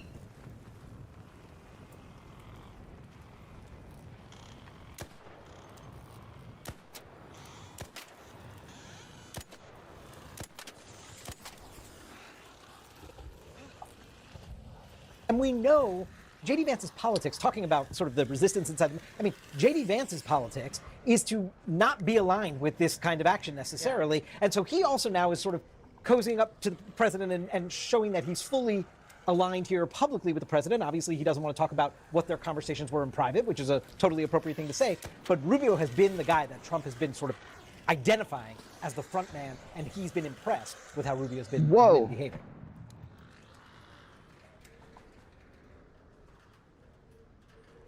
U.S.-China trade war. Let's discuss with Ian Bremmer. He's the president and founder of Eurasia Group and G0 Media. Ian, thanks so much for being with us. I want to start with one of the administration's stated goals when it comes to the EU. Would it benefit U.S. producers and consumers if EU nations dropped some of these non-monetary trade barriers that the administration has talked about? Could these tariffs actually yield that outcome? Yes, I think it can, and I fully accept the administration saying that they're going to be cutting deals with other countries in short order. The U.S. is, of course, the most powerful economy, the largest economy in the world, and countries do not want to be on the wrong side of a trade war. But Europe will not be an early adopter of a deal. It is 27 countries. They are hard and they're very bureaucratic. They have to organize by consensus. Trade is their primary competency as the EU, and the relationship with the United States, frankly, with this administration is untrusted, and they don't know exactly what Trump wants, and the willingness to communicate, the EU's not going to be a top priority. So I'd be very surprised if we actually see an agreement between the US and the EU within the 90 days that the Americans have offered this suspension, unlike, say, Japan, where I wouldn't be surprised if we see an agreement in a week or two. Wow. How likely is it, do you think, that for allies, specifically in relation to the EU, who are going through this process now with the administration, some bellicose rhetoric, some tariff threats back and forth, how likely is it that they wind up moving economically closer to China? What are the implications there? They're going to move economically closer to lots of countries. For the last 10 years, you've probably heard the term de-risking, a term of art that the US and other countries talks about China, that they want to reduce their exposure to China because China can't be trusted. They don't respect intellectual property. They don't respect contracts. They don't respect treaties, all of these things. Well, the Europeans and many other countries are now starting to talk about de-risking the United States. Very hard to do because the US is such a large economy, and also because the Europeans need the US for some advanced technologies, need the US for defense, of course. But I'm already seeing the EU speed up their conversations with Latin American countries to make sure that they get a fast-track approval of an EU-Mercosur trade deal. I see the same thing happening with Mercosur? Delhi between the EU and India to try to improve and fast-track those relations. China's going to be a bigger challenge because the Europeans don't suddenly trust the Chinese more just because they trust the Americans less. They still have big problems with dumping. Their automotive industry has been destroyed by the Chinese. There are lots of places where they don't want Chinese advanced technology or chips because they're concerned about China scooping up their data and surveillance. None of that has gone away. So I think that it's less about Europe tilting towards China and more about hedging with pretty much everybody else they can, and that will take a long time. That is a really good point. I do wonder about U.S. trading partners in Southeast Asia, where Xi Jinping is touring right now. Countries that at one point were eyeing this U.S.-led trade pact, the TPP. It was supposed to be this way to counter a rising China. Obviously, Trump tore that up. Isn't the administration pushing those same partners away while claiming that it wants to fortify relations with them in order to present a united front against Beijing? Well, first, just a little fact check on the history, right? So this was Obama's deal. He failed to get it passed. Hillary Clinton ran against Trump. She refused to support it, even though privately she obviously did. The American people did not have a political willingness to support more free trade, even with core American allies all over the world. And so, yeah, the Trans-Pacific Partnership would have been great for globalization, but if Americans don't support globalization, then how do you get it done? So Trump was, in a sense, ahead of his time on this one. But now you have Xi Jinping leading a trip all this week to Southeast Asian countries. He just went to Vietnam, 45 deals, economic deals that the Chinese are cutting with Vietnam. And Trump says, well, the Chinese and Vietnamese are trying to screw the Americans. Well, a lot more effective in doing that on the back of all of these U.S. tariffs. So, I mean, the problem is if you're going to go after China, which you know is flouting WTO rules, which you know is a serious competitor and adversary, you should not be beating up on America's friends simultaneously. You'd be much better off coordinating with friends against China. And that, of course, is not the way that President Trump has chosen to go about these trade and tariff wars and deals. And as a consequence, he's backing away. He's offering concessions and exemptions. And a week into this, he looks weaker on the global stage than he did on Liberation Day. Ian Bremmer, always appreciate hearing your perspective. Thanks so much for joining us. Significant developments, or lack thereof, in tariff negotiations between the United States and Europe. We just learned the two sides made little progress in their first round of talks. This news comes shortly after the EU put out a list of more than 400 U.S. products they say they'll tariff if a deal does not happen by mid-July. On that list, toilet paper, makeup, tobacco, and clothing as well. As for ongoing talks with other countries, here's what the White House just had to say about that. We've had more than 15 deals, pieces of paper put on the table, proposals that are actively being considered. And as we've said consistently, more than 75 countries have reached out. So there's a lot of work to do. We very much understand that, but we do believe that we can announce some deals very soon.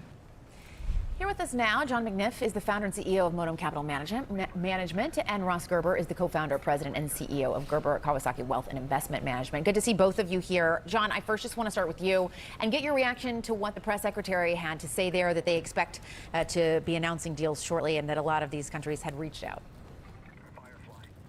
Well, one, that's obviously positive news. We want to see that in these developments. And the markets will respond very well to that after last week's sell-off. So any positive news we get around tariffs being decreased is a positive for the U.S. consumer and U.S. businesses. So that is all positives that we want to see. Probably any certainty that can be had right now is what people are after. Yeah, I mean, when you look at like economic conditions, uncertainty, we deal with it every day. But larger uncertainties within your supply chains, all of the negative effects of the tariffs really affects consumer behavior. So what happens is you start this self-fulfilling prophecy. So if you're worried about your income, you're worried about you stop traveling, you stop spending money, you're worrying about things like that. The same thing is happening with businesses, right? They're worried about the supply chain, they're worried about their access to parts, they're worrying about the consumer, so they stop investing in capital on long-term projects. So this spiral that begins with the concept of uncertainty spiking in the financial markets, you call that volatility, is a negative effect of the tariffs, and is something that I think we need to get ahead of because it can have long-term consequences. And once the boat kind of shifts, right, it's very hard to kind of turn back. Ross, when it comes to these products that the EU is vowing retaliation against, they aren't really the biggest U.S. exports to the EU. I wonder what you make of that and what U.S. investors and businesses are really looking for out of these negotiations. Well, as was just mentioned, certainty is what we've lost. And for pretty much most of the small business in America right now, this is an incredibly difficult time because you have a double whammy of not being sure what your costs are and also seeing less demand at the same time. And it's very hard to make any capital allocation decisions for businesses here with this kind of uncertainty. Any tariff at all brings up the cost of living and the cost of goods for Americans. And the issue is how much or little tariffs are going to be between all the different countries. So the uncertainty isn't going to go away for some time, but the consumer's already voting, and they're voting by not spending money. We're seeing deals falling apart. We're seeing real estate deals fall apart, leasing, capital improvement. We're seeing consumers spending less.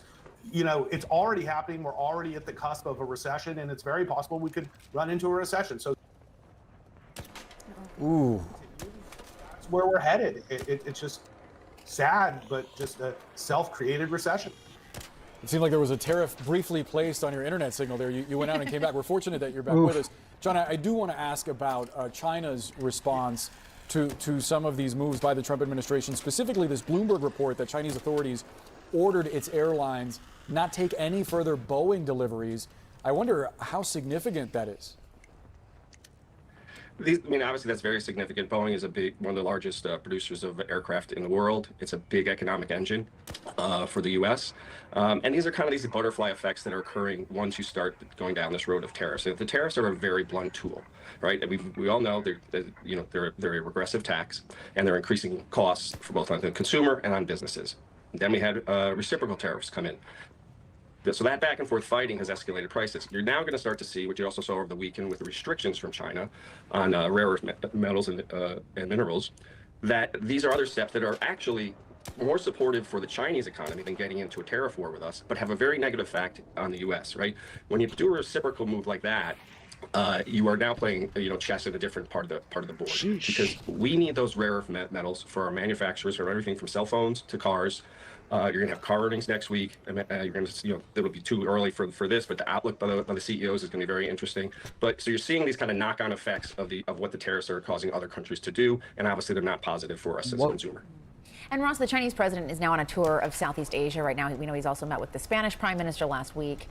As an investor in American companies, I'm curious what you think of just this dynamic we see playing out now. The fact that Xi is going around meeting with U.S. allies, having these conversations amidst this backdrop. Well, I think that you just said U.S. allies. Who is our allies anymore? Because I think we just burned our bridges with all of our major allies. So I look at it the opposite. China is going on tour, signing deals left and right is their goal, and working out agreements with the EU, because the EU and China are 2/3 of the world, and we're the other third of the world as far as major industrialized economies. So we're not the majority of the world's industrialized economies.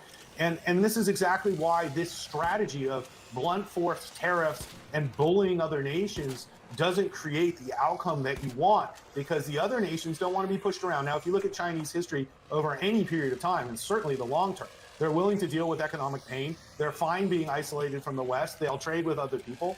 And they've done this for thousands of years, a lot longer because they've even been around. So, we're really, it's like we act like we're in this position of strength, but yet we're spending $2 trillion a year more than we make, and we need to borrow that money from the same people that we're pissing off. So we've created from a position of strength of negotiation into a position of almost desperation and weakness, because if they don't get deals, they look real bad too. And market position of lower. strength. So, Trump's going to have to deal with market forces that Xi doesn't have to deal with. And so, as I think that we all can negotiate better deals with our partners, but there's a way to do things, and this just doesn't seem like an effective way. Such a significant point about leverage that Beijing has in terms of the debt that they own from the United States. I wonder, Ross, quickly, this vow from Trump and his administration to put tariffs on pharmaceutical products. I mean, there's no way that isn't going to impact patients and folks who rely on critical medicines. Right. And so every way you do the math, the cost of living in the United States is about to go up, and it could go up fairly substantially. And voters and consumers are going to see this, and they're going to push back. With things like pharmaceuticals, you don't have a choice. And so you're just like jamming people that oftentimes can't even afford the pharmaceuticals they're paying for now, and just raising prices. It's really just the biggest tax increase on middle income and lower income Americans in history that I can think of in modern history. And why there isn't more pushback against this is crazy to me. And then the second thing is, I don't even think this is legal. If you really analyze the way Trump is putting these tariffs on, is he's using some obscure law, and I don't think it's legal. And the fact that Congress hasn't pushed back and doing what's best for its constituents, and this is political. It doesn't matter whether you're a Democrat or Republican, this is going to hurt you. And if you don't understand that, you're going to see it in the next month as prices are already going up and are going to keep going up. And so, I hope that people call their senators, reach out to their congresspeople, and express their dismay that this is the policies that 75 million people voted for. I don't think they realize that. And now we're going into a tougher time for America, and it's all self-created. We were in such a good position just 3 months ago, and it's just so sad to see so much wealth destroyed. Almost 10% of American wealth has just been destroyed in the last 2 months. Even just really 2 months. Our money lead, U.S. stocks closed slightly lower today as investors await the next salvo in President Trump's tariff and trade wars. White House Press Secretary Caroline Leavitt told reporters earlier today that President Trump is actively assessing more than 15 trade deal proposals. In case you have not noticed, Chinese President Xi Jinping is traveling through Southeast Asia, meeting right now with U.S. trading partners such as Vietnam and Malaysia, so far urging them to resist, quote, unilateral bullying. Here on The Lead, we're looking at how the tariff wars are affecting specific U.S. industries. And joining us now is Greg Ahern. He's president and CEO of the Toy Association. Before that, he was the chief marketing officer at Toys R Us. Greg, thanks for joining us. What do our viewers need to understand about the toy industry and how Trump's tariffs are affecting the industry? Well, 145% tariff is tough on any industry, but ours is truly unique from the standpoint that 96% of the manufacturers here in the U.S. Are considered small or medium-sized businesses. So when you think about these businesses and a 145% tariff being put on them, it's untenable for them. They don't have the cash flow, they don't have the access to capital, and it's basically locking up production in the toy industry. No toys are currently being produced in China, and there are reports that major retailers here in the U.S. are starting to actually cancel orders. So Jay, Christmas is at risk. Huh. Your organization says nearly 80% of So all it's a toys war sold on in the US are Christmas is what you're manufactured in saying. China. Do you think it's possible to stand up some sort of U.S. supply chain for the toy industry? And I mean, that's obviously the goal of the Trump administration. Is that possible? And if so, how long would it take? Well, there are some toys that are made here in the U.S., but they're mostly paper goods or highly automated goods, and it represents a small portion of the toys that are manufactured. To be able to stand up manufacturing in the U.S., is it possible? Yes, but in the short term, absolutely not. It would take 3 to 5 years to be able to build out the capacity, the specialization. Again, a lot of the toys that are made in China, as you said, 80% are hand labor made toys. It's the face painting on a doll. It's the hair decorating. It's placing them the correct way in packaging. A lot of this is hand labor that can't be automated here in the U.S. And obviously, labor rates are much higher here in the United States than they are in China. If this industry was moved to the United States, even after 3 to 5 years or whatever, does that mean it would just explode in cost? It most likely would. The toy industry is a very low margin industry. If you're making high single digits or low double digits as a manufacturer, you're doing pretty darn good. So if you take any factor like labor, that is a major factor in toy manufacturing, and you raise that up, absolutely would impact the cost of toys here in the U.S. So you could probably imagine a 20 to 30% price increase in toys if they were moved here into the U.S. Are there any kind of residual impacts of these tariffs that we're not even thinking of? For example, I know toy safety is something very important for your industry. Kids, you know, I mean, there are some toys, I think there's like a size limit. It can only be so small because you don't want kids to choke on toys. Are there any safety recriminations or repercussions? There are. You've got a lot of folks, the branded toys that are doing it right. They go through all of the testing, over 150 different safety standards that toys have to pass, because we want to make sure that safe toys are in children's hands. But when the prices of these branded toys go up, it swings the door open potentially for counterfeits, knockoff toys that potentially are unsafe, sold through some of the online sellers that we know. And the last thing we want to have is any unsafe toy getting in the hands of children, but they will be at lower price points. And it's hard for consumers to tell the difference between a counterfeit and a knockoff and a safe branded toy. And so we don't want that to happen this year. You just stated that Christmas is at risk. What's your advice for parents or grandparents looking ahead to the holidays? Well, I think, if we don't get these 145% tariffs moved off, production right now is stopped. And all of the toys that will be on the holiday shelves this year are actually supposed to be produced now. April, May, and June. They're all produced and then brought here into the U.S. So there is no alternative in terms of manufacturing short term for the 2025 holiday season. So reach out to your local representatives. We're reaching out to the administration. We're hoping that they hear us, that they understand the uniqueness of the toy industry, and that everybody wants to make sure that Christmas is going to be fun and there'll be toys under the tree for kids this year. Thanks, Greg. Really appreciate your time today. Thanks for coming on. In our politics lead, some Democrats are ramping up calls for an investigation into whether President Trump intentionally manipulated the stock market so that his allies and even some members of Congress could profit. The concern stems from Trump's Truth Social post on April 9th, where about 4 hours before he announced his 90-day tariff pause, causing the market to soar, he posted, quote, "This is a great time to buy, DJT." DJT, those are the president's initials. It's also, coincidentally or not. That's... Oh my goodness, hold on. What the fuck? Okay, hold on. Fuck. Fuck! This is the... It's a video from fucking 12 months ago, dude. Yeah, only having $2. I thought that this was coming up again. I was like, what? This is like a year away, bro. This is fucking crazy. This video is a year old, so fucking shit.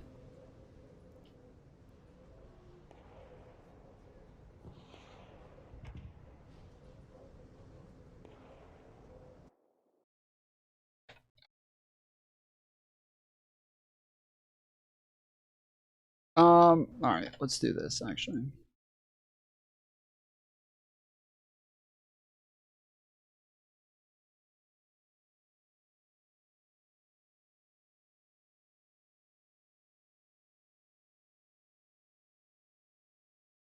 I'm probably getting murdered right now. Here it is.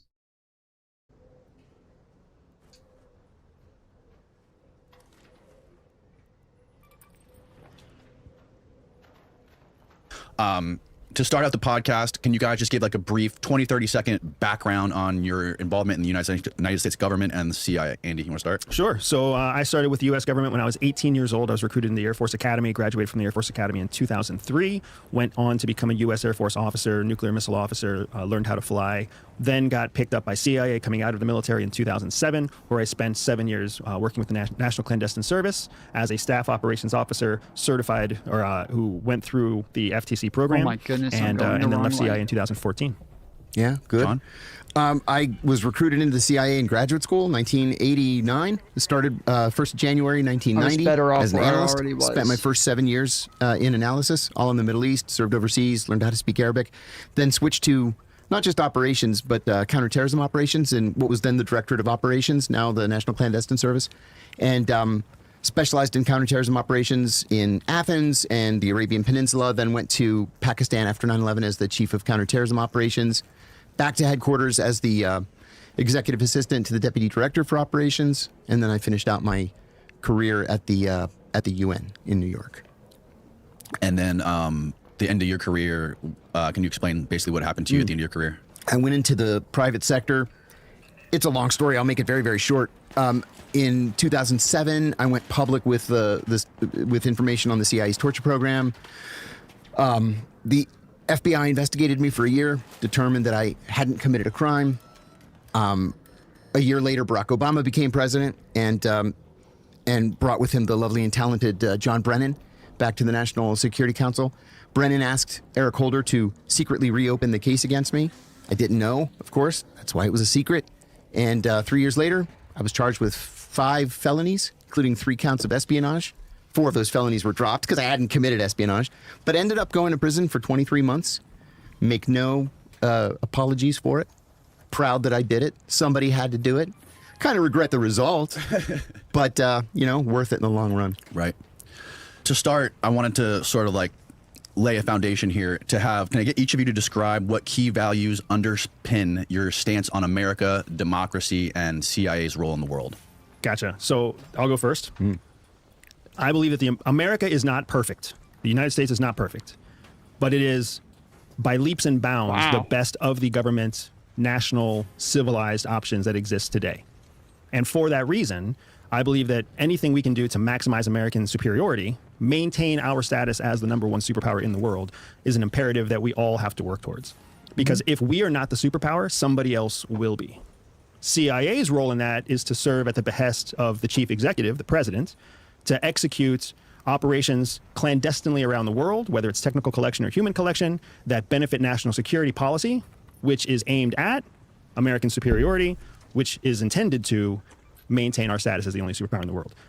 I mean, I agree with all of this. I mean, obviously, I agree with all of this. This is something that I talk about. All of these things are things that I talk about regularly, but, this is, for better or for worse, I think that the United States has to remain the superpower, and that this is just, like what the world is. This is the current world order, and if we don't, the world, I think, is likely to become a worse place.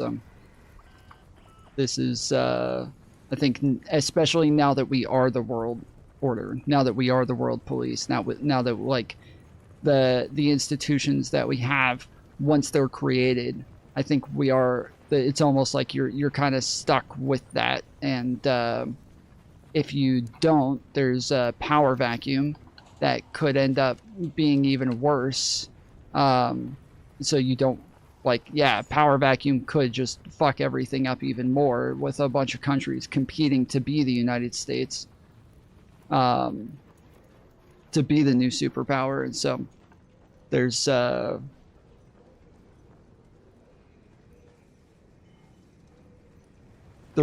lot of necessity, not just for the United States, but for the world at large, that we continue doing what we're doing. And Trump's fucking all that up. My personal values, my company values remain very steadily in that vein, because that's where I come from and that's what I've seen to be true. 40 seconds. Let's fucking John, go. I don't boy. disagree with any of that. The DDO, when I was working for him, said something once that was so simple that it's sort of become a mantra of mine. The who? The Deputy Director for Operations. Okay, got it. So he said that the job of the CIA is to recruit spies, to steal secrets, and to analyze those secrets, to allow policymakers to make the best informed policy possible. It's really that simple. And I agree with that. That's what the CIA should be doing. But at the same time, my driving, how should I say it? My driving belief behind that is that it has to do it within the confines of the law. And I'm not talking about foreign laws. The job of a CIA officer is to violate foreign laws, right? You're committing espionage, you're convincing foreign nationals to commit espionage, or in some cases to commit treason for you because they like you, or because maybe they're ideologically pro-American, or maybe they're doing it just for a couple of dollars, or to get their kid in college or whatever. But we need to... I don't think, obviously it's because I'm from the United States, but I never think of the CIA. We can't see the title. The title is Explosive CIA Face-Off, Loyal Officer versus Dissident Spy. So I've talked about this a couple of times, saying that this is a video that I heard was really good. And it is like a spy that I believe became a whistleblower and came out against the United States and called them out for a bunch of things. I think he might have even gone to prison. And then the other guy is a ex-CIA officer who believes that he should have gone to prison, believes in what the United States did, believes in what the United States does. And so this is from a year ago, but it looks really good. It's from Danny Jones.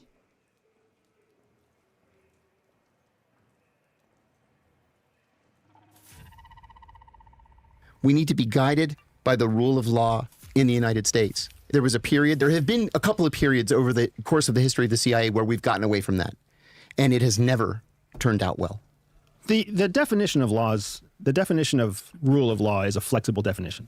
Well, it depends on who's president. Yeah, you're right about that. It depends on the court system. It depends on the judge. It depends on what's been voted in and what's been voted out. It was legal once to beat women. Mm-hmm. It was legal once to keep black people from voting. Children working in the mines. Right? So it's not. It's about much more than legality. It's about much more than following the letter of the law. It's about constitutionality, I would say. Because look at it this way.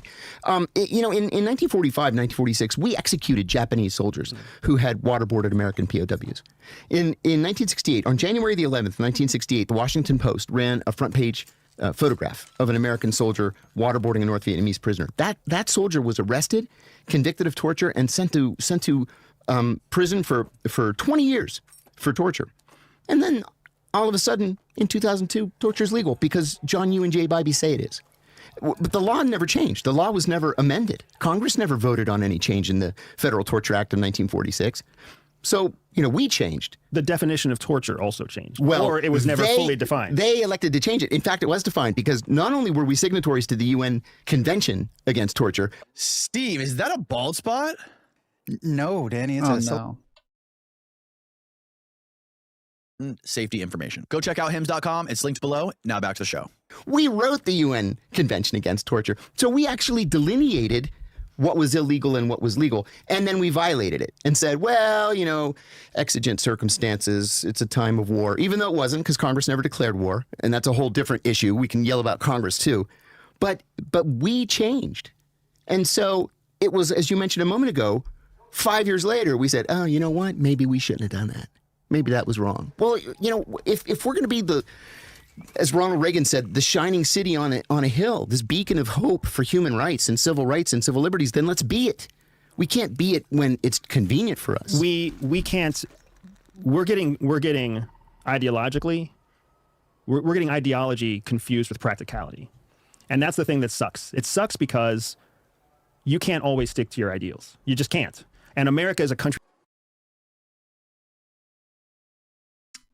Former CIA spies Andrew Bustamante and John Kiriakou debate American politics, the 2024 presidential election. Yeah. I mean, I've talked about this video for the last 3 streams. I just never got to it, so. Country that's built on ideals, but America is also a country that's 9 years old compared to the rest of the world. Sure. Right? We're juveniles. We're children compared to what society has been for in Central Europe, in East Asia, and Latin America. So, yes, we came on the scene and we were big heavy hitters, and we came out of World War II as the dominant superpower, especially with the fall of the Berlin Wall. Mm-hmm. And all we've really had to stand on since then is our ideals. But we don't live by our ideals. No, we don't. Talk ideals and we execute something totally different. And all the time. We've always been that way. Yes. Parents are that way. Bosses are that way. Yeah. That is the way the world works. So we can't. My point with that is that we can't say that we are violating our own ideals. We always violate that's what winners do. Winners violate. They change the rules. But that doesn't make it. If you've got a congressional mandate, for example, to write a human rights report every year, for every country in the world that we have diplomatic relations with, and you tell them, look, you can't. I'll give you an example. My own personal example. I had to go to the Minister of Interior in Bahrain and say, Your Highness, you cannot kill a 15-year-old boy because he marched in a pro-democracy demonstration. You can't do that. I'm going to have to report that to Congress, and then Congress is going to have to weigh whether or not to suspend military. Can ex-CIA openly talk about this? Isn't there an NDA they have to sign before they retire? Well, this guy's already gone to prison, I believe, so I don't think he's got much to lose at this point. But it doesn't sound like they're talking about anything confidential. Like, it sounds like they're talking about the ideals, what it is that the CIA ought to do, what it is they ought not to do. Like, it doesn't sound like this is anything super. It's like a big deal.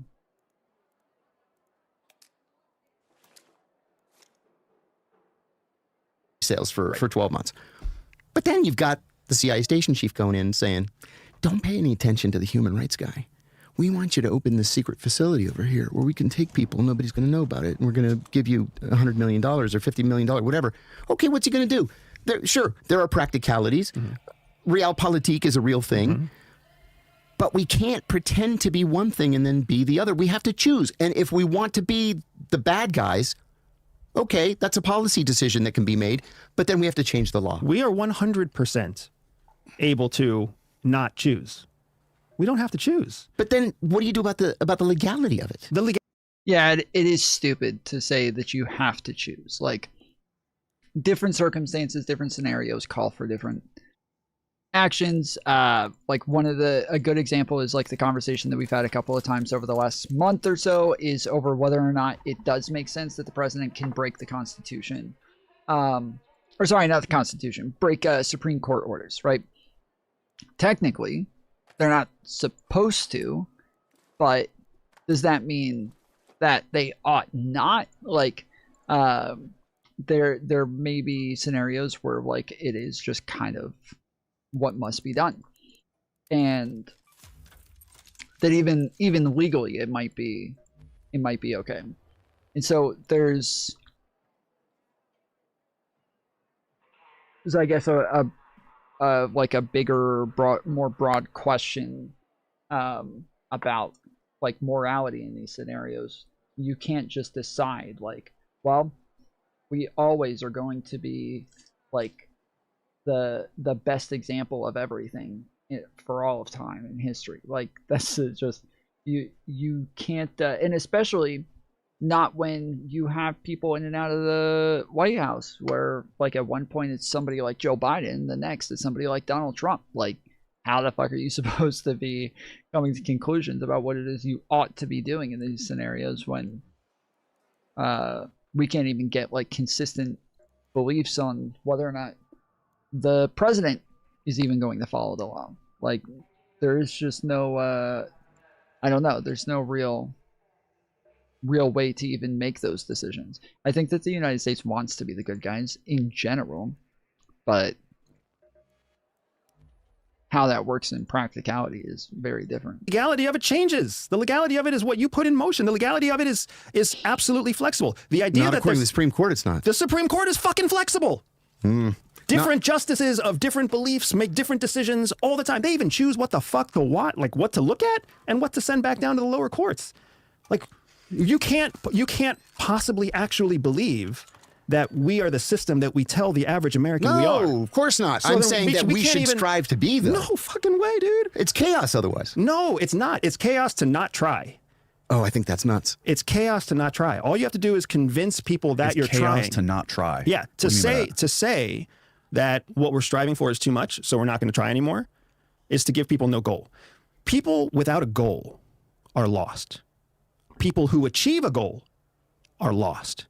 People who are pursuing a goal have focus. And that's what the magic sauce is in the United States. Yeah, but that's why it's always a changing goalpost, because then there's always something to pursue for the layperson, while the people who are at the highest levels are also constantly coming in and out. Like, that's part of our weakness, but that's also part of our strength. But listen to what you're saying, though. You're saying that we've got torture that's illegal in 1946, a torture that's illegal in 1968, torture that's legal in 2002. Maybe it is, maybe it isn't. Let's just torture and see if anybody stops us. We'll see what the Supreme Court says. Oh, 5 years later, the Supreme Court says we can't do that. Okay, so what do? We just tortured these guys. They can't go on trial. They can't be punished until they go on trial. We can't just chalk that up to American greatness. We have to have laws. We have to have rubrics by which we operate every day. I'm not saying that we should be lawless or have no rubric to follow. What I'm saying is we can't let ourselves bureaucratize. No, I don't disagree with that. For no reason. And that's essentially, like, KSM's been in jail for 22 years. And it's not been pleasant. No. He's never going to get out. No. The question is really, Nor should he. The question is just, how do we deliver justice in a way that is congruent with the loss that the families of those 2,900 lives? Well, how do you even gauge something like that? Exactly. There's no right answer there. Whether the guy rots in jail, whether his head is cut off in jail, whether he's marched through the square and everybody gets to throw tomatoes at him, there is no way that we are going to ever fulfill what the expectation. I was starting to say earlier, I think it's probably because I'm born in the United States, but when I think of the CIA, I just think of another, like, police-esque force that exists. Like, it just kind of operates abroad. But when I hear things like the KGB, I hear, like, the very evil guys. When I hear Mossad, I hear the very spooky evil guys. When I hear MI6, I hear the very evil guys. Like, when I, the spooky secret evil spy people. But when I hear, like, CIA, like, I see faces. Like, I know people who were representing the CIA or who have been in the CIA. And so I'm assuming, I guess I'm just now realizing, that's not the way that the rest of the world sees those things or thinks of those things, right? Like, I'm probably very much alone in that case, yeah? Are of all of those families who lost someone on 9/11. There's no way it's going to be done. The legal system isn't going to do it. The UCMJ system isn't going to do it. Like, it's an impossibility to even try. Well, then what do you do? That's the question, right? And for me, it's just, if we let ourselves get stuck in the cycle of what's approved by what court, what's legal right now, and whatever, we're asking the wrong questions. Like, we need to figure out what is the right thing to do. And saying that I think this guy is a little too brazen. Like, he's saying things in a way that obviously, like, people shouldn't even agree with it. Like, it's I do agree with it, but I also know that, like, the way he's saying it is just optically shit. Like, this is not the way that we should be talking about these things. So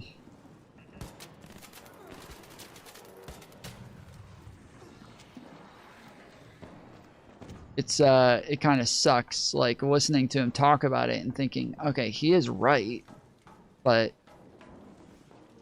like we probably shouldn't say that, right? Like, I don't know. It's complicated. Torture is the wrong thing to do. Our policies around torture have always been convenient.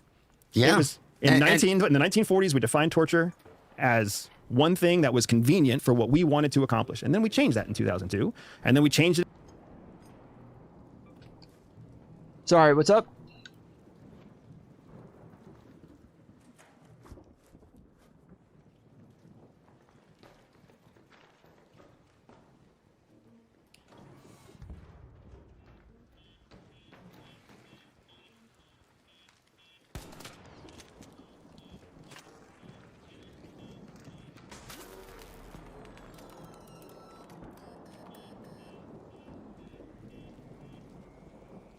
It again, we're probably going to change it again. But that's the thing is, we didn't change it. We changed the interpretation of it. That's what law is. And law then is the interpretation. And then the court came back and said, no, you were wrong. And that's why it was codified with the McCain-Feinstein Amendment in 2015 to get back to the original Federal Torture Act of 1946. We had strayed so far away from it that McCain-Feinstein came back and said, look, this is the original language. That's the language we're going to use in the Army Field Manual, which is another mistake I can say in a second.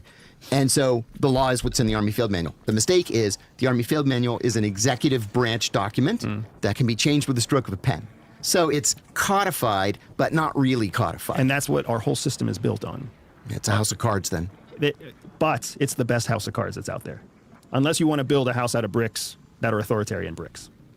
Oh, I disagree. I mean, sure, I can see how rule of law can become an authoritarian system. Yes, I can see that. But at the same time, we have to have a framework by which we live and by which we lead.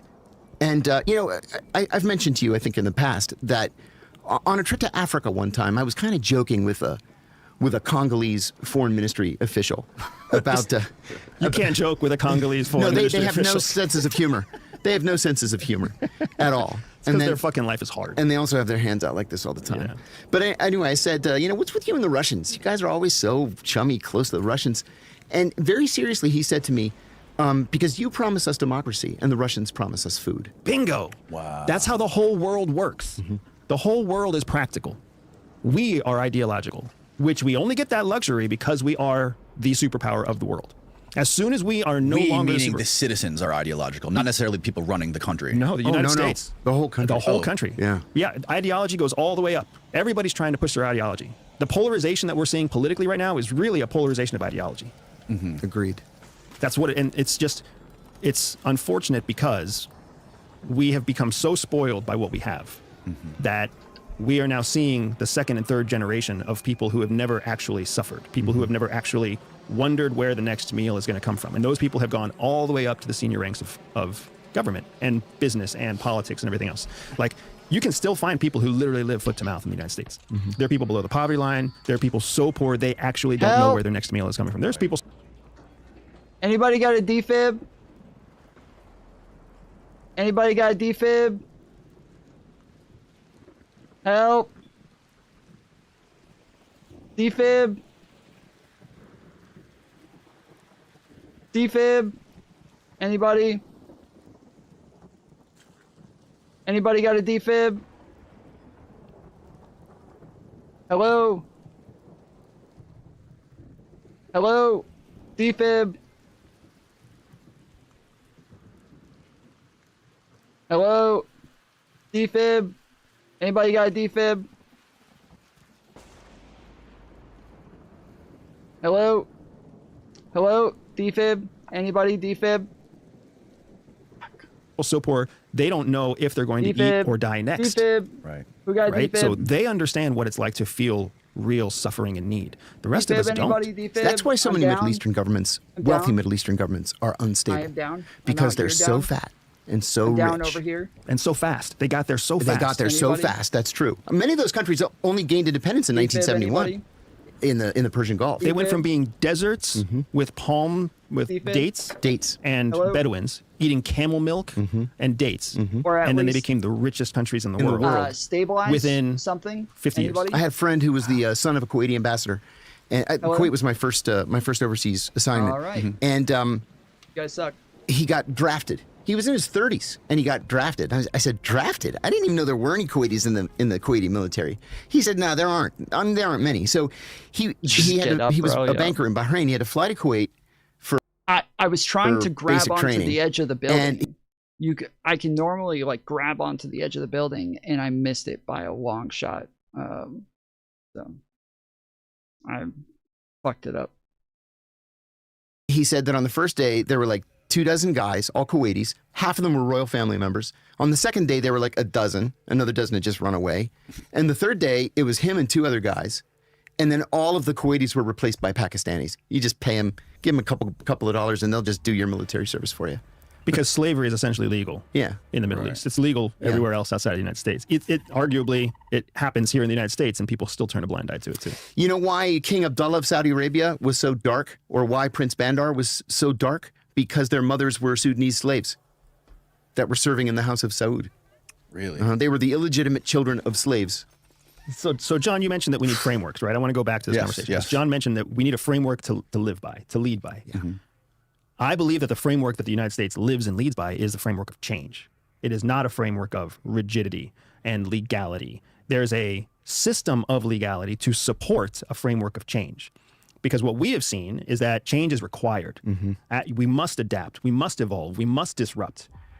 If you're so tied into a legalistic system that you can't change it with the stroke of a pen, right? Essentially what you're saying is the chief executive, the president, who is voted into office by the people of the United States and delegates and et cetera, right? Essentially, that person has gone through a vetting process to be given the pen that can change the letter of the law, in some cases, in a moment. And where he can't change the letter of the law, there's a system to support other changes, whether that's the judicial branch or the legislative branch or whatever else. That is what is our framework. That is what gives us a huge advantage over many of our opposition governments and countries. That's why threats come and go, but the United States stays the same, because our consistency is being able to change, to flex, to meet the need and meet the threat that presents itself. So a question or a comment and a question. It sounds like what you're describing is more of a European parliamentary system. That's a comment. But the question then is, would you support an easier way to amend the Constitution than the way that we have now, which would then affect change more easily? Steve doesn't know it, but I haven't showered in 3 days. What? Cool story, bro. Noses. Shopmando.com. It's linked below. Now back to the show. I don't think the Constitution needs to change. The Constitution's built with the flexibility that we need. You think so? Absolutely. Wow, I disagree. That's why so many people can take a stance on an argument and say that's not constitutional. Other people can stand on and say we are making a change that is constitutional. Like that healthy debate, that change, that argument about how it's interpreted is the gift that our forefathers gave us that I don't think they realized they were giving us, right? By writing a constitution that's so short, that needed constant amendments. You're saying the Constitution is open to interpretation. Everything is open to interpretation. The whole judicial system is open to interpretation. Judges and attorneys can interpret a law a different way. And you are the one, as the citizen of the United States, who sits on the receiving end of however they interpret it. The judge that determined that this man should go to jail, a different judge in a different court on a different day could have had a different conclusion. His whole life would be different. That's a good point. Right? We either like that or we don't like that. And you know, with the current makeup of the Supreme Court, it argues in favor of what you're saying, that corporations are people. Yep. Number one. Number two, a president has the right to effectively. To anybody who says that, they literally have no idea what that means. That anytime somebody says that, they never have any fucking clue what that means. It's so annoying. Commit murder so long as he does it in the course of his official duties. Number two, I mean, who would have ever thought even a year ago that we would have a conclusion like that coming from the Supreme Court? But I suppose it does matter based on the personal ideology of the members of the Supreme Court or the courts of appeals. Or the objective overall, right? The mission overall. What is the vision that we're trying to cast? If the United States' vision is truly to lead a democratic revolution in the world and make everybody democratic. Which is a stupid idea. But one that we've been pursuing for many, many years. In lip service for a long time. If that is the goal, then that means the United States, by definition, does not want to be a superpower. It wants to democratize and bring everybody up to its level and bring its own superiority down. So clearly that is not the vision. So what is the vision? Is the vision even something we're willing to say out loud? Because I guarantee you that what you got on your in-processing day when you went to the bubble, was the bubble there in 19? Yeah. When you went through your in-processing in the bubble, and when I went through the bubble. It's the auditorium. It's got a dome over it. Oh, okay. Yeah. That's CIA. It's one of the few things that you can see even on Google Maps at CIA. You can see the rounded auditorium right in front of the old headquarters building. Oh, wow. Interesting. We call it the bubble. Okay. Yes. When I went through there, like day one of in-processing was signing up for health insurance. Yep. We got a pseudonym that day. We got our first fake name that day. I did too. And then swearing in your oath of office.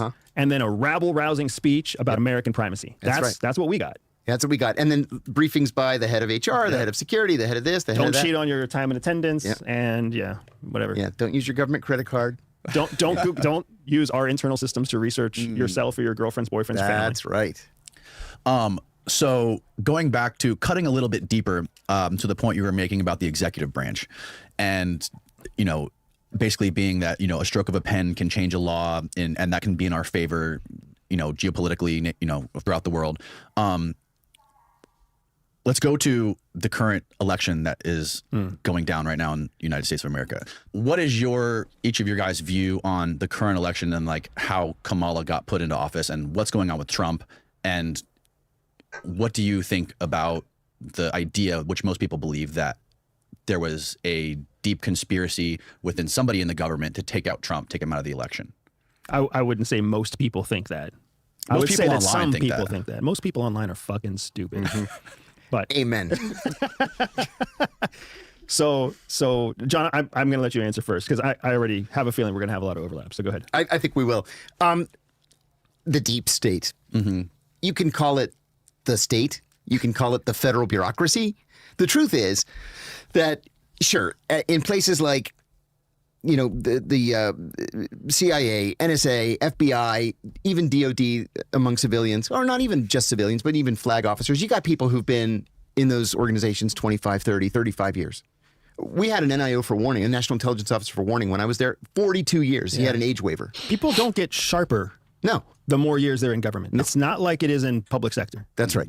That's exactly right. So they know that they can wait out presidents. Presidents come and go every 4 years, every 8 years. These guys are there for decades. If they don't like this president, they just ignore him. They sit on their or thumb. they slow roll him. Yeah. For 4 years, they'll sit on that. They'll do nothing. They'll do very nothing. little. Do nothing. And the president's going to go away. Number one. Number two, what we've seen happen so far this year is not really as unusual as many Americans think. Look at 1968. Look at 1976. But in 68, you had Lyndon Johnson, a very unpopular president, drop out after the start of the primaries. Granted, it was early. The only primary that had taken place at the time was New Hampshire. He got 67% of the vote, said, oh my God, I'm going to lose, and then dropped out. Are we the problem? I mean, look, these guys are going to have a very cynical view of the United States because they're fucking spies. So like literally all of the worst things that our country has ever done, they've seen it, right? That's so like everything that they say, I can understand. Like it's not the best interpretation, but it might be the most honest one. Like that is the thing. Like it's going to be the most honest interpretation about the worst things that we've ever done. They will know about the worst things that we've ever done while we will not. So it's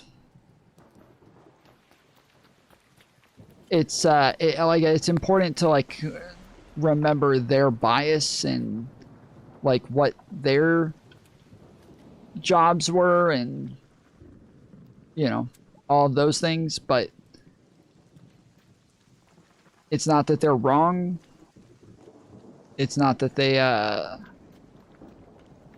they're idiots, but it's going to be more so just that they went through some shit that's going to give them a very narrow perspective on things.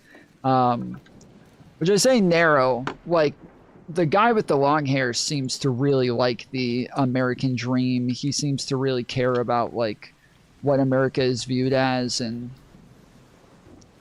he seems to believe in those things. So it's not, I'm not saying that as though like everything they say is going to be a negative. Eugene McCarthy was the one that that got the 33%. As soon as Johnson dropped out, everybody else jumped in, and Robert Kennedy Sr. sailed to the nomination. He had enough delegates to win it. The night of the California primary, he's shot and killed in the Ambassador Hotel.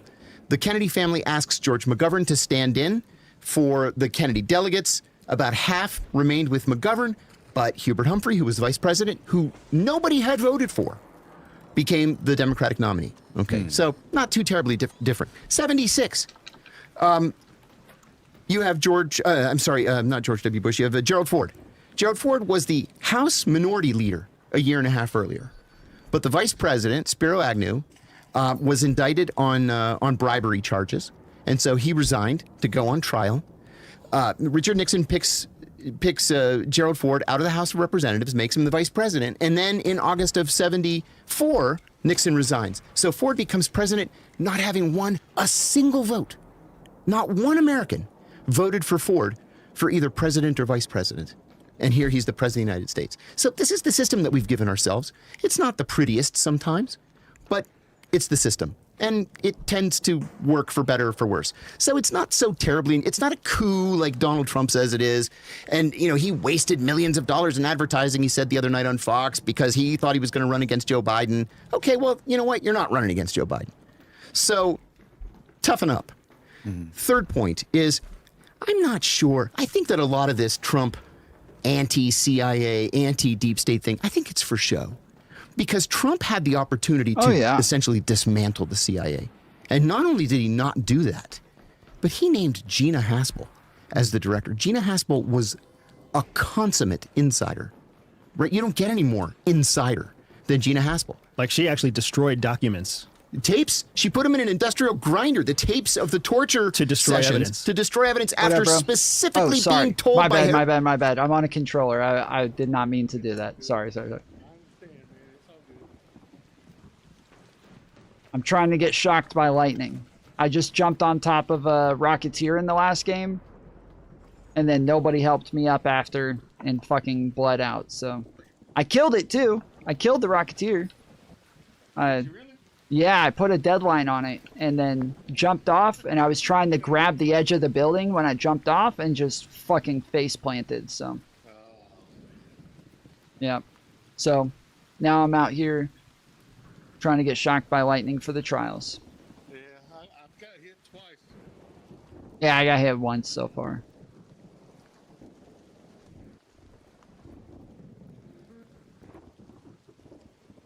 Harriet Myers, the White House counsel, don't destroy the tapes. This is as demonstratively. What tapes are we talking about? They were evidence tapes of the Abu Zubaydah torture sessions. Really? Yeah.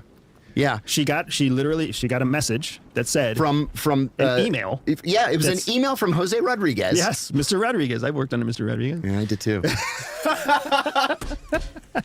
So she got an email that said destroy any evidence related to this, and then she did.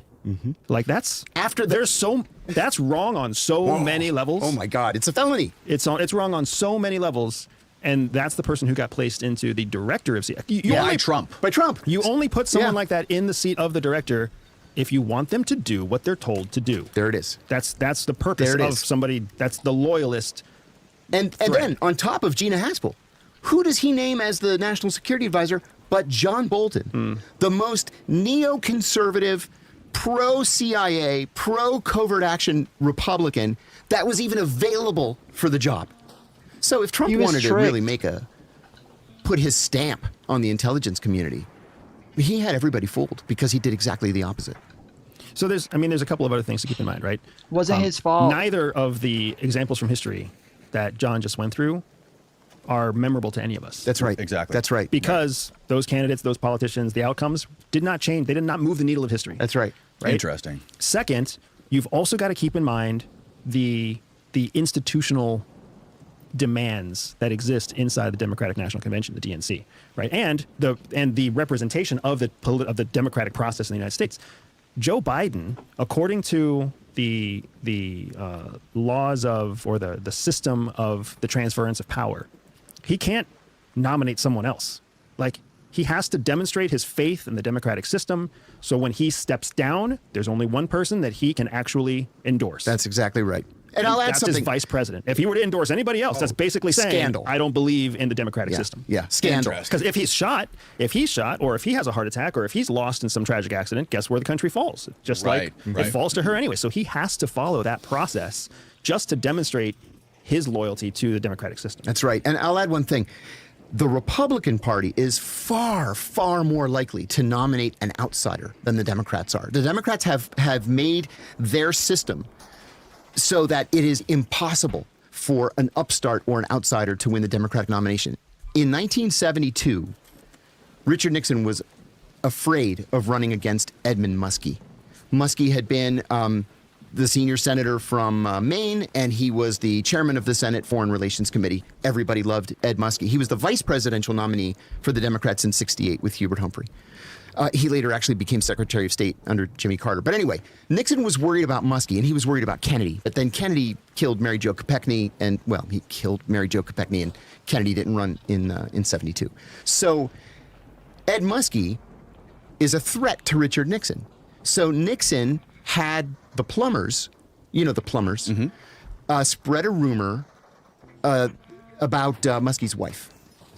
And Muskie gave this famous press conference in the snow, and the fact that it was snowing becomes important, in New Hampshire, where he defends his wife. Now, the conventional wisdom is that he began crying in this press conference. He says that a snowflake landed on his cheek right under his eye and melted. And it looked like a tear.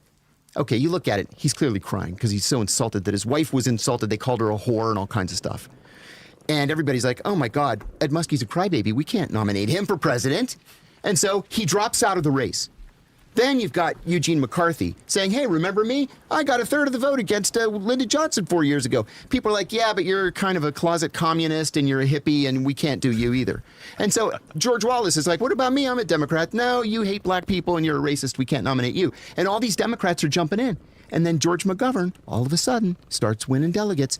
Nobody wanted George McGovern to be the Democratic nominee. That's what you're seeing happening with Kamala Harris right now. Exactly. The president stepped down. He only has one choice. He has to endorse the vice president. He has to. And then the Democratic National Convention and the party. There's no George McGovern. The party can't stand opposite of the democratic process. So where the fuck else are the delegates? Like, who's not going to support Kamala Harris of the party? Precisely. So the delegates all say yes. All the other people who were trying to run for Democratic ticket, they're all going to say yes because they don't want to be blacklisted and not get to run in the future. The American people haven't had a chance to vote yet. And this is why the Democrats created the system of superdelegates. Right. After '72, they said there will never be another George McGovern. We're going to make these superdelegates so every Democratic elected official at the federal level and every Democrat in the state party apparatuses will automatically become Democrats, and they will, by their very nature, endorse the party candidate. So Kamala Harris was already nominated, yesterday, I think it was, or the day before, in a Zoom call. Seriously, front page of today's New York Times. So the convention next week is just for show. Now let's take this conversation back to where John and I started. Are we ideologically driven by rule of law? No. Or are we just promising one thing and doing something different on the back end? Right? And that's what's happening right now. Is the opinion of the American people is being shaped in favor of Kamala Harris. Yeah, I got him. Wait, watch out! Fuck. Trying to get hit by the lightning right now. Yeah, I am too. Oh, okay. There's Bastion over there though. That's shooting over this way once in a while. Although, oh no, never mind. It looks like they killed him. Yeah, I just saw that this spot looked a little busy with the lightning, so I came over here. And I've already gotten shocked 3 times, so doing pretty well right now. I'm at 4,290. Oh yeah, let's go.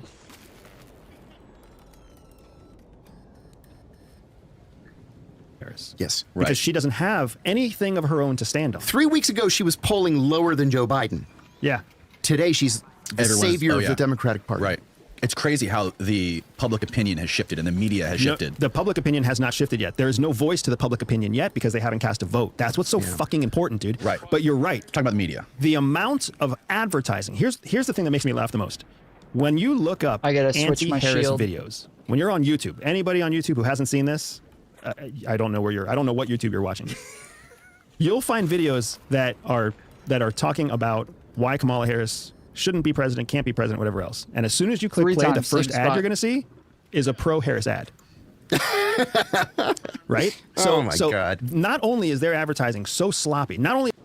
It seems like, in my experience, if you don't move, they automatically shock you. So they end up hitting in places where if somebody stays there for too long, they'll go ahead and shock them anyways. So you just stand still and they'll start shocking them.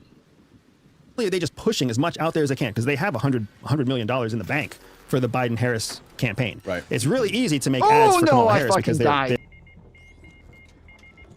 You don't have a defib, do you? I sure don't. I didn't bring nothing in but shields and... Okay, can you just... yeah, can you just make sure I get to the extract? Yeah, I'll walk over. Can you go... I'm ready to go too. Okay, go ahead and hit the button then.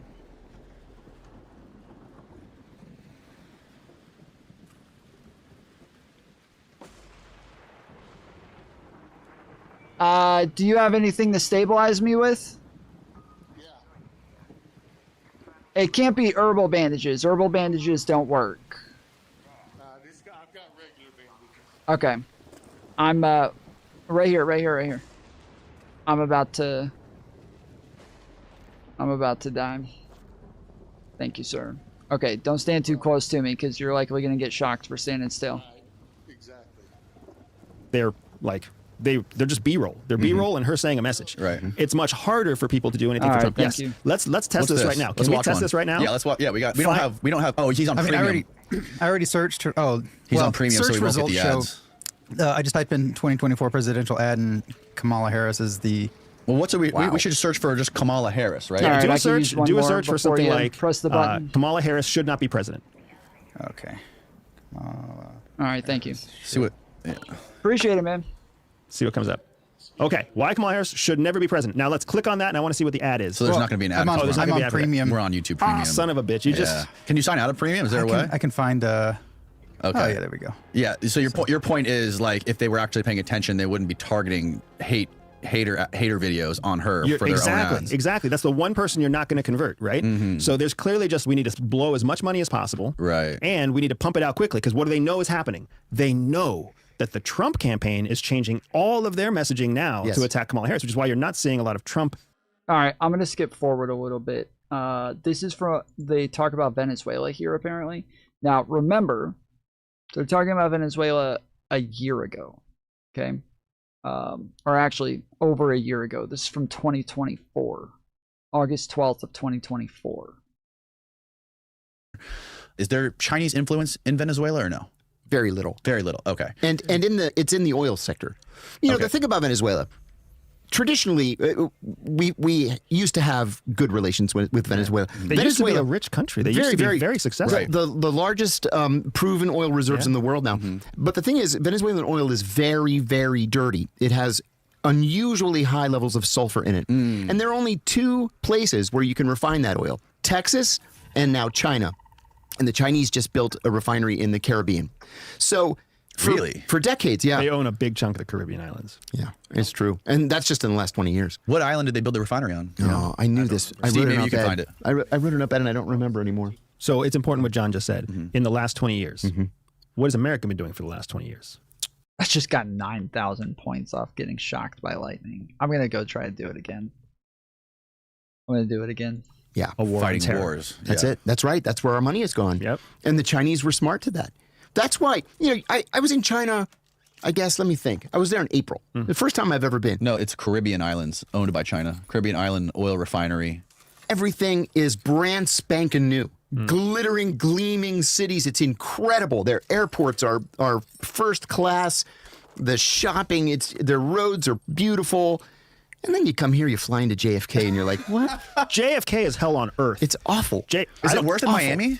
Oh my gosh! Oh, it there's doesn't no even comparison. Compare. Really? Oh no, I'll take Miami. It's pretty bad. LaGuardia has hope. JFK is a shit show. I have no idea how New Yorkers do it. It's stunning. Thank God for EWR. And for so many travelers, like that's their first glimpse of the United States. Ugh. You know, you land and you're like, seriously? Well, it feels like it feels like a third world country. It does. Now. So I mean, It at does. least they are landing in a place that feels like home. St. Croix. St. Croix. I can't do it again. Yep. So St. Croix, 2022. Venezuela is completely different, and what's happening there is totally different.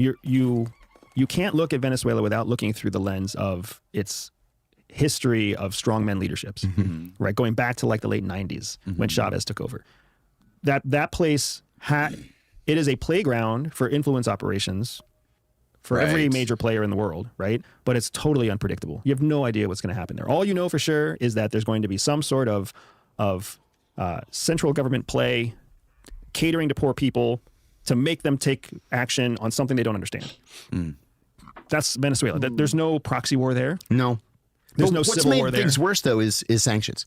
You know, we've been sanctioning the living shit out of them, right? Yeah. We sanction the living shit out of anybody we don't like. Everybody. And we've overplayed that hand. For sure. It's because now useless people are like, you know what? Fuck your sanctions. And that's what We're going to go China- to the Chinese. Right. Bingo. Right.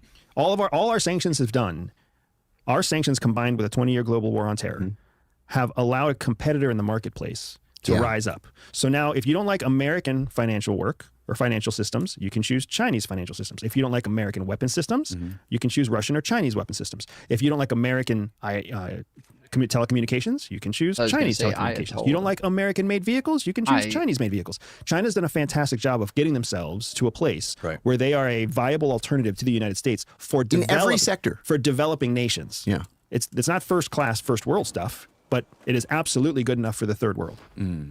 Absolutely true. What was the story? I'm sure you guys are familiar with the 2020 story where there was like a boat of like mercenaries that went ashore in Venezuela. That's what we're talking about. Yep. The private piglets. Yeah.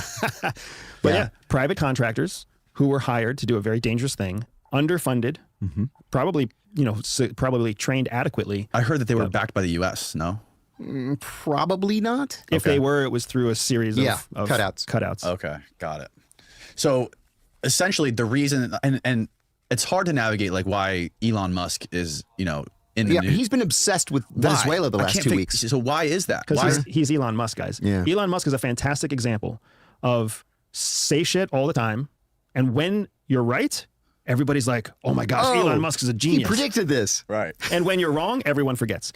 My favorite example is Arnold Schwarzenegger. Arnold Schwarzenegger did an interview once where the interviewer was like, Mr. Schwarzenegger, you've done a lot of movies. And why have you done so many bad movies? And he was like, because nobody remembers my bad movies. But I had to do a lot of movies to get enough good movies that people remember. There you go. And when you think about it, right? What movies do you remember Arnold Schwarzenegger in? And I'll bet you have movies that just rattle off in your brain. right, You're like, sure. Big name movies. Terminator. Yeah. He was also in a bunch of bad movies. Can you list more than 2 of his bad movies? Nobody can. And that's the human experience. Elon Musk is just he's a fucking autistic dude who understands the math behind it. Right. So he just talks about whatever is on his mind at the time. And eventually it either turns out to be right and everybody gives him credit for it, or it's wrong and nobody notices or remembers. So there's a guy who did a video. You guys know the Asian guy that we talked about where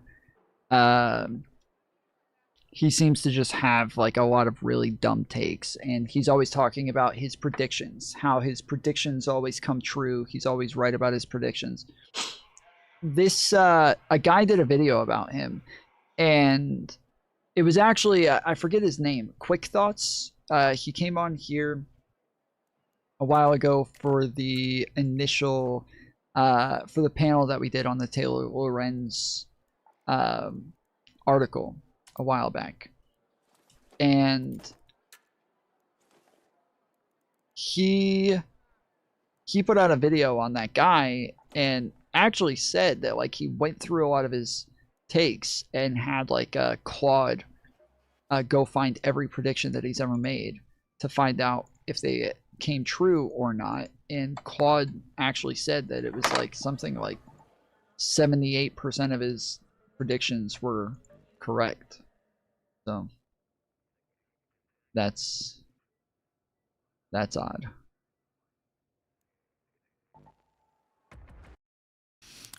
So we essentially, our only interest in Kindergarten Cop is one of my first thoughts. Kindergarten Cop. What was the other one called? Daddy's Home or something like that. Where he gets pregnant as a man. Today that movie couldn't be made. Like, conservatives would lose their fucking minds and say that this is like them trying to push wokeness on their kids and teach their kids that men can get pregnant and crap like that. Junior, yeah. Then I don't remember the names of a lot of these movies. I just remember seeing them when I was growing up. There was the one where what's the one where he goes to another planet and he gets sucked out the window while fighting people, and he starts and just like his face like boils, and I think they're on Mars or some shit like that. Bro, I've tried pulling up my stream like 4 times on my phone. It literally won't let me pull it up. It will not allow me to pull up my stream on my phone. It just sits there loading the whole time.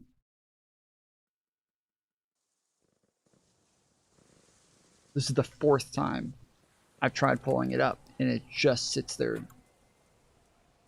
spinning. The chat is up, but it won't let me pull up the actual. Make sure you stay warm up there, Raider. The frostbite can be It's really annoying. any arc. Let's move to that location. there being a dictatorship in Venezuela is because we want the oil. We want to, I think Trump am I right? Is it when Trump was president, there was a guy who was running against Maduro who he wasn't even an actual candidate. Juan Guaido. Trump He was a brought him to graduate student at George Washington University. This was fucking John Bolton's genius idea. They didn't like the result of the election. Mm-hmm. Now, one of the things that people forgot is the likes of the National Association of Attorneys, the Carter Center, the United Nations. They sent election observers, just like they did last week. To Venezuela. Yeah. And they said, yeah, there were a couple of problems, but not enough problems to change the outcome of the election. For all intents and purposes, it was fair enough and legal enough. We didn't like that. At least as fair as ours, right? Yeah, seriously. So they said, no, we recognize Juan Guaido, this kid from GW University. He's going to be the new president of Venezuela. And then, of course, we bullied the European Union to jump in and say, yes, we recognize Juan Guaido.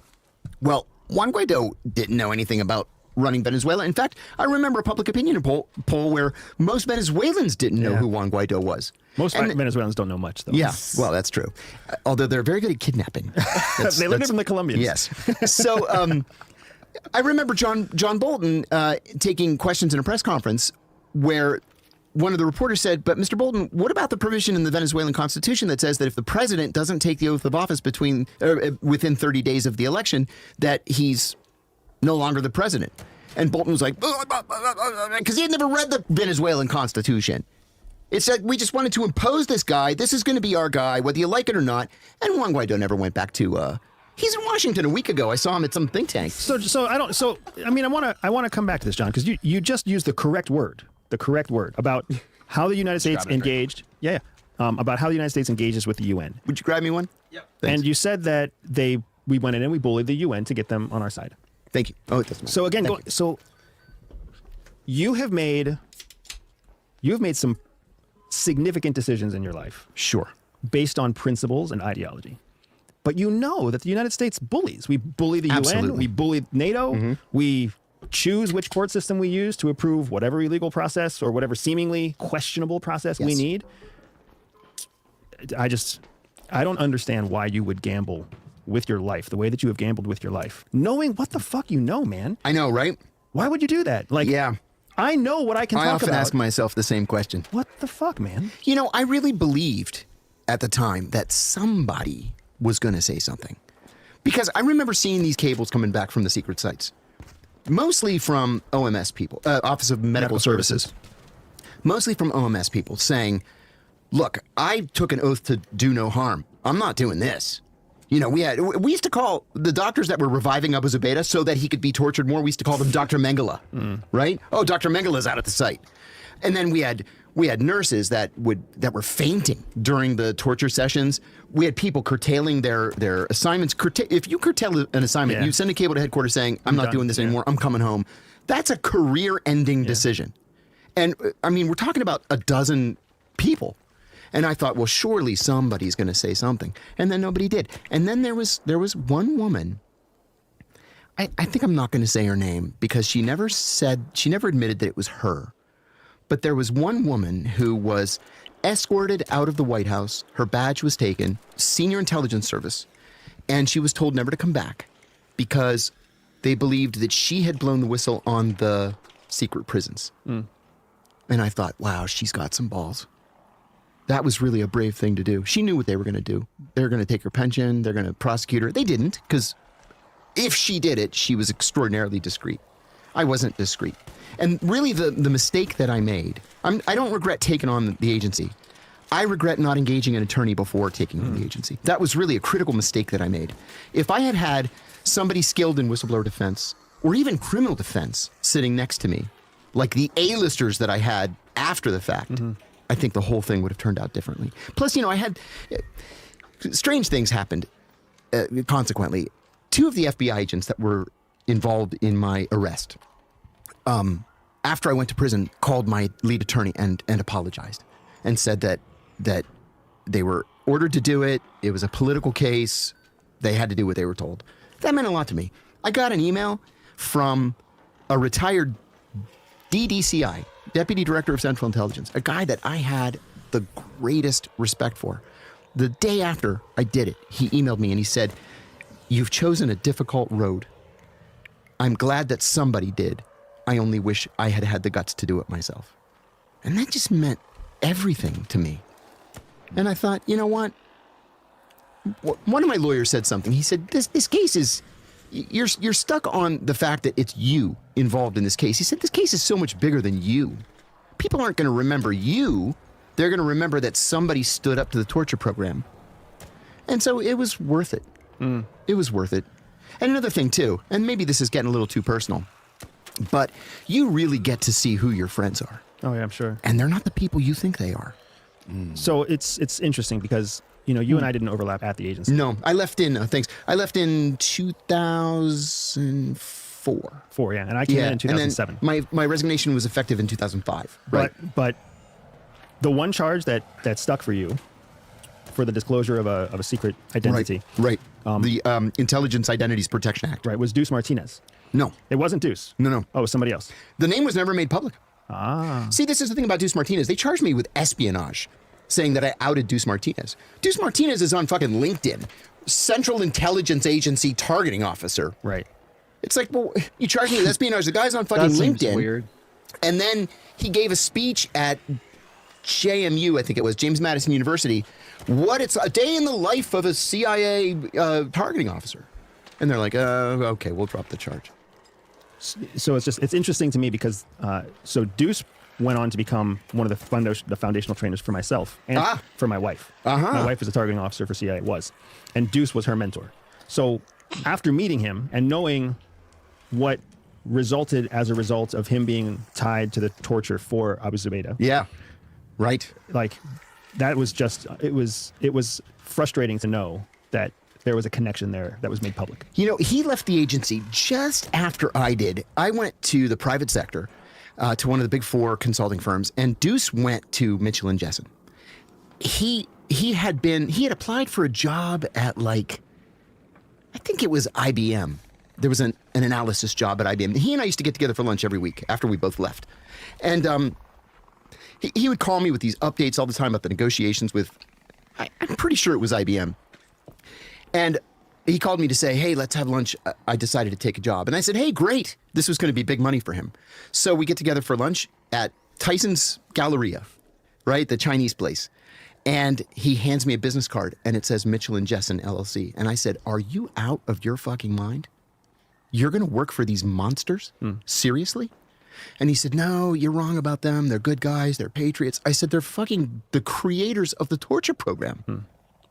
I said, "How many times have we talked about this? How many times, like into the middle of the night in Pakistan, have we talked about how we were hoping that they would do the right thing?"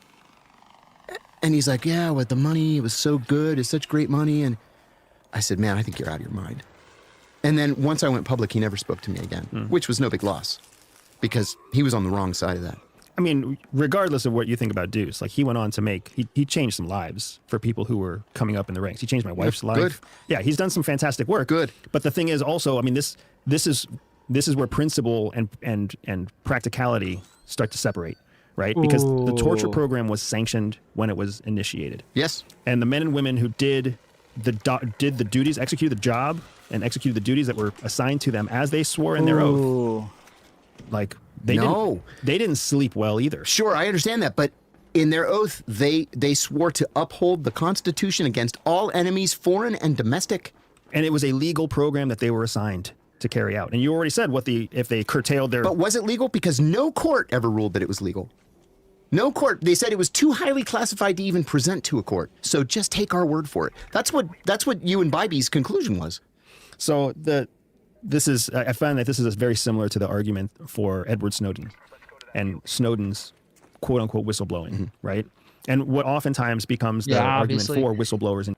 Anytime you get like a whistleblower for somebody like the NSA, the CIA, anything of that nature, it's always going to be similar to Edward Snowden. Like that is the main one that we all think of.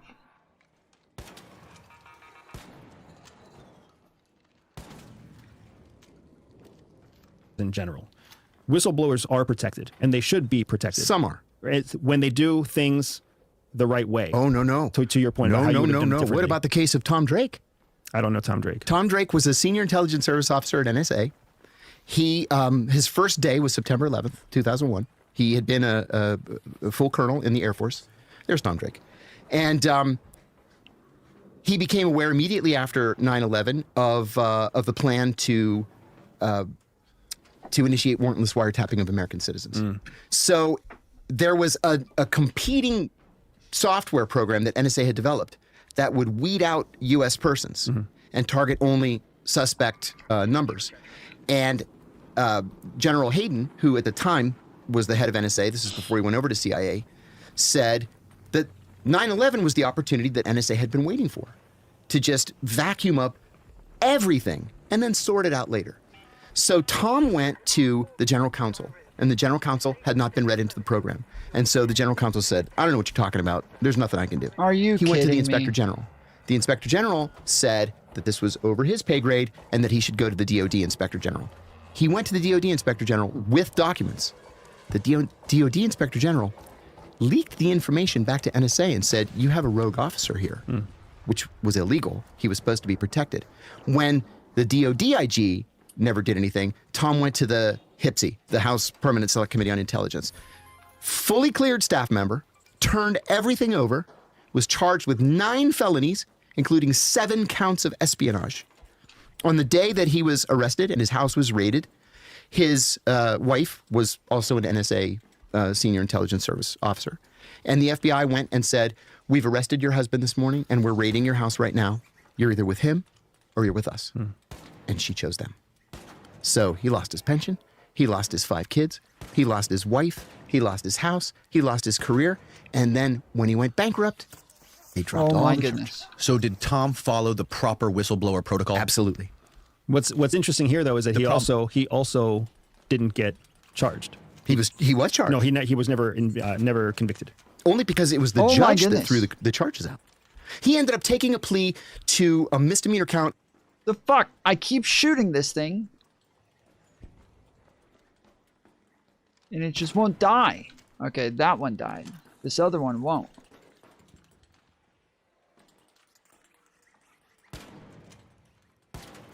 Okay, there it goes, finally. Holy shnikes. Of misuse of a government computer. Because to save face, DOJ came back and said, look, you got to plead guilty to something. If we're going to drop 9 felonies, you got to plead guilty to something. So his lawyer said, think of something that they can charge you with. So he admitted that on his lunch break one day, he looked at Facebook on a government computer. And so they gave him 18 months of unsupervised release. So we're seeing the technicalities here again, right? Technically, he was not punished criminally for blowing the whistle. It was internal machinations that ended up ruining his life. And that's generous, though. The only reason they arrested him and charged him was because of his whistleblowing. But this is the problem with well, they had counts that they charged him with that were related to his sharing of documentation. But the protections for whistleblowers have to do with protections in court. They don't have to do with protections culturally or within the bureaucracy or within whatever else. Like you don't have protections there. Right. If you violate the culture, you violate the culture. And these are organizations with a culture of secrecy. And I guess I respect the fact that you say it was worth it. You're the one that paid the penalty. You're the one that did the time. You're the one that carries that, right? For me, I was led into a world of secrets. I'm going to keep those secrets. I don't see any value in blowing a whistle on secrets because we are always in compartmentation. Yeah, but we there's don't a ever difference, know though. the whole story. But there's a difference, though, between blowing the whistle on secrets and blowing the whistle on a crime. The definition of crime changes based on the interpretation of the law. Yeah, but the definition that is the law now is the definition that I used. You made a call based on what you thought was criminal. Yes. That others did not think was criminal. That's right. And as a result, after time and after the public disclosure of the case, the law was changed. That's your prerogative, man. Yeah. That's 100% your prerogative. That's why I say it was worth it. But for me, I see it differently, man. Like Edward Snowden. Edward Snowden's another case where he brought something to light and then the law changed.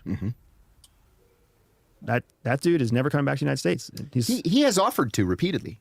The problem is he wouldn't get a fair trial, right? No way. Not a chance. In the Eastern District of Virginia? Right. Please. Well, he is a criminal, man. That's what I'm saying. The laws may have changed, but he still violated the oath, the secrecy that he took. But his defense is that it is illegal to classify a crime. This is actually in the U.S. Code. You cannot classify a program for the purpose of keeping it from the American people if it is a criminal act. That cannot be the purpose of the classification. But by nature of what we do, there's 5 other reasons to classify the act. Yeah, but if the act is illegal at its core, it can't be classified. See, and this is what argues for an affirmative defense. Didn't you just say everything we do is illegal? We espionage is illegal. We have a carve out overseas, right? And that's where we're carrying out the act. Yeah, but what he was saying, he was exposing crimes committed against Americans. He was exposing a program to collect bulk data. Yeah, but that was being collected against Americans. It was being collected for the purposes of identifying terrorist activity. In part, I think you're being generous. I do. Why does the government need my metadata? Why do they need a facility so huge that they have to build a new place in the Utah wilderness to hold, enough data to last 500 years? What do they need my data for? They don't need my data. In fact, not only does the law say they can't collect it, the NSA charter says they can't collect it. It's being collected by the service provider anyways. That's okay. How do you say one is okay? Yeah, that is very different. The service provider is not an authority over us. The government is. That is a stupid thing to say. Well, why? How is it different? Well, it's obviously fucking different. Like, this is like saying, the government's not allowed to put a camera in my house. Well, you're allowed to put a camera in your house. Your security system's allowed to put a camera in your house. Like, that's something I'm signing on to. That's something that I'm agreeing to. That's something that I like, that is within my agency. The government just choosing to wiretap me or put cameras in my house or things like this without my permission, that is not something that I had any part in deciding. So these are drastically different things. The law is the law. If the service provider's collecting it and the Justice Department needs it, then the Justice Department can get a judge to issue a warrant to get it. It's not up to NSA and CIA to collect my data. That's only when you are being looked at as an American citizen for committing a crime as an American citizen. Which is my constitutional protection. The fact that your metadata exists and it's not personally attributable to you, but it can be used to reverse engineer terrorist activity. And oh, by the way, some terrorists are American citizens. All of a sudden, unless you have something you want to hide, metadata is fair game. But do you know who the first person was to pose that question in a public venue? That, well, if I'm not doing anything illegal, then who cares? It was Joseph Goebbels. And I don't want to go down that road. I believe in individual freedoms. I really do. I believe that government works for us, that government should be responsive to us. Not that we should fear government. That, well, I just hope a bad guy doesn't get elected, or I hope a bad guy doesn't become the head of the FBI or the CIA or NSA and decide to look at me and then piece together some kind of false narrative of something that I did using metadata. You know, oh, he's going to this doctor. This doctor specializes in internal medicine. Maybe he has HIV. So let's start a... You believe that the government... Say that again. You believe that the government is there to support you? Is that what you said? No, I believe the government should be responsive to me. It works for me. It shouldn't be able to target me. That's where we're fundamentally opposed to Oh, that. I'm sure. Because the government does not work for us. That is not what... I'm saying it should. It should not. The government is there to ensure the continuation of the American ideal. That's the purpose of the government. It is not there to serve you. That doesn't even mean anything, though, the American ideal. Yeah, that the American ideal means nothing if it's not serving the people. Like, you're saying absolutely nothing. That makes absolutely no sense. The American ideal means everything. What is that? If every American is destroyed, if every American is killed, with the exception of the people in government, the president, whatever you want to call it, one congressperson, one senator, right, or one House member, one senator, and the president or the vice president, then the American government continues. America is defined not by its people, by its government. That's what we went to war with the British about. We could have been colonists, we could have been communities, we could have been people, we could have been collections. But the right to sovereign independence is a government thing. The government exists to survive and serve the continuation of the government of the United States, not the American people. Wow. That's part of the ideological hogwash that we were all taught in elementary school civics that just isn't true. They're not there to serve us.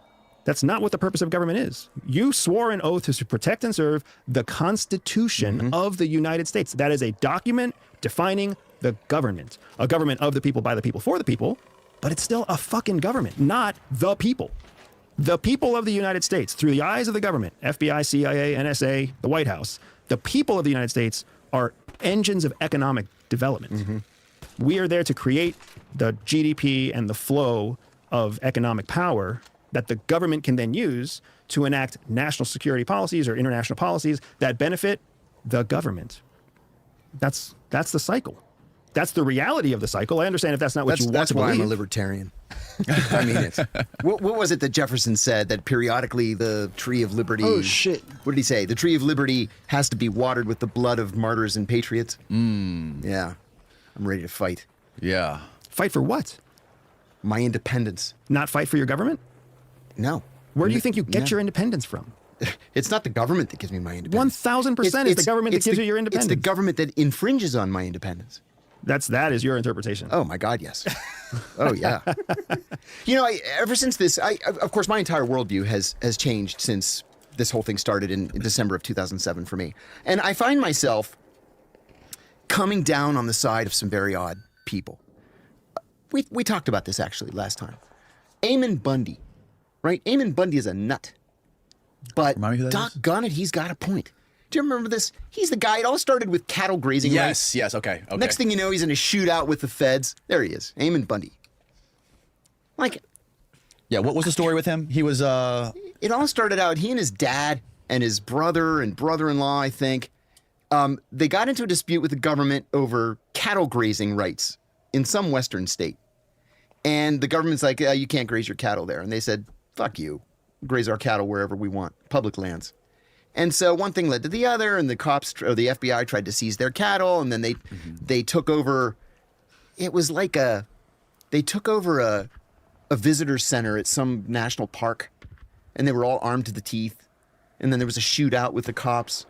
They all got arrested. They all went on trial, and then they were all found. Somebody just shot me just right from where you just came from. What did they shoot you with? Because I'm on a free kit with the Kettle One. I don't know. Watch out. You're about to get hit by the fucking Sentinel, bro. I'm good, big dog. Okay. I literally have no idea what they shot me with. Okay. And he shot you from the garage, right? Yeah, he shot me probably 10 meters up. He's probably on the second floor. Okay. I'm gonna get that motherfucker. I'm going with you, Bucket. I'm on a free kit. I don't give a damn. Alright, I just need to warm up real quick down here, so. Found not guilty. I'm like, yeah, I'm with the Bundys. And then they went nuts and said some stupid racist stuff. But for a little while, I was with the Bundys. So there it is, inside the shootout. So you want your independence. Don't tread on me. That's what my license plate says. But you also want the law of the land to be like clear and present and defined. Because you do know that it is the laws that infringe your independence. Well, no, I'm gonna take your position and say it's the interpretation of the laws that has infringed on my independence. Okay. So, super extreme example. You don't have the right to kill somebody. Okay. The law says you can't kill somebody. Somebody comes to your house, knocks on your door, steals your dog out of the front yard, you shoot them. Your independence would arguably make it so that if they came into your property and they stole your property, you have the right to shoot them. But the law doesn't let you do that. Well, so which one do you support there? Do you support your independence? Do you support the law? If I were in Florida or Texas, yeah, of course I could shoot them. Right? I don't think that's true either. The castle doctrine, right? But I wouldn't shoot somebody I would shoot somebody if my life were in mortal danger. But no, if somebody's stealing my dog, no.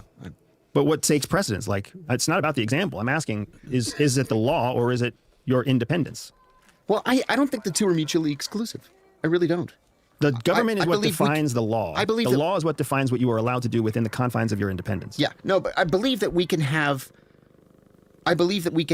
small government, a clearly defined set of laws, and still the individual freedom and liberty to lead our lives independently of government interference. I really believe that. Except when you violate a law, because then there's government interference. But let me throw it back at you this way. Between 2012 and 2022, Congress created 500 new crimes, not 500 new laws, 500 new crimes, things that in 2011 were legal and in 2022 were felonies. Crazy things. I've written about this extensively. For example, there was a man in Alabama who was a commercial fisherman and caught a halibut that was 11 inches.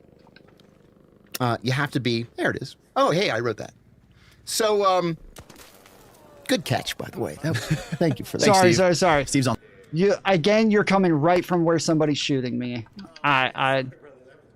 You're the fucking second person to come right from there. The other guy got shot right as he was running by, so I think he's in the parking garage, so. Well, shit. All right, I give up. On the ball. He always is. He was like, it's 11 inches, 12 inches, all right. He kept it. Just so happened that a U.S. fisheries boat was nearby. They pull up. Hey, can we take a look at your catch? One of the halibuts was too small. He said, I'll throw it back in. It was still alive. He threw it back in. They charged him with a felony, and prosecuted him successfully. There's a more egregious example. There's a woman working for NOAA, the National Oceanic and Atmospheric Administration, in Honolulu. She's a GS-12, so you know how expensive Honolulu is. She's not making much money. So she and a friend of hers buy a boat, and on the weekends, they take tourists out to go whale watching. They're out there one day, and this case kind of became famous because it's an egregious example. They're out there one day, and they encounter an orca eating a seal. So everybody runs to the side of the boat. They're taking pictures. They're taking videos. and somebody whistles at the whale, right? Just to get it to stay near the service so they can take a video. Okay. A week later, FBI. She opens her door. Do you have a boat you take tourists out? Yeah. Did you take them out last week? Yes. Did you see a whale? Yes. You whistled at the whale? She said, no. Somebody did, but I didn't. But she said, you know what? I make DVDs of the outings and I sell the DVDs to the tourists. So they take the DVD. A couple of weeks later, they go back to her house. They raid the house. They take hundreds of DVDs. They take her computers. They take her cell phone. They take everything. And then they charge her with a felony count of interfering with the feeding of a wild animal, which falls under the Endangered Species Act. Felony. So she fights it. This thing drags on for 5 years. She lost her boat. She lost her business. NOAA fired her because she had been charged with a felony, so she lost her federal pension. And in the end, they bump it down to a misdemeanor. She paid a little fine, and that was it. But she had lost everything in her life. So government is too much. You know, we need that structure to keep us free and keep us democratic and what have you. But 500 new crimes, 50 new crimes a year, it's too much. It's onerous. I don't think we're talking about the same thing, man. Like, I am losing track of what you actually think is important, because you started this conversation saying that the legal definition of terrorism or torture from the 1940s was what we should have adhered to. Yeah, it's and on the now books all these years. Now what you're saying is there's too many laws. Yeah, that law was perfectly good enough. Why do we need to keep who's the one that's going to decide? Who's the one that decides when a law is good enough? The courts decided. And the courts also are what approved operations for CIA. But the courts never weighed in on torture stuff. They said they never did, right? There are always attorneys. There are always cleared courts. There are always cleared individuals. Always. So why didn't the Bush administration go to the courts and ask for an opinion? I have no idea. I don't know which. I don't know the process by which permission is granted. I can tell you step by step. I can tell you step by step. That idea went from CTC. Get the fuck out of there. To OLC, the Office of Legal Counsel at the Justice Department. They approved it. It went back to CIA General Counsel. From CIA General Counsel, it went to the Attorney General. From there, it went to NSC General Counsel, and then to the National Security Advisor, and then to the President. So took about 6 months. There's multiple legal representatives in there. And no courts. And they were under the executive branch. Yeah, I know. But if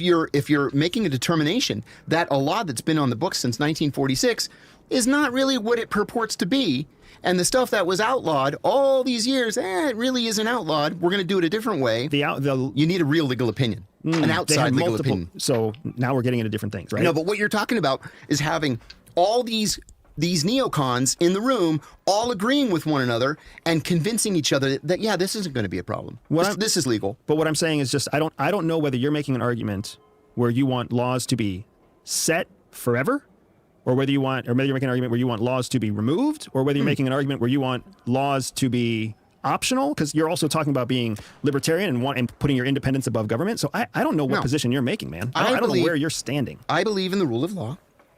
I believe that when it takes away your independence, or only when it benefits your independence. If it takes away your independence, then change the law. That's a part of the how do you rule of believe in the rule of law if the law can be changed? That's the system that we have. That's the system that we have, but you're saying the system we have is not. But if we have a system where laws are permanent, then we're going to have what you said at the beginning of this conversation. We're going to have children working in the mines and women not being allowed to vote and all that stuff. Mm-hmm. No. The Constitution is a living, breathing thing. If there's something that's not working, then you change it. Right? But passing laws for the sake of passing laws and criminalizing a society that ought not be criminalized is a mistake. Correct. I agree with that. That has to do with the version of government we have right now. Sure. I agree with that. And I'm not saying I want big government, and I'm not saying that government is right. I'm not saying any of those things. All I'm saying is that the reality is the government is there to protect itself. It is not there to protect us. I agree. That is a reality. So that's all I'm trying to get at, because I'm just trying to keep track of the conversation, because I am getting lost in the different. Well, that's because the one guy's talking about like what things are, and the other one's talking about the way that things ought to be. And it's kind of annoying that the long-haired dude does keep like making it about how things are, like, because that's obviously not what the conversation. That's obviously not what the other guy's talking about. The different kind of pillars of ideology that you put out there. I'll tell you what, from my angle, I'm riveted. So this is great. So, and this is delicious, by the way. I never heard of White this. Rabbit. It's great. I love it. Oh, there you go. There's a good sponsorship Shout moment out right there. Shout out to White Rabbit. Good stuff. Now, I also have to understand, John, why are you working with Russian state media? Oh, because I've got 5 kids, and nobody's beaten a path to my door to give me work. You know, this is all part of the overall plan. It's again, my lawyer said this isn't about John Kiriakou. This is bigger. So for people who don't understand Andy's question, John has been hosting a radio show for a number of years for RT. 7 years now. 7 for years. Sputnik Radio. Sputnik Radio. Yeah, Sputnik Radio. What? The government, I think, or the agency maybe, What would have been the perfectly fuck? happy if I starved to death. I'm sorry, this guy this entire time is making everything about his fucking principles, doing the right thing no matter what, like, all of the shit. And then it turns out he works for Russian Times because he needs a paycheck? What the fuck, dude? You've got to be kidding me. I'm sorry, that is mind-blowing, bro. That is fucking mind-blowing right there. There's no way, dude.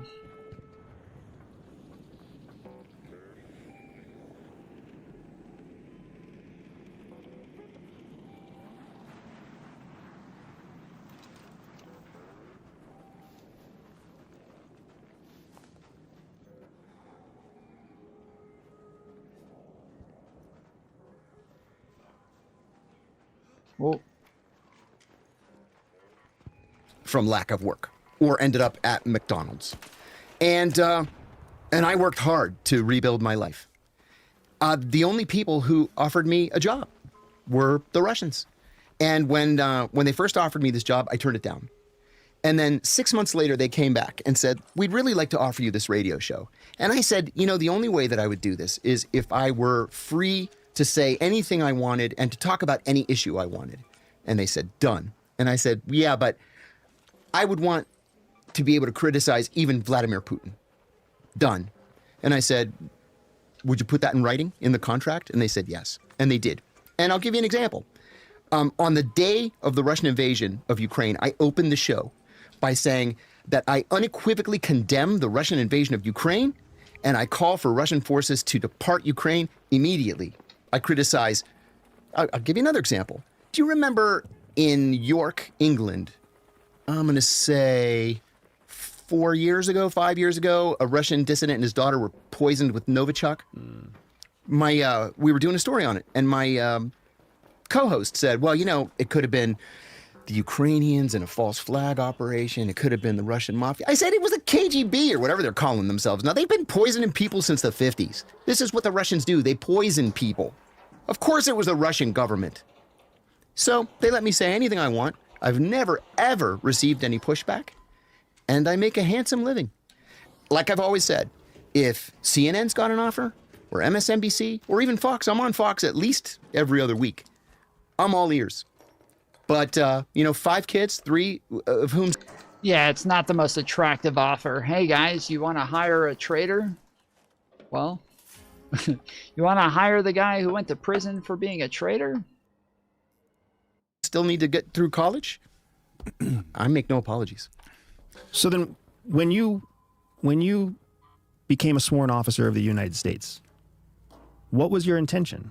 Was your intention to make the United States, to like protect and expand? Yeah, it does seem weird, like, to even sign up for the CIA if you're not on board with this shit. Like, seems really strange.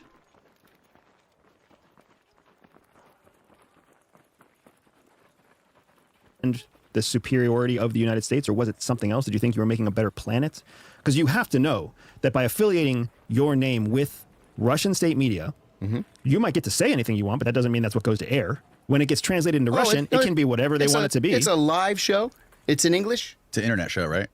It's terrestrial. Also broadcast. But they're going to have the rights to make out of it whatever they want to make out of it. And your name and your affiliation that is exactly the foundation for how Russian covert influence operations happen. Aw, poor CIA. There's a former CIA guy working for the Russians. He may do some damage to the American government. Fuck the American government. What have they done for me? What have they done for my children? Do you really violate my rights? Do you really not know the answer to that? Come on, man. It was the CIA that put me in prison. What in the world do I owe the CIA? It was your decisions that put you in prison. It was the CIA's lawbreaking that put me in prison. It was your choice to highlight the CIA's lawbreaking to media that put you in prison. There we go. So we're in agreement then. Your children's, they live every day under the protection of the United States. They have all the benefits of American citizens. You get to enjoy. You're here on an American podcast. You flew on an American airline. You're staying in an American protected hotel. What do you think my children's memories are? The police officers driving around the streets right now. All of these people are contributing to the freedoms that you have. Oh, wow. All of them. Wow. And you're sitting here saying you're a true believer. I'm a true believer in the fact that we have to serve the American dream. We have to serve the American purpose. That's what we're here to do. And that's exactly what I'm doing by opposing the American government. You don't oppose the American government by making yourself a voice for Russian state media. Why not? Because you're not talking out about the American government, first of all. What you're talking out about is Putin's invasion of Ukraine. No, I talk about the American government every single day. So whoever you're speaking to, you are giving credibility and authority and you're loaning all of your hard work to Russian media for a paycheck. I don't see how that's a problem. Because if you didn't come from CIA, they wouldn't care about you. So you're borrowing the authority of CIA. That's what makes you valuable to Russian media. No, I'm able to expose crimes that I witnessed in the CIA, sure. And maybe that gives me a little bit more John cachet. Kiriakou, separate of CIA, would not be of interest to Russian media. So what makes John Kiriakou... That's not true. That's not true. I have a dozen colleagues who have been sort of leaders in their field, have nothing to do with the CIA, that also host shows because they bring something to the table. They're leaders in their field.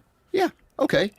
So I was one of the government's leading experts on the Middle East. Without the government, you wouldn't be if I had been at the State Department, or if I had been in academia, I'd still be an expert on the Middle East. You're pulling everything from government, man. So what? Andy, I don't see how you think I owe the government I'm not something saying you here. owe the government anything. I'm just saying that the ideals that you... I talk shit about Russians, about America government every day on Russian state media, but I am not Russian propaganda. Yeah. He's living the American dream by talking shit, or helping the American dream by talking about the United States on Russian. Well, no wonder they're gonna let him say whatever he wants. I mean, he literally is like a mouthpiece for them, saying the things that they want him to say anyways, right? Again, this is how it works. It's not that they're gonna pay you to say what they want you to say. It's not that they're gonna tell you what to say. They're gonna go find the people who already say the things that they want them to say. This is the same thing with like CNN or anybody. This is if you're getting hired by Russian state media, it's because they feel as though you got a good message. they like what it is you're already saying. You must have had in 1984, 1889. 89, yeah.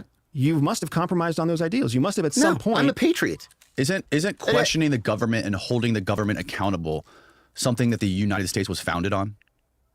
What the fuck? I don't know the answer to that. Of course it is.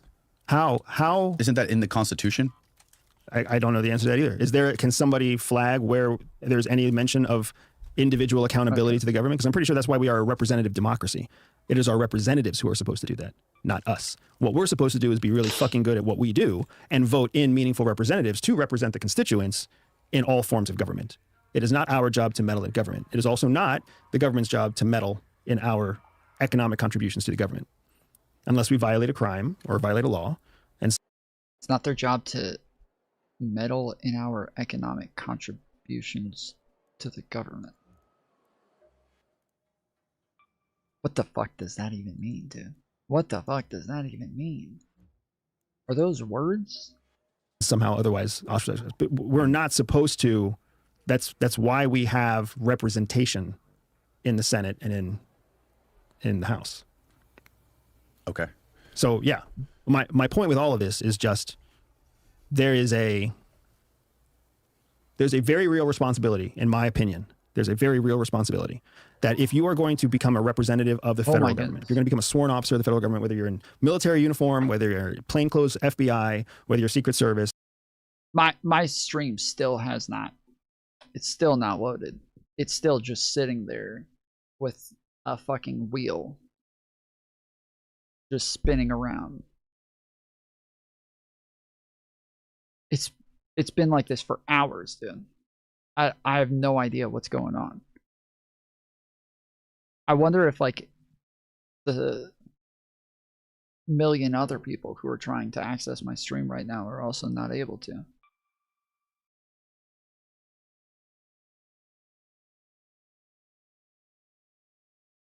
That's probably what's always happening, is there's like a million people who are trying to watch my stream all day, every day, and it's not.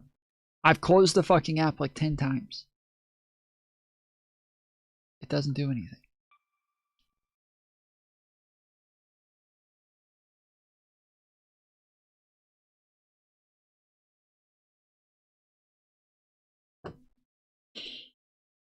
Whatever else. We have an obligation forevermore. We will never be normal citizens. I think that's nonsense. You can think whatever you want to think. I really do. If you are a private citizen, your loyalty is to yourself. Within the confines of the law, of course, and the Constitution. But I don't owe the government anything. I'm not saying you owe the government anything. I'm saying that we have a responsibility, we have an obligation to recognize that we can become tools for our adversaries against the very things that we believe in, specifically because of our affiliation with government organizations. That's just the fact of it. That's what makes us interesting to them. I have no... how is it different then for the myriad of intelligence officers who sell themselves out to corporate media? There's at least... What's the difference? The primary difference is that they're not giving our adversaries an advantage by the connection to their affiliation with a government agency. Well, what advantage, though, am I giving? You don't even know how they choose to use your information. Of course I do. I see it every single day. If you really think you know what they're doing with your information, you are either willfully ignorant or overly confident. Enlighten me. They can do anything they want to. They don't even have to be using it right now. What are you saying that they're doing, though? They could be doing... So they could be, and they're not. Okay, let's just take best practices for covert influence. Best practices alone, right? Best practices are you take somebody's statement and you put it out of context, and then you translate it into a different language. Sure. And you use it to promote something in some third world, in some third absolutely. Some third country and setting. If you have evidence, man, I would love to see it, and I'll put an end to it. Sure, they could do anything they want, just like the U.S. can do anything that it wants, but they don't. They haven't. You don't know. You don't know just as well as I don't know. Of course I know.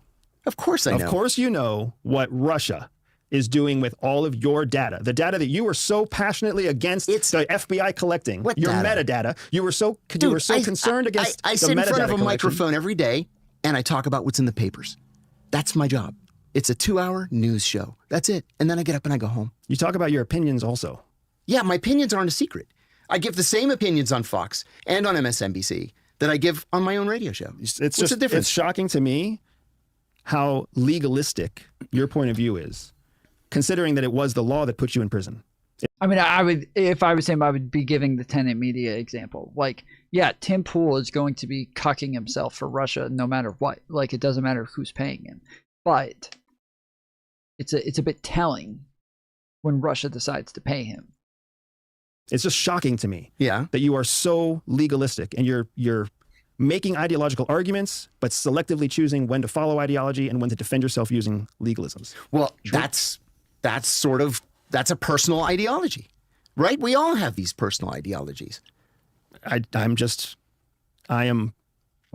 I'm sad. I'm sad for... But then where do you draw the line? Do you not give an interview to a Turkish outlet or a Cuban outlet or an Argentine outlet? I mean, pretty much anybody with the Five Eyes can be an opponent of the U.S. government on any given issue. What do you do? So, from my point of view, there's adversaries, current, clear, and present adversaries, and then there are unknowns, and then there are clear and present allies. If you're going to support an adversary, you can justify it however you choose. No, I don't support the adversary. The adversary offered me an outlet that I gladly accepted. At a bare minimum, your outlet generates revenue for an adversary. Barest minimum. So how can you say that you don't benefit the adversary? Well, it's revenue. It's a government-sponsored radio. I mean, there's no advertising. There's no revenue stream. It's like Voice of America. If there is no actual money changing hands, I would be surprised, because there's always got to be money that changes hands somewhere. And you're also talking about. I'm not sure what that means. There's always money. There's always a funding source. There's always a donor base. There's always an exchange of value. Nothing. Well, that would just, when he says there's a donor base, it would just be Russian taxpayers. I can't tell if this guy is, like, both of them are just kind of fucking dumb.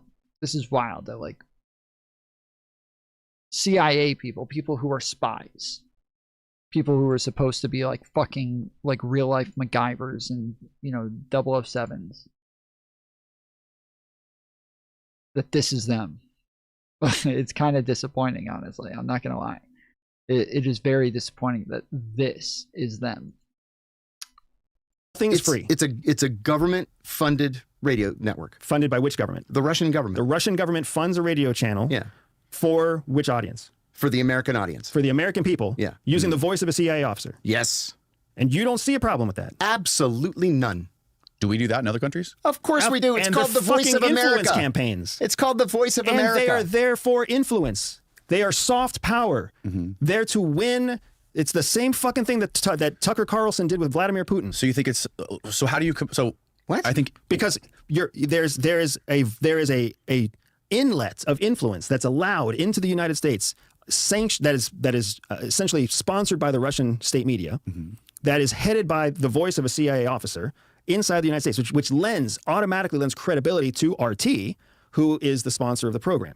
So now anybody who listens to your program, they may like you, they may like what you have to say, but what RT is paying for is for a channel of media exposure into the United States. Good. Maybe I can educate. I mean, I agree with that. I agree with that, Don. But the problem is that these guys existed before that. Especially the old head here. Like, he was around before the Trump administration. So this is...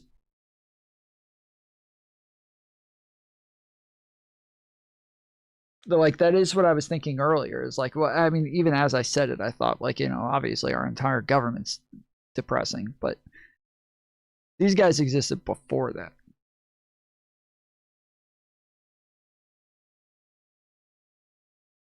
Educate somebody. I'll take it. I'll take it. 7 days a week. I will take it. This is fascinating, guys. I want to switch topics a little bit. I want to talk about Israel.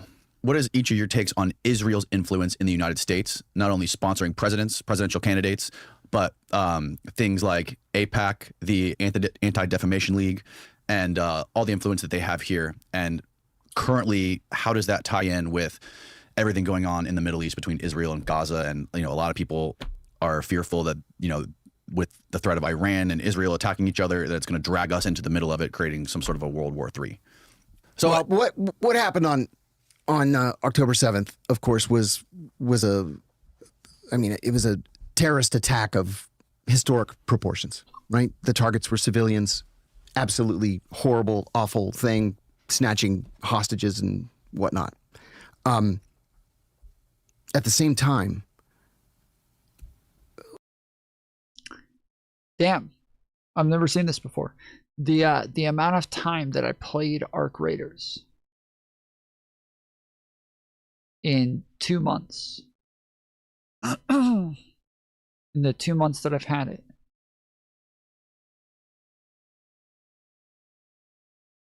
or maybe I've had it longer than 2 months. I'm trying to remember. I got it, I guess, in mid-December, I believe. Or was it the beginning of January? I can't remember. I've played it for 600 hours in 16 minutes.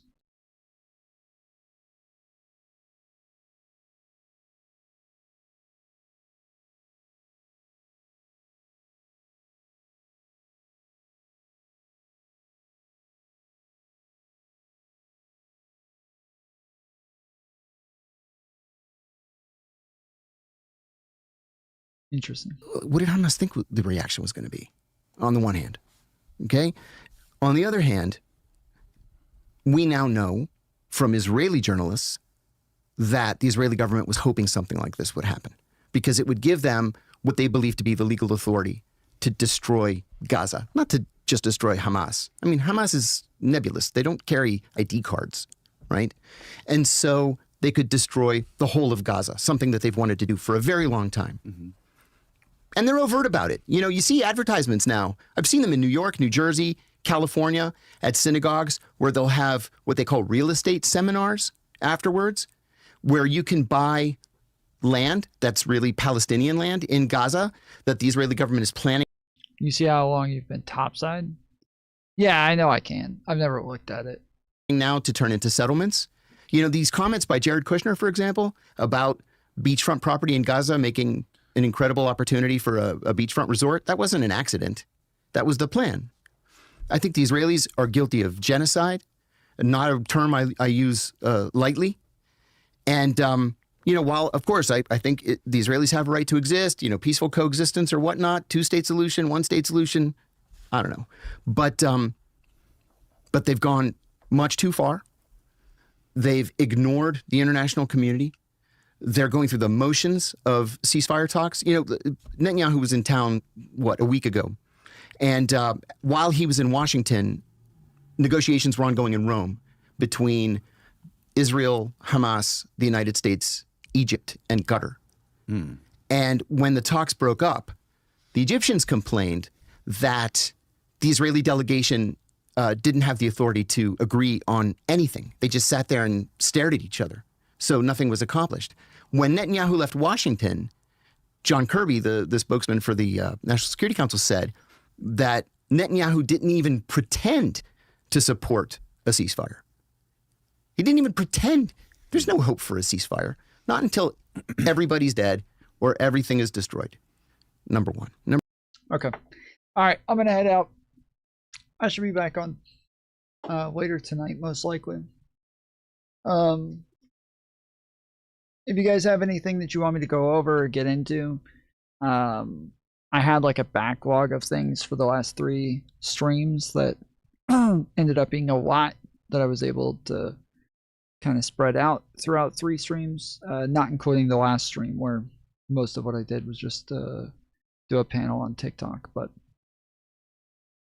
if you guys have anything you want me to review, make sure you put it in the Discord under content suggestions, and I'll make sure to get to it later tonight. Tom, did you know World War III is happening? Who cares?